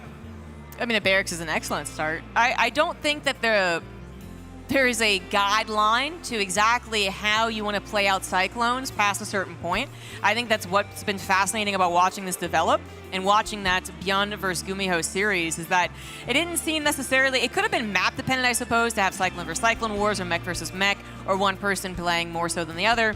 But then maybe it wasn't. Maybe it was just a decision made because something went well with your first 8 Cyclones, or maybe you did gamble for the faster tank and then that tank gave you the solidified defense and so you played from there. I don't know. Like, it actually seems to be a bit wild right now as to when people choose to go for Cyclones as far as their main composition, or they go for Bio, and it seems to even be pushing less to Bio. But Bjorn's proxy racks is not a 2 proxy racks, it is nonetheless 2 racks. This is something that Kier's SCV Scout is eventually going to pick up on. I mean, it basically already has, actually. Kier did go for a 1 racks expand, so he does have to be mindful of the scouting. If Bjorn had actually 2 racks, this would have been a little complicated, been a little weird. But since it's 1 and 1, I mean, Kier's still going to have to take this very seriously, but he should be able to defend it. Yeah, certainly. When you talk about Reapers rallying across, it is power, absolutely, especially when you start to hit some breakpoints, 3 Reapers, 4 Reapers. But with the 2 SCVs on the high ground, the Marine there as well, Bjorn doesn't win this fight. He's going to get some damage, but that really is going to do it. So now Cure, his natural, is much faster than Bjorn's. He's able to get that economy going a little bit earlier. And Bjorn, well, there is still room, absolutely. You can dive into the main base. You get a bunch of Reapers. You start 1-shotting, 2-shotting SCVs. You can make this happen. The first attack, it's not doing a ton. No, it's not even going to delay the command center as everything's saved as well. The SCVs do have to pop out to help in the main fight, though. Kier realizing at the last second, perhaps 2 last of a second, as he only has 1 more Marine up against the Reaper Micro of Bjorn. 2 Reapers will look for more damage as the Hellion is only halfway done. Bjorn is absolutely going to find enough to solidify his lead on the SCV count. But does he actually take over the amount of command center time that his opponent has an advantage? That's going to be a big problem, especially when we talk about mules and that extra mineral income you get. But this, well, 1 Reaper will go down anyways. Getting Reapers out here, allowing for that 2-shot, that 3-shot opportunity to make sure more workers, or make sure more SCVs go down. That's a big deal. And Bjorn, he's not sending the barracks back home. He knows that there's a little bit of momentum here. He keeps building these Reapers, and he gets at least some damage on the Hellion, but he's going to be forced back, and that's maybe a little bit too much gumption there. It is interesting, by the way, that Kier did opt for a Hellion response since the Cyclone no longer requires the Tech Lab, a little bit cheaper. We have seen people actually just, you know, go right to a Cyclone as a 2 racks defense. But in this case, Cure, he does like that build. We've been seeing with the 2 Hellion, 2 Cyclone into the Banshee, and then eventually Speed Banshee, so it's something about the early Hellions that he still likes. It is not going to be into the Speed Banshee, at least not immediately. We got a medevac on the way, which is evident to Beyond's Barracks. No add-on on the starport. There's always a chance it is a Liberator, I suppose, but with a common opener that is double Cyclone medevac, we're going to be guessing it's that one. And here's the interesting thing as well, because Beyond, he is double gas, only single base for a while. You have more gas per mineral than you normally would have, so it's a reactor faster. It's 2 Cyclones faster. He's adding in a Liberator as well. And the follow-up here, Cure's getting 1 Cyclone at the time. He's got this medevac and you can micro, but these are not the Cyclones of a month ago. Picking up, dropping down just saves you for half a second. It's not that big thing. Yeah, that is true. Let's check the income graph to see if Beyond really did get the advantage there. And he did. The spike of the SCV kills is pretty good, even though his command center was substantially later as far as getting to that orbital. But then even if it wasn't, as we see the Cyclones of Cure getting demolished, that was no contest. Even if it wasn't, Beyond's 3rd CC is much faster. He feels like he has control over the game with the 2-rack start into his own Cyclones, knowing what his opponent's doing because of the Barrack Scout as well, and figures at the very least he can get a faster 3rd, even though it's not on location, like Cure was doing yesterday. And Cure really is having some trouble getting a say on the map and say in this game. So far, he is playing defensively and reacting to what Beyond is throwing at him, which is fine right now, but could be a problem very soon, especially if he doesn't win this particular battle, and it doesn't look like he will. Even if he got to go up the ramp, he still takes the battle. 3 Cyclones left alive, and what exactly does Cure have? Nothing. He's got a Raven that has no HP and no energy. Anyways, he's got a Hellion on the top side. The Raven's gonna go down anyways. And these 3 Hellions are doing great, but on the flip side, Marine, Cyclones dropping. This game is getting pretty wild here. Cyclones in the natural doing a lot. Liberator in the main base is dead. Drop is defended by Beyond. So it's only 4 workers go down. And at the end of this is probably not going to end the game. Cure's not going to tap out here, but it's a ton of damage from Beyond. It's almost game-ending damage with a much faster 3rd CC. Cure is behind by 14 workers, plus his 3rd CC still is not complete, much less an orbital, and everything that has gone down should be the green light for Beyond to even slap that 3rd on location. Now, we don't have both players continuing to do non-stop Cyclone production like we've been seeing in some of the other games of TVT. So there's going to be that little gap where they're either building up the high-tech units, or in this case, they're building up a lot of the quantity of Marines, right? So that there will be a gap in which Cure can try and do the miracle comeback TVT shenanigans, but it's a large, large gap, and he wasn't the one known for being the absolute beast at it, although he can do it, of course. It was Maru who is the beast at making comebacks in TVT. So Cure's got to actually imbue a little bit of this Maru spirit in him and get some damage done to his opponent, or take some risks, or, well, prepare for a very long game in which he is consistently behind. Yeah, that's the case. And when we talk about this matchup, we talk about Cure and Beyond, you talk about Maru being this incredible comeback machine. This is a matchup that Cure, or that Beyond has kind of dominated Cure over the last year. He wins 2/3 of their games. So not only is the setup where Cure is miles behind, his stim slower, his 1-1 is very, very slow, 3rd base slower, but the history between them says that, yeah, Beyond, he actually has Cure's number by a significant margin. It looks like he certainly has it in this first game. Cure tried to, do everything right from the get-go, but he never got the tempo he was looking for. And even though they both are going to the barracks, apparently it's all Cyclones right in front of us. A couple of auto turrets do help turn the tide here in favor of Cure for this particular battle. Overall, not enough of an advantage. If he had 40 army supply now versus 20, there's a little bit potential for a counterattack, but 20 to 20, I mean, the micro's got to be godlike. There's a chance he can at least delay this 3rd CC from mining, but that's, I think, as much as he can get. Well, he's going to get this Cyclone. That's the bare minimum. And a couple SCVs as well. Bio has stim done, but there's only 4 Marines, actually 2 Marines right now, and the tank isn't sieged. So Cure, the first step here into coming back into this game, it's 11 SCVs. It's knocking down maybe a tank, getting Cyclones, finding that more value, and he's going to dive and get some more Marines, but tank shots, they're going to force him back, and the Bio gets the Raven. That's a lot of power debt here. Yeah, Beyond, he opted to pull the SCVs as opposed to trying to evacuate, and if he did evacuate, we don't know if there would have been even more dead units, actually, because Cyclones were ready to chase after, at least to a certain degree. So he chose to make the stand there, and at the end of the day, that evens up the SEV count, but only after Bjorn's been ahead for so long. So again, as total income goes, he's made a lot more. He's already made more advances in the upgrades and the technology, and then probably in the production. They do both have 5 barracks, the reactors finished up, but certainly those upgrades will be a problem as we do head strongly into Marine Tank versus Marine Tank. So some normal-looking TVT right now. Kira actually thinks he has a moment, despite the 2 tanks already being sieged up with a little bit of a split. Want to take on the second tank, not going to happen. More of a position than maybe he was expecting, but there's got to be a reason. And that reason, at least one of the reasons, is that Bjorn does have a drop in his opponent's main base, doing some harassment, being a little bothered. That he is, and by the way, denying that armory is such a big deal. This will get cleaned up, but denying that armory is such a big deal because Bjorn's already a third of the way into 2-2. That big timing. Every upgrade in TVT, when you talk about the Marines, matters so much. And the fact that it's not even you're getting the eBay, you're getting the armory. You can't get 2-2. So Bjorn, he's opening, it's not a window, Zombie Grub, it's a Venetian door. Yeah, I guess that's what it is. One tank from Bjorn on this side of the map might be enough to anchor this push. Kira gonna make a stand himself, and without those upgrades actually done, Bjorn didn't actually come in with that much of an advantage. Kira is making the right moves to start that comeback, right? He got a little bit of damage on his opponent. He is acknowledging that he's in a deficit, so he's playing just as concretely as possible as we know that he can. And I think most importantly, he has his third up and running. It's when you're only on 2 bases that the TVT comebacks don't seem to really be a thing. 3 bases gives you enough economy to actually get you to maxed out, assuming that you make right choices elsewhere. And that has been the case so far. Bjorn will probably still get ahead on the base expansions. He might get a bigger bank. He absolutely has the better upgrades. But can he actually use that to kill Kira in this game?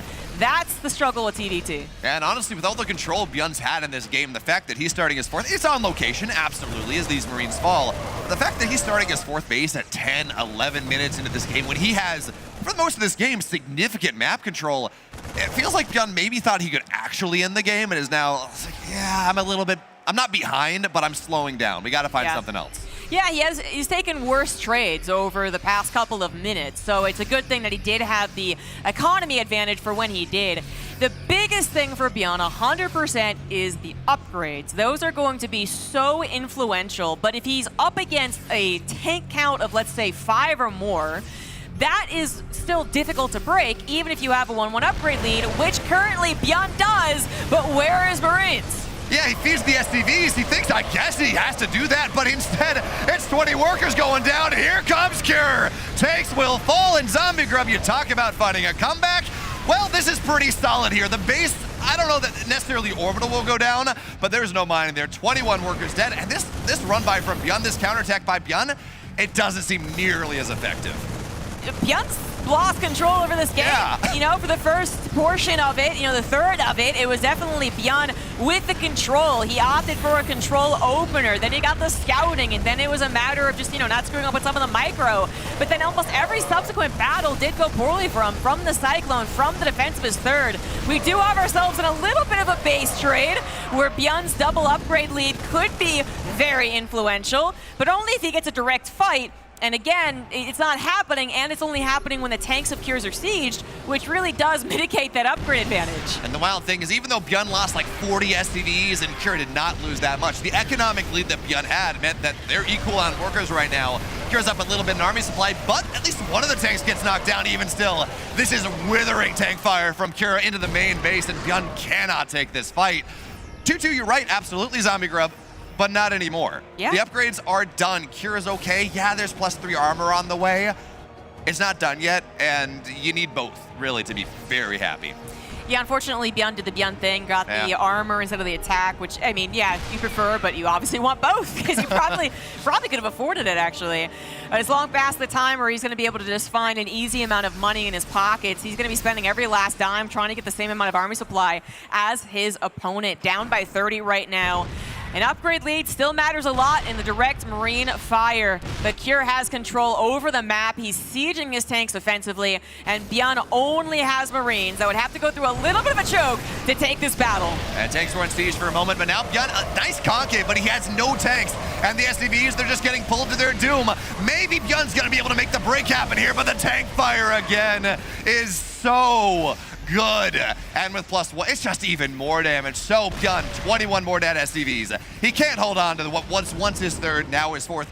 And in that base trade, Bjorn lost a base. Cure had that fourth command center done. It's a planetary on the bottom side, so even as the workers were equal, Cure had an extra base. Yep, and he is mining comfortably off of that as well, finally getting his own +3 upgrades too, although he's now not getting armor, which I think he actually eventually will be able to afford because he's also eventually about to win this game. 9 tanks in total, so many of them on the front lines, and Bjorn will tap out. Cure takes game number 1 with some solid TVT when it comes to the mid game, and that's excellent. But I gotta say, for a game number 1 on Bjorn's perspective, that's a little sore. That's a little disappointing. Bjorn had really good control over the game. I think he knows that. And then he kind of just let a lot of smaller things slip by until suddenly it was a huge thing. It was a huge attack that actually was a big problem for his third base. Yeah, and it was weird decision making as well. He had the drop on the other side. Maybe you could, it didn't get a ton, but maybe you can find something. But instead of lifting up the orbital and putting it in the main and pulling your 21 SCVs off to the left side and saying, okay, you got a better siege up here, we'll give you this spot. He pulls the SCVs into the meat grinder. There's no army there. It follows much farther behind, so you don't find any value for meat shielding. And a good spot is suddenly dead. Yeah, exactly. You know, he's out of position, and that is unfortunate to begin with. But then there were 2 examples. We just saw the one. This was already when he was basically dead, so he had to do this. But there's 2 examples where the SCV pools, if it was with an army on location, maybe even would have dominated the fight, you know? Because then you get the counterattack immediately, you make up for the SCV losses. But they were both really awkward. They were before there was actually something to use them as the meat shields. So again, it just kind of felt like Bjorn let the battles go Cure's way. Or didn't mean to, but that's what happened. And then before he knew it, in the blink of an eye, the tiny things added up to one big absolute catastrophe, which is a lost game in which you did have a significant economic lead. You absolutely had an upgrade lead, and you never could use it. That feels powerless. That it does, but now we're on to Radusset for game number 2 here. And he's up 1 game in this series from Team Liquid. It's Cure.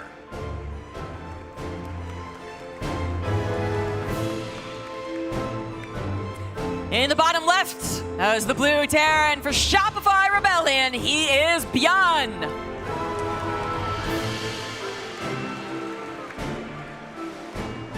You know, Zombie Grub, when you talked about, is it bio, is it mech, is it map dependent, what are you gonna see? I can't speak for every map yet. I think this is still getting figured out. Radusset, this smells like a Cyclone mech map. I mean, it smells like a mech map because, you know, it's easy 3 bases, pretty big, and a lot of the games we see on it do go to the macro game, where, you know, mech tends to be, theoretically, I guess, the strong opposition once it gets maxed out, does its big push.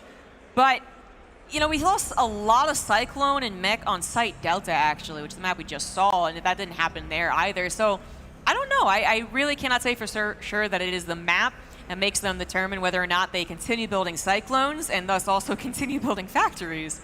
Seems to be, again, reading the game as is and figuring out if there is a safe transition or even perhaps that there's a must-need transition. I mean, did Cure want to go Cyclones that last game, but then realize that he was actually falling behind economically, but also with the Cyclone battle, at least initially, then he won one. And that's why he didn't do it? Like, it's hard to say right now because this is the brand new data, you know? We are trying to figure it out as it goes along, which I believe the pros are too. There's always a little bit of doubt as a caster as to whether or not this has been brewing on a ladder that you just weren't aware of. But I mean, talking to other commentators and casting these guys on online cup, certainly, they would have to be like a collective conspiracy if they were doing this the entire time we didn't see it. And it's also one of those things when you look at this and we're seeing the builds, we're seeing the playstyles develop game by game. It's easy to say, oh, it's just brewing on ladder and okay, and then everyone is doing the same thing. You know, okay, ladder play. The way Cure played Cyclones in this game is not the way he played Cyclones against Maru, and the way Bjorn is playing this is very different from how he played in Clem in an EPT Cup a week ago and against Gumiho as well. So it does seem that this is something that we're watching the meta develop. And honestly, Zombie Grub, that's why I love LANs. The meta develops so much faster here than pretty much any other tournament. It's pretty cool to see, pretty cool to witness. We do have Radicet living up to its identity, I suppose, as a macro map. You know, the quick expansions coming down, but then the even quicker third CC here for Cure. Off to the side, you have minerals blocking, but it's an easy couple of trips for SCVs. And you figure you're going to get away with it. You do, but it's not always the case in TVT. We have a couple of strong tank pushes that actually did even get displayed in Beyond versus Gumiho. They can also take advantage sometimes of the Cyclone openers, sometimes not. Again, very dependent on what those Cyclones are tracking any type of push. But Beyond is going to take a while to actually scout that his opponent is even getting away with this. Without a drop of some sort, you just don't really scan as a Terran. You want to keep those mules, and so usually you do wait for an attack. And usually an attack does give you information. But in this case, you know, it'd be blocked at the natural ramp, and then you figure, oh, it's the same third CC timing as mine. Oh, wait, he's already mining off of it. Yeah, and there's no real way to get a Reaper in, right? That's the other way you scout. You talk about getting an attack, sure, fine. There is no Reaper Cliff on this map. You can run through the front and die, or not run at all. And you'd rather keep the Reaper alive. Yeah, it runs out over time, but it's something early. KDA charges are nice. So, Beyond, he is going for aggression here, though. He's got the medevac on the way. This is the double Cyclone medevac drop that has been so effective by players like Beyond and players like Clem, these multitasking wizards. But Samicrub, the rush distance on Radicet, it's a little longer. It is very long, actually. So it, again, just pushes itself to that macro map. But, you know, you can still get a lot of damage done here, especially with Beyond's control. And he did get a lot of damage done in the last game, even though the Liberator combo didn't really do a whole lot more there. So I believe in Beyond's potential to get damage, but now he has to do enough damage to offset an extremely fast third CC, of which he's getting one at actually a typical time, I would say, in general for TVT. It is on location, which is great. It's also the forward third, so that's an interesting little twist there from Beyond. We'll get into a second. Obviously, Cure now displaying his starting units. And it's those starting units we saw in his... Oh, well, that was super awkward! Well, the Viking popped out and Beyond realized he couldn't do anything else, and that was pretty much a disaster. Because he also didn't really scout his third, the opponent's third, and how fast that was. The only thing is that he scouted, what I was about to say, Cure's opener build is what he did versus Maru. Yeah, I mean, true. Well, is it 4 Hellions? You know, it was. Yeah. So that is very much true, and that does mean that it seems like that seems like a powerful anti-6/8 Cyclone build where you run across the map and get in these weird mid games. Now, you talk about taking that third base though, Zombie Grub. Yeah. That is a Beyond thing. He loves to take the aggressive spots. Even on matchups where you would really expect to, like, say TVZ or something, you would really expect to see him take that pocket base. Terran is the most effective or most efficient race that can deal with the mineral line, but Beyond likes to have this opportunity to defend the aggressive third with aggression and then take the defensive one a little bit later on. And, well, he's got the high ground for now. Cure seems to be thinking about some sort of pressure, but with Beyond having that ramp, it doesn't seem all that easy. No, probably wasn't going to find too much there. There's some kind of weird scouting going on. Yeah. If Beyond is taking the army that he saw at face value... All right, then. And thinking that it was mech. Then it wasn't, but now it is. So, you know, I sound weird right now. But he was building barracks. They're about halfway done. He scans Beyond's main base. Maybe does a double take. Because Beyond's actually he did build factories. Past tense, they're done. And so he's like, you know what? No, I don't want to play bio again since I want to play mech. And I'm actually very shocked about that because I would have figured that because we don't have that constant back and forth Cyclone battle where you clearly like maybe even lose out in the Cyclone battle, you can, let's say, safely get to bio. That's a weird word because, you know, like usually bio is the thing. It is safe. But I figured Cure would have safely gotten a bio. And he's like, no, I do want to play mech versus mech. That's a very interesting decision to me. Yeah, so here's the wild thing as well. So Beyond, he doesn't have as many factories as Cure did. Beyond is on... What was he on? He was on 3 factories. Cure's got 5 eventually, so that's going to be a lot more Cyclones. But he's so much faster to Hurricane Thrusters. He's so much faster to 1-1. He's going to have this timing where, first of all, he's been building more Cyclones recently because he's had more factories until Cure changed his mind all of a sudden. Yeah. But his Cyclones are going to hit harder. They're going to be faster. And if he can hit that timing where he can just chase everything down, that's a little scary for Cure. I am actually really shocked by Cure's Yeah. decision. I figured he would have... Well, I guess what he was worried about was being outpaced, because that is, again, the dynamic we were talking about yesterday, where it's like, Cyclones are like Marines. Now, are they better in some cases? Are they worse in some cases? But then I guess Cure would have fallen behind on the 4th, because he would have had to have built up a solid Marine count with a couple more tanks to actually defend against the Cyclone bullion. So I guess he figured, I'm gonna have to wait anyway. I don't feel comfortable. I am gonna fall behind on the bases if I do this. But it's not like his Cyclones are in that good enough number either. I guess he has 3 Ravens though. So as far as the army quality goes, they're kind of even. Very new stuff to think about, but certainly at the end of the day, Beyond does have those faster upgrades. His Cyclone Pew Pew is going to be a little bit better, but only if, I guess, they get that concave where all of them are shooting, which just seems to be a problem. And we got ourselves Cyclone versus Cyclone. Yeah. I did not make a meme about this. Do not check my Twitter. You know, Zombie Grub, I feel like casting this modern TVTA and watching it develop, I feel like I've joined Classic's team. Because my mind is just all sorts of twisted, you know? That's a good one. That's a good one. But you're right. I think in part of that was we saw Cure, he canceled 2 barracks, and immediately, yes, he gets factories, but he also got the 4th base on location at the same time. So I think that makes sense.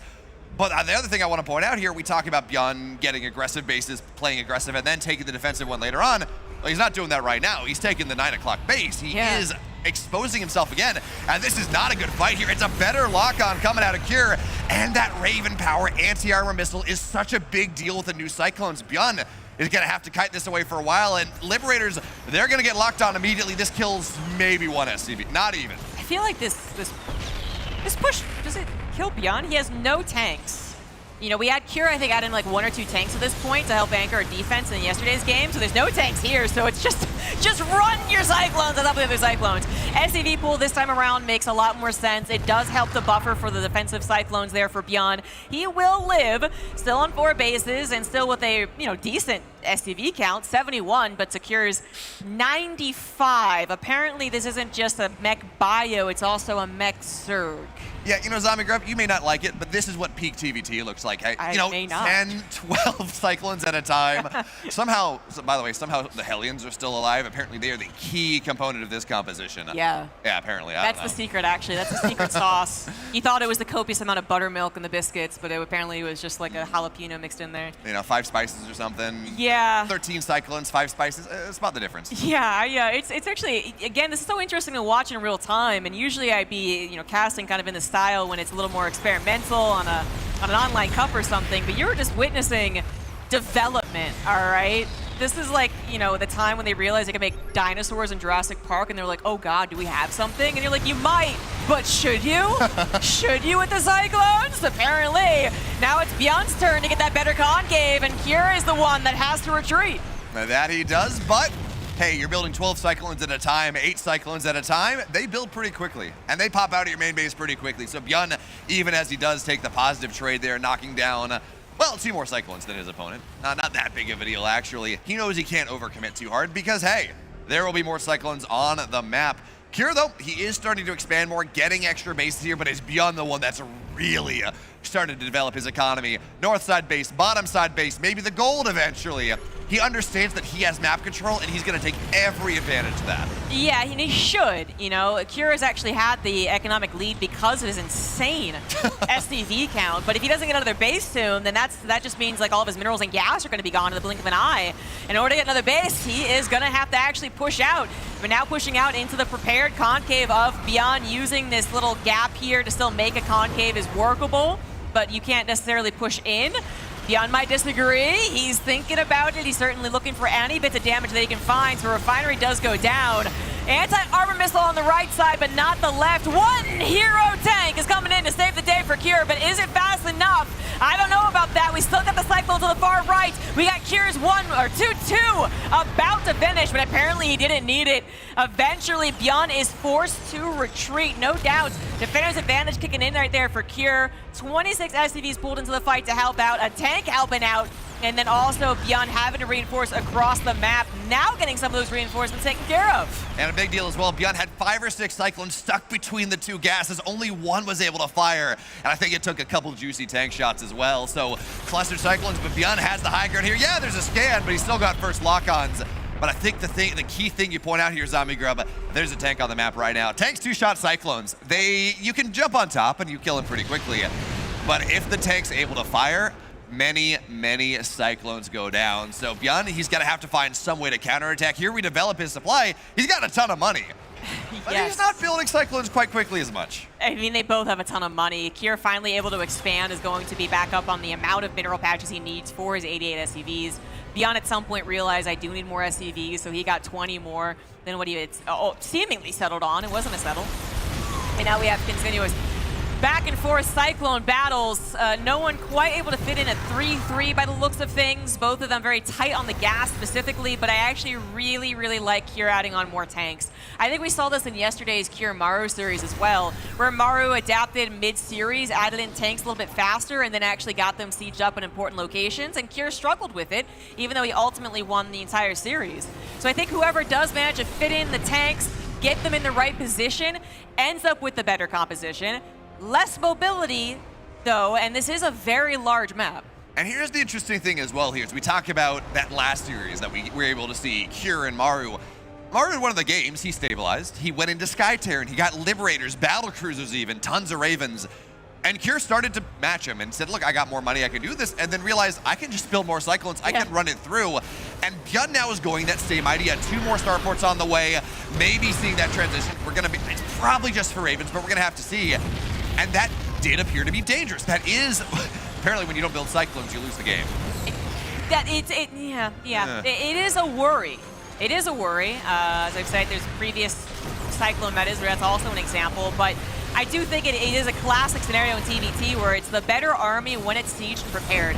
So if it gets across the map, Beyond is in a lot of trouble, and currently it is actually even catching these Cyclones in an awkward position, because now if they just avoid the fight, they're maybe in a potential base trade scenario. Do they want to do that, or are they going to avoid it? Looks like they caught the tanks on siege, as Beyond also still doing economic damage to cure all the tanks. Only 2 are siege. Most of the tanks on siege is not exactly what you wanted here, although they do get their shots as well. Ends up being a wash on the army front. Kier has 30 extra army supplies somewhere. Back killing Beyond's harassment force, which did kill 29 SCVs, but they're on an insane count. So 70 SCVs is still completely workable. And that's one of those things as well when we talk about Beyond transitioning into the late game, extra starports, Liberators maybe. He had a couple on the map, and because of that counterattack, killing 29 SCVs, canceling or killing the base on the right side, well, you bring the Liberators because all the Cyclones of Kier went home, and then instead of losing every single one of your Cyclones, you're able to actually clear the tanks fairly efficiently and maybe get a better trade. But for now, here comes Kier, and these orbitals, one's just gonna die. Second one might be able to fly away here as the tanks will siege, but now we got a second problem. 3-3 is just about done for Kier, and Beyond, it's on the way. It's far away. Yeah, Beyond did finally take over the income advantage, but I just didn't have the gas for a long time to actually start up that 3-3, so Kier is going to have that advantage, but we are moving over more into tanks. I mean, I think we're going to have a bit of flip-flop in between that, you know, kind of the mobility versus maybe the stronger army composition, depending on what you think you need. But if it is a more tank-focused battle, there's a certain field of thought that's like, they already do so much damage in a splash form, that 3-3 might not be as important as, for instance, getting the first siege up, which is really important. So we'll see if that actually affects these battles. So far with Kier having a bajillion Cyclones, I say they would, but then Beyond has a solid tank count, so they still don't want to engage, even if they do have an upgrade lead. Yeah, the interesting thing here as well is we talk about transitions, Beyond going up to 3 starports. He doesn't build much with him. He's just on tank Cyclone right now. Maybe it's a money thing. He just doesn't have enough gas for it. But Kier is transitioning. He's building 5 Vikings at a time. And what's he at right now? He's on 10 Vikings, going up more. If Beyond just stays on Cyclone tank, those Vikings, they're going to drop on a base somewhere. They're going to try to land on his army. They don't have a ton of value. Well, I mean, if he stops now, he will ensure that he has the air advantage. You know, because Cyclones hit air, I guess it's dependent on their positioning. But, you know, and then he can add on a Liberator. And if it is going to be more of a tank line in the sand drawn situation, obviously we still talk about Liberators as being very powerful. They are going to be able to combo with your own tanks to continue pushing Beyond back. But we actually do not see Kier adding on those Liberators. He only has the Viking control, which, aren't necessarily helping out a ton right now. And that's not enough tanks to actually hold that position. Now with Beyond also maxing out here, Kier's Cyclones rushing back to try and take advantage of the tanks being on siege. But there's so many that it's now a leapfrog. And taking down those forward position tanks just cost them a ton of Cyclones. That it did, but Beyond doesn't have a ton of Cyclones at the front either. So better in supply, starting to trade a little bit better as well because he has been hurting in that value. Now, the one thing I want to see him do here is he is going to knock more of these tanks out with his Cyclones. And one thing we haven't seen a lot of Terran players do either is, well, Cyclones, they get two-shot by tanks, absolutely. They're bulky units. You get them even just a little bit split and they don't take a ton of tank shots. As Bjorn is going to catch 3 Ravens here. That's been a significant investment coming out of Cure, and to lose 3 of them to no value, that's a big deal. Plus the defenseless orbitals, so it's the resources being taken away as you lose the things you're already invested into. And he doesn't have a huge bank. It's Bjorn who has the huge bank. More SCVs going down for Cure. I mean, how many has he lost in this game, actually? He's lost a 99. Can we get the 100? Cannot believe we didn't get the 100.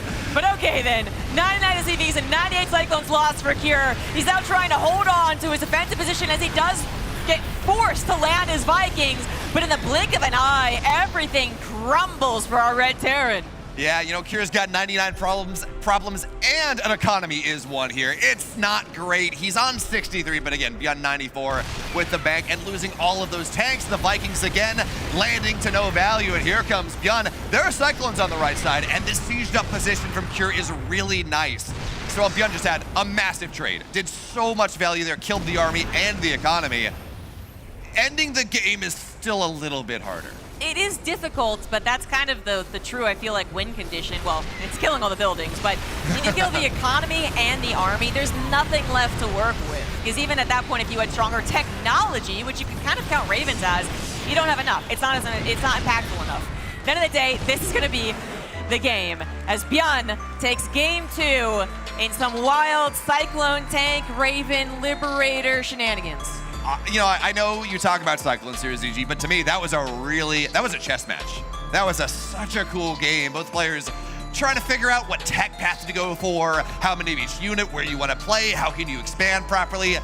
Is building something other than Cyclones worth it? Apparently not. Ravens, although in fairness, that's not even the Cyclone thing. That's Cure playing a little too fast and loose with his units. Yeah, I mean, building something besides Cyclones is actually good because I think Bjorn did start to find a stronger position once he started building more tanks.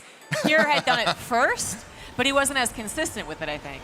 And then Bjorn got him, that break in the middle of the map where Cure's Cyclones weren't there, then he could leapfrog the tanks forward. And then he was using his Cyclones as a lot of harassment options, which absolutely added up over time. In that game, Bjorn actually lost 178 Cyclones. That is a lot. I thought 100 mutas going down in that Dark game versus Classic was a lot. And I understand that mutas are worth significantly more than Cyclones are in this day and age, but that's a lot of Cyclones. But if you don't think of them as Cyclones, you don't think of them as these strong mech units, and instead you think of them as Marines. Yes. That's actually not all that bad. Yeah, and it is, it's a lot of the same philosophies as Marine tank versus Marine tank. You have the same dilemma of whether or not you move over into a less mobile composition, but theoretically stronger when it's sieged up. That is what happened. You have the theory craft of actually going for your tanks at home, your Marines going for the run-bys and to offset your opponent. The same thing with the Cyclones in the tank. So it's mimicking that bio style, but still something a little bit different. We are going to go to a break, guys, as one of the players has asked for a very understandable pause. So when we come back, it is continued Cure. Oh, no. There is a break for the players, but not for us. Well, you know what? That's fine. It gives us a chance to talk about what's going to happen in the next game. Alcyone Zombie Grub. We talked about Radhuset as feeling like very much a Cyclone map. It's wide open, you can find angles, it's massive. Alcyone, though, that's a little bit closer. You really care about the line of sight blocker in the middle of the map. Do we see the same thing, or do we try to opt into bio? I have no idea. I still don't really feel like there's a point in which I look at the game and I say, well, that's 100% a reason to stay on mech or stay on bio, because I think we're also absolutely 100% seeing more changed minds in the last 2 days. You would almost never see someone cancel their barracks or factories about halfway done. You basically never see anyone have to because it's always bio versus bio, to be fair, but still. And so to do so, even as you've already dedicated quite a bit like Cure did in that last game, and it's like, no, actually, this is a better idea. It's very difficult to discern what they're thinking to go into what they do. We are now into game number 3 on Alcyone. In the bottom left for Team Liquid, he is the Red Terran Cure. And in the upper right, in the blue, looking for his best international performance in quite some time. For the Rebellion, it's Bjorn.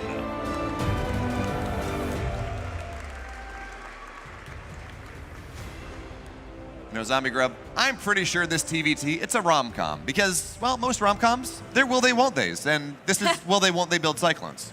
Yeah, that's a good way to put it. It's not a kiss on the skyscraper at the end. It's a... Well, I'm pretty sure the Cyclones kiss.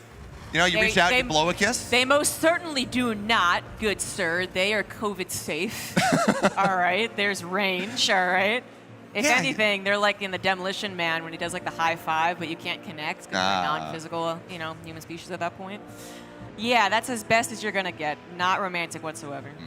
I don't know. I mean, every shot they fire, it's like, you know, it's one of the rom-coms where they're going away for a while. It's like, desperately, I love you. Let me blow a kiss off the train as they run away because, you know, you want to kite all over the place. But we're in a new game, Zombie Grub. It's Alcyone. It's a map that is a little bit more tight, a little bit more enclosed. There's a line of sight blocker that's incredibly broken if you can hold it. So maybe more early pushes, less anti-Maru Cyclone play? I really can't say that for sure because, like, when I think of Radicet, I do think of a very different map.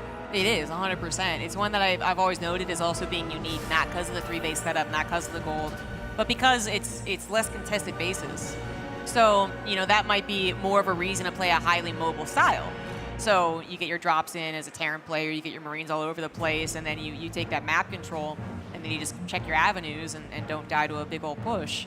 But the way that these guys are playing Cyclone Tank, it can be used in both a, you know, slow-going way if you do add on those tanks, or it can be used in the hyper-mobile way. So, again, it feels far more dependent on how the flow of the game has gone. It's like there's no rigidity to the idea, I guess. You know, it's go with the flow to the max. Because if your opponent has a little too many Cyclones, then you got to really think about, do you go with the flow of Cyclones or tanks?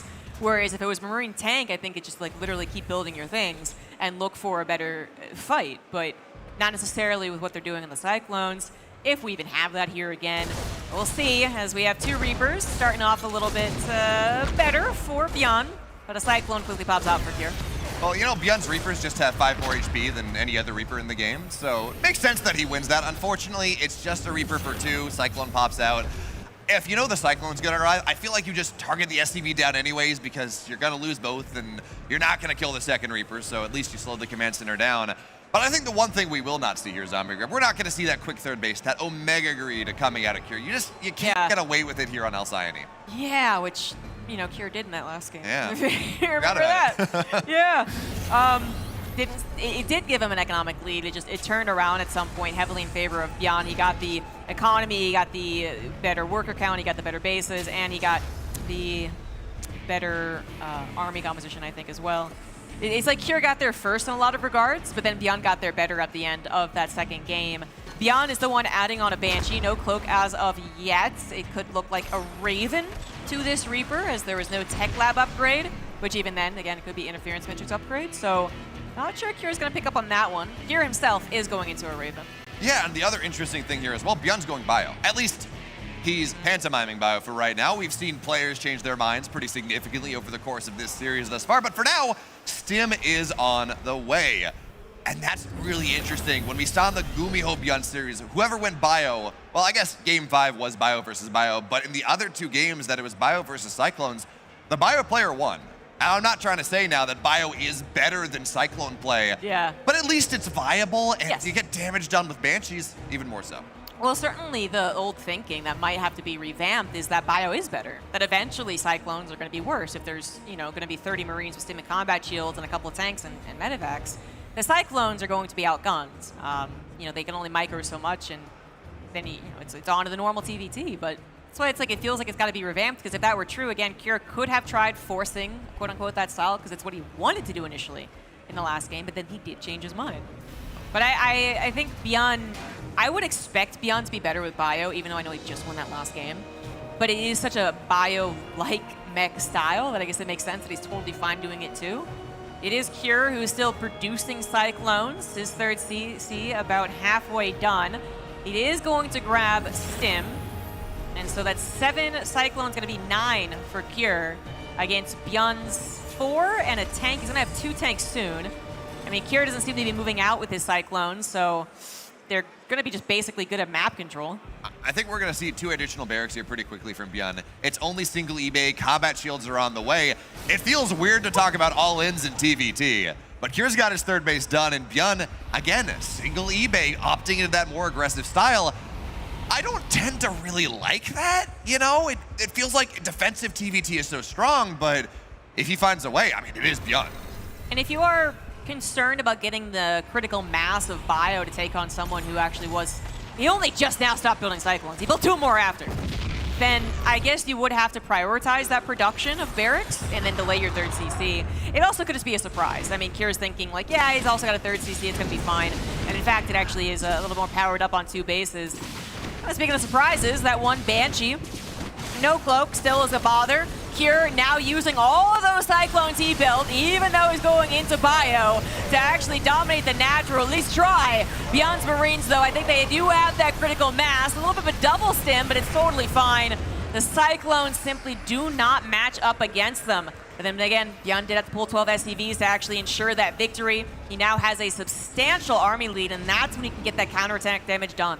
Zamagrab, not only is it an army supply lead, it's an army quality lead here. +1's just about done. Combat shields are done. And yeah, Cure Stim finished up at the end of that. But with 4 tanks here as well versus none, by the way, that's really important to point out. This army from Byun, if he can find the right angle, looks like he's going to take the north side and try to really constrict the opening of the natural. If he can find that, that's going to be a lot of damage. But I love this counterattack from the Cyclones. It's going to force part of Byun back, maybe get a tank, get some bio, and it really will slow some things down. But Byun already here. He's got a tank sieged up, couple Cyclones as well. And unless Cure can find an option, his army is not good right now. SCVs, I think they're going to have to get pulled in response, but he's actually retreating back to the main base. He's giving the orbital up, and that will go down. There's 1 repair. It doesn't matter. Tank on the high ground, though. That's a lot of damage. Byun will knock it down, and now 10 dead SCVs. But remember, there's a 3rd base. There's a 3rd orbital. This just equalizes the economy. In fact, Cure, he's still got more workers. Doesn't have a lot of army, though. He is still down in the overall supply, and the only thing he has is a Raven. They just got bopped. He's going to be forced to tap out as Byun takes the 2-1 lead. You pointed out those Cyclones in the middle of the map. I am pretty positive they were supposed to be on the lookout for that exact attack that ended the game. Finding a mere few reinforcements was actually not what Cure was looking for. He was trying to find where Byun's army was headed. He had the Cyclones in kind of the middle of the map. He had a spotter unit off to the left, but not left enough. Byun really took the widest path possible on this map off to the far left to ensure that his army got onto Cure's base before Cure could use his Cyclone map control. If they can't find your army, it's on map control. Yeah, that's very true. I think it's also one of these situations where Byun is not, or Cure was not going to win that game easily if he couldn't slow that push down. Yeah. Absolutely. It's one of those things that Cure kind of gifted Byun that game. He builds 11 Cyclones, runs across the map, gives Byun a perfect fight into Byun's all-in, and suddenly you're not defending, you're not holding a high ground, you lost 11 Cyclones. And you got SCV, sure, but you didn't get the army. No, he did not, and the tanks were always going to be a problem as well. Whether they got over there lickety-split like they did or they took a little bit more time, the tanks absolutely ended up being a problem for the guy who made all the Cyclones and no tanks. There's no anchor, there's no strong defensive utility that really abuses the chokes you're given as a defender in StarCraft 2. So Cure was aware of that, but he still had a couple of Cyclones to at least try and slow down the army or pick off the medevac carrying the tanks. I mean, that would have been huge, right? He just didn't actually know where it had gone to, and suddenly it was on his front doorstep. But now, another thing's going to be on his front doorstep. It's a nice little present for Byun, as we do have an SCV on the way out. But first, let us introduce this top right player on Hecate. The top right has the Red Terran for Team Liquid. He is Cure.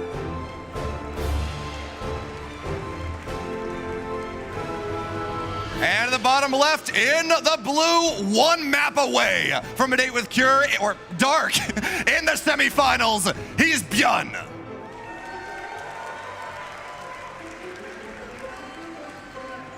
And this has quickly turned a little awkward, hasn't it? Oh, We've got the second SCV of Byun scouted by Cure scouting SCV. He did bother scouting despite what might have been the intention of Factory Expand. It's actually kind of hard to tell because your response to seeing a proxy barracks, an intended proxy 2 barracks, should be to add on more of a Factory Expand approach. So that's what Kira's doing now that things have been weird. And Beyond realizing that he can't actually even get the barracks up. You know, if this was out in the middle of the map and Kira didn't want to pull the SCVs against it, Beyond might still somewhat commit at least to the 1 proxy barracks, just to make this still a 2 barracks with 1 proxy like his first game. But it's just, no, like it's just not any reason. There's clearly a way for Kira to nip this in the bud. So Beyond's the one that has to change, and that is early enough that you are okay as a Terran. It obviously entirely changes your game plan, and Kira should feel quite confident and very happy that he went for an SCV scout. Certainly what this means as well is that any sort of tempo that Bjorn wants to find, any sort of aggressive option, advantage that he might want to get against what has been a pretty stable Kira into the mid game, it's not really going to be possible. So Command Center on the way on the high ground because this was a proxy eventually. Got canceled, but, you know, close enough. So he's got to keep that safe, and he's going to have to batten down the hatches a little bit. There's a Reaper here. There's the STV with a little bit more HP. Not the biggest of deals, but he does have to make sure his Reaper's in position on the ramp. Yeah, that's just so awkward. It is Beyond not having a later orbital, not having as many SCVs when she's about to lose one more. To be fair, Kira is too, but Kira's tanked for his Reaper a little more effectively. There's more to pull for Beyond, but he's then falling behind on the SCV count. And his Command Center, well, it is over halfway done. That looks really nice to make up for the 2 SCVs and maybe something that Kira has as a follow-up and get on location compared to Kira's. And at the end of the day, again, Kira should be feeling quite comfortable with how this game has played out, and if it's comfortable for him, he's going to do exactly what he plans now. Beyond changing it up, I think we'll be able to change quite quickly and quite comfortably to an extent, but it's just Kira getting all the victories, and it's Beyond that's going to have to do a little bit of a comeback. Yeah, that he will, but Bjorn has shown us in this series that he is no stranger to the comeback. I think that Rat Who Said game, certainly at times, he was not in the best spot, but he's able to make it happen, and Zombie Grub, you know, 25 more minutes of Kira and Beyond TVT all together, Cyclones all over the place, crazy mech bio. I'm here for it. I think it's fun. It's been fun. It's been fun to watch. But it is, a lot because it is just a highly mobile composition, which Marine Tank, it's got the mobility, but then it also has, I think, a little bit more of a chess match. When you add the tanks, it's a little bit more of a chess match. And so that can be what we expect from TVT, but then a couple of mud wrestles, a couple of just slap fest as you're just trying to out, quantity each other, basically. Like, that's always fun, too. And we might be getting that. We might be. As far as the Cyclone battle in the early stages, Kira does have more, and he's sending them across the map in a medevac while still producing, of course, more Cyclones. Yeah, that he is. So this is a little bit... okay, Bjorn's just going to posture in the natural. Looked for a second like he was going to run forward.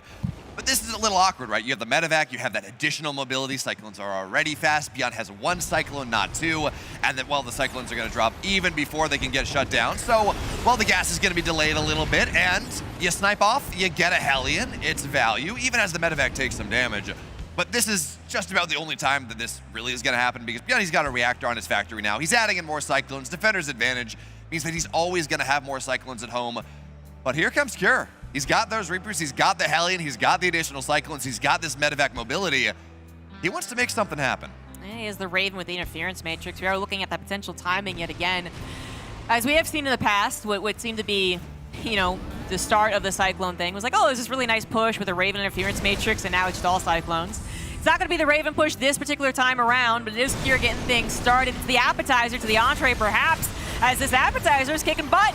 Kira is going to find a good lock on, not be able to complete the kill though, and now it is his turn to get locked on. And actually Beyond will trade out fine as far as the army, but he loses 6 SCVs. He had just started to get back into an even SCV count, and now he's losing even a couple more. It is at the cost of Kira's Cyclones, but I think it's a worthwhile cost. Beyond's not going to be able to get a counterattack in fast enough to abuse a 3 army supply lead. And the pretty cool thing about that as well, Cure eventually lost those Cyclones, absolutely. He lost the medevac, but we saw him tank with the medevac. He intentionally ran the medevac into Cyclone range, so both Cyclones of Beyond locked on the medevac. Cure drops 2, he gets the better Cyclone trade, and SCVs eventually killed things off, but cool little iteration on the Cyclone micro idea. But at this point, Beyond You're right, his economy's not all that great. He's got Cyclones on the map, but it's not a significant amount. It's kind of be down to these Liberators, but Kier's aware of that. Cyclones in the main mean that shouldn't take that much.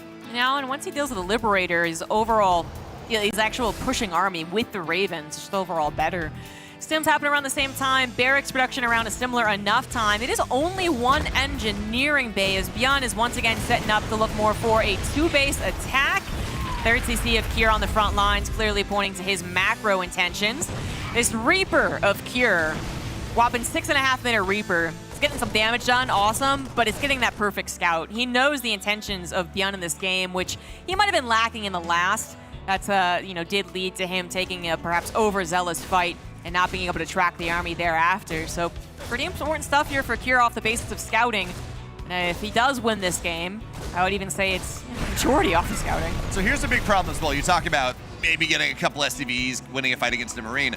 Beyond is all about this timing, right? He wants to run across the map with +1, stim, combat shields.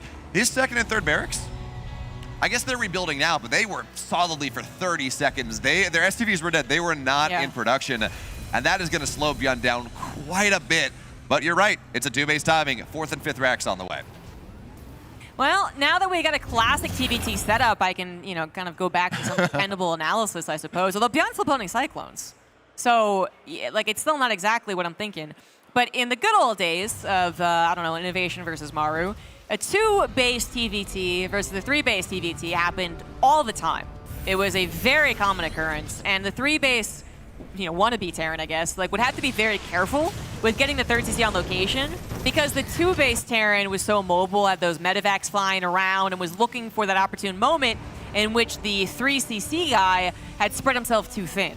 But to your point, the barracks were so delayed. This push is so delayed. You don't really have that time in which Kier feels scared. He's actually been the stronger one this entire time. So of course he gets his 3rd CC on location, no problem whatsoever.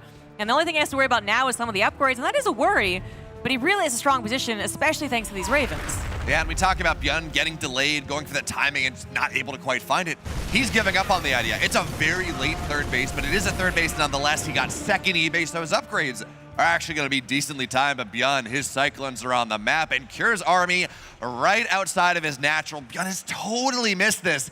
The 3rd base is going to get canceled if it gets found, but here come the Cyclones. Marines are just going to have to stem away. There is not enough here. I don't know what Bjorn's supposed to do. He has nothing in this base. No, and worst, here has a tank on his defensive side of the map, which is covering his 3rd. It looks like Bjorn is going to try and go for it because he has to. This is the only plan here. If he's going to go for it, he's got to get in the main base of his opponent, but of course that's not going to happen. Kier will take game 4 in a situation that revolved again heavily around that early scout, the control of the game, but then he just kept in control the entire time. He got another scout that was very influential, and plus all the harassment with the damage, and then at the very end, it was some real revenge. He caught Bjorn unaware of the army move out, easy peasy into the natural, and Bjorn just was basically already throwing up his hands saying, what else can I do, as his units finally arrived on Kier's 3rd. You know, Zombie Grub, we talk about this. If this is a rom-com, right, will they, won't they? Oxford English Dictionary, their 2nd place word of the year this year is a situationship. Oh, God. And if it's a rom-com, if our series, this new TVT is a rom-com, that was a situationship. I guess so. I think the boomer way of putting that would be putting it on it's complicated. Yeah, we're talking. I guess. I can't catch up with these Zoomer usage, okay? They like my tweets. They like my post on Instagram, but they never talk to me. That might be a little post. It's complicated. I'm not sure. Fair. Facebook and I don't know what we're getting into. But no, it is a weird situation. It doesn't feel like we have a real handle on who has the better overall TVT, which sometimes you have even as it goes to a 2v2, right? You're like, well, this other guy, he's only winning because he's getting this drop that the guy's not catching. As soon as he puts his Vikings in the right position, no problem whatsoever. It's certainly not like that. Kier showed some real dependability in the matchup in the first game to make that comeback happen, but then has also faltered on that map control and the decision making like his 3rd game. So it's really hard to say what's going to happen here for our final map of the best of 5. In the top right for Team Liquid, he is Kier. And the bottom left, once more, 1 map away from a Dance with Dark in that semifinals. He needs your support. It's Bjorn.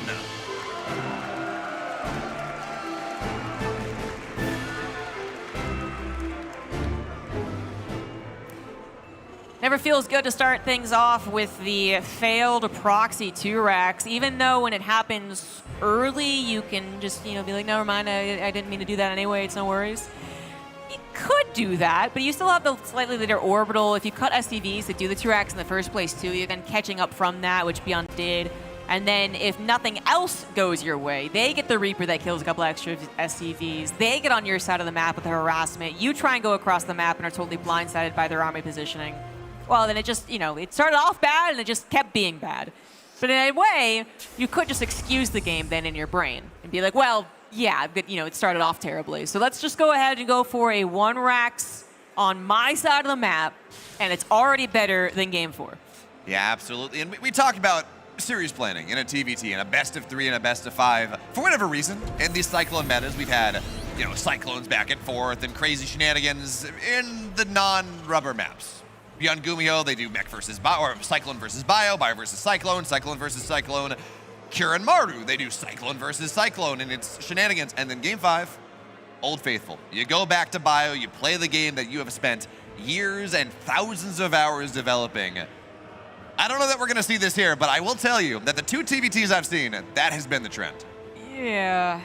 Beyond, when he is even going into bio, though, he's really also kind of, I don't know if he's hung up because, again, that last game was so dependent on having to change your ideas and your entire build, but he did once again try and go for a 2-base TVT build, which I think situationally is fine. I think as part of a best of 5, absolutely fine. But overall, there's a reason that we expect it to be 3CC almost every single time in TVT, aside from our proxy barrack shenanigans, because it is better. Like the 2-base attacks from a Terran versus the 3CC Terran is just, it usually favors the 3CC guy.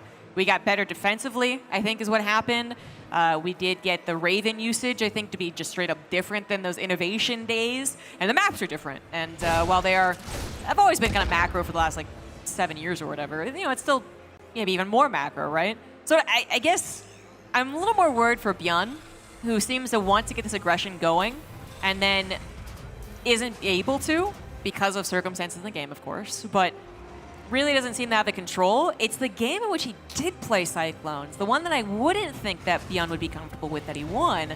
So does he do it again? But is it actually what he's comfortable with when he's known for being the Marine Microer? It's just questions abound here. Even after 4 games of witnessing these 2 players, I still don't think I have my brain wrapped around it. Well, Zombie Grub, you talk about microing Marines. Again, Cyclones, they're just the mech Marines, so it's the same thing. Not as cool, though. Yeah, that's cool. Marine Micro, Cyclone Micro. Which one pops in your head, Which cooler? Cyclone Micro. Does it, though? It does. Do we remember Marine King splitting his Cyclones against the Banelings? I don't think we did. Did Cyclones exist back I think if Cyclones existed back then, different story. That's what we would have seen, yeah. But going back to that last game, just for one more second, I wonder if it's almost one of those things where Bjorn, he took damage from the Cyclones early on, his proxies, it's just like, I'm going to all in. I don't think I can play a macro game. It's too far behind. I'm up a game. Might as well try it. Just old college try. Worst comes to worst. We go to Solaris. It's map 5. And, well, for now, it is going to be something that is not Cyclone versus Cyclone. I guess the other note is that, okay, so it's the second time he did a 2-base attack. One was clearly planned, and it worked. The second one was like, well, that was a weird game anyway. It is his preference for it, because a lot of other Terrans, most other Terrans, I would say, their preference for a comeback is like 3CC, turtle up, be prepared to pretend everything, like Cure did in the first game, right? So that's why I'm thinking that Bjorn might still look to be aggressive, and then I don't know if his aggression is going to work. Cure has been solid, and in that one, the first game in which it did result in a normal TVT, Cure did end up looking stronger in some of the, in literally the battles. He chose his battles wiser than Bjorn did. So is that going to happen again if they go into bio versus bio? Which I think we have the most typical opener in Game 5. 1 Cyclone, 1. That's crazy. Yeah, this looks like last patch. You build Ravens, you get Cyclones. I guess you get the Raven upgrade, so that's a little bit different. But look at what Bjorn's doing here. He's getting active on the map, of course. That's how Bjorn likes to play, but he is very, very quick to that 3rd base, a little bit quicker than Cure. So he is giving us this early game. He is giving us this mid game. I see those thumbs up, Zombie Grub. unless something goes crazy, we get our traditional TBT. Yeah, I'm glad to see him going for 3CC. I'm also glad to see him going for some aggression. Of course, it is the rubber match, so I can't be too favored. I want both these players to advance, but Bjorn finally getting to play his game. Gains the momentum, chases after Cure, and Cure has no choice but to run away and try and mitigate the damage, which he does. He's not taking game-ending damage here, but Bjorn now has the position, now has the confidence, and does have these leads in the third CC, substantially in Stim and his Marine production. Yeah, that he does, and at this point, he also has the middle of the map. Cure is defensive. Absolutely, he's got the Ravens, he's got these tanks on the high ground. Pushing through this is not the easiest thing. And actually, we talked about Raven upgrades. Bjorn doesn't have his, so he can drop auto turrets, he can drop anti-armor missiles. Breaking this tank line is still really hard. So instead, you play the map control game. You get your upgrades up, you get your additional barracks, and you really don't let Cure feel comfortable. Cure wants to know if this is going to be more committed. He comes in as the 4th and 5th are finishing, so that basically tells him the time of the 3rd. And so he knows that he has to get his 3rd on location. If this was a confirmed 2 base, then he can be a little bit more cautious around getting his 3rd, and Bjorn's little contain here isn't enough for the 2 base player. But now that he knows it's 3rd CC, he's got to choose his timing. He's got to choose his breakout point. He tries to go for it, almost missed micros his Ravens. But Bjorn knows that he doesn't have that much of an advantage with Defender's advantage kicking in, his reinforcements not being on the front lines. He is going to give Cure that room to get the 3rd CC up and running, and it is going to be a fairly even TVT, but Bjorn is on a faster Stim and thus should be on a faster combat shields, but he's not starting it, so I'm getting a little worried about that. But certainly with faster Stim, he can choose his moment. If he wants to go in with auto turrets, interference matrix, Stim, concave, he will absolutely do it. But then, is he thinking about that first game? Now that we have another game where Bjorn feels solidly in the lead, is he thinking back to the first game in which he started taking bad fights and is going to be a little more hesitant than we usually expect? I think what we see here for Bjorn, he's going to have this 1-1 time, and combat shields are going to be done at the same time. +1, Cure doesn't have the money to get +1 armor. Even if he is on double eBay, he hasn't really saved that money. He hasn't found that time. So Bjorn, he's going to have a 2 upgrade lead. Even after that comes through, he's going to have that 1 upgrade lead. He's going to have combat shields when Cure won't. If he can flood through right there, I think that's the timing he's going to be waiting for. But you're right. Every time it felt like when it felt like he had the lead in game 1, he kind of lost it a little bit. So yeah, PTSD. Game 5 doesn't mirror. Yeah, it's in a bookend situation, which would be unfavorable for the Bjorn fans. Bjorn not using his Ravens for the main offensive. Goes for the auto turret harassment. It is fairly effective. 6 SCVs go down, but I think what you'd really be looking for is a severe over-tuning to that, over-defensive that from Cure. He did not. He had so many tanks. He's on 7. That's the solid number that he was able to leave his tanks to the front and deal with the auto turrets. I mean, you can also just deal with them by pulling the SCVs, right? So Cure not over-defending, not getting tricked into opening up a vulnerability anywhere, staying the course, which is what he was really good at for game number 1. And Bjorn's the one who wants to actually pry this defense open, use his upgrade advantage, and then just snowball from there. And his upgrade advantage is going to be consistent, because Cure still doesn't have an armor on the way. Oh, finally. Finally, but that is well, he doesn't have armor on the way. There's the armory as well. And yeah, there's a tank shutdown. So Bjorn, he's going to lose that first tank, gets one in the exchange, and well, they both can see each other. No Vikings in the sky, not just yet, but Bjorn gets that trade. And I like what he did at the 3rd base earlier. He had that 1-1 timing, that combat shield timing, where you might want to make something happen. He scans, there are 5 tanks, not worth it. I know I'm in the lead. I know I can get my 4th base on the way. I can continue to develop this advantage. And that's the thing about Solaris. Your 3rd base, your 3 bases, they are hard to break. Take the 4th, take the 5th. Ooh, it's more wide open. To be honest, glad to see some typical TVT. We're going to have Bjorn going for an 8 racks versus Cure's 3 starport. So not only do we have Marine Tank, which is, great, but then it's actually the most classic way I can think of a finale of TVT. Replace Cure with Maru, and Bjorn Maru was all about consistently 8 racks versus 3 starport. Now, Cure kind of has to go 3 starport, I would say, to a degree. The defender, the guy who's catching up kind of wants to do that, but regardless, it is going to be a slower way of playing. Bjorn, much faster, wants to take these types of battles where he thinks his opponent is out of position. Not so much, but he is going to snipe the 4th, so that's obviously good. And that is a nice grab, but not the domino effect. It's not going to lead to the loss for Cure. He's going to say, you know what, you got me, back to building another fourth and trying to take the most cost-efficient engagements possible. Yeah, Zombie Grub, it's not a domino, but it is a higher quality pizza because not only did the base go down, Beyond's got his fifth base all the way. This is nice, though, knocking down 5 tanks on the Raven shutdown. But it's, yes, there are 3 Ravens, and yeah, they've lasted the entire time, but Beyond dropping to the natural right now. This is gonna pull Cure out of position a little bit. Beyond thinking about trying to find his way on the bottom side, because again, this is not a lot of damage, and we're again worried about that situation where Beyond has an advantage, starts to trade poorly, as the Marines are not controlled. That is a lot of Marines going down, but here is the economic value coming out of Beyond. 16 SCVs, a dead command center, and again, Beyond's got his 5th base done. The 2,000 resource advantage for Cure in the losses here. You know, he's doing exactly what he needs to do to make that comeback. He's doing what he wants to do as the 3-star port player. Defend, defend, defend, get maxed out, do maybe your own slow push. Beyond has so much practice against this, though. That's why I was bringing up the classicness of this style of play. This is what he does best. And while, again, theoretically it might not be the ultimate composition, just more mass Marine than getting into Ravens, getting into Liberators, Beyond's style works so wonderfully with this. And he is going to have the advantage still for a while, right? Because Cure isn't comfortable. He's not just like, well, I've already evened things up. He's gonna have to wait for his 4th to actually get settled. He's gonna have to wait for his own 3-3, even though he's going for a slightly different composition. And he certainly has to wait for an actual, like, Raven advantage, which at 3, you know, it's better than 0, but it's not exactly masked, and it's not Liberators either. Cure seems comfortable with his tank count, so at least get some movement on the map, but Beyond's going to be quicker to respond, quicker to remax as well in case they do battle, and is actually looking to catch these Marines. As Cure forced to retreat entirely back to his 3rd, he does have 3 tanks here. That he doesn't. Beyond, he doesn't have that advantage from earlier on, but it's still +1 as he thinks he can make something happen here. But absolutely not. There are tanks on that back line. They got +1. This is, yeah, you got the nice siege up there, Beyond.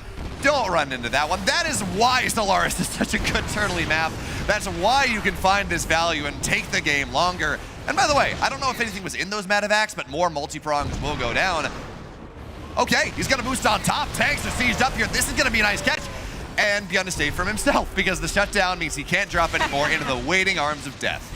Yeah, Beyond's really hoping that this would lead to the next big thing, but it hasn't. Cure has stopped them, full stop, and has actually evened up the supply overall. Still an upgrade disadvantage for Cure, but time will eventually fix that. Time will eventually even things out in supply and upgrades. What it won't even out is the bank and maybe the production, depending on Beyond, you know, ads. And Zombie Grub, you look at this as well. You remove the nameplates, this feels like a Beyond Maru series. Absolutely. Yeah, One player, Beyond playing and building 18 Marines at a time, pedal to the metal, trying to win the game. And it's Maru sitting back there, or Cure in this case, sitting back there, turtling up, trading better and better, Masked Raven, saying, yeah, Beyond, that's fine. I'm the rock to your storm. You break yourself against me, it's okay. Yeah. And Beyond, you know, might not be getting flashbacks to game 1 of this series because this is extended far past that, but maybe some flashbacks to some of those Maru series, or Cure, because I think this is also the common dynamic between these 2 players. We talked about it in the beginning of this match. Beyond hyperactive, wants the micro, wants to get the engagements consistently. Cure, straight and narrow defensive, very solid TPT. That's what we have here for game number 5, and Cure now feeling comfortable enough to actually start his push. He's got the tank count, he's got the Ravens, and while he doesn't have the upgrades, an anti-armor missile would fix that. +2 done in 10 seconds for the tanks as well. These Marines are about to explode, especially because Beyond doesn't have +3. But this quad drop on top of the bases is gonna be beautiful. Cure, finally, for the first time in 15 minutes, finds his way on the map, and Beyond says, no, you don't. I'm gonna force you all back, so into the main base, tanks will fall. Ideally, you get the add-ons. That's the big deal here. But for now, Beyond can't stay on top of the production, gets 10 SCVs, and he has to get this army out. This was not enough damage to justify losing 40 supply of Marine medevac. And it is going to all go down eventually. Beyond scans ahead, sees that the majority of tanks have been left behind. Now, that's so many tanks, you would think they protect each other, but not if the concave's huge enough, not if you get a Marine drop, which is exactly what Beyond is going for. The Marine drop forces the unsiege, and the rest of the Marines pounce. Cure forced to once again back away to his 3rd, where more tanks are waiting. Cure supply staying steady as the rest of his army comes forward. Beyond got a lot of tanks, absolutely, but Cure still has 11 on the map. His count is still fantastic, and because of that, Well, Byun couldn't chase that much further. The Ravens return from their foray into the main base, and this army from Cure, he's getting ready for that death push. All the tanks are gonna get shut down. Byun has to give this position up in the middle, and yeah, it's 3-2 or 3-3 versus 2-2, and the bio is better, but the tank count is such a problem. Byun, though, in the natural, in the main base, he's relentless with these counterattacks. He is getting some damage done in return. Byun with the SCV advantage. He's had the map forever, too, but he needed it because he is now at a almost 6,000 resource difference, and it is just increasing as we have another battle. This time, however, Cure's tanks not quite protecting his Ravens. A few went down there. Supplies remain quite even. The army supply identical between the two. The Marines would love to use this +3 armor upgrade over their opponent, but they just never get that perfect time because Cure's been so consistent with his tank production and his tank retention. Even when it looked like he was about to get bopped in the tank count, he actually saved the majority of them. That he did. You talk about this better economy, the resources loss differential. Byun had a bank for a while. He was able to trade poorly and reinforce immediately. Don't do that, Byun. That's not gonna work. Not at all. But his bank's gone now. His ability to reinforce, he's struggling to remax again. He's gonna get a couple Ravens, but you trade a tank for it like that. And the siege up in the middle, Byun thinks he can maybe get the fight here. The tanks will get shut down, and Cure, I think he oversteps himself. Meanwhile, dropping the right side, more economic damage, but it's medevacs, it's gas units. That's the thing that Byun has to be careful about. He might have been able to get a jab back on his opponents, but at the end of the day, it feels like that wall in Final Fantasy that's just coming after your party. You can't stop it. Somehow you gotta find some magic ability to do so. And where is Byun's magic now? It's starting to falter. He doesn't have the Remax. He doesn't have the Marines to micro. He tried to get some Vikings out to help take care of the Ravens of his opponent, but actually hasn't been the main problem. He's just been so spread out and running face first into tanks. Cure actually does back away. A very important moment, I think, for Byun as he gets some breathing room. Byun will be losing now those bases that are actually mining. The top left is the target here for Cure, but that means that Byun maybe can rotate around to the bottom right, still get mining over there, and most importantly, still produce. He still has a chance in this game, but down 20 army supply, he is in a lot of trouble as he's also down in that technology. The Ravens of Cure are spectacular here. That they are, but at least Byun has swapped himself. No longer, he's still building 13 Marines at a time, but he's gotten a ton of Vikings now. His tank count is caught up to what Cure has. He got the base on the right side. He's gonna try to take the fight first here, but the tank siege is slow and shut down immediately. And taking the fight around the slow zone like this, around that doodad, you can't get the concave, not easily. So Byun loses the base, absolutely. He's still got the base on the bottom side. He still is a base up on Cure, but he's got to find some time to stabilize. The run-bys have been nice, but they haven't been enough yet. Still a 7,000 resource difference, and Cure is able to retain his Ravens and tanks. 12 tanks, 6 Ravens, which honestly, the Ravens haven't had time to shine as much as they can. I think things could actually be going much worse for some future battles for Byun. Let's get one heck of a concave. We do have the scan from Cure, kind of revealing his intentions. Interference bit is coming down, taken away. Byun's defensive tanks, no problem right there. And Byun now has a very difficult decision to make. Does he come back and try and hold on here with this huge concave he's setting up, the surround, or does he go for the base trade? He's gonna try and hold. What a scan there from Cure, making sure he knew where he felt the surround coming, and he said, absolutely not, Byun. You don't get to do that. So Byun, he's on that base once again. The reinforcements, even down an upgrade, they're gonna be able to clear this up, and Byun, he had this surround, he had the opportunity, he doesn't have that angle anymore. Vikings are starting to fall here on the shutdown, and Cure, after 19 minutes on the back foot, fighting his way back, he's got his knee, he's got that constrictor on Byun. But Byun, this bio in the middle of the map, it feels like he's got one more fight in this army. It's 30 army supply down, but at least he's gonna get another base. I think he's too late to the base trade, though. Cure has absolutely picked up on this being the only chance for Byun to win, and Byun doesn't have the supply. In fact, it's Cure coming in with the surround, and Byun is the one forced away. Cure has been so solid in TVT for so long. It has been a nemesis of a matchup for him because he kept on facing Maru. Guess what? Maru's gone, and Byun is about to fall next. That he is in the lone bright spot here in the economy, although SC Beyond's been pretty bad. It gets worse. The base on the bottom side is dead. Beyond, he's got 3-4 bases. Not a ton of them are mining. The Vikings even deny this drop. Beyond, he has no avenues. The multi-prong, it's not working. The economy, it's not there. And how in the world are you supposed to beat this army? 16 tanks. You have, even if you catch them all on siege, I'm not sure that Beyond's army would take care of it. Now with the Raven still involved as well. But Beyond is not going to go down without a fight. He is a fighter to the last, doing whatever he possibly can to buy more time. He has reestablished bases up to the top left, but he's only on 39 SCVs, and he's been using a lot of scans to try and determine how his opponent's trying to constrict him. So I'm not sure a lot of Mule's been going down.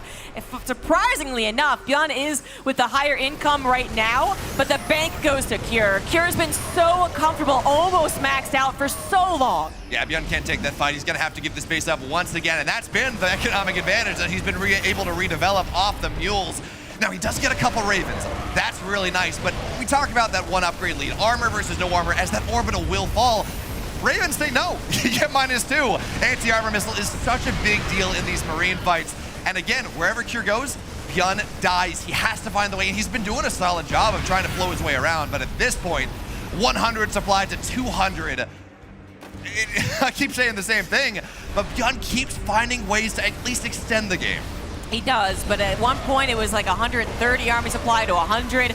That's, theories could happen abound there, you know, concave surrounds, the upgrade lead that he's had forever, but now at 130 army supply to just barely 60, Beyond doesn't even have a chance, even if he finds Cure out of position. I think his only chance would actually be finding Cure mis-splitting, which is just not something that Cure has to do, or Cure making a massive mistake, which is also not going to happen. Beyond has been taken out by the TVT Master, and Team Liquid's Cure is moving to the semis. The crown went on when he took down Maru. The crown stayed on when he found this way into the round of 4. Cure, of all the players to win, to dominate a tournament off TVT, he's good, but I didn't know he was that good. He's been fantastic for a while, and it is shown here. Beyond tried his 8-Rex play, something that he was very comfortable with, but you know, Cure also a very comfortable TVTer, held on and fought back. Guys, take it away on the desk. Show me TVT, and she morphs into a Cyclone. No, show me the real TVT, and then we get game number 5, perfection. Thank the Lord. Thank David Kim that we got game number 5 here with Beyond versus Cure, as we do have the victor eventually winning the spoils. It was a series here, gentlemen, as I have Steadfast and Fear Dragon to join me for this one. Steadfast, I mean, actually, we saw glimmers of real TVT, I suppose, at the beginning of all this as well here, and Cure did pretty well for himself. Yeah, no, he's always been a very strong TVT player in general, and, you know, he's been overshadowed. We talk about it all the time, overshadowed by TY, overshadowed by Maru, but now he's kind of stepping out of the shadows. He's a part of Team Liquid, and he's really starting to flow with that. But I got a very simple explanation for this one. The first 2 maps were the Cyclone Wars, and then we went to overtime, and they decided to play a real TVT. They were like, you know what, yep, overtime, that's where we actually go. It was golden goal, and Cure comes out ahead. Yeah, there we are. I mean, it was a real slobber knocker, to be perfectly honest here, Fear Dragon. When you look at it, very, very back and forth between the two. You could really see that everyone was leaving nothing on the table for this one. As Beyond, for all intents and purposes, I thought he was going to take the series as a whole, considering the lead that he was able to take, but no, Cure fought back. No, I do think Slavs were being knocked throughout that entire series, and frankly, you're absolutely right. I think that Beyond was doing some incredible plays, even in this last game. And I know, of course, Beowulf and Zombie Grab were even talking about during this game, like, yes, there's a point where later on, Beyond was even falling like 50, 60 supply behind, but Beyond was still fighting and making incredible plays happen with that incredible Beyond Micah that we know him for, where he's using those Marines, he's using mobility. It was a ton of fun to see, but so many kudos to Cure. He did an incredible job in that last game of finally shutting down Beyond. Yeah, great moves, great positioning to be able to eventually kind of whittle that away from Beyond. I guess in those kind of moments, in those really long, those Marine kind of tank wars with the interference matrices, there's so many little factors, so many moves that you can be making on the battleground that are big like that in order to be able to get the victory. Yeah, absolutely. And Byun made a ton of them, and Kjur really did just such a phenomenal job of shutting them down. He was consistently either A, finding himself in position, having tanks sieged up in really great locations, or B, you know, getting back. And we saw it on that last little replay, the surround, the three-prong surround on Byun's like kind of last-ditch counterattack. That was beautiful from Kjur. Like he kind of showed shades of Maru there. I don't want to say it was Maru magic, but it definitely feels like, you know, I think we should maybe check Kjur. Does he have some basketballs from Space Jam? Did he maybe a little bit of theft right there? Well, Kjur, for me, for my money, has been an absolute pleasure to watch throughout this year. So I'm happy to see him in the round of 4 here. Kudos to Byun, of course, for putting a big fight up during all of this. Fear Dragon, I see that you've got your glasses on, but we're going to a break. So when we return, we have got ourselves more round of 8 on the way. We've got a lot of TVZs to come. Clem versus Solar, Oliveira versus Serral. That's coming up after that. So join us in just a few.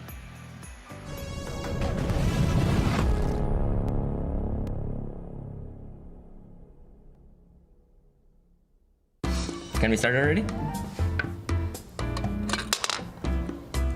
So is there like a technique? Or Technique, just you need to put them from what if I do this? Is that a valid? But you had no clue what you're doing or what? No, I told you I played this once. I don't know any tactics, Acer, to be honest. So that's that. I feel like you starting in the middle is already a try-hard move. I don't think so. I don't know any tactics there. I'm playing to not let you win. Yeah.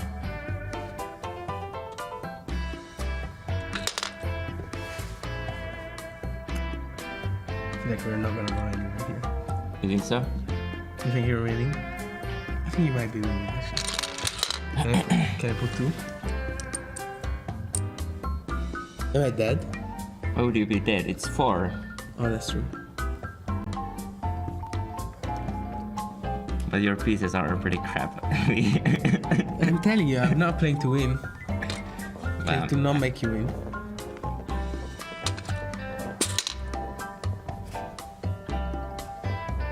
You didn't expect it, did you? Yeah, I didn't.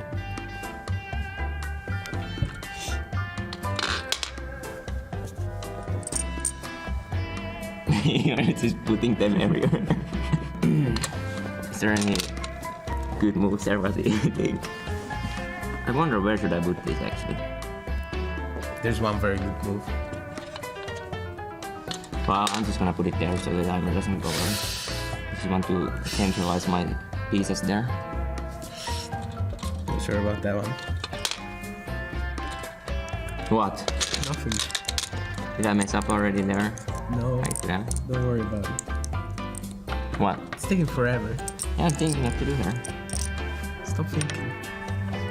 Just go with the flow. What are you doing there? Oh my gosh, man. It's never gonna work. I don't know, man. This is just going to be a tie after all. Where do you put it? Not just there.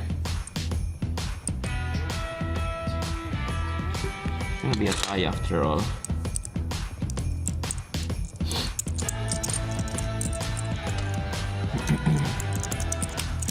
I feel like I cannot connect them anymore. I can just...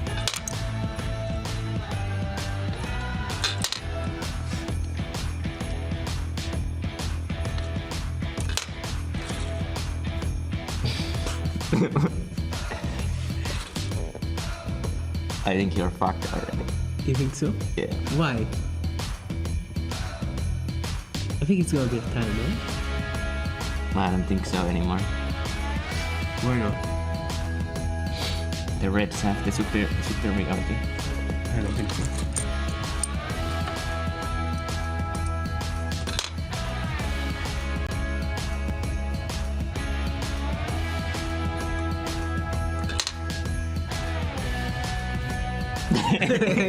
You wish.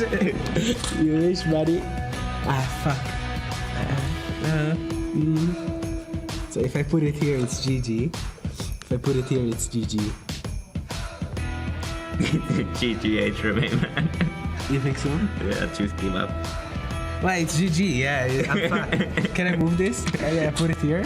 I don't think that's how it works. That's true. Wait, you can connect these 4, right? Yeah. Ah, damn it. I feel like my strategy wasn't good enough. Just putting them in. Well, I don't think my strategy was good either, but it was good enough this time. Well played. 1-1. We can take it.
All right, just 2 more series remaining here for the ESL StarCraft 2 Masters Winter 2023. We've got the round of 8 still continuing on. Then tomorrow we'll have our round of 4 and grand final. Joining me to my left-hand side to start talking about the TVZs, we've got ourselves ZG as well as Cats to talk about it. I do like your scarf. It's very fashionable, very cool. Thank you very much. I was a little sick, so I got to wear it without judgment from myself. I'm glad you're at the other side of the table then. Yeah, I feel like everyone's sick. We're like yeah, but everyone's dodging right anyway. I mean, were you here last year after the event? Like, can anyone? Were we? No, we weren't.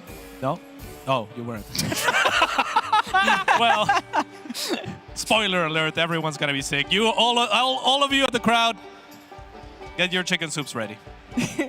Cats is, anyway, patient 0 over here. Thank you very much. Let's talk about our TVZ coming up. It is going to be Clem going up against Solar. Excited for this one, of course, is good old Clem looking in some of the form of his life. He very often does not lose to Zergs unless it's by the name of Serral, but he is here to try and make something happen in offline. But he's going up against that GSL champion in Solar, also on excellent form right now. But ZG has the numbers. Very surprising numbers, in my opinion. I didn't realize it was offline, but I think it's even more important, right? Put in the little stats and the lag and put it offline. Oh, yeah? Guess what? Guess how many times Clem has won against Solar? 3. 0. Oh. 0 games against Solar in the offline. Oh, wow. Best ofs. Damn. Yeah, so 0 games. They've played 4 times offline. 3 best of 3s, 1 best of 5. No maps won. That's very surprising, but as you said, coming into this, they are both playing at their best form, and even though the last time they played was at Gamers 8, which isn't too long ago, it is different meta, different map pool, and it does feel like both players have still leveled up since then. Yeah, I would agree with that. Cats, your thoughts coming in? Yeah, I mean, map-wise, the last 5 series, 11-3 for Clem, right? Online or otherwise, he is in amazing shape. It is important to highlight that Solar did win a GSL, and GSL is stacked with good Terrans, right? Oh, yeah. So this is one of his best matchups, without a doubt. But so is it true for Clem. Like, Clem is an absolute beast at this matchup. That's kind of how he made a lot of his fame, and you know, on the back of this matchup is how he's won so many times the European region, more than anyone. I guess that's why in multiple instances when we talk to Solar, his outlook on the matchup fluctuates between I am extremely confident in this matchup to sometimes it's here or there. And I guess it is because, as you say, you're playing in Korea. You're having to go up against the very best Terrans over and over and over again, ZG here. But yeah, Solar, I wouldn't be surprised if he was in that mode of, I'm pretty confident in this matchup right now. You know, he did miss out on the arguably 2 best Terrans in Korea. It is arguable because they didn't get to the finals. Gumiho did. But still, Cure and Maru were knocked out beforehand. So, I mean, I'm not saying that Solar's not good in the matchup. He absolutely is. Yeah. But it is, you know, we do think more of Clem as the TVZ guy than Solar as the ZVT guy. And I think as far as the confidence goes, I do think we still see a trend after 14 years of StarCraft 2, where Korean players are not maybe overall better. There's some arguments, you do that.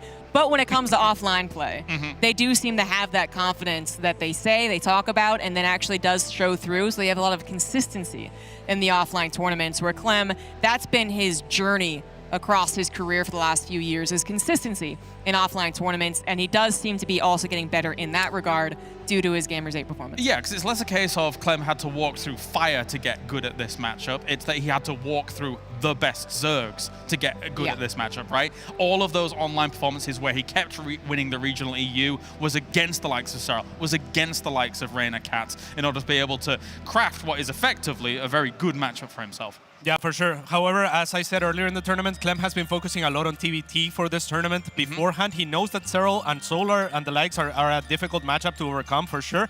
We were talking to Clem just earlier in the green room, and he was saying this might be a 50-50. I didn't quite buy it. I said, you got to believe in yourself. He was like, yeah, but that's kind of a nice thing to say. I also run into Solar. He was thinking it's a difficult matchup, but I think both players believe that it's doable for them. So I expect a 3-2. I really do. In which direction? I'm not saying. Okay, fine. I won't do the prediction thing here. Beyond that, ZG, do you have other thoughts regarding this? I can make a prediction. I think Clem's going to 3-2. Oh, okay. Okay. All right then. Now we have to do predictions. I mean, if you wish. I think Clem's gonna 3-1. Change my prediction. Wait a minute. Wow, wait. You're the reason I chose 3-2. We gotta balance it out. This is my strategy, yeah. He does have a fever. Okay, I mean, I also would probably err on the side of Clem. I mean, he seems very chatty at this tournament. He seems kind of in like... good spirits? Yes, that's a great way of describing it, because every time I've spoken to him, he does seem genuinely in good spirits about this. Solar, though, he's able to make some magic happen as well. Yeah. I mean, that GSL win is nothing short of that. I mean, of course, it was kind of... It felt like it was eventually going to happen with Solar being as good as he is. But you know, it actually kind of, we can even mirror the two players in a little bit, where it felt like Solar finally got to the thing we figured he was eventually going to get to. Clem is still getting to the thing we know he will eventually get to, which is winning an offline tournament, rather. So, you know, it's like, is Solar going to be immediately taken down after finally getting to his, you know, destination, his goal, whatever you want to call it?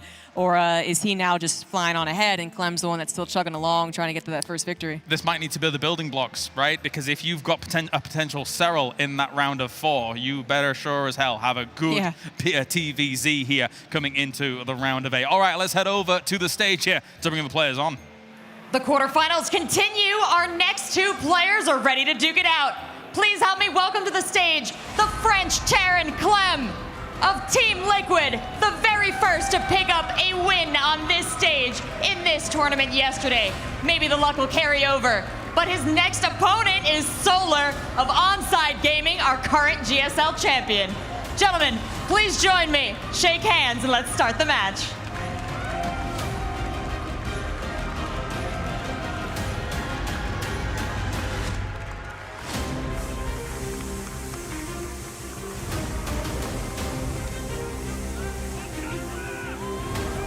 Steadfast, they say that Clem is gonna take this. It's gonna be a 3-1, it's gonna be a 3-0. I'm sorry. Solar has never lost to Clem offline, and more importantly, Clem, he's the online demon. He is so good, but you get him into offline play and we don't see those results. I mean, that's a valid point.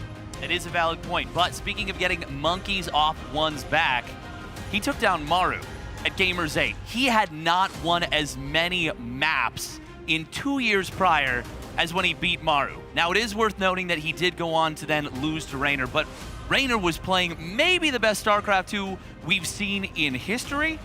I think you could make a strong argument. That's what I saw.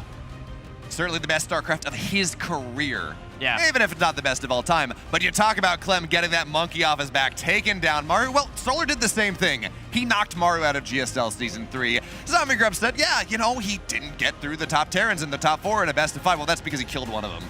to knock him out of the tournament Group A of the GSL earlier on. Monkeys off both people's backs here. Monkeys or Maru off both players' backs. And at this point, we just got to see who's feeling better today. And the other important thing, we haven't seen a TVZ from Clem yet. He's killed a Terran, he's killed a Protoss, and that's how he's in the round of 8. Yeah, he got a very quick route, and that means he's also well rested.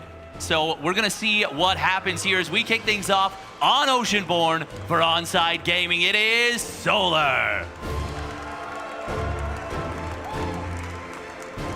And in the upper left here, in the blue for Team Liquid, looking for that capstone performance on offline play, it's Clem!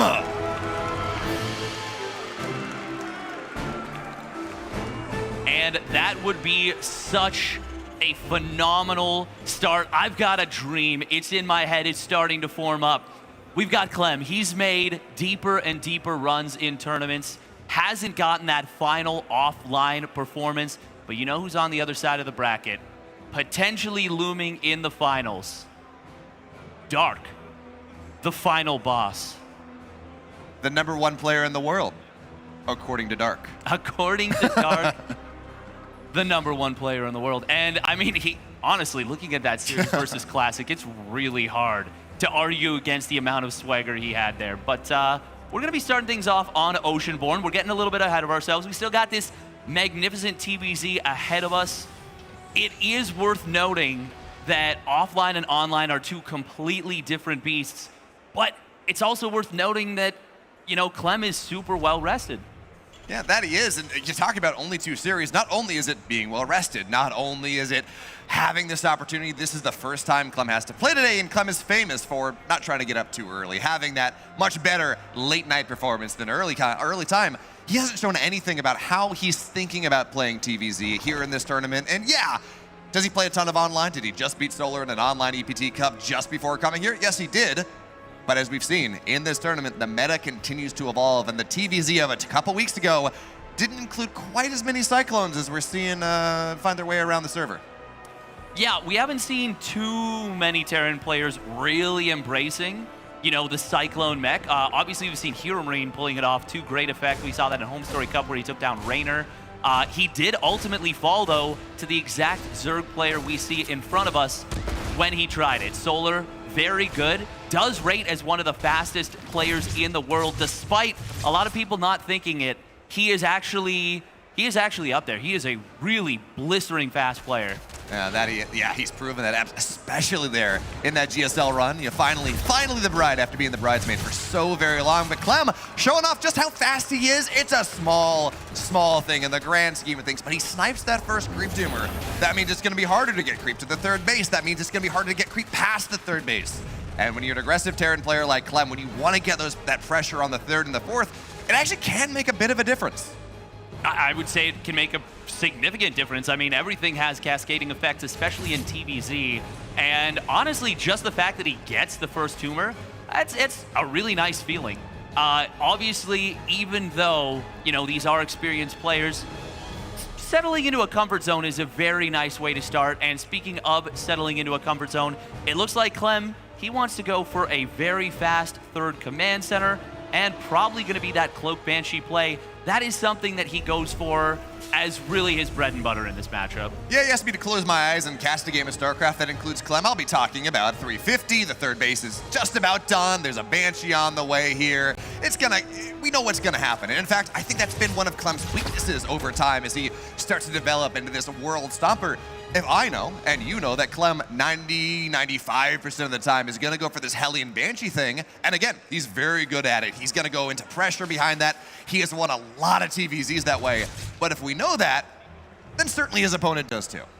Yeah, and I mean, it's still a good enough build. That's the thing. Like, it's not like Solar's gonna want to completely blind counter it. That would be kind of foolish. You never know if there could be a proxy starport, because Clem has done that, you know, once or twice. He does it a non-zero enough times to make his opponent think twice. But Solar, he is going to scout in here, will be able to see the 3rd command center. Doesn't actually see the barracks as far as I can tell.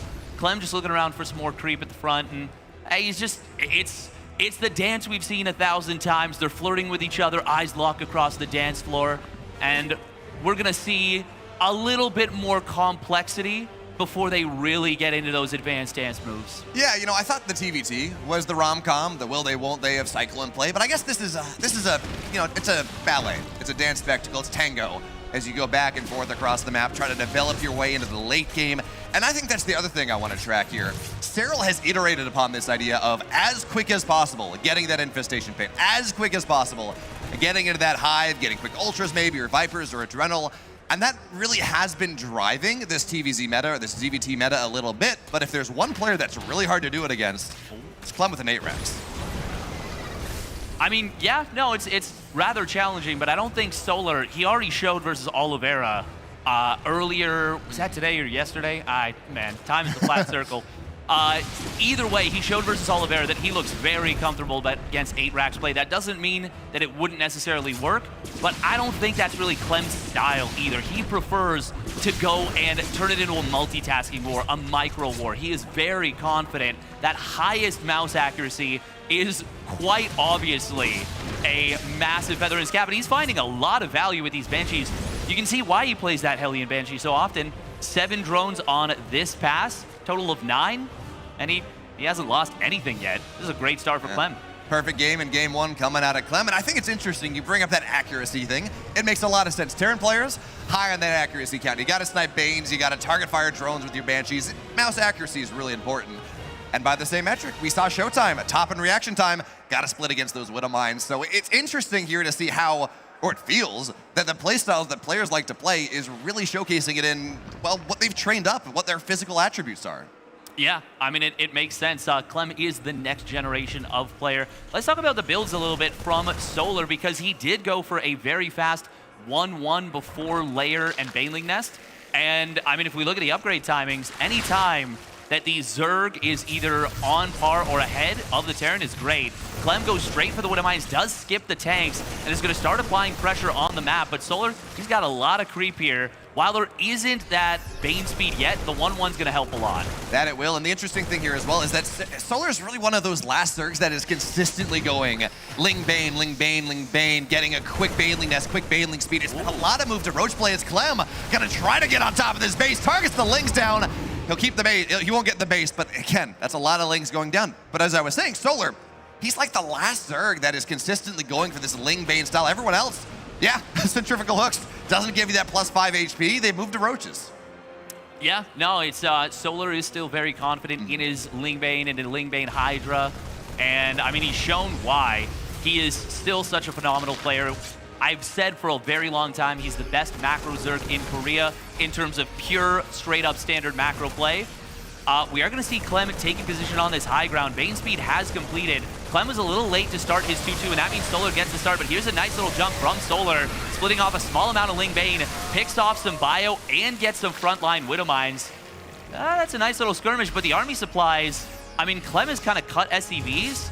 He is up 30 army supply all of a sudden. I mean, you say that, it was like 45 when he took that fight. Solar traded very nicely into that engagement, really cut down on some of that lead, and now forcing the total pick up. Oh no, pulls the Widow Mine into the Banelings. It's not a big deal, but it was more than he was primed to get. And meanwhile, you talk about this multitasking coming out of Clem on the left side. That's a decent amount of bio, a decent amount of mines, and the Queens are going to find themselves under heavy duress as Lings run forward. Look to Stoke right on top of the Marines, and yes, the second Widow Mine gets more, but even still, that cleans that up very nicely. That was a really nice bind drag right there from Solar, but it ends up still being a situation where Clem can continue to keep pushing. And I do find this really interesting. Clem prioritized the Drilling Claws to get rolling in this game very quickly. Oh, nice little spread from Clem. Solar gonna chase off of creep. He's got a ton of Ling Bane and will force Clem back. The medevacs are a little bit low on HP. At least I see one of them with a dangerously low HP and a full payload. Solar, though, I mean, the creep in the middle of the map is fantastic. Clem's starting to nip away at the edges. Oh, the Widow Mine. Oh, good catch. Oof. That was a flirt right there, but not able to finish the deal. Turns out she said no after all. Yeah, Clem started the tango and Solar kind of stomped on his foot. Yeah, not leading properly. But the other thing that's interesting here is we're seeing it is into lurker play coming out of Solar in this game. He's got +2 attack upgrades. The Hydras are not going to be as effective as they might otherwise be. Look at that target fire. It's not winning the fight, but it does find value time after time. As these Widow Mines, they're clustered all over the map here. Solar splits well for now, and it's going to split really nicely, in fact, and a full medevac will fall. So even as we talk about target fire coming out of Clem, Solar holds on really nicely, and in general, he's taking paper cuts. He's not taking the whole shebang, although that Widow Mine, a little better. I mean, yeah, if we look at the resources lost, it is, it's actually only 2,000 in favor of Clem at this point. That's nice, but it's not an egregious amount. Solar is maxed out. He's adding on those Vipers. He's got the Hive Tech, not missing a beat on anything so far. Widowmine's gonna burrow on up. They do get some decent connections. Actually, some very nice connections right there. Still a couple Banelings left over, but there's not a lot of Lings to soak. Ooh, the hot pickup just a little too late. He does get away with that full medevac. Barely, though. A lot of turbulence in that on that flight. That there was in the bottom side. Clem not able to find room for that drop. Generally, when we see Clem doing something like that, it's because he's, you know, killing a base or doing a ton of damage in the bottom side, but his medevacs were low. They weren't able to find that angle, so instead, it's just a strict loss for Clem. And that buys time for Solar. Vipers now have energy. Adrenal glands halfway done. +3 armor on the way. Lurker range on the way. All of these key upgrades that are going to take Solar's army from good to very good in this game state. They're right around the corner. That they are. We also see a Nidus Worm coming in from Solar. Ooh, decent Widowmine shots, but once again, not terrible splits from Solar at all. Pretty good. Couple more Widowmines do burrow on up, but Solar is able to constantly drive this back. He's been skirmishing really well with Clem, and he's been very far ahead of his bases, which means his creep has been able to stay safe. Now, this might be a little bit of an overextension on the counterattack, but hey, he gets out before he goes too deep, so good job from Solar to measure the counter-aggression. Absolutely, and we look at this as well. You talked about it was about 2,000 resources in the good for Clem in that fight. Over the last minute or so, at least, maybe I need to update myself, but Solar has been trading better. He's done a little bit better, found more values. Widowmine is not going to get a ton once again, and Solar will force him back, but now finally unshackled off the map a little bit. A run-by is there, but so too is Clem reinforcements. He's not going to get a ton, but Clem, we're used to him being the one on Solar's side of the map, on the Zerg side of the map, forcing, just really forcing tempo. Look at where Clem is. He's got his own little quadrant, and that's it. And those two Lings are getting so many SCVs just by themselves. Not just that, the Nidus Worm in the main base is going to pop out a bunch of Lings. You talk about the speed of Clem, the speed of Solar is really showing off here. He's done an amazing job. Not really been caught out of position once. He is actually going to find Clem a little bit out of position himself. Widowmines, even with that drilling clause, they do take a little while to burrow. And honestly, that looked phenomenal for Solar. Massive jump. Are there any Widowmines left at all to defend this base? I don't know. Blinding Cloud on the planetary could be good. He doesn't drop it. Nice EMPs. Oh, but the base still goes down. Very nice pick off for Solar, and he is cruising in game number 1. Now, if you look at the supply, though, Steadfast, it says it's 190 to 159. That's a big lead. It's all in the economy. It's all in that worker count, which is a problem. Clem needs to redevelop his economy, especially after losing that 12 o'clock base. But his army is still pretty powerful. 3-3 is going to be done very soon. He's got Ghosts on the way, adding in Liberators, and you want to talk about the one unit that Clem has made his own in the last month.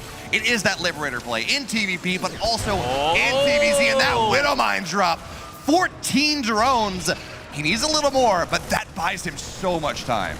That's a really nice drop, and you can see Solar already instantly rebuilding, but the Lurkers in the main base, the Nidus Worm does not get denied, and if there's one thing a Terran hates, it is having their production camp. That's actually going to allow him to hit the low ground third base as well. Now, the Banshees that have stayed alive from earlier, they're going to be able to eventually clean this up, and the Liberators are being added on, but the push at the front from Solar, so many Banelings are going to be able to crash on in. They take down the Widowmine before it can fire. Solar is still maxed out, and he is doing a phenomenal job with the counter aggression, and he's just not letting Clem have a fifth base. On the bottom side, though, there is a counterattack from Clem. Yeah, that there is, and it's gonna get a lot of drones, absolutely, but it's not gonna get enough. 6 drones go down. Solar handles that with aplomb, and I love what Solar's doing here. It can be so tempting to build a ton of Lurkers and transition into that game state, but he knows he's forced Clem into Ghosts. He knows he's forced Clem into this anti-Lurker setup, and, well, might as well build Hydraling Bane, build that Swarm, that Ghosts, that Liberators. They don't handle that nearly as well. No, they do not. Obviously, those snipes are still good against the Hydras, but yeah, they don't get the same value that they do if they're killing lurkers or, you know, I mean, brood lords or whatever, what have you. But I still think, obviously, the ghosts are very sturdy, and as long as you can keep that ghost count high and intact, it can be very difficult. When you see Clem scanning out that right side base, looking for that, the Terran player is definitely in some trouble here, but he's keeping the army mostly intact. Viper does soak the Widowmine shot. Solar, hello? Where are those? Oh. They're on walkabout. It's you know what? We're here. It's just about Christmas time. They want to go home. They want to visit their family. Their mommy and daddy Viper. Yes, absolutely.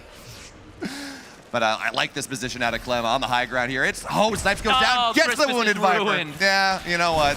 Sometimes our flight's delayed, and sometimes the snipe kills us, and it takes one way, half dozen the other. For now, though, this high ground position that Clem is holding on, it's making it hard for Solar to take advantage of that side of the map, and by holding that high ground, he's bought himself an opportunity to take the 12 o'clock base again, to redevelop his economy, and those snipes are really nice, but Banelings, well, they're gonna get 2 ghosts, third one gets saved.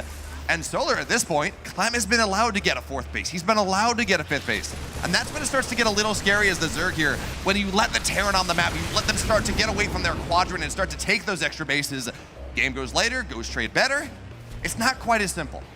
No, it's certainly not. And Oceanborn is not one of those maps that it's easy to take, 9, 10 bases as the Zerg. You are going to be a little bit capped. Good job from Clem. Barely gets the cancel, but he does ultimately get it. Solar's been doing a really great job with the changelings, constantly keeping tabs on his opponent's army. Solar is going to look to move forward. Nice snipe on the Widowmine once again. This one, oh, that's a lot of lings, but there's still quite a few Banelings left over. However, Solar, I think he needs to maybe get out of here, and yeah, it will end up being just a little bit of an overstay, but if he can get out into the main base with this, that would be pretty nice. Hey, Cyclones! They make an appearance. It took us 17 minutes, but it's there now. And honestly, Cyclones are a pretty solid anti-Nidus play. Nidus aren't mechanical units, but Cyclones are fast. They can get the lock on. You have this ability to cover a lot of space very quickly. But as Clem tries to find his way up the high ground, first of all, Baneling's on the way. Second of all, there's a Zerg right there as the Widowmines get targeted down, but the Ghost, or the Viper, gets the impede. Not going to have that blinding cloud for now, and now this is not a planetary steadfast. Yeah, there are Liberators defensively, but this is a little bit harder of a position to hold on to. It is, but I love the way Clem has positioned the Liberators behind this. He has been able to basically put them in a position where if Solar wants to try and kill them, either A, needs to abduct them, or B, needs to commit so deep to get them. We're going to see Solar going for the attack. Widowmines once again getting some big shots, but there's still so much Lingbane Hydra. And Solar, he's looking to break through, but Clem, does he have enough to hold? With the kind of pullback behind the wall, it looks like it should be enough. Great defensive kind of kiting here from Clem. Still, Solar is slowly but surely battering Clem down. He's also slowly but surely losing more resources than Clem. And when we talk about late game TVZ, when we talk about how this wants to go, Clem's still not in a great spot, don't get me wrong. Losing that 5th base or that north side base or losing workers is a pain. Lurkers here on the drop it hurts so much. But we're starting to see the bones about how Clem wants to win this game in 10 minutes. You let Solar attack into you, you defend a little bit, you back up, but you can't lose 21 SCVs, you can't lose 21 SCVs to a couple Lurkers in your third. No, I was just going to mention, like, the multi-prong, the aggression from Solar has been so strong. There's been maybe a couple of times where he's overcommitted, but I think it's only because the Widowmines have maybe been a little bit bigger than he was expecting. Meanwhile, once again, Lurkers in the main base. There's only the one, so it is going to get cleaned up there in the picture-in-picture. And, we got the burrowed Shark Fester. This looks scary for Clem. If a big fungal growth lands, that could be everything, but a nice scan from Clem finds the Infestor. Ooh, this one will just narrowly avoid the scan and the second one. Where's the Unburrow? Oh, this is going to be scary. There it is. The fungal on the Ghost. Going to be massive right there. And GG gets called. Solar finds the killing blow, connects, and takes game 1. We've been talking about how good Clem's TVZ is, about how he actually is one of 2 players in this tournament. The other is Solar, that has taken multiple series off of Serral this year. And we talk about it, this TVZ, that's incredible. I don't know that people gave Solar enough credit. That was an impeccable ZVT. He did everything he had to. He traded incredibly well in the mid game, forced Clem back onto his side of the map, and then from that point on, the map is yours. You send waves in, and Clem was not able to defend quite well enough. No, and it's so difficult when you're dealing with such a fast bit of aggression, and it feels like it's just never ending. Clem, ultimately the cracks began to show, and it did eventually break the Terran player wide open. He's not playing that siege tank style, not playing that heavy defensive, kind of stand firm style. It was more of a stick and move. The mobility of the bio and the mines, we do see obviously that mine drop was very nice, but by that point, Solar had already gained so much momentum, and he just never let Clem fully stabilize, fully establish a comfy position. Just a really phenomenal swarm from Solar. Yeah, absolutely. Now, Steadfast, to give Clem credit here, we did see the bones of how you want to play that. That one fight when Solar attacks too far in, and until he had a Lurkers in the base and killed 21 SCVs, it wasn't looking all that great. It was, okay, the trading's getting worse now. Okay, this army's starting to get to where you want to be. But Clem just couldn't quite there, not yet. And Steadfast, now we move on to Equilibrium. I think it's the first time I've cast this map in the tournament. It's an interesting one. Game one right here. This is going to be a pretty cool map as we have spawning up at the top left for Team Liquid. He is the young Frenchman, Clem.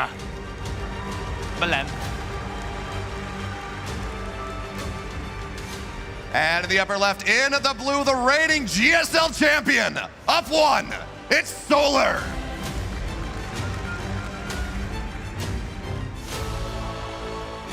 Honestly, that was a textbook how to break down a Terran player.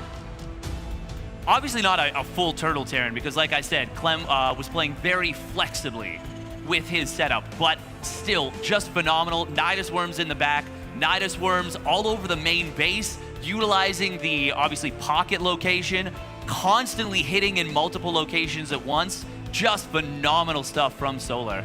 And we do have to point out as well the difference between textbook Nidus play all over the place, finding value, and losing 5 Nidus heads, losing a ton of gas, really starting to find this inefficiency, is not all that different. It is a very thin margin, but Solar was able to take advantage of this notoriously fast Clem and just play a little faster. But Steadfast, Equilibrium is one of these maps that we don't see a ton. It's the second least played after Radhuset. What do you want to see out of Clem? Anything different in this matchup? Again, you got that dead air space. It plays very differently. It certainly does play very differently, but for one, it's obviously we got to talk about the gold base. The gold base is a big power boost. I don't think we're going to see Solar take it as, certainly not his second base, probably not even his third, maybe not even as his fourth, but eventually it will give him a little bit of a boost. However, what I'm looking for is Clem potentially to go very heavy Liberator and really take this game long if he's not able to end it or gain a significant advantage early on. But we've already seen Solar he was not at all afraid to just smash, just Hulk smash. Although we do have to give, again, Clem a little bit of credit here. You talk about the Liberator play, taking it late, doing everything you want. Well, Clem was down for quite a while. He was not trading well. He wasn't shutting down the economy well of Solar. So we can talk about, the Liberators didn't look good. He was able to Hulk smashes. He's going to get a drone here in the main base. He's going to have a cancel. What am I talking about? But it is a bit of a different angle from the Reaper finding his way to the main base first instead of the natural. And that did buy him some time to force the cancel, to force the drone out of mining. Just a different approach.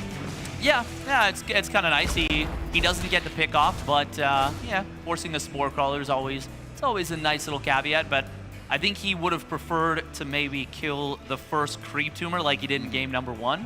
Instead, Solar, he's going to be able to keep everything alive, so good job. Once again, fast third CC out of Clem.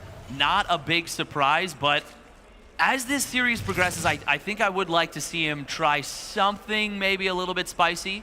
Doesn't necessarily have to go full beyond and, 2 base all in, 2 base all in, 2 base all in, but I'd love to see him maybe mix in a little bit more aggression. I don't think this is the map for it, though. No, Equilibrium I'm just saying is so big. That's very fair. But for now, it's 3CC play. I think we're going to see I don't even think we're going to see like an 8 racks type of thing mid-game time. It's going to be a 4th base. But the problem with this map as well for Terrans, you talk about what you're able to find, both third bases are incredibly wide open. Now, Solar doesn't seem like we're going to see some Roach play off that. 1-1 Roach Max on this map is pretty popular. Instead, Link Speed's just about done. Queens are on the way. It's a very standard play, but defending either base for the Terran, again, it's not the easiest thing. No, certainly not. It's not comfortable, but once you can kind of establish that big setup in the middle, it does become a lot easier. You get a bunch of sensor towers, but we're a far cry away from there, getting from where we are to there. And ooh, this is going to be really interesting. We've got a Viking opener from Clem into a medevac. And I wonder if this is going to be, how many Marines does he have? Okay, just the one Marine for now. I wonder if this is going to be Hellbats or maybe just a Hellion drop into the main base. Solar did build the creep tumor in the main, so if it is that Hellion drop, he's quite well set up to deal with this. That is. The one problem is there's no Overlord on the outside of the main base that would give you a little bit of warning about what's happening. So he's going to see it when creep. And that's what the Vikings. That's what the Vikings. Vikings saying you don't get to see. The blind leading the blind here. Actually, I guess the vision, the visible people leading the blind, because Clem knows what's happening. He's got the Viking. It's going to tell him everything that he wants to see. Yeah, it's the John Cena meme where he just waves his hand in front of his face a bunch. He's trying to cause as much electrical interference as he can to Solar, and we'll see if Solar is able to yawn his way through it or not, as we've got the Hellions setting up for this. Is there anything in the medevac right now? No, it's a fake. Psych! Here it comes, but a nice Evo chamber block. Still gonna be 4 drones, but Clem will be able to escape on out.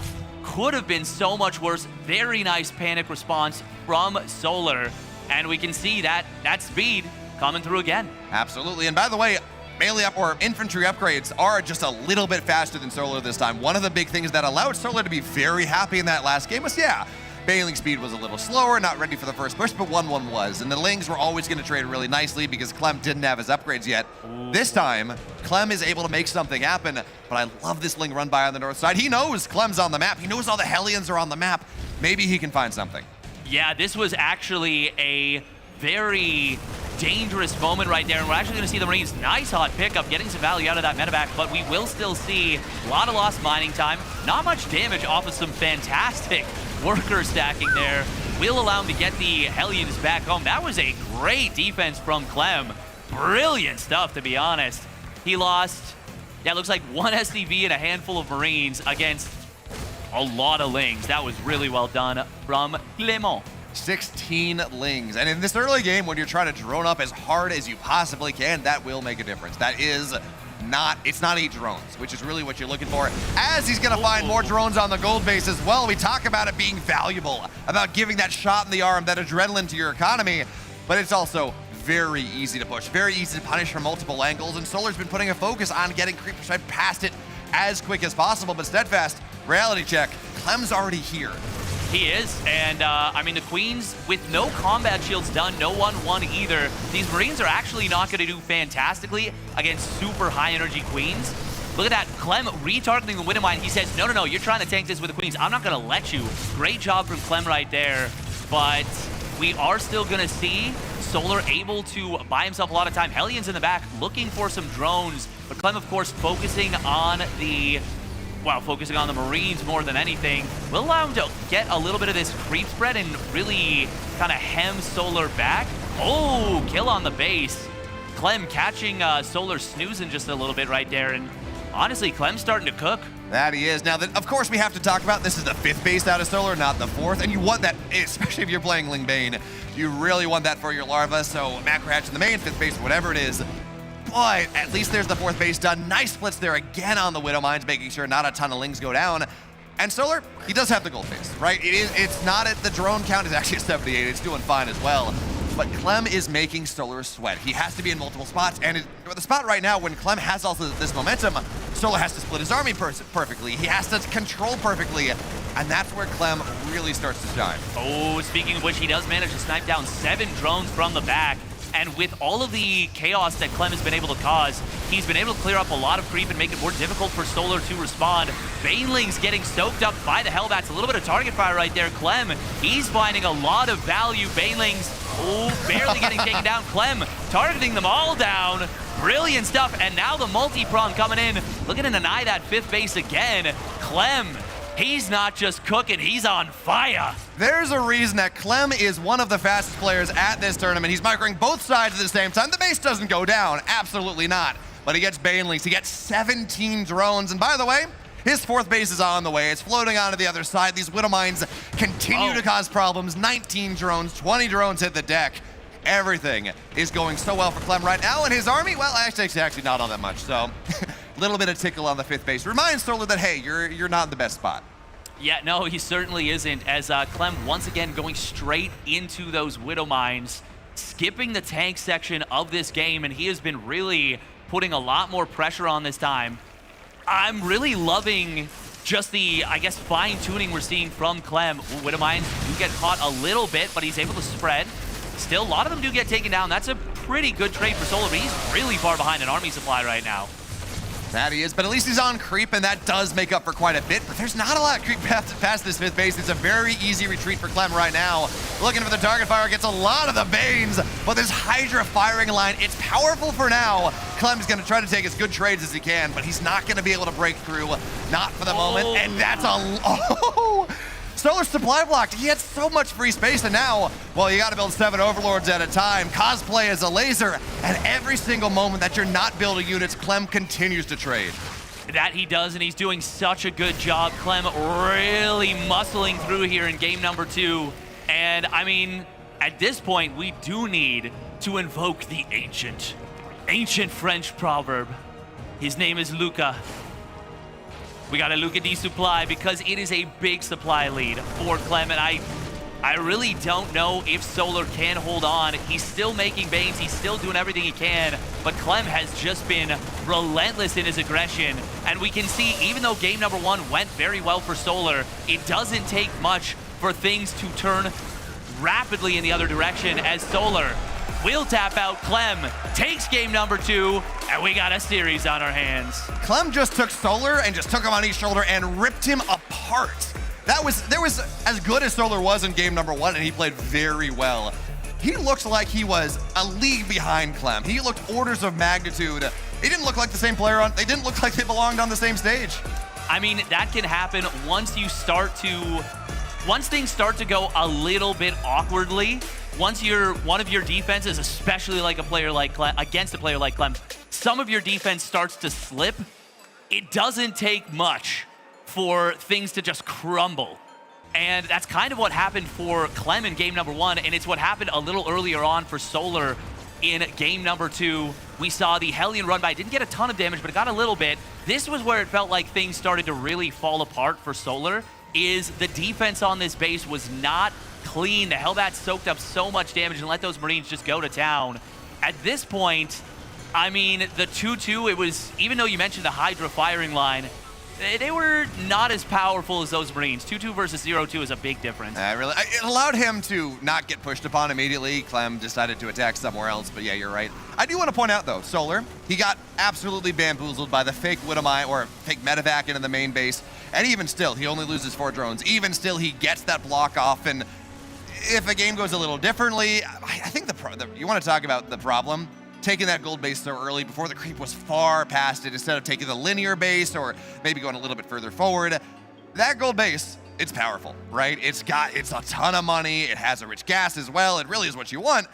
And for a very good reason, it's very hard to defend. Yeah, it certainly is. It is not easy at all, but I think it would have been a lot easier to defend if the first waves of aggression could have been defended a little bit more cleanly, but Clem did another great thing where he was retargeting those mines, not letting the queens clean them up, and it allowed Clem to clear up so much more creep and create those openings for himself. And I'm just really excited to see what we've got in store for the rest of the series, because both of these players are playing extremely well. That they are. Now, you want to talk about the next game we're going to get into, because we had Equilibrium, we had our weird map. I don't remember if there's another weird one after this, but Alcyone is going to be map number 3, and I've been talking about it every time we see it. You have that Zelnaga tower in the middle of the map. You have that line of sight blocker that a Terran can put a tank in, that it can put a Marine in early game. That makes it very hard for the Zerg to establish vision. And we can talk about TVZ about multitasking all we want. We can talk about TVZ about economy and development. It's also about vision control, about making sure your Widow Mines are where they need to be, your tanks are where they need to be. And if Clem can get that push through the middle of the map going, it becomes very hard for Solar to handle it. Yeah, no kidding. No kidding. It is a really powerful pushing position, and it's going to be interesting to see if Solar is able to deal with that. I've always liked Alcyone because it's kind of like the golden wall of StarCraft 2 maps. Yeah, very much. It's interesting, it's different, but it gives us some pretty fantastic games. As now we're tied up here in this series. The crowd is full, they're excited, and we're just about ready to get into game number 3 of our series. And as we get ready in the upper right, in the red for Team Liquid, tying it up here, it's Clem. And his opponent, spawning down in the bottom left for Onside Gaming, it is Solar.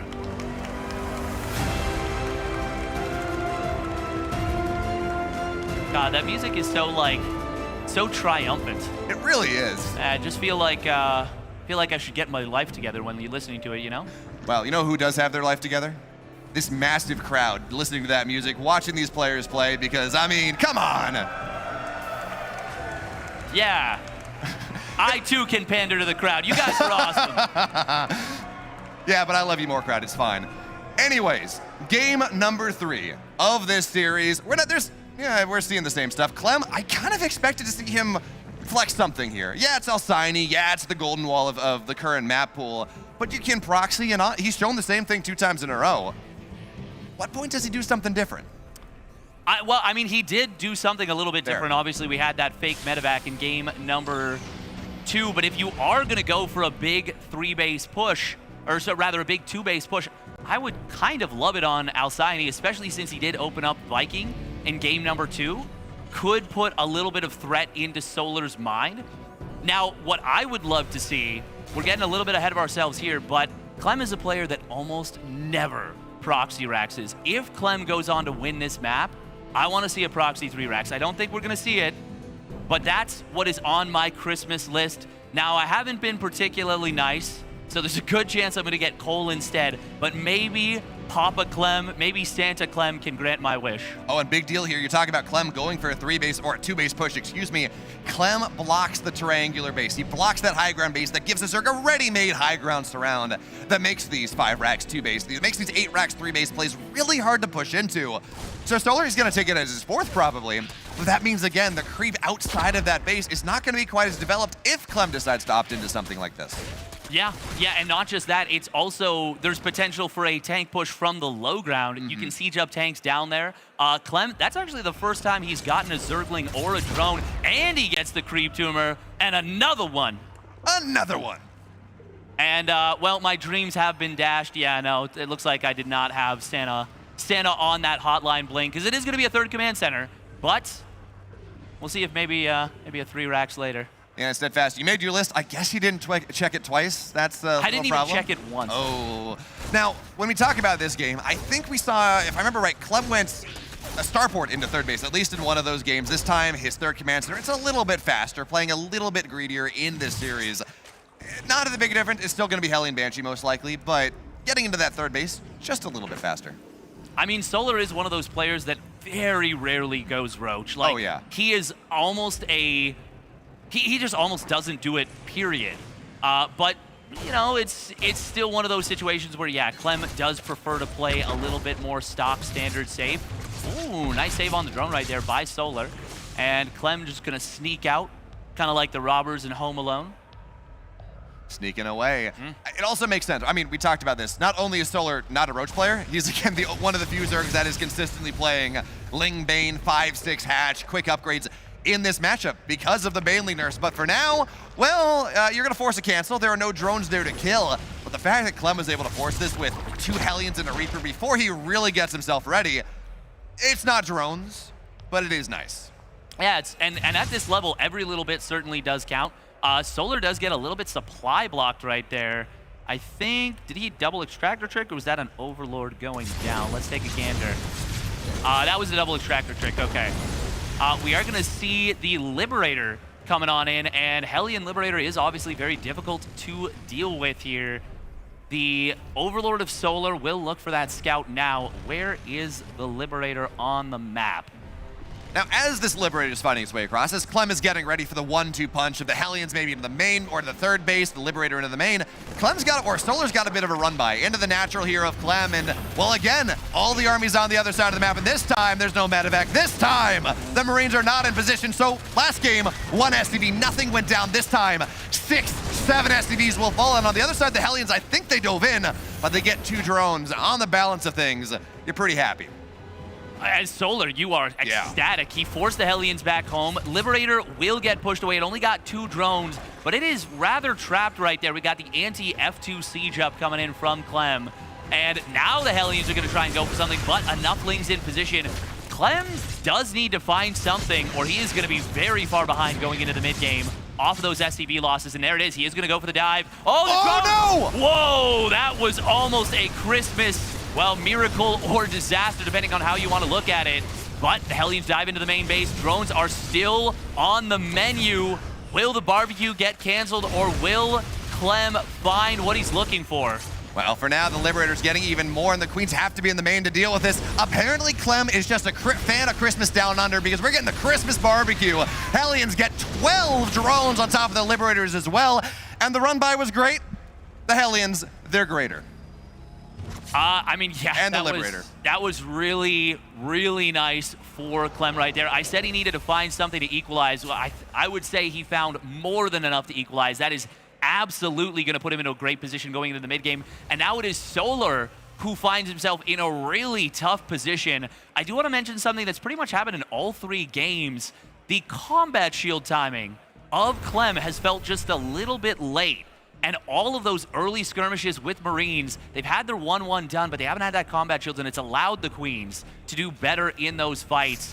And that is going to be difficult. Hey, Steadfast, I want you to look at the production. Actually, it's done right now. Solar knows he doesn't have a Baneling Nest. He forgot it in this game, and now this bio, certainly the 4th base gets canceled. In fact, Solar so panicked that he wants a Baneling Nest. He gets 2, but now 16 Marines in the main base here. The Lings are going to force him back, and to be totally honest, Steadfast, without a Baneling Nest, with that pressure coming in from Clem, the fact that it was only a cancel on the 4th, you don't want to lose it, but best case scenario.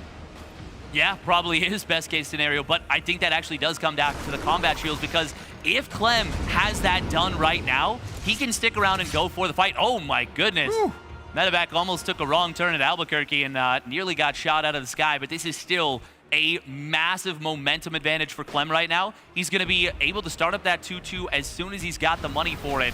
But really just going with the Widow Mines is going to be so difficult to deal with. Bane speed is very far away, and I do not know if Solar can hold this base for any period of time. It's going to be hard. I mean, Queens on the high ground are always nice. You can transfuse, but there is so much bio here that Solar's just not fast enough. Meanwhile, Liberate on the backside, there's nowhere to run here. Stuck between a hammer and an anvil of Lings, of Marines, of Widow Mines, of Liberators, and Clem trying to do what he does best. Great Widow Mine goes in. Banelings, well, they're going to force him back for now. He doesn't have enough to target fire, but the Widow Mine says, oh, those Banelings, I'll take those. That was a big final Widow Mine shot right there. Yeah, that was a big one right there.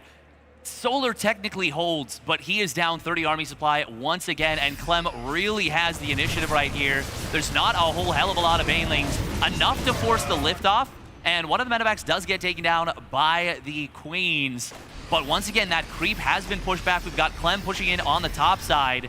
Will find a few more drones again with just a single medevac drop, and Clem, once more, he is cooking in this game number 3. That he is, and for this point, if Solar can find some way to keep Clem away for a second, a big run by would be great. That'd be fantastic. He doesn't have the supply for it. Now no Lings to buffer for the Banelings, and Clem's gonna split away. No Banelings left in this army. Well, I guess there's 1, but you need 2 to knock the army down. So Clem trades well. He will get forced back here, but it's still more damage. 7 drones go down. It feels like it is a consistent push towards the breaking point as Clem is pushing Solar closer and closer to the precipice. He hasn't fully been broken yet, and it is worth noting that the 2-2 upgrades of Solar are faster, particularly that +2 armor. Clem, is going to kind of get caught on the top of the ramp. Pretty decent Baneling connections right there, but as Clem splits away, he's able to maintain that army lead again. This is really just looking so difficult for Solar to finally get that big, huge stabilizing fight. At least Solar's on 5 bases now. At least he's on 84 drones, but the target fire on the base is beautiful. And the Hydras, they're just not enough there right now. Solar needs another wave. He needs another army, and a Baneling will connect very nicely, but Clem sticks it because here come the reinforcements. Here comes the rest of the Marines, and Solar at this point, he's got 5 Hydras, he's got a couple Lings. The Queens are not enough, and the Widowmine on the backside's not gonna get anything yet, so Clem, again, he will get forced back. But every single time, like the rising tide, he gets a little bit closer. He sure does. Solar's done such a good job of hanging around. But as the drop comes back in, Solar is forced to tap out once more. Clem is on the verge of taking down Solar for the first time at an offline event. Huge opportunity. Huge opportunity, and you know, Steadfast, it's fitting that Clem is the rising tide in this series, taking away space time after time, because what team does he play for? It's Team Liquid. Liquid. And as we all know, the rising tide drowns the sun. Does it? Yeah. That's how it works, right? It's like you watch the sunset, it goes down into the water, and then it disappears. But that's not always at high tide, Steadfast. Okay. Often that's at low tide. Fair enough. Yeah, well, the moon, certainly, the moon helps, and the moon reflects the sun, and the moon drives the tide, so Solar is lulling Clem into a false sense of security by reflecting his power against the moon, and we're gonna go to a 5-game series, is what I'm hearing. Makes sense. The dish did also run away with the spoon. That's important to note. We did forget that, but we're gonna be going into game number 4, and you talk about names. We didn't do this on purpose. It's Solaris next up, and Solar, he actually has an extremely high win rate on the map named after him. Or was he named after the map? Well, I guess we have to talk to the Solar map older maker. than 2 months old? I don't think so. No. I think he might be. You know what? I guess, well, Solar's going to have to win the game. Rachel's going to ask him that question in the post-game interview, and we'll get our answer. Solar, are you older than 2 months? You look very young, and you're very fast. Oh, he's very fast. I mean, we talked about it on the player card. Solar's one of those players that is, the player ranking speed is a little bit lower than actually his tested speed, that reaction time, that mouse accuracy, that average APM that he has. He's a speedy player, but he's going to have to take advantage of every little bit of it here. As we say no creep for Solar, I want creep for Solar because I want a game number 5. As here we are on Solaris in the bottom left, up 2 games to 1, looking for a date with someone on the bottom side. For Team Liquid, he's the tide. It's Clem.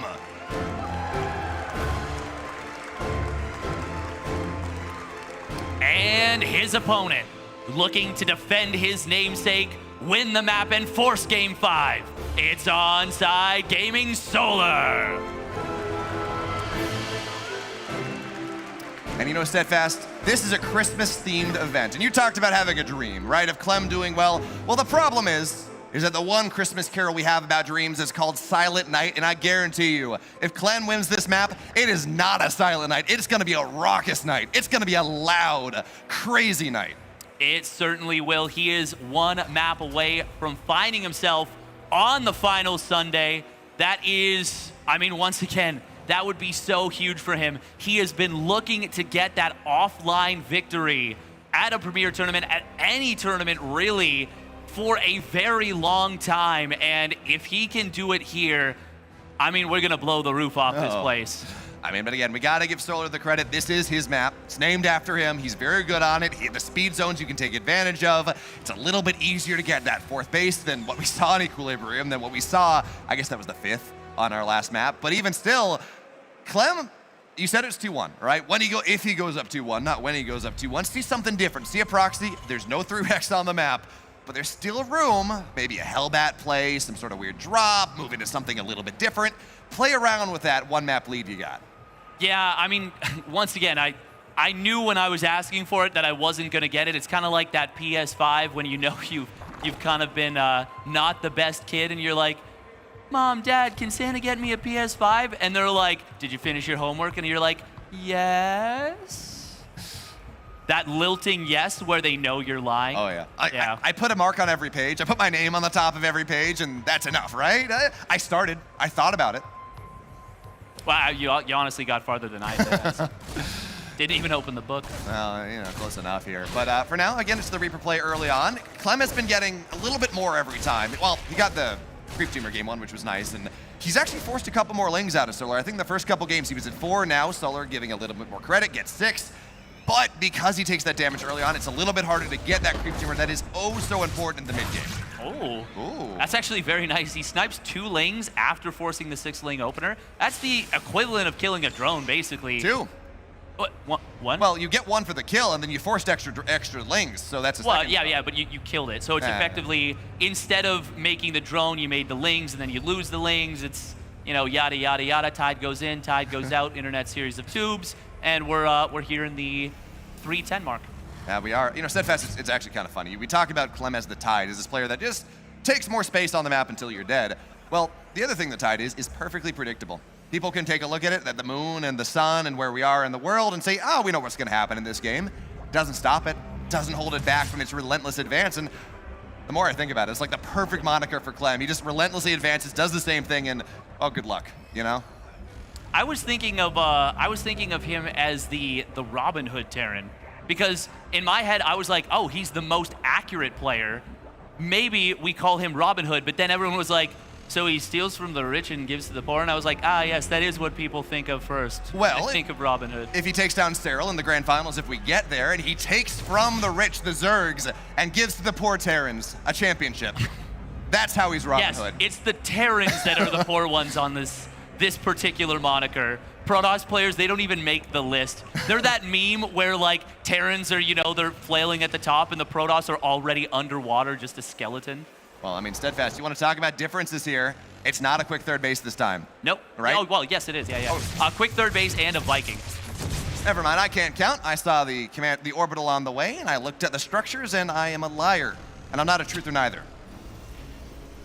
That's okay. I mean, I always do math on stream, but not always successfully. Yeah, so. Oh, a little bit of an awkward rally on those Hellions, but it's going to be fine. There's nothing there to punish. We are going to be seeing just standard play once again. A quick double Evo out of Solar. He's been favoring this pretty much all series long, and it's going quite well for him. But Clem has really found his footing in this series, and it's going to be up to Solar to make sure he's defending those first few pushes impeccably. I think the big deal here is that we're not seeing Solar. Last 2 games, he's gone for a ling run by. It's looked for some value. 1 game it found value, 1 game it didn't. And then Clem counterpunches him and just, it's so much more. So Solar's looked good in the game. He was able to allowed to get into the mid game on somewhat of an even footing. It's the games that he's not allowed to find that all of a sudden Clem just dominates him and runs over and becomes that slow, relentless Sorry, it's Clem, fast, relentless Tide. And in this game, we're not seeing that crazy run by getting damage. He said, I got my creep. I'm going to get my 3 bases. My 4th base is going to be on the way eventually. I got the Bailey Nest on the way, 1-1. I'm going to get a scout. I'm not going to get that mule. That would have been very nice for him, fresh mule. And if I'm a Solar fan, if I want this to go to game 5, this is what I want to see out of Solar. Taking no damage, getting into the mid game, forcing Clem to come at you. Yeah, seriously. And I mean, so far, he's done a good job of deflecting everything. The Viking, you know, it's just Hellion Viking, but it is going to be a very fast double medevac drop follow-up behind this from Clem. Solar is looking to do another big ling run by. Ooh, Clem, he sniffs it out, and he is going to go hunting, but Solar, he's going to be able to find this as well. I wonder if the Viking maybe spotted this on the map.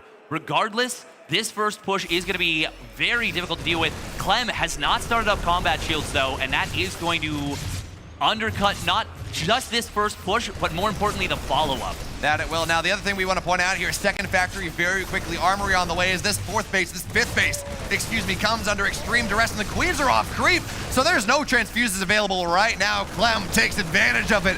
2 queens go down as we commit some regicide. But again, the big deal here is that, yes, combat shields are slow, and that's a big problem, especially as he continues to forget it. But drilling claws are going to be very quick in this game with the armory done, with that second factory so quickly. Although for now, it's just for more tanks. Yeah, this is interesting. This is actually the first time he's playing tanks in this matchup. There it is. He does remember the combat shields now, but it is super late. Oh, the Marines betraying the rest of the Terran base. We will see the lift up in the main, but Solar is going to be able to get into the natural, and that is going to be quite a few dead SCVs. Good quick pull means it's not as bad as it could be, but it is still going to be 5 workers going down. Clem will be able to micro these Hellions away, and he does a really great job, honestly. Great micro from Clem to make sure that wasn't a total disaster, but Clem has not started up his 2-2. He's been heavily distracted for the last little bit of this game, and this is a much better mid game for Solar.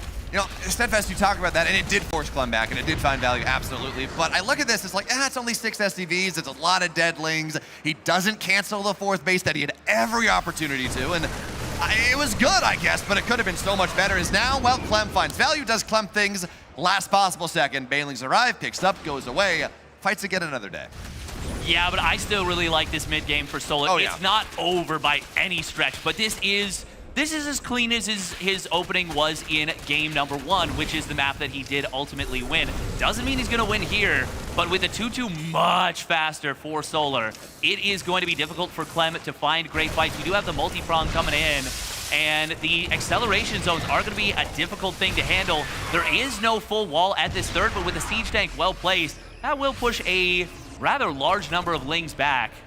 That it will. So Clem, he's batting down the hatches really well. I love this round coming in. Now, Hydras are not quite fast enough. They're not going to get those Widowmine or those Medivacs down, so Clem survives. He continues to trade, and honestly, if we look at resources lost, he's actually, for how bad this mid-game has been for Solar, where it doesn't feel like he's getting all that much, he's tripling up 2.5 times up Solar at this point. So even, again, the run-by slows him down.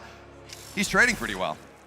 Yeah, Clem is still doing a good job of keeping his army alive, but he hasn't been able to clear up much creep. He hasn't been able to find inroads on any of these bases, unlike in the previous games. He will be able to get the jump on the 6th base.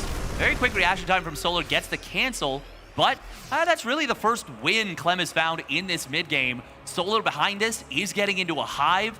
Lurker Den, he's advancing his tech. He's on 90 drones. This is looking great for Solar, and like I said, I'm really impressed with how he's tidied things up here. Absolutely. Now, Steadfast, here's the question. Solar's just got his 2-2 done. Hive's on the way. Hive's just about done, actually. But you got 2-2 as the Zerg. The Terran doesn't have their upgrades yet. Do you make anything out of this timing, or is it just enough to stay at home to get yourself into that Hive? I think you just stay home to get the Hive, but if your opponent overcommits off creep, or onto creep, I should say, I mean, take it for sure. That timing will pretty much disappear. Solar, ooh, does he know about this massive drop into the main base? We are going to see the skirmishes around the creep. This is a huge Doom drop coming, 4 full Medivacs, and that Hive looks in so much trouble. He's going to go after the Lurker Den.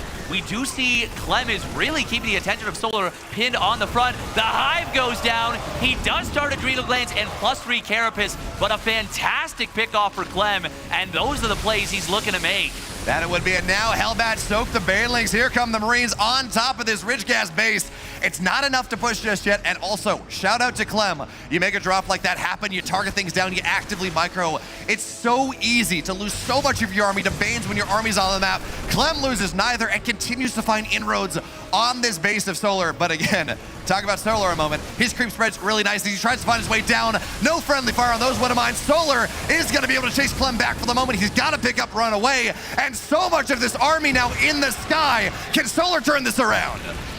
He does get a big cleanup on the army on the top side. He's already nearly rebuilt the layer, and because he didn't lose the Hydra Den, he's able to rebuild the Lurkers, and he is pushing in on top of this base. Clem pulls the SCVs quickly. That tank is in a phenomenal position. Going to be able to get a lot of damage before it ultimately gets taken down, but the orbital command will get picked off.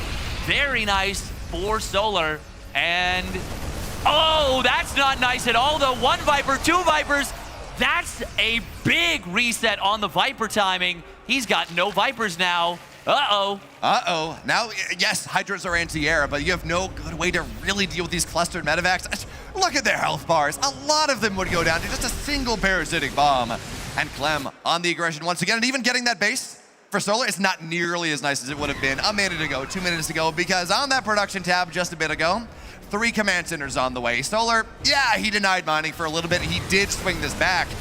but it's not quite the economic advantage that he would have found if this had happened a minute or two ago. Even still, Adrenal's done, +3 armor is just about done, +2 on the way, and with our hive timing, he's really not gonna miss that much of an upgrade anyways. Not a huge amount. Well, I mean, yeah, not so much, because he's getting that +3 carapace anyways. We did see a bunch of Banelings morphing in from Solar on the other side of the map. For a second, I was wondering if he was going to try and go in on top of the planetary. I actually don't think he had enough Banes, if that was the plan. Solar will lose that Spore Crawler. Clem, stepping a little bit too far on to creep, will realize his blunder and backs away. Solar, though, can he find some value with that? Clem is kind of on the retreat. There's no Widowmines here, but the target fire through the cloud of Lings and Banes. Beautiful target fire from Clem. Very well done. That being said, the Widowmine friendly fire at the end, that got a lot of the Marines that Solar was not able to get down with the Banelings. These Banelings are going to try to bust the Planetary. Does he have enough? He does, okay. So the Planetary, he had the math right, barely goes down. And this army on the right side in the speed zone trying to take advantage of that. So Clem, great target fire, absolutely. But Solar in these trades and these economic advantages, he's finding just a little bit more here. Yes, he is certainly able to shut down a lot of his opponent's economy. Clem does have a lot of those replacement command centers, as my pal Sal would say, spare tires, but it is going to be difficult to kind of hold on. Similar to what we saw in game number 1, Solar, once he grabs the initiative, it is so difficult to deal with. And yeah, this is a lot of Baneling showing on up once again. Solar not overcommitting though, doing a good job of staying back. You know, Steadfast, we talk about this hive timing, these upgrades. Clem's got +3 just about done. His +3 armor is miles away. It's eons away. So yeah, Solar was shut down, but here come the Vipers now, and Solar through the speed zones, playing around with that, not letting Clem take advantage of that speed, that micro, that target fire that he has, and Baneling's now into the natural here. Solar's army right up the gullet, and Clem out of position a little bit, but he's got an arc now. And this is the problem. When you can overcommit, you lose a lot. So many Banelings, but even still, they're gonna get good connections. Core Orbital, Command Center gets targeted down, gets canceled, and Solar, he gets out of there. That was a scary spot. Clem's army was coming marauding down from the north side. It was, and it was ultimately able to get the pushback, but Solar did a nice job of kind of turning around at the right moment, getting a few Baneling connections, and still being able to get out with the majority of his army. That was a nice cleanup for Clem. The resources lost has been holding steady at about a 5.8k lead, which is something to keep in mind with the constant skirmishing and constant fighting going on. Oh, absolutely, and it's interesting here. We're starting to see lurker upgrades on the way once again, and Solar on the north side. Clem's got 2 ghosts. He built them, he has the tech, but the money, well, actually, he's got a decent amount of gas. It's the minerals that are the problem as he gets more bases here. And Steadfast, I know this isn't game 5, but this is match point here for Clem. And what a game we're seeing out of Solar to force us maybe into game 5, or at the very least, to end this series on. He's playing so well. This is so back and forth. They really are both playing magnificently well. No Spore Crawler at this base means that he's going to need to send some Hydras over there. There is a Spore Crawler on the bottom side. Ooh, but a base on the top side is going to go down. It's 12 o'clock somewhere as the 12 o'clock base falls. It is, actually it's 7 o'clock our time, but that's fine. Is now 3-3 on the way for Solar. +3 attack soon to follow, as now Vipers are on the field. Medivacs will go down. Ghosts get targeted down by Lings. And this drop at the main base, the drops have been powerful early on. They're low. It's only 2 Medivacs. Solar should be aware of this. Slings are starting to filter in. So it's not going to be the drop that sniped the Hive. No, certainly not. And I mean, that's not even where the Hive is. So it's not only can it not mirror it in terms of effectiveness, he can't reset the tech either. Solar has gotten into those lurkers now, and there's only 5 ghosts on the field. We will see a lot of Ling Bane coming on in. Once again, that late Cyclone from Clem. I honestly think it's just a mistake, but so much Ling Bane Hydra with the lurker support coming in. The base is gonna get sniped again. Maybe Clem's able to save it, but Solar is really cooking now. Ooh, but the counter drop, the double counter drop. That it is. I love our observe. We don't have enough screens to see exactly what's happening here because Clem fighting for his life, fighting for that semifinals.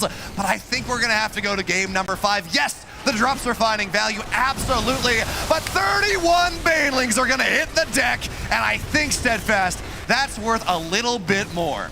It is a lot of SCVs going down there for Clem, and yeah, he did kill a lot of drones on the other side of the map, but it is still 69 drones, and that's obviously not so bad. I feel like there's another way you can say that. It's pretty, well, it's actually not pretty good, but it's reasonable, especially as Clem sits on 46 SCVs. He's only really on a base and a half. When we talk about mules, when we talked about how things have been mined out, not a ton of middle patches on that base that he takes for the third time now, I think. The economy for Clem, yeah, 45 SCVs, if you got mules, could be okay. That's not the situation. His economy's not great. No, it's certainly not. He does still have a fair number of orbitals here. 4 orbitals. It's not the 8, 9, 10 orbitals where you can just drop the mule hammer like crazy. Clem, though, is starting to cause some chaos. He's still competitive in the army supply. Oh, just got back up to 5 orbitals. Clem making me a liar. Very well done. The lurkers do have to be a little bit careful here. Clem able to get a nice snipe. Good job from Solar, though, able to bait out most of the mines. But as Solar... I mean, those are some good snipes. Clem skirmishing with his army very well. That is, I almost don't like the lurkers here because this ghost, I guess maybe Solar thought that the gas, the money of Clem was bad in the minerals and the gas, so he couldn't afford enough ghosts. But we're looking at, what is this? We're looking at 13 ghosts on the map right now as Queens. They're not going to get sniped. Nice rescues, and the full medevac goes down. But we're on 13 ghosts. That is more than enough to deal with the lurkers, to deal with the hydras, to deal with a high-tech army. Yeah, it's and if you can keep those alive, they're going to be so valuable. Obviously, they have such high HP. They can survive quite a few banelings to the face before they actually do go down. And I got to agree, the lurkers in this situation are not going to be maybe as good as they potentially could be. But if they get the right spines, they could be massive.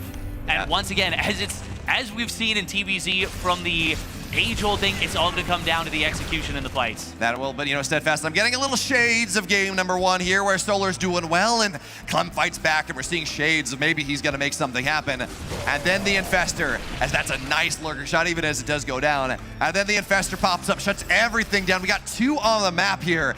And we've got burrows, so pay attention to that. Look for that in the fight. And this positioning. Solar, do you see it? Are you ready? That is a very dangerous looking Infestor. That's not the kind of Infestor you want to walk into in a dark alley. It does not look like a very comfy Infestor for the Terran army, but Clem not going to get hit yet. He does scan, will not see that Infestor. It is very far away. In fact, it's going on its own little adventure. Yeah, I thought he was going to take advantage of the speed zone to wrap around and make that happen. Oh, but there it is! Yeah, a big fungal! fungal! Every single thing, but it's not a second one, so at least some gets out. But Steadfast, I don't know how many ghosts went down. It's a lot. The mass death scream of those special operatives mean that at this point, everything is dead. The economy's dead. The army's dead. One more fight from Clem. One more fight from Clem. That's pretty much all he's got in the tank at this point. Losing 29 SCVs during that. Scan does come down. He will be able to find the other Infestor. Actually, no, that was the same Infestor that committed that war crime on the Terran army. Clem does still have a powerful army, but he pretty much needs to get it done with this, or he is just not going to be able to keep up with his opponent. That he will, but again, this army, it's got 3-3, it's got the ghosts of the Bailings trying to find their way forward. No Infestors this time, but Clem again, you gotta pick up, and the fungal misses. He's not gonna get the medevacs, but oh no, parasitic bomb in the corner. Steadfast, at the very least, they're not low enough. They're not gonna die from these bombs, not yet. Well, I'm not so sure. It's gonna be rather close. At the very least, it will be a bumpy ride. Solar kind of abandoned the position, and Clem is going to be able to unload into the main base. There's a lot of ghosts here. Clem will be able to get out. Are there any more? Have the Vipers recharged? Actually, at this point, I don't think it matters. I think Solar has mined enough, and he's just rebuilding enough. Clem hasn't been able to replenish. He didn't find the fight he needed, and it looks like we are going to Game 5. Another fungal growth coming in. Not able to get the game-clinching find, but these medevacs look like they might just be trapped in the top left, and if there's Vipers anywhere close, I think that army is just doomed. Oh, there it is. GG gets called, and we are going to Game 5. Solar fights back and protects his own namesake. That he does. Game 5 here. We've had 2 Game 5s in a row. I've been so lucky to be able to see that, to be able to watch that. And Steadfast at this point, we do have to give Clem credit though, right? He was in a bad spot, but at the end of that game, he shut down, he denied the economy of Solar a little bit more. He's able to go and not swing back, but at least make Solar consider the fact that he doesn't have money at the moment. And that, I don't know that that's enough to really be a silver lining, but it was there, and now we're looking at Side Delta for map 5. Yeah, and I think that is going to be, I think that's going to be a bit of a better Terran map. It's not like it's a horrible Zerg map by any stretch, but I think there's a lot of good tank positions on this map. There's a lot of good positions where you can kind of ping pong with drops, low ground, high ground. And I think Clem is going to be more than okay to have this be the 5th map. But at the same time, Solar, I mean, he's coming off of a really nice win in game number 4. This is going to come down to the wire. That it is. And, you know, we talk about Side Delta as it's going to be as a Terran in map 5. Stats have to be taken with a grain of salt because Clem is Clem and he throws things out the window and it doesn't matter because he's so much better than other Terrans. That being said, across the ESL Masters winter, across this tournament, Side Delta's got a 40% TPZ win rate. Okay. Clem's still gonna win? I mean, he certainly can. I don't think you're going to tell Clem that there's a 40% win rate and he's like, oh, okay. He just packs up his keyboard, leaves the stage. He's like, well, I can't win. Obviously, yeah, that's notable. That does mean that the Zerg players are winning 2-1 on that map, but I would be curious to see like how the breakdown looks, who's beating whom, and to be honest, I'm just excited about what's in front of us. We've got Clem, we got Solar, we got a game number 5, and we're getting into it right now. That we are. Now Clem fighting in the crowd. You love to see it here. All the support he's been able to get, but Steadfast. Before we get into game 5, what do we see? Clem, same thing over again, something different? I mean, I'm almost certain it's going to be the same thing, but God, if he proxy 3 racks now, I would just absolutely lose it. Okay, but here we are. Crowd, put your hands together for the final time, maybe, for Team Liquid, looking for that semifinals. It's Clem!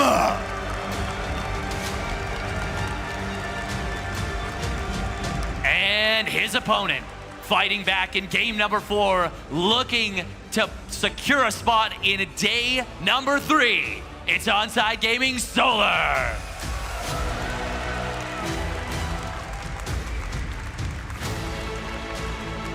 And you know, Steadfast, whatever happens in this game, assuming Serral wins the next series, which we don't know, Oliveira is looking better and better as this tournament goes on. But assuming Serral wins, Clem, Solar, the only 2 players that have taken 2 maps off or 2 series off Solar this year. Probably his scariest bracket run. For Solar, you mean? For Serral. For Serral, oh, certainly. Regardless of who wins here. Yeah. No, and I mean, Solar's looked very good in ZVZ for sure, and his style is so dangerous. He is one of the most dangerous Zerg players out there, and pushing Clem to the limit is obviously, well, it's a sign of how dangerous he is, even with Clem really being that rising tide that you were talking about. But I'm focused on this map in front of us right here, and I don't know. I think we might have a macro game on our hands again. I believe that. And Steadfast, I'm with you. Why look at the future when we can look at the present? Or maybe the presents, because Christmas isn't a week. But anyways, again, this is going to be a macro game. As much as I talk about Clem, or you talk about Clem doing something interesting, something different, well, he's done the same thing, or roughly the same thing, 4 games in a row, and that's how his bread is buttered. That's how he's wound his way onto, well, per Ligulac, the best Terran player in the world. Yeah, I mean, his standard play is so damn good. But of course, you know, the difference between offline and online, we always have to talk about that. Clem, he's still looking to get the monkey off his back.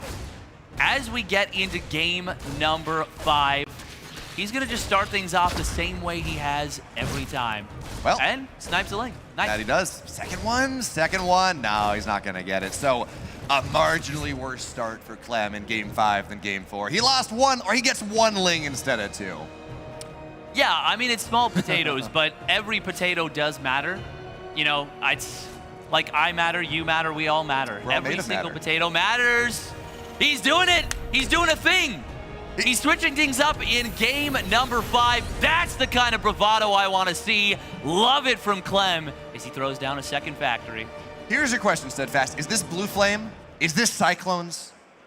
I don't really, probably not a Widow, some weird Widowmine thing. Is this Blue Flame? Is this Cyclones? I mean, normally I would say this is Blue Flame, but smart money's on Cyclones given the patch.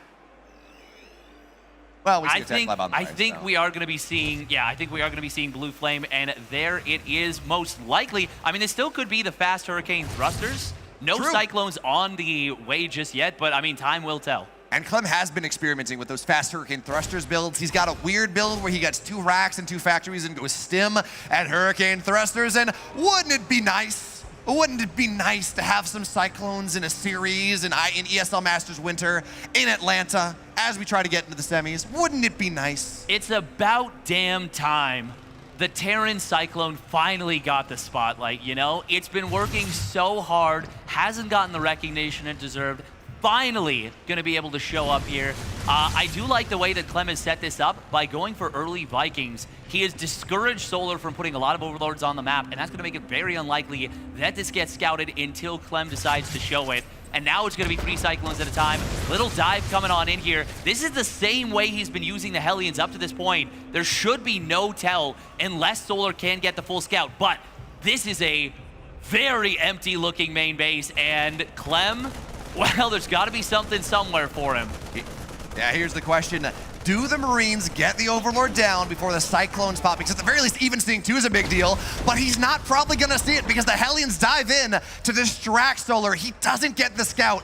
All he sees is that there's a gas in the main base, and Steadfast, it would be, of course there's a gas in the main base.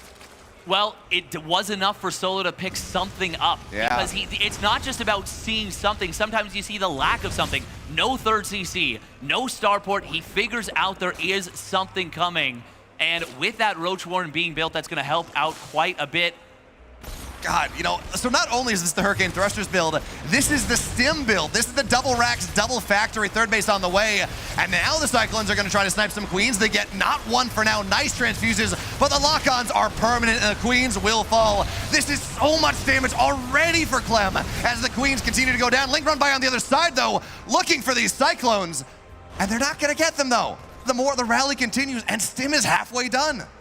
It is halfway done. We do have a third command center starting behind this, but it is the Cyclones that are in the face of Solar right now. Roaches do finally pop out, but the Queen count has been really just heavily decimated as a lot of these Roaches fall as well. Clem getting a great deal of value, and he's keeping the Cyclones alive. Nice transfuse from Solar on the back end, but this is looking really tough.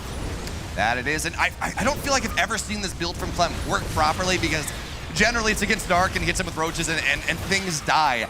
This game, we're starting to see the power. It's a lot of trading. Drones are dying, Queens are dying, Roaches are dying. Yeah, Lings kind of get on top of the Cyclones, but they're speedy boys. They're going to be okay. But the Ling run by is going to be nice. It's going to get into the main base. And yeah, it's not going to get a ton. It's a scout. He's going to be able to see. We know. And okay, finally he's going to see the tech lab. He's going to see the research on the tech lab on the barracks. And that is a massive scout, Steadfast. And he of course sees all the other barracks, and he's able to click on those, sees the double engineering base, so he knows what's up. And he did have the double Evo. He knows it's not going to be Cyclone Mech. That is a massive scout, because up until that point, there's a good chance Solar might have gone for the double attack upgrades. So the fact that Clem was not able to close the door, not only not once, but twice, is a big problem for Clem and a really big find for Solar. But you mentioned the drone damage early, and you mentioned the fact that Solar didn't drone up particularly fast. I still like this position for Clem very much. And those Cyclones, because they've got that speed upgrade, they are going to be able to be a valuable part of this army moving forward for the next little bit. Yeah, that they will. And man, Cyclones are just so powerful. When the army's not too big, when Zerg has like 175 supply and you're looking at 10 Cyclones, they're not incredible. But Solar already the Infestation Pit on the way because Infestors are a really good way to deal with this and the Marines that are going to come up. Because yes, they don't two-shot, but it still locks things down, especially with some Biles. And now we would say, hey, the Cyclones are going down. That's a valuable trade. Cyclones are cheap now. It's not that big of a deal, especially as they continue to trade, especially as they continue to find that tempo. Yeah, as long as they are able to trade without just going down for free, this is going to be good. Now, it will be a little bit complicated to try and micro the stimmed army with those Cyclones. Cyclones are going to have to make sure they don't block the Marines in and end up getting hit with some big Baneling connections. But do we even have any Banelings on the field? Not just yet. It is going to be up to the Infestors and potentially Ravagers. Clem says, nah, I don't really want to keep the Cyclones with this, as it is a little bit more of a complicated army to control. And he's doing a good job of kind of nipping away the creep, but Solar not going to let that get taken down. Multi-prong from Clem, though. Yeah, it's weird that we see a bunch of Cyclones in the mid-game and a bio game, I guess, but it is finding value as the Infestor looks for the fungal, not going to get it. And importantly here, now Solar knows that, yes, there are Infestors on the map. Clem knows, I gotta play a little differently. I gotta be wary of that one fungal that can ruin all of my aggression. So he's multi-progging, and a queen will go down. Where's the army? It's there, okay, but more queens go down. More creep denial here, more lack of injects, more lack of transfuses. And when you're Solar and you're so back against the ropes, you need that beef line to make sure you stay okay. You certainly do. You want a nice thick beef line to be able to keep you safe. We do have a couple of rebuilt tumors, and they actually see exactly where the tanks are for Clem. Cyclones on the bottom side looking like they are going to get cleaned up here. Ooh, nice spread against the Infestors. Fungal, very good job from Clem. And this base is getting perilously low. That it is, and the queens went down earlier, so transfuse are hard. Banelings into the tanks, that's not the trade. As Clem looks to target them all down, not enough. And the Marines are going to have to run away. Steadfast, one Baneling, heavily stim Marines, all the difference. Yeah, no, that was Clem. Clem stimmed a massive amount of his army at the outset of that engagement, kind of just ran it back. I don't know if it was a panic stim or what it was, but it does end up biting him at the very end of that engagement. Scan, oh, he can't quite get that final tumor. Okay, no, it does manage to go down. The army of Clem really abusing this position very nicely. Solar, though, will be able to get the cleanup. Actually wasting a lot to kill that one tank. Clem starting to pull a little bit further ahead in army supply. Yeah, but the Viper shows up, looks for something, doesn't get anything. Target fire again, but these Banelings are really nice. And the supply is not incredible for Solar. He still has a lot of roaches, so 90 army supply is kind of lie. It's not that good. He is starting to force Clem back. He is consistently now on 4 bases. 5th base on the way on the bottom side as Clem tries to take that 4th. So Clem absolutely trading incredibly well, having a lot of timing, having a lot of pressure on the map. But it does feel like it's starting to stabilize for Solar just a little bit. Yeah, Solar's been doing such a good job. Great retarget fire there from Clem. Solar tried to mind drag that Widowmine into Clem's army, but Clem said, nah, targets down a Ravager, and even just killing a Ravager, that's value on a Widowmine. 75-25 or 100-100? Yeah, I can do that math on stream, and I'm happy to take that trade if I'm Clem. Now, we are going to see the Ultralisks starting to hit the field for Solar. He went for those very quickly in this game, but Clem has gone quite quickly up to the Marauders again. And he's been doing that in most of these late games, and he will finally find Solar out of position, snipes the base. That's a huge pickoff. And Steadfast not only quick into those Marauders, not quick into that anti-armor, he's got Ghost Academy done. The moment he sees these Ultras, 3 Ghosts, 4 Ghosts, how many tech labs he has on the way, it's going to be a very slim timing, but maybe a powerful one, as now the Ultra shows forward. Oh! Widowmines get a ton of Banes, and tickle the Ultra a little bit, that's fine. Big deal, Ultra has the upgrade, it has Chitinous Plating, +2 armor's not done. They're not incredible yet, and they won't be, well, for another 5 seconds. So Clem continues to put pressure on. We don't see any Ghosts on the way just yet, even with the tech. No, and I mean, he starts one up right now, but he does have a nice little momentum advantage. Ooh, he's got to be a little bit careful. Solar gets the jump on Clem on the top side. Clem will be able to get out with a fair bit of bio, but that was a nice little jump for Solar. Meanwhile, though, on the bottom side, Parasitic Bomb could be good. Might end up being a Blinding Cloud. No Viper spellcasting at all. And Clem with a really nice fight there. There's the Parasitic Bomb, but a very fast split from Clem. That it is. This bio is getting pretty heavily stemmed, though, Steadfast. Oh, Bile, we're going to be okay. But all the army, 50% HP. If Solar can get us around, if he can get, I don't think he has any Infestors right now, but he can find something. As now Ultras are a little bit faster. This bio is so red. It's so freaking red. And Clem's gonna have to back away. Bailey's got a massive shot here. And there's a Roach counterattack on the north side as well. Finally, Solar breaks out onto Clem's side of the map briefly, and 19 SCVs go down. That is a very big find for Solar right there. Really breaking the momentum of Clem for the moment. If we look at the army supply, though, it is still looking very good for Clem overall. He is, that Burrow Ravager popping up very funnily.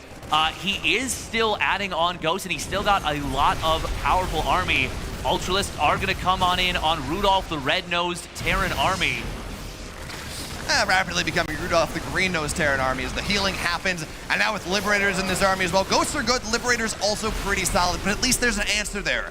There are enough Ravagers to knock this down, but the target fire, Clem is just showing us, well, first of all, why Ultras don't tend to be all that great, but second of all, why Clem is really good against that. I mean, yeah, no, if you can keep kiting back off of creep, there's no infestors to lock them down, no surround, even just the medevac's able to pick them up, and the Ultralists can't give the hugs that they just love so much to give. It's hard to find value with them. Clem has rebuilt SCVs during all this. He's taken a 5th base, and he is continuing to apply the pressure. The trades from Clem have been quite good. Ultralists on their lonesome are going to end up being a very nice Christmas gift to Clem. 2 of them going down for free, and this is going to be even a lot of drones. Big pickoffs for Clem here. That it is, and while the trading for Solar was nice for a time, it was equalizing, it was stabilizing as these Ultras have popped out. Clem has been doing so nicely, and with this Liberator here, Vikings just denying the Viper. Yeah, there's a Parasitic Bomb, but you want something more than that. He's trying to section off the north side base, but Solar's gonna be able to break it for now. But the bottom side, Marauders at the front, the Banelings cannot get what they want. And Solar, he's gotta find at least one fight to win, but it doesn't feel like he can get either. No, Clem just isn't letting him. He's doing such a good job of avoiding those Banelings, microing both these armies at once. Ultralisk is going to be forced back once again. Clem has zoned out this topside base. Solar not able to secure that 6th base that he so desperately needs. And Clem is really starting to tighten the noose at this point. He's got to be smelling victory at this point. That is, but for now, Ghost will go down. But again, the snipes, even as you trade a Liberator for it. Ultra for Liberator, absolutely. You love to see it. And in a 10,000 deficit with the Widow Mines finding value again here. Clem senses a bit of an opportunity, gets on top of the Ultras. Not something you normally want to do, but when there's nothing to defend them, you can target it down to the Widow Mines again! And again, Steadfast Clem finds it. And another one! And another one! Huge Widowmine connection right there. Solar, just as he started to push that army back on the top side, he gets blindsided. Onside gaming. Oh, but the friendly fire Widowmine. Okay, well that was blindside gaming, sure. A good Widowmine giveth, a good Widowmine taketh away. Yeah. Ooh, but there's the burrowed Shark Fester, but it's spotted by the missile turret. Clem turns around, scans it, snipes it. He says, not today, Solar. I got a date with a round of 4, but it's not over yet. Another decent Widowmine shot, and Solar is running out of options at this point. There's a second Infestor somewhere on the map. We don't see it right now, don't know where it is, and that has to be what Solar's looking for at this point. One big fungal. Banelings on top, Ultras on top, Blinding Cloud on top. Everything goes down, the biggest wombo of combos that you've ever seen. But Clem knows there are Infestors on the map. He's gonna be looking to bait this out. He's gonna be looking to make sure that fungal gets at most maybe a couple of Marines. And again, these Liberators, they're just making it hard for the Roaches, making it hard for the Ultras to really take the fight that they wanna fight. Yeah, they certainly are. We don't have that advanced ballistics. We don't have 3-3. Clem has been just staying on this 2-2 for forever at this point. Solar did add on the +3 melee, and that has allowed him to take some better fights marginally. But is this going to be enough to break this? Fungal Growth does land, and that will allow the Ultralists to get in on top of this. But the hot pickup, he gets on out, and the Ravagers, there's not enough of them to one-shot with the Corrosive Biles, so he can't clear that Liberator just yet. Single little drop coming back down on the bottom side will eventually get cleaned up. But Clem, he really wants to end this now. He needs to start thinking about at least adding on that 3-3 though. He really does. And Solar, add more Infestors. He's got the gas, doesn't have the minerals. That's when you add Infestors into this. And Clem kites around the corner, again gets snipes. This fight right here, this ebb and flow has been defining this game. Clem finds value. He cannot break the right side base. but he gets a little closer every single time. And now the supply is really starting to reflect that. 76 army supply to 115. Ultra's on the way, nothing in this fight, but the Lings again with that +3, with Adrenal as well. They're fighting so hard. They're doing better than the Banelings. They're doing better than the Ultras. They're the one thing really keeping Solar in this game. But Solar is just running out of money. He just cannot mine. He's trying to push this army back so desperately, and even though the trades are trades, they are trades that are favoring Clem, even if Solar was on 6 or maybe even 7 bases, but he's not. He's never been able to secure another base. There it is. GG, well played gets called. Clem moves on to the round of 4, gets the job done. Very well done by the Liquid Terran. He matches his best result in an offline international EPT event here. And you know what? Hey, Steadfast, what's his prize? Who does he get to run into tomorrow? Well, we're going to find that out in a little bit. It is going to be either Serral or Oliveira, caught between a GOAT and a world champion. We are going to throw to the desk to talk about that series. Take it away. Thank you, yes. Is it Clem's time here? What a victory against Solar. An absolutely blitzing series coming out from both of them, going back and forth, but Clem will be victorious, making his way into the round of 4, ZG. And I think everyone's pretty excited about that. Oh, yeah. Yeah, it's a pretty good Terran moving forward. It's a very lovable Terran as well. Of course, tears for Solar, who after his GSL victory, we were wondering if he would then continue that streak, get to his own international EPT tournament and win there. But he is stopped by the TVZ Titan. But they were neck and neck for so long. They both proved how much they've come in the last couple of months, in the last couple of years, and also how fantastic the matchup is right now. A truly great series to watch. Yeah, absolutely. I mean, that was amazing. Just extremely fast-paced series, non-stop action from start to finish, it feels like. So, yeah, I completely loved every second of it. And Solar, really, what a great display from him. Definitely so. And taking a look at some of the moments here from game number 4, Solar having to really clinch the victory here to keep himself alive. And this fungal changed things as Clem was absolutely clamped down.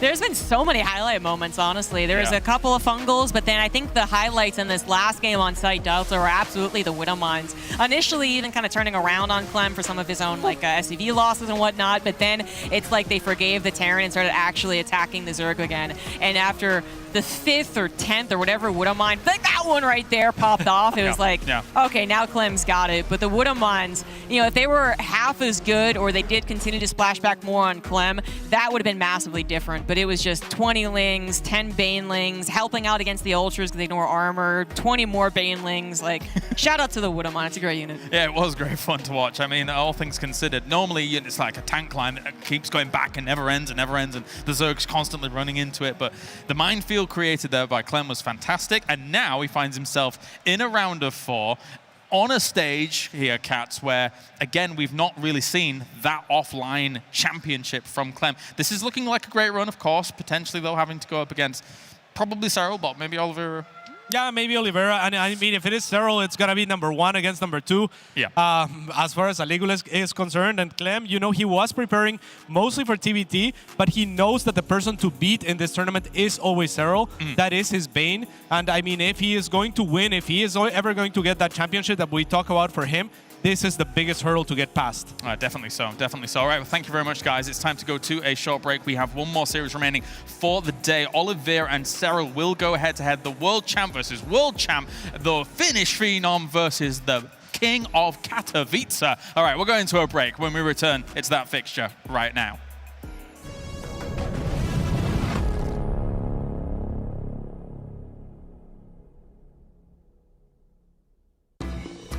啊，你直接抽中间的？哦，有点危险。放在上面。你得放齐一点吧。我不用放齐，我就这样发。你可以随便放的，知道困难。哎，那我这个掉了怎么办？我可以拿这个吗？是不是？我可以拿这个吗？拿它。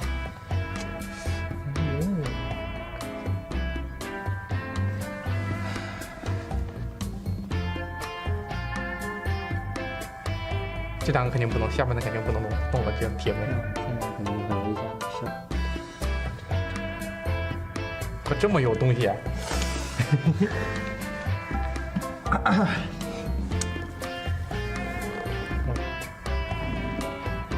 我来的时候飞机上一直在玩烽火杀人。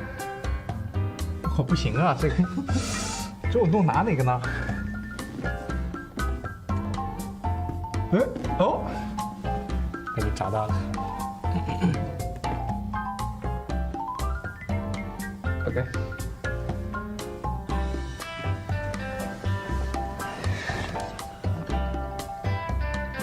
哇，你这么有实力！我很有实力的呀，相信我。哇，哎，这个拿出来吗？哇，那就很难了，真的很难了。我就拿你这个。哦，既要花钱，这么有东西啊，我们两个。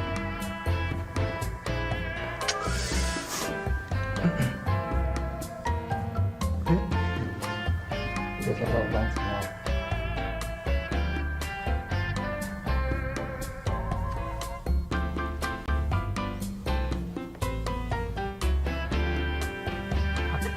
啊！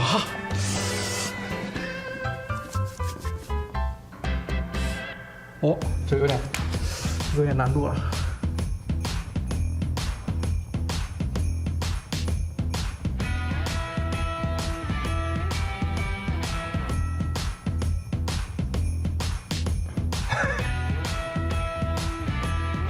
哇，这可难搞了。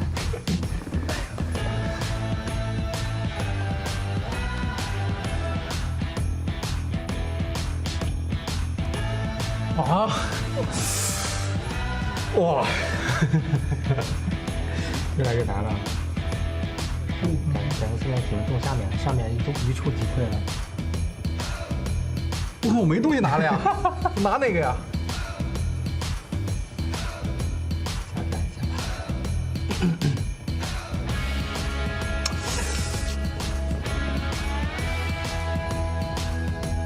哎，你试试，那两个一来都可以拿一个，你不能上来。不行不行不行不行！哎呦，你不要碰到这里，这两个时候到了考验你的实力了。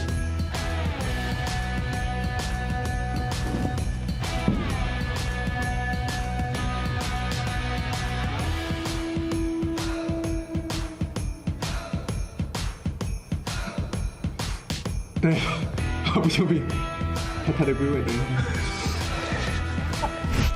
哇，这我拿哪个啊？可以不急，上面其实不能拿，上面，这上面应该是拿的。哇，我们两个有点东西啊。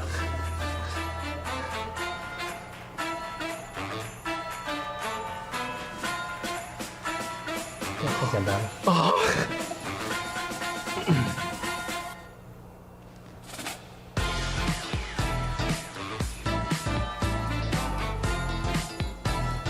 不行，这个动不了。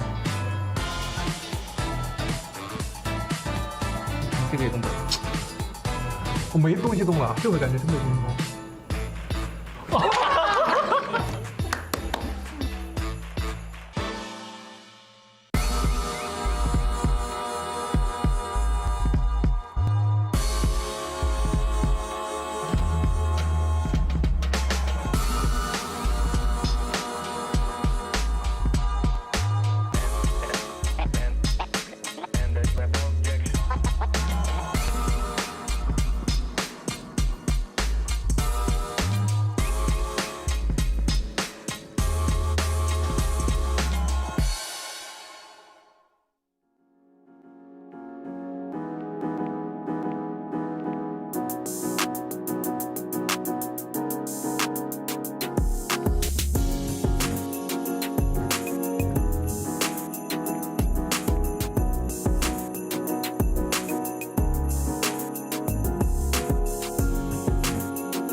Welcome back here to the ESL StarCraft 2 Masters Winter 2023. We've already had a smashing TVZ, and you know what? Let's have another one here to round out the day. Joining me, I have Cats as well as Rotterdam to talk about this one, and it's kind of a cool fixture. It really is kind of a cool fixture. We've got the Finnish phenom himself going up against the world champion Oliveira Rotterdam, and here they come.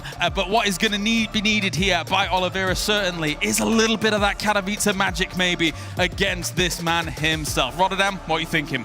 Yeah, I totally agree, but I wouldn't say a little bit. I would say a whole lot of that Katowice magic, and then perhaps some. Because there are still people that say no matter how amazing he was in Poland, if he would have just ran into Serral back then, that probably would have been the end of it. I don't know, man. On that day, he was just an absolute, I don't know, wrecking ball. He was rolling, and I don't think anything could have stopped Oliveira back then. But it's awesome to see these two fan favorites duke it out with each other deep into the Saturday evening of final quarterfinals.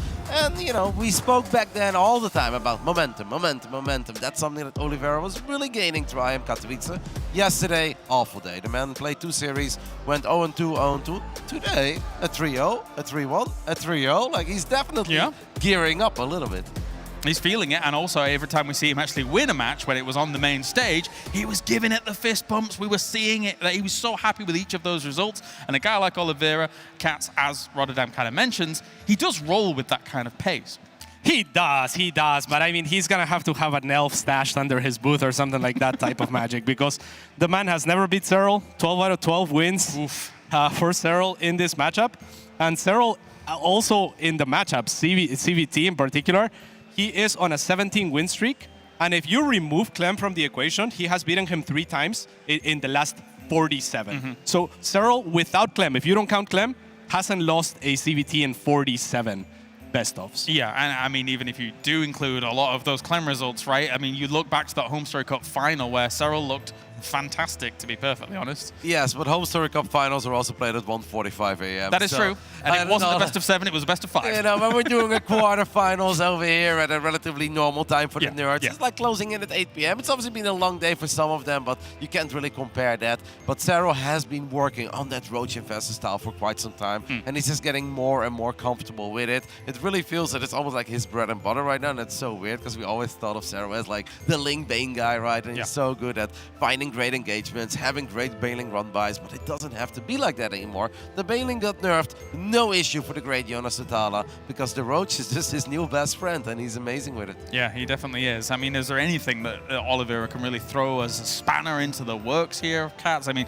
of course, we have had a fixture of the Cyclone's not bad when it comes to this tournament as a whole, but I don't know if it's good enough to be able to be that trump card against someone like a Serral. Yeah, listen, the real trick here to try to defeat Serral is A, you can't study anyone because he doesn't lose, and B, like, I mean, how do you break the Roaches? They're just excellent defensively, right? Like, they're one of the best units that Ser can do to just survive, and then if you just survive and you're Serral, you're making it to the late game, which is where he is just the best player in the world, and he has been for like 5 years in a row undisputedly, so it's a very difficult thing to ask. Beyond did take a game from Serral, and the way that he did it was by over-committing to aggression. It is difficult to break Roaches, but it is doable. I mean, Beyond basically never went past 3 CCs. He floated his CC to his 4th, and that's how he did it, right? Just overwhelming aggression and looking for an opening, something like that. The man kind of capped out at like 48 SCVs, but this is something that Oliveira is no stranger to either. He also doesn't necessarily always need to sit back. It's like, yeah, we're going to attack, we're going to rest a little bit, but meanwhile, non-stop SCV production, no. Oliveira is that kind of guy that will skip SCVs on purpose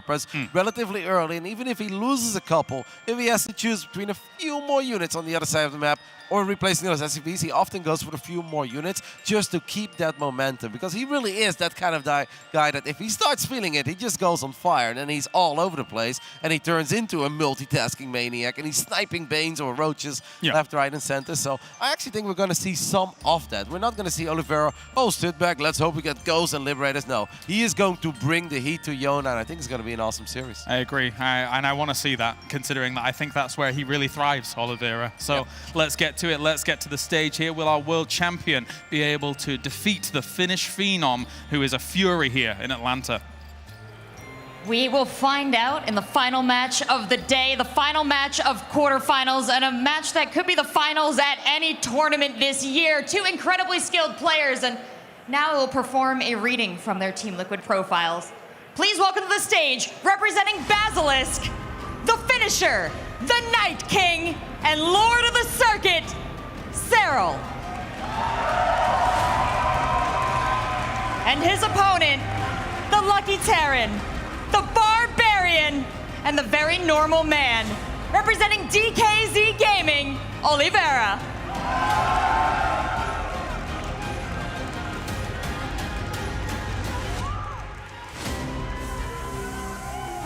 Two world champions clash and only one can advance. Here on the stage we have Serral versus Oliveira.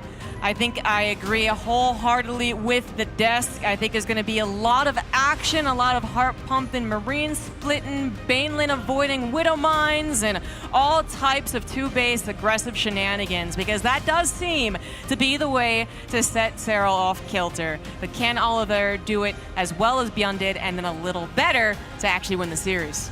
It's not just going to take a miracle, ZG. It's going to take a Christmas miracle. You set me up so nicely for that one, and I do thank you. God, this is a mountain to climb going up against a player like Serral. We saw what it took to take one map off of him. It's not like Beyond did that and he made one good move, or two good moves, or even 6 or 7. He made like 15 good moves consecutively. Yeah.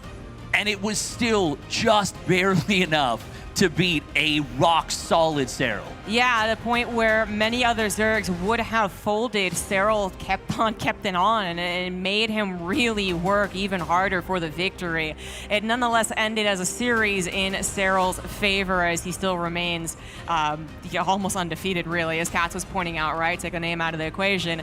But it was at least a sign of hope that there are some vulnerabilities for Serral, and you're hoping that basically you can continue to abuse those vulnerabilities, and then, as you said, maybe a little Christmas miracle as well. Oliveira is coming up against a guy who he has not won a single game against in years.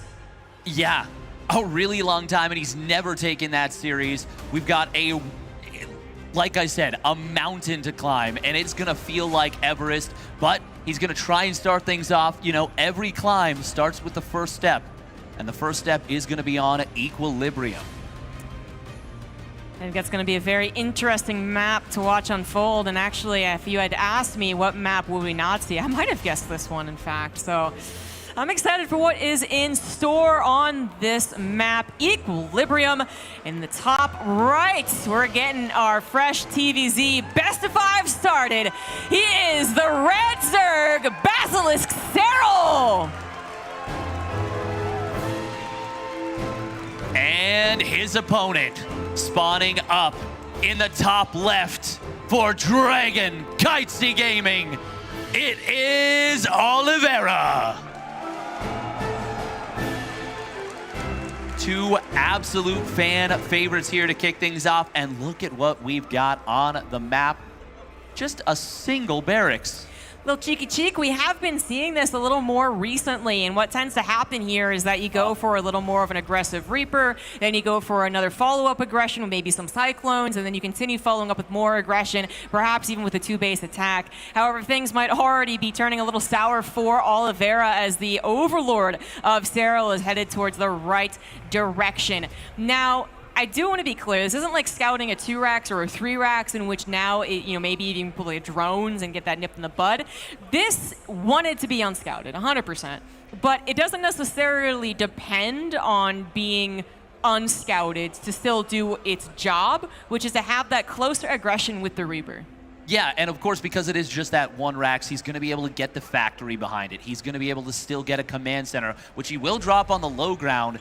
So it is going to be up to this Reaper to make sure no lings slip out onto the map, because that could be a problem. He's not going to be able to easily get a Marine back home, but Oliveira, he's a confident player. And of course, because the barracks is so far forward, it will be a very short rush distance to get across. Yeah, absolutely. Even going to add a bunker to complicate matters. Serral's basically forced to take care of this. So while a couple of things across the map would completely stop the momentum of Oliveira, the very tiny momentum, but still, I mean, it's something that Serral can't necessarily do, as he literally has his choke in the natural blocked off. So he's going to go for the STV, try and get that taken care of, and if a couple of lings go across, well, the Reaper would chase him down too fast to really be worth it. So the bunker will probably not finish here, And the time that would be worth it is perhaps the best way to put it, as that SCV is just skedaddling. Yes, that SCV is skedaddling, and Serral, he is going for a very un-old Serral type of thing. This is new Serral through and through. A ton of lings on the production tab. The Baneling Nest, he is saying killer instinct. And what is Oliveira going to have to deal with this? Not a whole hell of a lot. Yeah. 3CC is going to have a bunch of SCVs to throw at Banelings, man. Yeah. The old Zach Brannigan strategy. It's simple.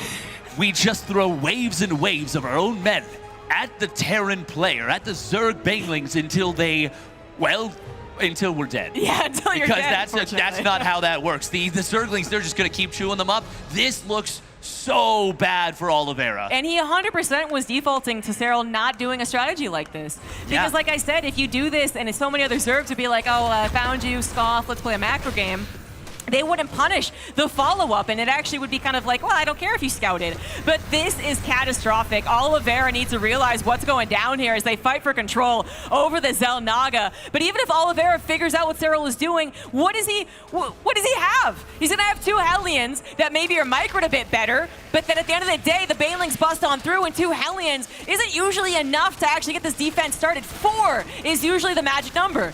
And the other thing is, it's usually only 5 Banelings, but 5 Banelings are going to blow through. He doesn't even need the last one. And now, part of what makes those Hellions good is the ability to pull SCVs, but you can't do that against the Banelings. They're coming in here. They're all stacked up. Hellions will be able to avoid this round for now, but this is already a ton of damage. Serral getting a huge start in game number 1. Excellent maneuver. This is exactly what you should do. Of course, as soon as you try it at home, it'll go terribly, but Serral knew exactly what was going to punish the follow-up, and Oliveira now is down to 5 SCVs. Now, it's only against 23 drones, which for a Zerg doesn't sound very impressive at all, but, you know, comparatively, this is difficult. Oliveira might have triple mule, actually only has double, I think. He didn't get the 3rd orbital yet, but Serral has time, of which he's not really under pressure. Queens will take care of the few Hellions on the ground and the Liberator in the sky. So unless Serral really starts to mess up on his micro, then he's fine, and he's got that run-by potential, which he uses to end the game completely. I was just going to say, Oliveira doesn't have the money to rebuild. He sent those Hellions across the map. He really had to take a gamble at that point and hope that maybe he could get some great trades with a couple Hellions. Maybe he finds the, I don't know, Lings around a corner. But Serral, looking for that, goes for the counterattack, and just does really put the final nail in the coffin. Yeah.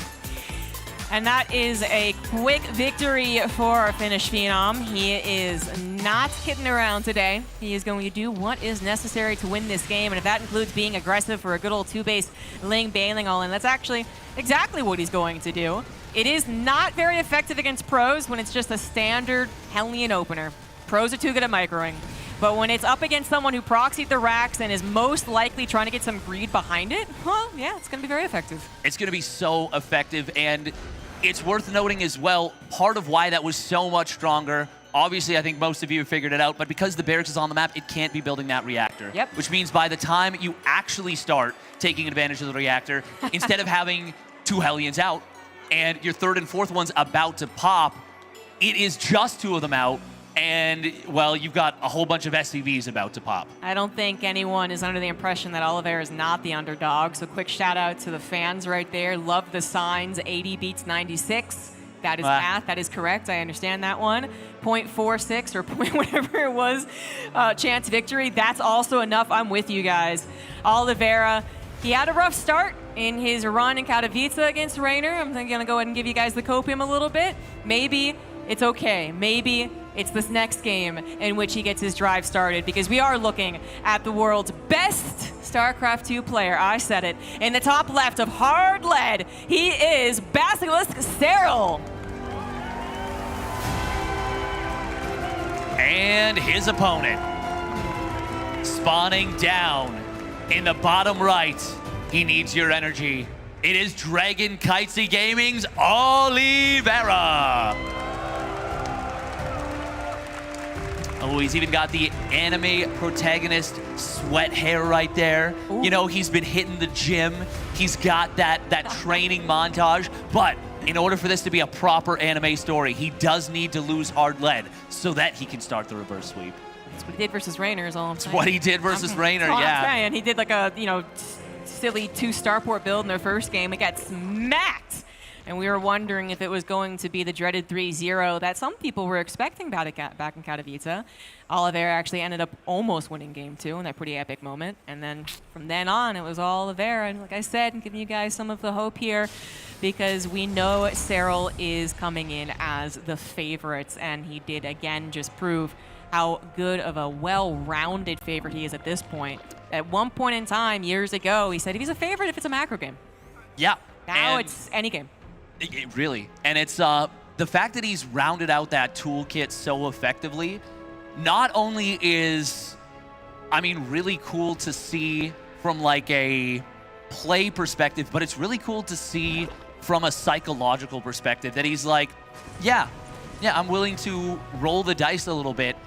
And that is kind of the Rogue effect a little bit, People love to compare Maru, Serral, Rogue, and I'm just going to do it. I'm just going to feed that fire right now.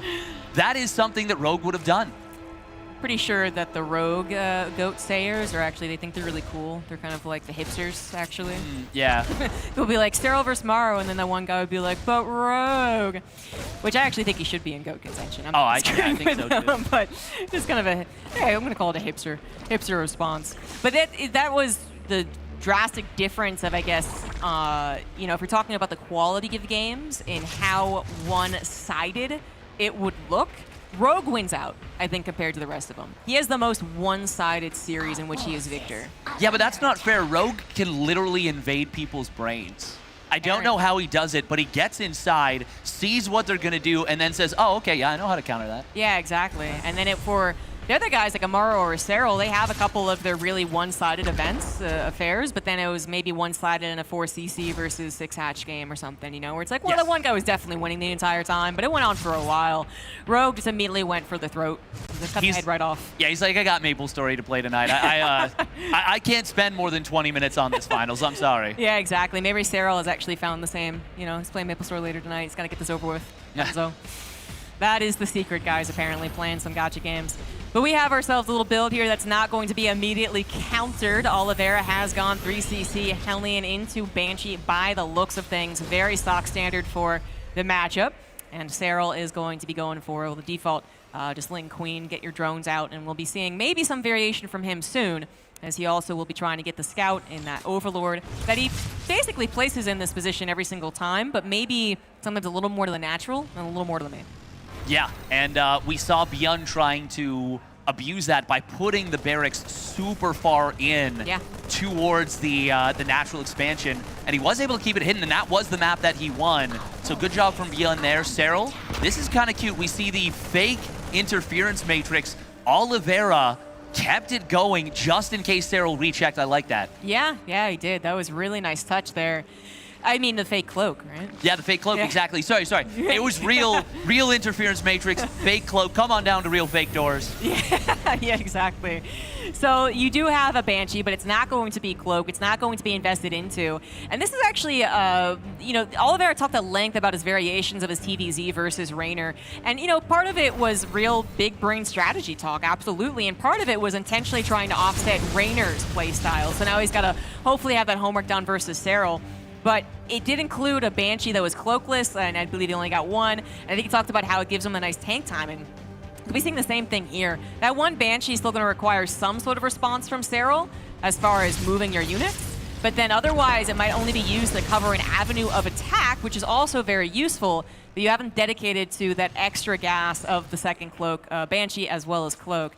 So I'm just saying that I like that Oliveira was able to do that breakdown, because now we get to see a little bit more of his prep going into a best of 5 TVZ. As Banshee, as I said, does require a response. Can't just let it cancel a forward base. Yeah, and it already got value basically by forcing out those 3 Spore Crawlers. Serral can't know that it's fake cloak unless he, somehow keeps the Overlord alive or slips a Ling in or does one of the things that, to be honest, Serral is fantastic at, the re-scouts. Yeah. But when it looks so standard, sometimes you just kind of take it at face value, and yeah, I would say that's a small little win for Oliveira. Cope.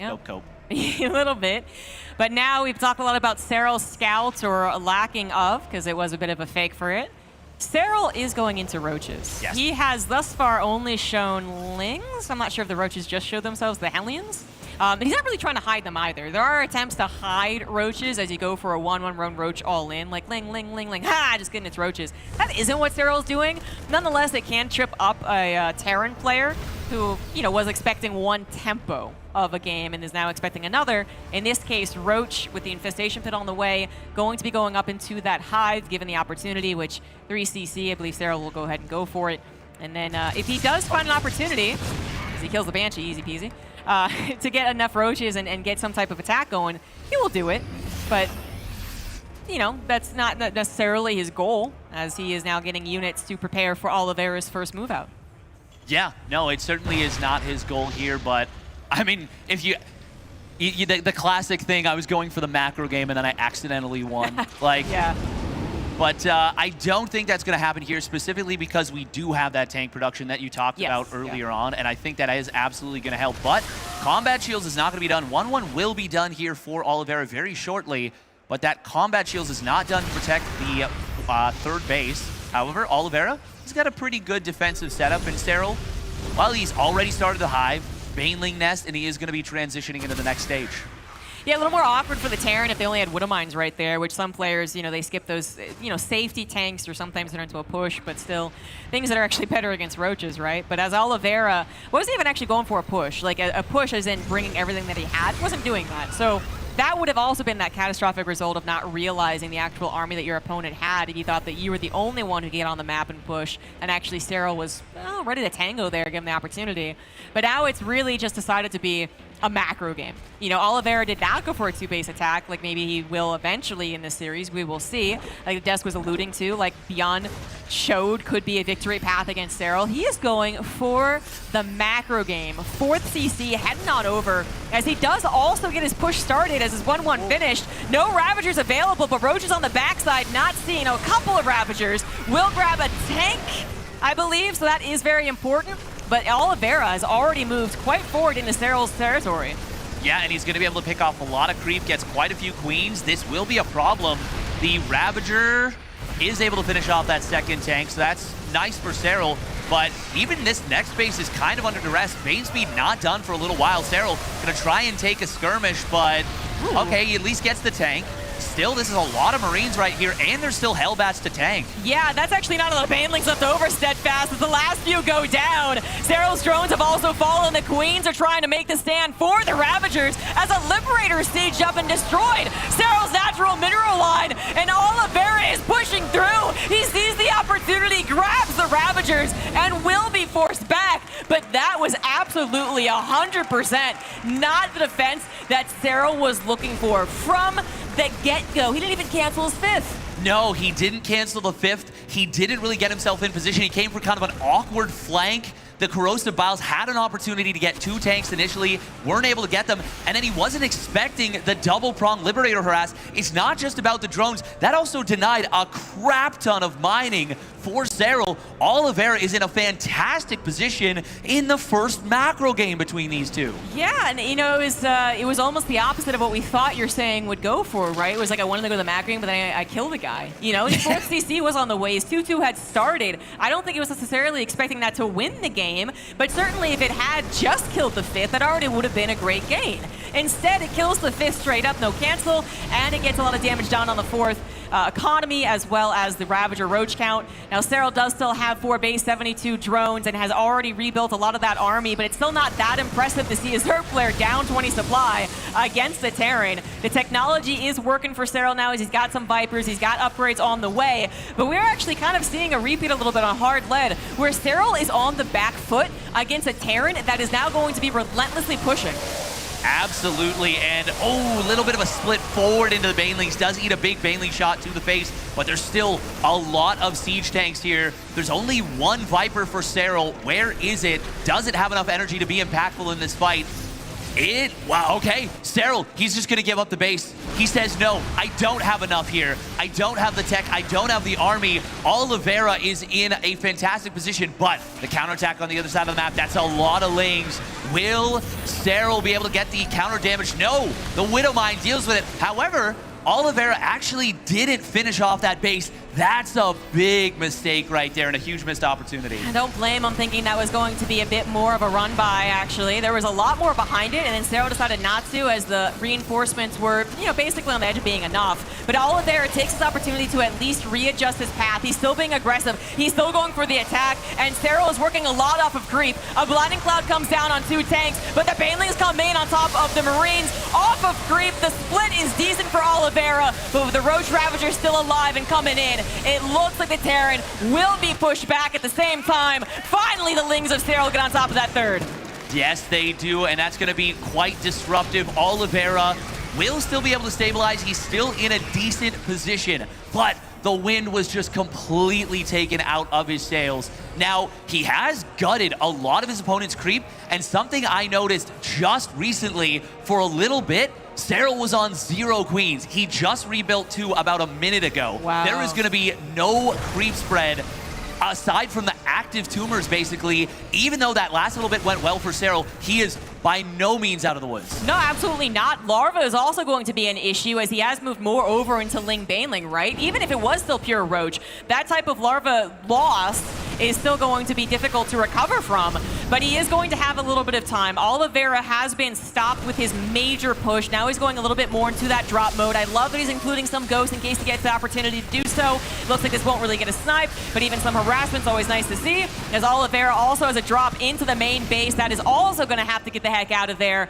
Oliveira, he's doing this little bits of damage to still kind of control the creep, control the scenario, but he might have this next push be the last if he gets into a good position, especially with all the creep being removed from the map.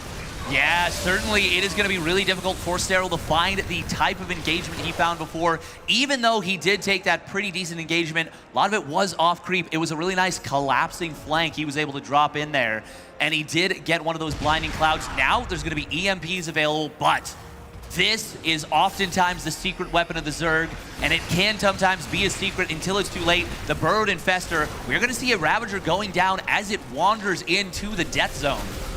Yeah, I'm not sure he actually got the high ground vision to be confident about the Corrosive Biles, because, for instance, that one missed, actually. Liberators will continue advancing forward. They're finally taking out, but the tanks also helping out from this little ledge abuse. Planetary guarding the 4th base. Extra orbitals already made for the Terran. 3-3 also looking to finish in the next 30 seconds, at least the attack, which we often say is the most important. And Oliveira's push is here. It's trying to actually get some decent damage done, but Serral tries to take the fight. It's going to be enough to push back Oliveira temporarily, but Serral's going to need more. He's going to need some great fungals. He's going to need some distraction. He's going to need some back attack to actually get this done, and that's exactly what he set up here. 12 seconds before +3 is actually done. The Banelings are once again off of creep, and Oliveira has got the split here as he is going to be forced away. The supply is still favorable for him. It certainly is, and now we will finish up that upgrade advantage. The Ghosts being healed up, so little bio, but it's still enough to hold the position. 175 supply to 139. This is still looking so promising for Oliveira in this game number 2. I think he's going to get the first map victory against Serral in 3 years. Last time was in 2020. It is looking to happen here as he has a 60 supply advantage. Now 3-3 upgrades finishing, and Serral is running out of reinforcements and running out of time. He certainly is. Snipes coming in on the final Ravager. There's so little left for Serral. He is broke as a joke. He's got an Ultralisk Cavern coming on in, but he doesn't have the Larva. He will lose this base. He will lose this setup, this position, and he has all but lost this game. It should be happening soon, but I think he refuses to believe it. Oliveira's economy back at home, totally fine, totally uninterrupted. 5 bases, plenty of extra orbitals, more bases on the way to take the rest of the map. But Serral does not want to tap out quickly, especially when he's got some technology to work with. He wants to use the bank. He wants to combo some infestors, perhaps with those ultras that are finally on their way out. But that's not going to be good enough. It's not a full Marine army. We got Liberators, we got tanks, and we have Ghosts. And Serral is once again on the ropes as he finally taps out and gives Oliveira his first victory against him in years. first victory in years. He's back, baby. We're not there yet, but it's that first step up the mountain. Exactly what he needed. And my God, we've got ourselves a series on our hands. That was a solid macro game coming out of the Chinese Terran, and it was a Finnish Zerg that made a weird, big mistake.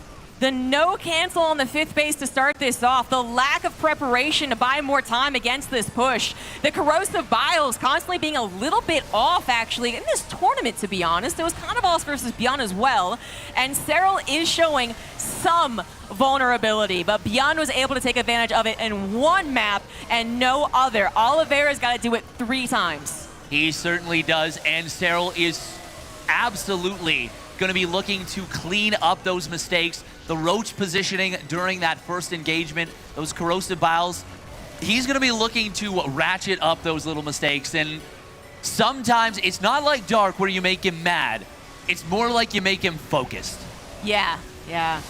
You can tell that Dark comes in after a loss with some real emotion attached to it. He wants to punch you in the face and then keep on punching you in the face. If he could, if he didn't tap out of the game, right? Serral, he just gets focused. He gets that katana ready to go, right? One little sweep, and then he didn't even see it, as he said yesterday. Yep. And then he kills him. That's how Serral performs after a loss like this. But there's actually some history to Serral being a little pushed off his focus in a game and then suddenly crumbling in a way we don't expect. There is some history to that. Doesn't happen often, but it can. It certainly can, and some of it happens off of mind games. It was a different matchup. It was a different tournament. But versus Ragnarok, he had a brutal misread on that game number 5. And already Oliveira with a bit of a mind game. Can he keep it going? As we have spawning down in the bottom left, it is for Basilisk Serral.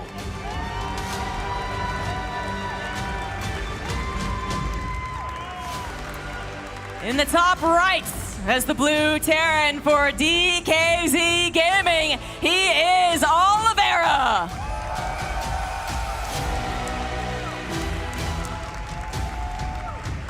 This is, oh man, this is already starting to get the nerd chills tingling just a little bit. I can feel the hackles rising. I can feel the hair on the back of my neck starting to stand up. It's not there yet, but it's starting.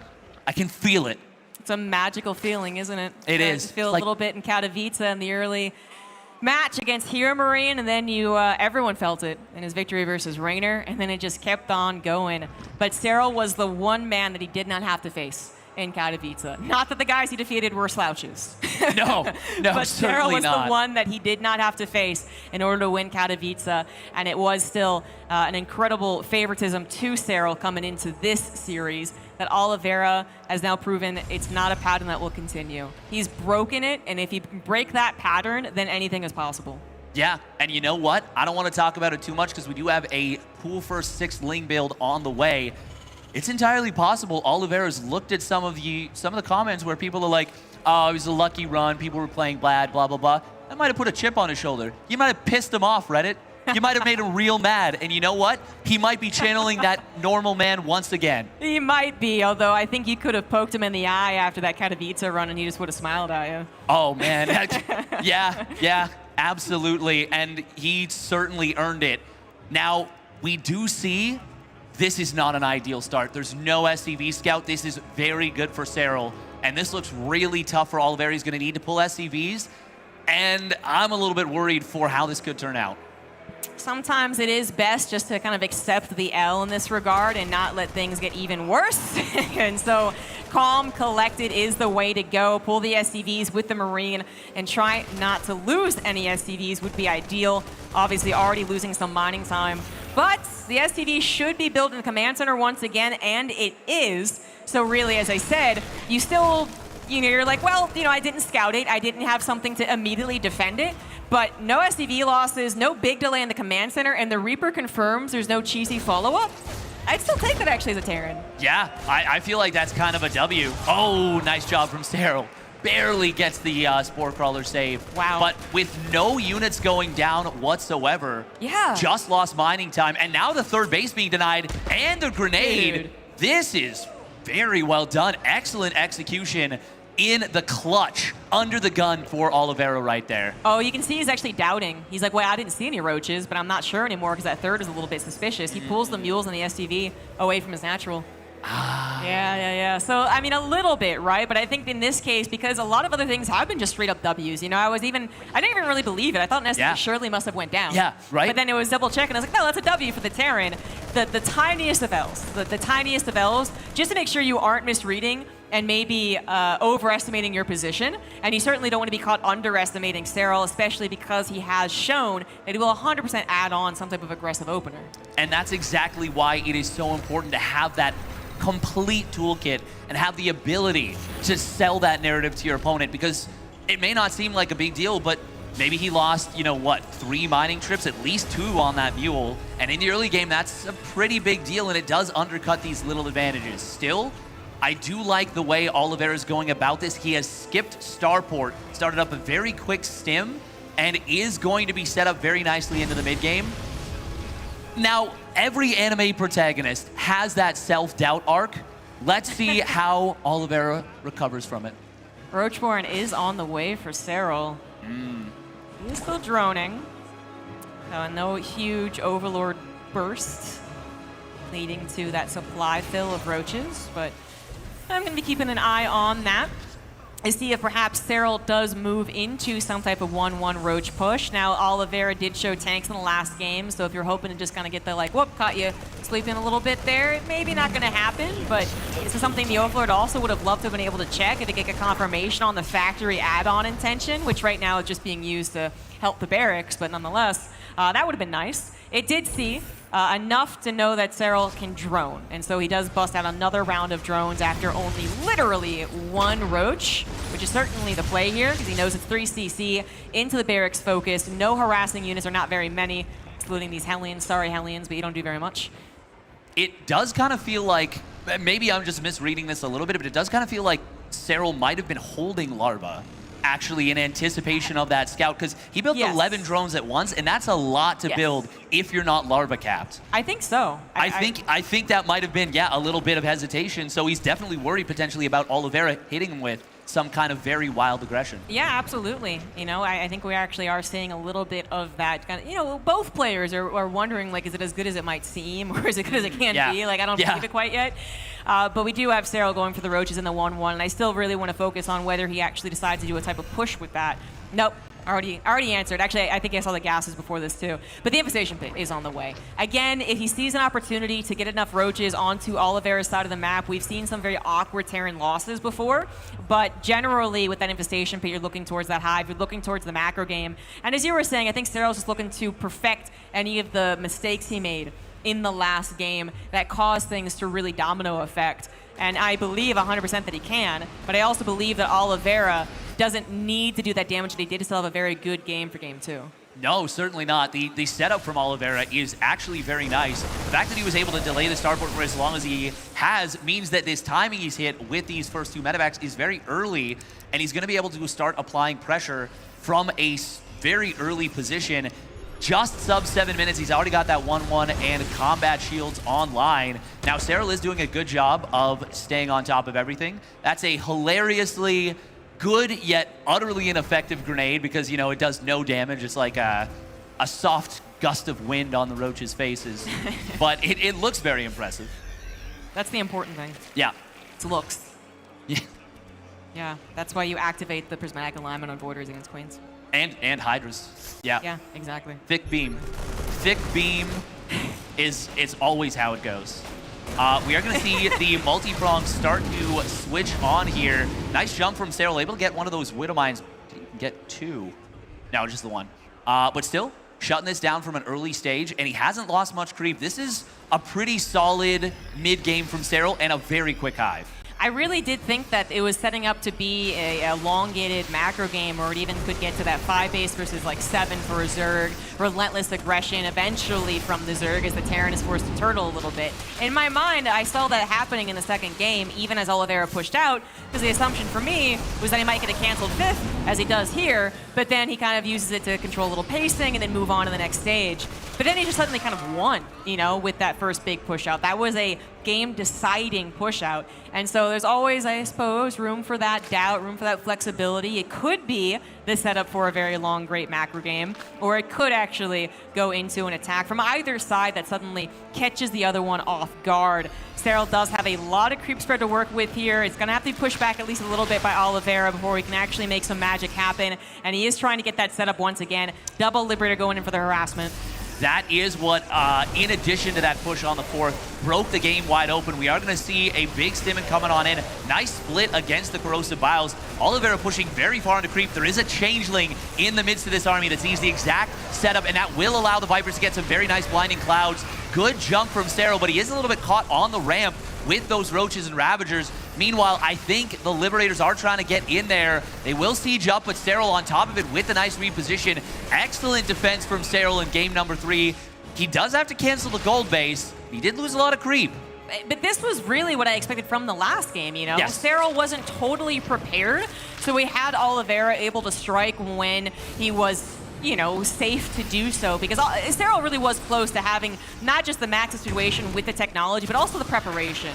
That if you did move forward against a prepared Serral, he would have enveloped you and destroyed you. Oliveira did the right push, and then also the right pullback, but Serral did have to concede a little ground in a couple of hatcheries because he wasn't totally ready to go. But now we have that kind of mutual respect, the mutual like testing right there happen, and into the Ultras we go, into the 5th base we go for the Terran, as +3 attack starts up here for Oliveira.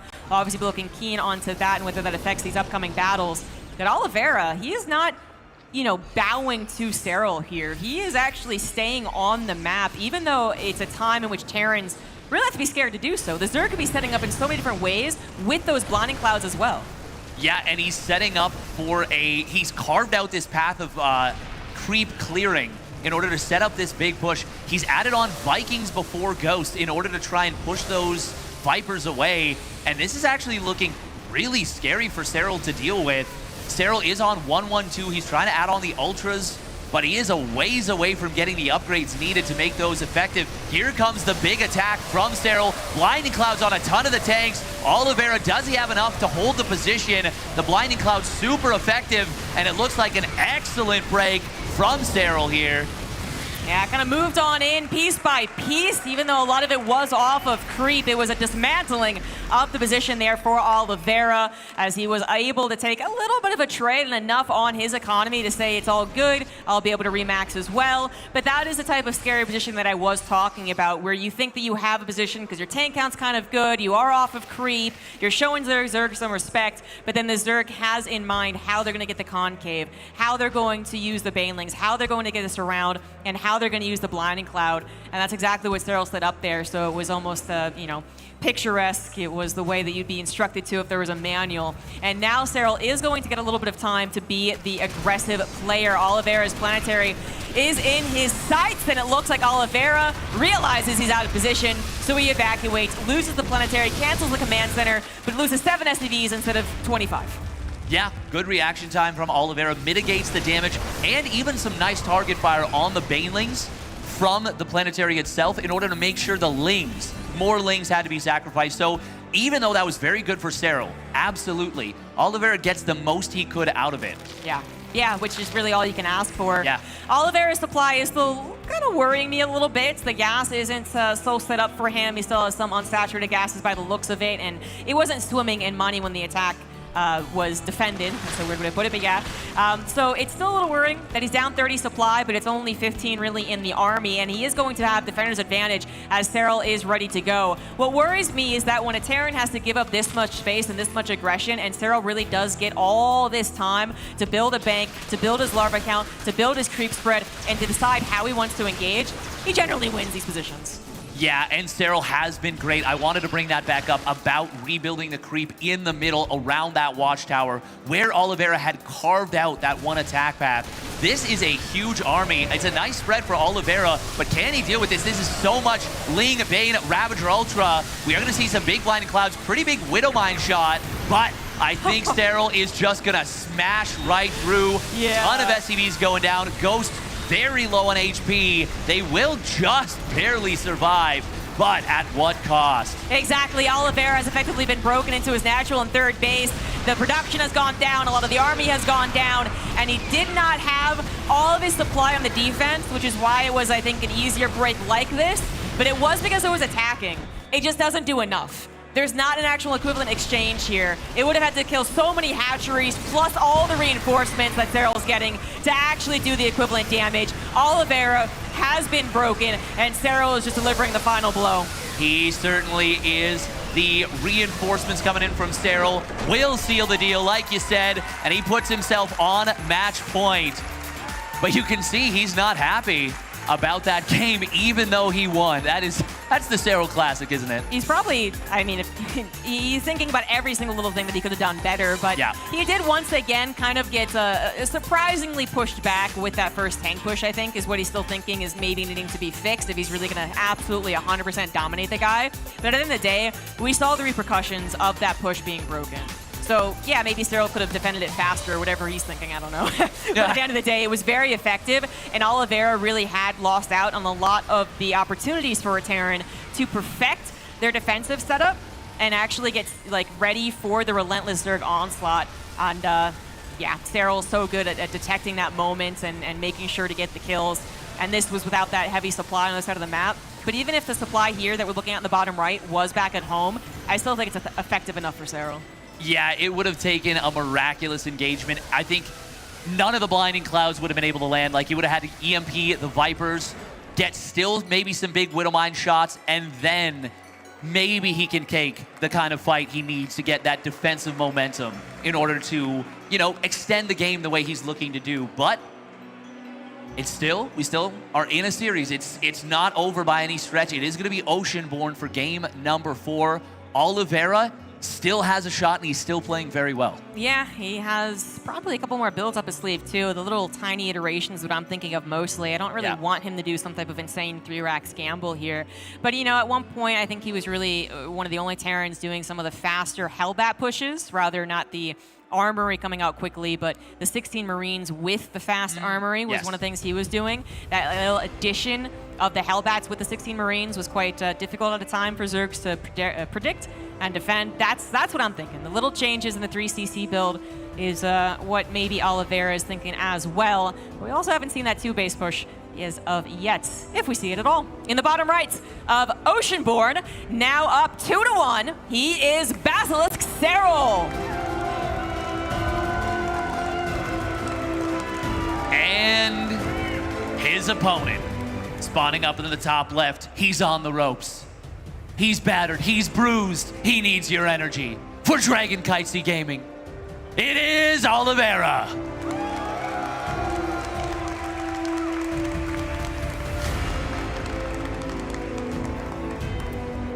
Battered and bruised is where Goku becomes Super Saiyan. That's all I'm saying. It is. It is. You get him. The more he gets beat up, the more likely he is to go Kamehameha. Yeah, I was going to say we're not going to do the whole thing. No, we're not. No, we don't have time. We'd be here all night. This is where I'm going to push up my glasses a little bit and be like, actually, his killer move, when he really needs it, is the Spirit Bomb. And that's where he needs your energy from the crowd. Yeah, everyone to raise their hands and give Oliveira your spirit energy. It might form a Spirit Bomb enough to kill Serral. In a video game.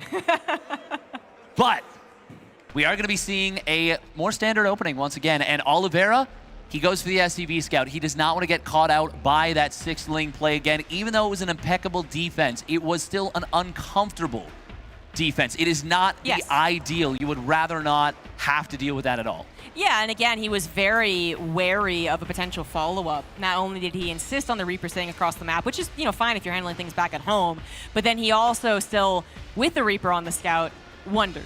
He pulled away some of those SCVs. And those are the little things that we were trying to bring up during the game, in which both players were experiencing, actually. It's just that Serral, when things got maybe a little more comfortable and kind of the reads were there for both players, Serral did execute on his mechanics very well, took down a, you know, still very scary Terran army. You have to really respect that, and dominated from then on out.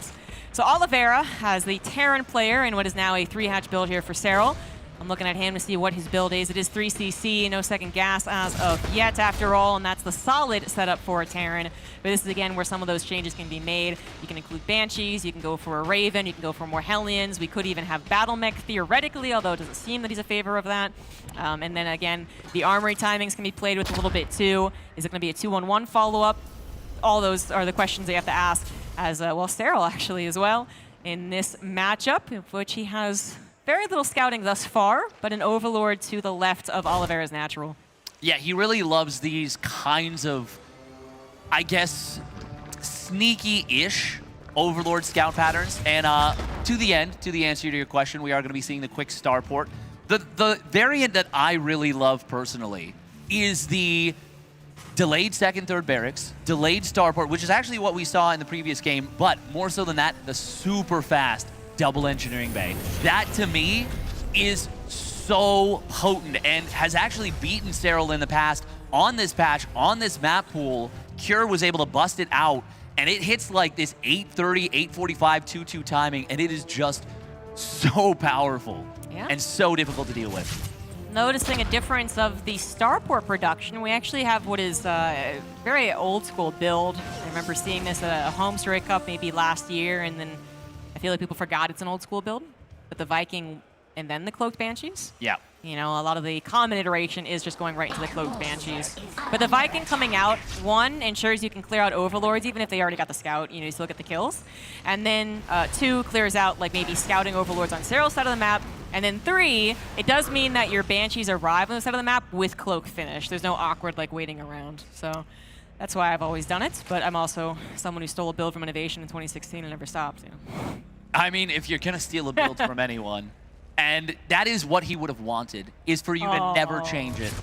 Yes, exactly. Literally do the same thing for 17 years. Yes. And never change a single thing. That's living Innovation's best life. You made me feel really good right then. Oh, there you go. Yeah. Anyways, it is going to be into bio afterward, but the double cloaked Banshee, you know, is obviously changing up as well the Banshee appearance for Serral, who did take the threat of Cloak seriously, because that is what he scouted. It just wasn't actually true, but he did build the Spore Crawlers, and there's no reason not to in this game. So he'll have the Spore Crawlers, but maybe the fourth base this time around to be a little harder to defend. We'll see what the Banshee's goals are. Yeah, it's going to be interesting to see what they can do. Serral maybe was a little bit more hesitant with the Spore Crawler timings, and he actually did only get 2 to start, so he is a little bit like wary of the fact that that could have been a fake cloak. It's not, but it is kind of funny here. Now, Serral, always so good, even with a small number of units, going to be able to find an SCV, forces quite a bit of lost mining time, including 2 mules. Very valuable pickoff for Serral. Ooh, and if he gets this Viking, that's a really nice find too. I wonder how many that killed before it went down. 2 Overlords, you think? Probably. 1 Overlord, looks like. Oh, no, Yeah, that's actually a disappointing Viking then. Yeah. Yeah, that's a Viking that its parents weren't happy with how it went. But we are going to see a big potential Hellion dive, but nope. As the Lings kind of run back and set up, Oliveira did not want to commit all the way in, because if you do lose those Hellions, it is really tough, especially when you're down 2-1 in the series already. Yes, yeah, 100%. You lose a lot of the response to potential Ling run buys. You lose a secondary attack force on some creep threat a lot of the time, and you do lose the option of Hellbats later. But here we go. That 4th base was kind of weak in the last game, but you know, it wasn't a cloaked Banshee, and it wasn't double Banshee either. This time around, that 4th hatch was very weak, as it did allow drones to be taken down, no Spore to cover it. 3rd also not properly covered that time with the Queens to help the Spore, but it looks like finally at least 1 Banshee will go down. I would say that Serral would be upset with the result here. He doesn't like the 9 drones went down, that he wasn't quite prepared for the Cloak Banshees at that time. But we are talking about a game that is going into 4 base versus 5, and I do wonder if that is going to be enough to really set Serral a little off his tempo and really hurt him. I don't think so. I mean, he's definitely going to be annoyed by it, but it's certainly not going to break him by any stretch. It will make him a little bit definitely annoyed. Yeah. But for Oliveira, he's going to start moving forward through the middle of the map. Serral was anticipating the push on the bottom side, which means he cannot contest the creep deny. And this base, well, it is going to get saved. we will see an overwhelming number of Lings here. Oliveira trying to find a little pocket to get into and get value with the Hellions and really get some good lineups, but that was way too many Lings to ever find that. Yeah, it was too bad too because he didn't have combat shield, which I don't think would have made the Marines last much longer, but he also didn't have his armory timed out to win 1-1 finished, which is the ideal timing. And if he had, he might have had Hellbats there too, which again, it's not like, doesn't do severe damage, but it's that cost of Serral using his Banelings and how many Lings they lose in the process too. Just those little things, but Oliveira, not gonna let that get him down. Armory is done, 2-2 does start up here, and pretty much in time with Serral's as well. Although this is a little dangerous, he is paying attention, will pick up and get out of there, but as he escapes, you gotta worry about where those Lings are going. Most of your army as the Terran is now in Medivacs, and they're gonna have to unload on top of the Ling Baneling. Less than ideal. That 4th CC, it actually is a blessing, I would believe, that it's not a planetary. You can just lift, and Oliveira can now focus entirely on the defense, of which he will make a defense happen. Tank siege is up, Marine split off, and Serral's little counterattack is not going to find a tremendous amount of damage. The delay on the CC is good. The 13 SCVs are good, but that could have been way worse, I think, for a Terran. It certainly could have, but Burrow is the name of the game here from Serral, and he obviously drops that Burrowed Ling on the command center. Very nice, but we've also got Burrowed Baneling starting to scatter across the map. Serral is now creating a very dangerous position, a minefield for the Terran player. And if Oliveira's not scanning ahead of his army, Serral has not busted this out at all. Yeah. We don't see this often in this meta. This could completely break the game open. It's basically hoping that Oliveira, with the scan of the Burrowed Ling on his 4th, remembers that Burrowed Banelings are also a thing. Because it does, sometimes amongst the pros even, these things don't happen every single game, every single practice game they play. So it's a temporary lapse, and then once it happens, you're like, oh, right, yeah, that sucks. But then the question is, did it kill 50 Marines or 10?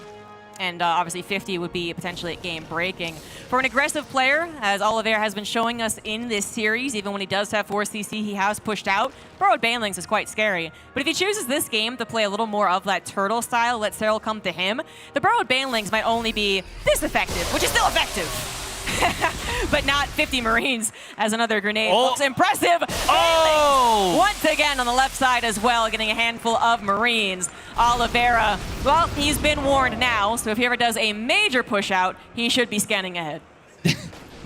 That's quite the warning. Yes. Not often do you get warned by 2 shotgun blasts to the chest, but it could have been much worse. Yeah, jeez. Yeah. Stand your ground. Couldn't help myself. We do have, but it's seriously, it's a warning that is actually acceptable. Oliveira, yeah, it could have been so much worse. Yeah, if he's doing an actual push out with his entire bio army and all of it gets denied, he might be able to recover on the macro game. But then, you know, it's still all that lost momentum and lost potential to set up your perfect defense, which Oliveira has really chosen this game, even before the Burrowed Banelings happened, to be more of the defensive, you come to me, I'll move out with bio, but I won't move my tanks. I won't, you know, really commit to the push. I'll have an escape path with the Medivacs. As soon as I say it, he does bring the tanks forward, but they are not sieged. And Serral was actually ready to go, but so much off creep. Oliveira takes that stand and is fine with it. The tanks will now siege up onto Serral's 6th base, and that looks like it is going to be killed. And Serral really needs to respect Oliveira at this point, who is, by the way, missing that +3 attack. But if he wins with this push, you won't need it. Let's see if this can do some more damage than just killing a hatchery. Yeah, that was that looked like Serral might have been able to get a big jump on his opponent's army, but he didn't have any Vipers with that fight. We are going to see a big flank getting set up, but there's the scan. Finds it, sees it with the sensor tower, and checks. I like the way that Oliveira is setting up this army. Meanwhile, middle of the map, the Widowmines will try and burrow, but that was expensive for Serral. That was a lot of Banelings for like 2, maybe 3 mines. That absolutely, it absolutely was. Serral not finding any success right there. Banelings on the front line will connect with much of the bio and take a decent trade by the looks of the supply, but it's really that run by now on the other side of the map that Oliveira needs to be worried about. He is going to be forced to be even more aggressive on the attack, but Serral, he knows that he's still going to buy a little bit more time, get everything prepared for the true defense. The run by on Oliveira's side is doing a tremendous amount of damage, but Oliveira is not shying away. He's not backing off. No, he is not. This is the time to dig deep. Now, we will have Blind and Cloud on the other side of the map. Going to be able to take down the tank in the front line. There's still a lot of creep to work with. 1 tank, 2 tank, 3 tanks go down. The push will be broken and driven back. Oliveira's got a lot of money in the bank, but Serral's getting it on top of the production. Can Oliveira reclaim his main base? I don't think that he can. Those Lings are on top of every single unit popping out of the barracks. Oliveira not handling the run by correctly, forced to be aggressive on the other side of the map, has lost out on both fronts. 45 SCVs have gone down, his army has been destroyed, and he is going to tap out. Serral will take the 3-1. Brilliantly played from Serral right there, showing a breadth of strategies that punch in game number 1. Game number 2, obviously Oliveira fought back brilliantly, but games 3 and 4 were just fantastic from Serral, and he shut the door on Oliveira. Just magnificently done. And I gotta say, ZG, that was a great little series. It was another testament to Serral's dominance, as even when he looked like he was maybe going to have trouble, he brings it back. He actually kind of demolishes him on the 3rd game and brings it to a close in the 4th. That'll be it for this series as well as the broadcast. Well, not yet, actually, as we do have the desk to break down what has happened here today. Yeah, thanks, ZG. All right, let's get to it. Then we've got ourselves Serral advancing into the round of 4. There was a little bit of Katowice magic there for Oliveira, but definitely not enough. He looked great in this series, but Serral just looks always world-class, Roddy. Yeah, he did, but I just don't know how to follow that up. So I was like, we're done. Like, how does this segment even matter right now? Agreed. But, yeah, no, Yona played very well, like we expected. I also love a little bit of that quick decision-making in game 1, where does he need to do that? No, not really, because it's equilibrium and he's Yona. But that is something he really worked on, right, over the years, to become a bit more unpredictable and also just punish people immediately if they are going to try to have greedy follow-ups against him. I got to give all kudos to Oliveira in game 2. Thought he played very well. Obviously, 1 or 2 micro errors towards the later stages of the game, but I love that little pop-off. It did give me Katowice chills once more, but Cats, I don't know. It felt in game 3, game 4. It wasn't bad what Oliveira brought. He really made him work for it, but Yona loves working for it. I didn't really think Yona was in that much trouble. Yeah, absolutely not. And I mean, game 2, it was kind of magical, but it's also like very strong tank positions that are very difficult to dislodge for Zerg as well. The rest of the games, I mean, they were good, but even in this last game, it's a masterclass of even just where to place the burrowed banelings, right? To get both of those burrowed banelings working for him right away and whatnot. It's got to be a little bit depressing, and there they are on screen. So Serral is just a little bit too powerful. And placing them is one thing, but actually always looking at the Terran army stepping over it is a whole different ballgame. We've seen plenty of pro-level Zergs in the past, missing a couple of opportunities, but Yona doesn't skip a beat, man. He sees a couple of units, bam, first one, second one, then obviously he follows it up with the relentless run-bys. I mean, Serral is looking as good as ever, James. We had the champion of Katowice versus the champion of Jan Chopping, and it turns out that our Swedish champ, well, normally Finnish, but he was the champ in Sweden, is going to be the one that advances into the semi-final. And look at that little lovely European fixture.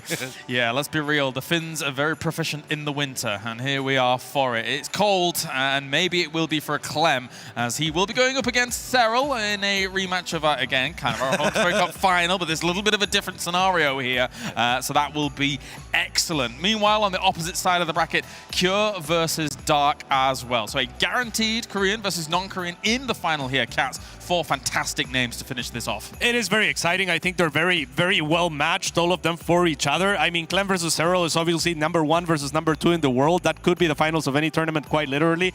But Dark versus Cure is exciting in its own way. I mean, they're both very chaotic players, and especially Dark, he can do just about anything. And I think especially Dark versus Serral or Dark versus Clem, I would love to see a finals like that. Yeah. And Cure, of course. I mean, yeah, it's a great story for him either way. Your thoughts on the bracket, Rodney? Yeah, no, I love it. Obviously, both of them are going to be absolute bangers, and I don't really know how they're going to play out, because I can really see, I mean, all 4 players make it into the finals, potentially even win it. Maybe Cure winning would be the biggest. Well, Clem has never won a big offline event. Yeah, I know, but we just we put Clem on such a pedestal that we kind of already think that he won like 3 of these events, but he didn't. I feel like the Zergs are the favorite, not because they are the Zergs, but just because they've got that insane amount of experience under their belts. They are the veterans. They have lifted trophies in front of audiences, but honestly, I think it's going to be awesome, man. And I really do think it's anybody's ballgame. Yeah, it's a fantastic bracket to finish things off with. Of course, I think, as you say, all 4 names could quite easily lift the trophy here, considering the form that they're in. Obviously, a lot of people are looking at Serral as kind of the guy, but, you know, considering that Clem, let's be real, online, when you see that fixture, Clem looks phenomenal when he's playing that out. So yeah, it is doable. It's definitely doable. I mean, the scary thing is that the last couple of fixtures, it hasn't looked as doable as in the past. But Clem has been putting in the practice. He knows that Serral is the guy to take down, so he's mentally prepared, I think, for this. And it should be an amazing match no matter what. It's really strange because it kind of feels that Clem was beating the Zergs quite often when it was even harder to win the TVZs than it perhaps is in this day and age. And I look at the map and I was like, it can't be that bad. I mean, the Zergs are complaining, the Terrans complain a little bit, but whoever complains more often got the worst part of the deal, right? Yeah. And overall, most Zergs that are not Yona are complaining that this is very difficult Terran map pool, but yeah, a couple years ago, especially in the COVID era when we were playing all the games online, Clem was honestly putting a bit of a beating on Yona from time to time. But the last few times, as Kat said, it's been mostly Serral online and offline. But I think it's going to be fireworks tomorrow, man. Like these two on such a big stage in front of such a live audience. We have literally never seen that, by the way. These two in front of such an audience is going to be so cool. That's true. So far, this audience has been fantastic. So thank you very much for that here in Atlanta. Tomorrow, we have 2 excellent TVZs coming your way with a grand final as well. We also have festivities going on before that as goes on, including a special Kalara signing session alongside Seltzer as well. 11 a.m. I don't know why I'm doing I thought I was going to show up late, but I'm going to be here tomorrow. That's right. No, I don't think so. Okay, and our sponsors. So a huge thank you to start things off for good old Blizzard for creating StarCraft 2, for creating Legacy of the Void. We had Heart of the Swarm, we had Wings of Liberty, we had all that great stuff here across what is now 13 or 14 years. And of course, we do thank Monster Energy for being here with us for the Atlanta festivities here, everything going on. You can unleash the beast, and you can even go over to their website, monsterenergy.com/gaming, and check out all of the cool stuff over there as well. More cool stuff to come as well. We've got ourselves US Air Force, who have joined us through actually many years now, and you can aim high and find your path at www.airforce.com. And finally as well, if you want some cool apparel yourself, you can go and check out ESL Shop for everything that's going on over there. Roddy, we are done for day number 2. Final thoughts? Very fun day, a couple of cool storylines in the beginning of it. We also had some amazing StarCraft action, by the way, in the BYOC, because it's not just the ESL Masters that's happening, but there's some community StarCraft happening as well. And our man, our pal Cell, he actually had a fantastic run, and he beat a couple of players that were ranked way above him, and that's the beauty of a StarCraft weekend like that as well. Yes. Of course, we admire the GOATs like Yona and Oliveira now as well on the stage. We're looking forward to the matches tomorrow, but it's such a cool thing to see the community come together and have fun at a slightly lower, but still very competitive level too. So perhaps that was actually my highlight. A little bit of a run from our Canadian Terran. Correct. And now Upper Tree joins the illustrious names of Serral, Clem, and all of that here in Atlanta. Kat's final thoughts? I loved every minute of it. Thank you very much for having me, and yeah, great night. Awesome, awesome stuff. Well, that is it for day number 2 here at Atlanta. A huge thank you to everybody tuning in around the world, as well as especially here in person as well. Tomorrow, we will crown a champion. It is going to be awesome. You don't want to miss it. We'll see you there.